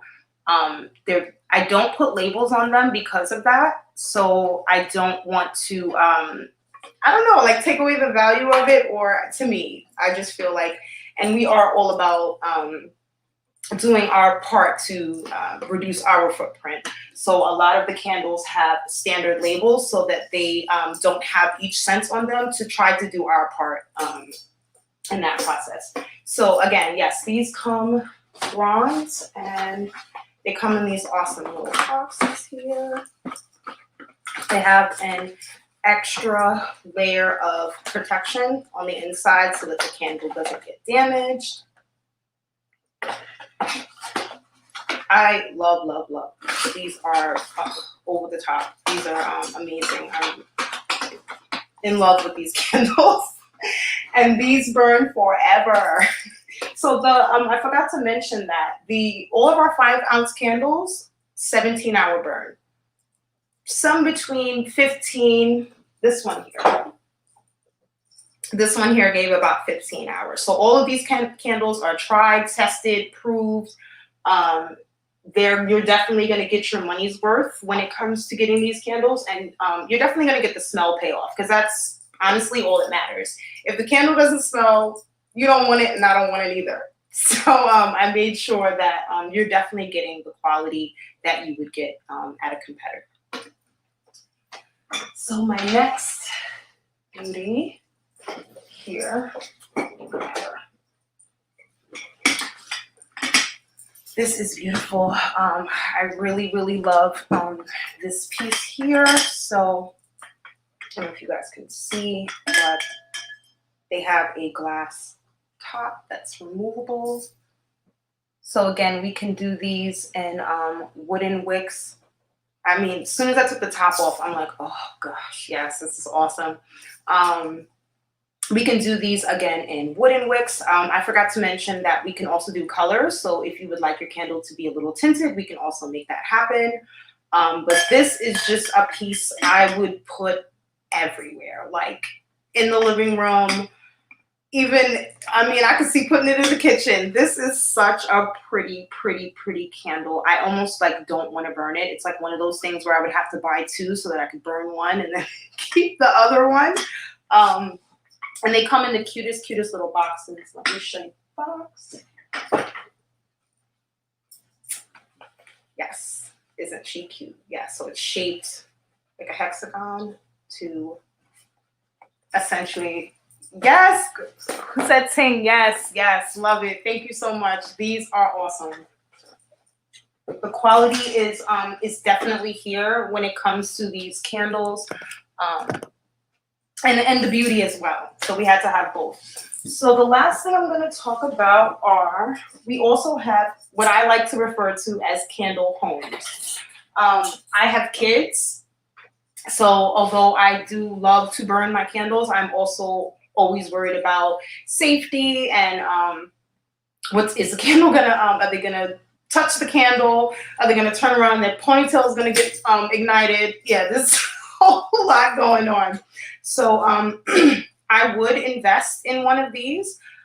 They come in all types of shapes, sizes. We have 2 on our website. This first one here, which has a wooden base. And then you take the top off. You would put your candle inside, light it, and then put the top on. So this actually has knocked over. It didn't break. But most importantly, more than it not breaking, the candle went out immediately. And that was the most important thing for me, because I don't want this to be a situation where this breaks and starts a fire. So definitely, this is a more simple, classy, just put it in the corner. I put this on my dresser. I actually like to put it by my nightstand, because I usually don't like to put candles so close to the bed, because I feel like something is going to go wrong there. But I like to put these there because it gives me just a little bit more security that my candle is going to make it through. Okay. And the last one I want to talk about, in the true Ruth fashion, this piece here. So this candle holder or candle home can actually be hung up. I would not recommend that. I'm just going to go out there and say that I would not recommend hanging it, but I do, again, like to take it outdoors with me, sit out on the porch. This is, if you have a backyard, this would be definitely an awesome piece to add to your outdoor space and have your candle going. I want to say this spring, we'll be coming out with one that will repel bugs. So that will be awesome for you to have outdoors with you while you have your picnics or just sitting outside, getting a minute to yourself. So they open here. You're able to just place the candle inside, light it, close it, and then it has space to vent here where just the smell is able to be released and the heat.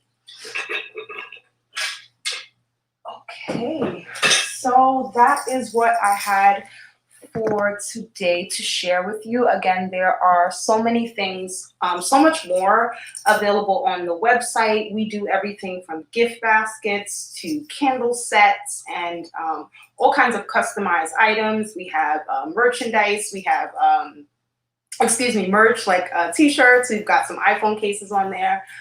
So if that's your thing, you're into that.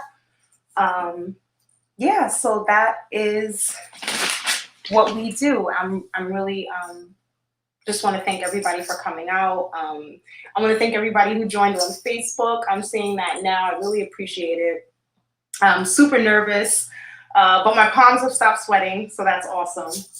You're super nervous. It's over. What are you nervous for still?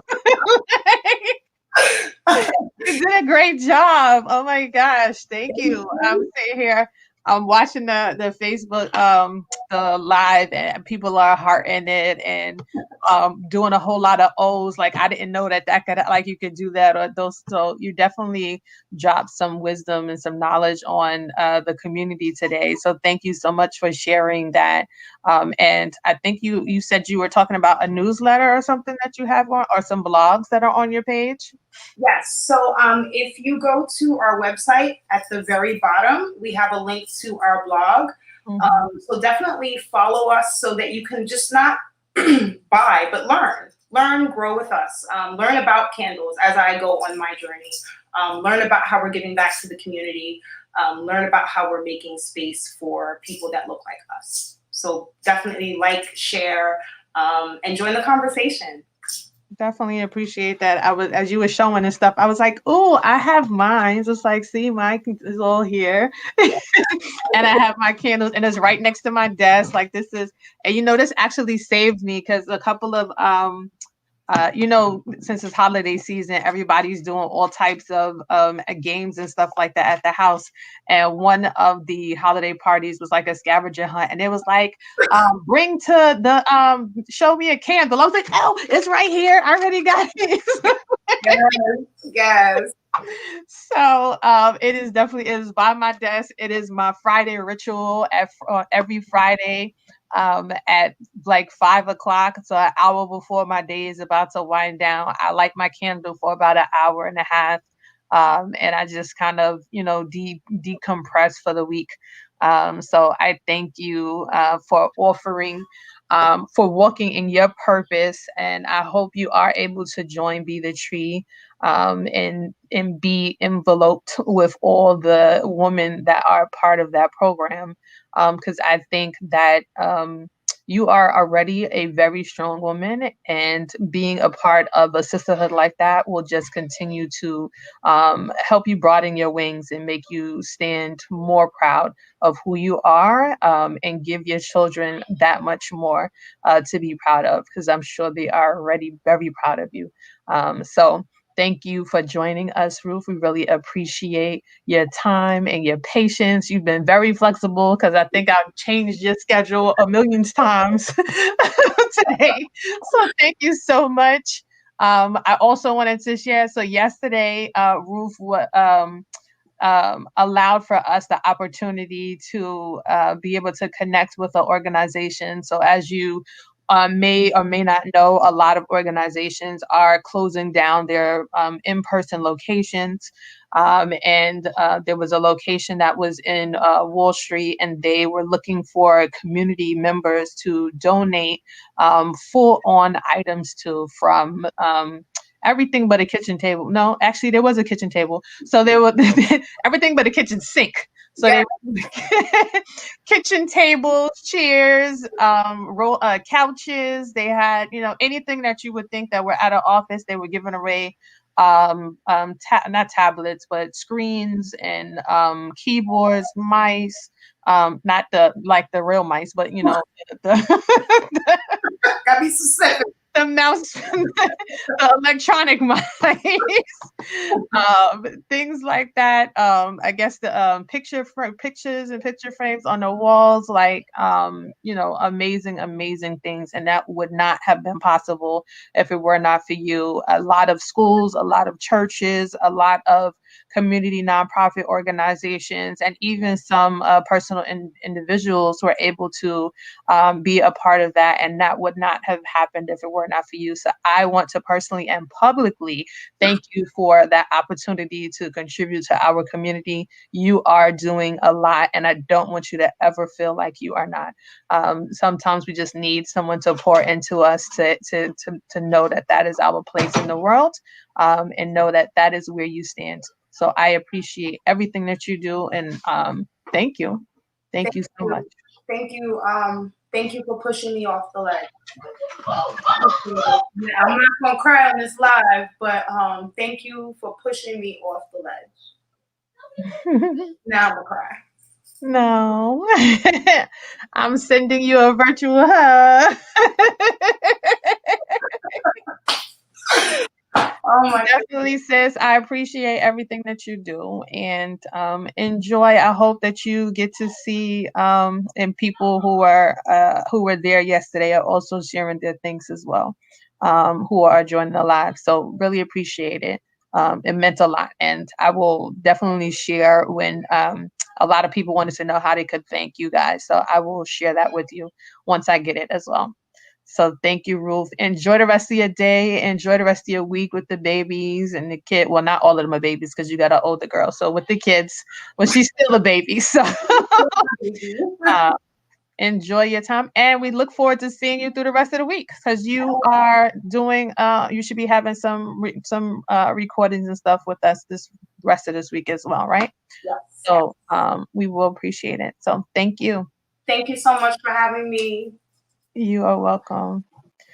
So, guys, we are at the very end. And so, before I go, I have a couple of announcements and thank you. So first and foremost, I want to thank my Juneteenth team, because if it were not for them, I would not be doing all of this. They have supported me. They have helped to put materials together, get volunteers and support, and coming up with ideas. And we have been meeting every single Sunday to talk about all the great things that we have planned for our Juneteenth event coming up.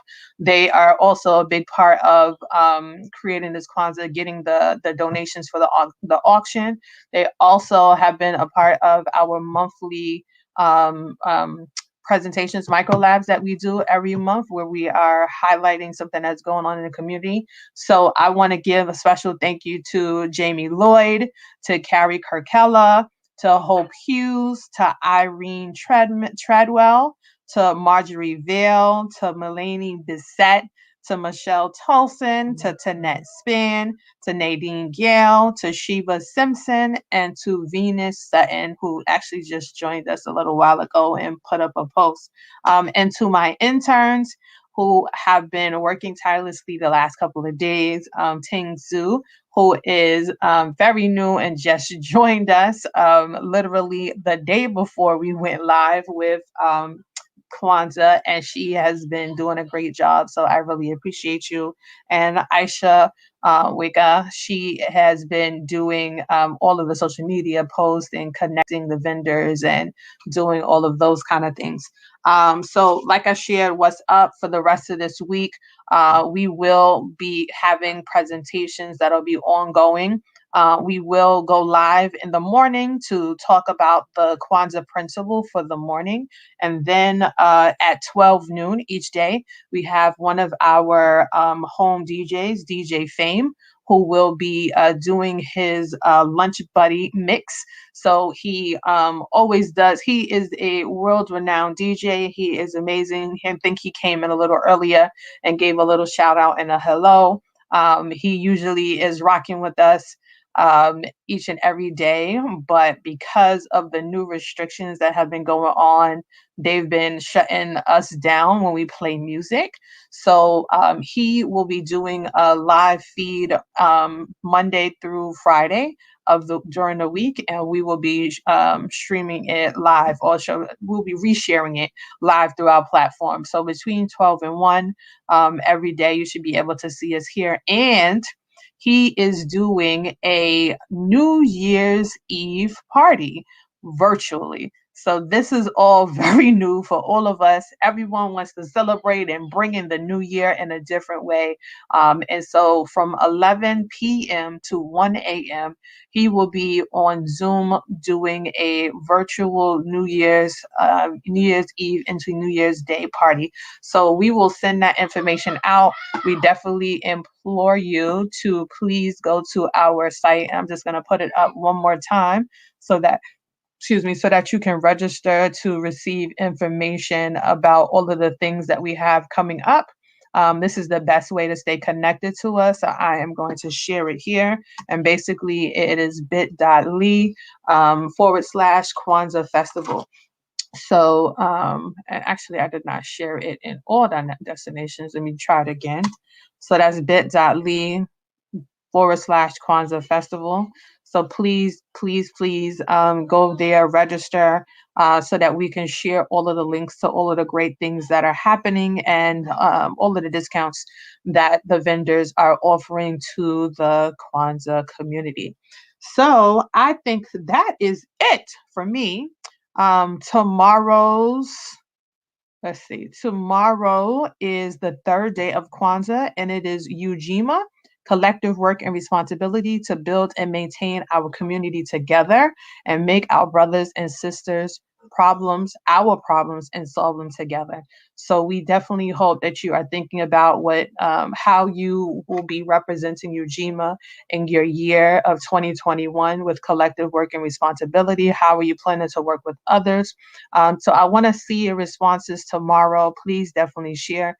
Please tag us at Umoja Events 1, UMOJA EVENTS, the number 1 on any responses that you have in relation to that. You definitely want to be able to share that with others. And I am going to leave you guys off with a Kwanzaa video that is featuring Freelon. It's called Happy Kwanzaa Song for Kids and Families. So I'm going to play this and then I will bid you all good night. I appreciate you all for joining us and being with us today and on yesterday. I implore you to please go and visit our vendors and purchase something from them. Even if you just choose to purchase one item from one vendor, you know that you have helped them, their family, to end the new year off on a pleasant note. It takes time and effort to build these things and to build the empire that everyone is trying to build for themselves and for their communities. Everyone who came on here loves the community, or they would not have put themselves out there. A lot of people have stepped outside their comfort zones, as you saw, and that means a whole lot, because that means they want to share themselves with you. So thank you again, and let me make sure the audio was on. And here we go. Enjoy, everybody. Have Okay. blessed. Got your shea butter? Check. All right. How about your dashiki? You know it, bro. And your Hotep manual. Did you bring that? You know what, King? Oh, man. It's Kwanzaa, what you gon' do? Spending with my family, chill with the crew. We gon' share gifts, you don't have to spend loot. We celebrate culture, our African roots. This Kwanzaa, what you gon' do? Spending with my family, chill with the crew. We gon' share gifts, you don't have to spend loot. We celebrate culture, our African roots. On December 26th, goodbye Saint Nick. I light a black candle. Look, ooh, it's lit. First day of Kwanzaa. Umoja means unity. Ain't messing with my clique. Melanated, check the drip. Self-determination is the mantra. Constant elevation like the Haitians when they conquered their colonizers. Like a real life Wakanda. True believers. Day 2, that's Kujichagulia. Ujima, day 3, responsibility. Let's put in that work together by the block. Clean the streets, collectively connected like the constellations. Plant a seed, watch it grow, reap what you Spend your sow. black dollars on black business. Your black descendants, they hustle for your black children. A black trillion, that's how much black spending. Ujama, economics is how blacks will win, Lord willing. On the 5th day of Kwanzaa with my family, Nia means purpose, build our legacy. Rest in peace, Rebecca Jones, matriarchy. Continue the work, Fannie Lou Hamer passed to me. Hey, Kuwomba, yeah, you know what that means. Creativity, and you know what that brings? Full pockets, yeah, you know I like greens. I get paid every time I write things, and my inner light beams. Day 7, all the candles lit on a Kenara. Imani means faith in a better tomorrow. Joy over sorrow, equity over equal. The kids are our future leaders. We believe in all our people. But black women shape the human race. Meet your maker, Queen Mother, we appreciate. You are sacred. You are Harriet. You are Ella Baker. You're a maker. You're a manifester, a creator. This Kwanzaa, what you gon' do? Spending with my family, chill with the crew. We gon' share gifts, you don't have to spend loot. We celebrate culture, our African roots. This Kwanzaa, what you gon' do? Spending with my family, chill with the crew. We gon' share gifts, you don't have to spend loot. We celebrate culture, our African roots.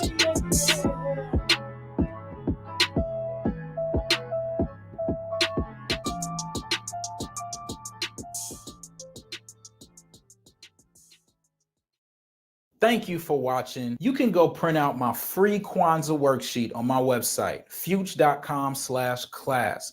It's perfect for your classroom or for your home if you're homeschooling.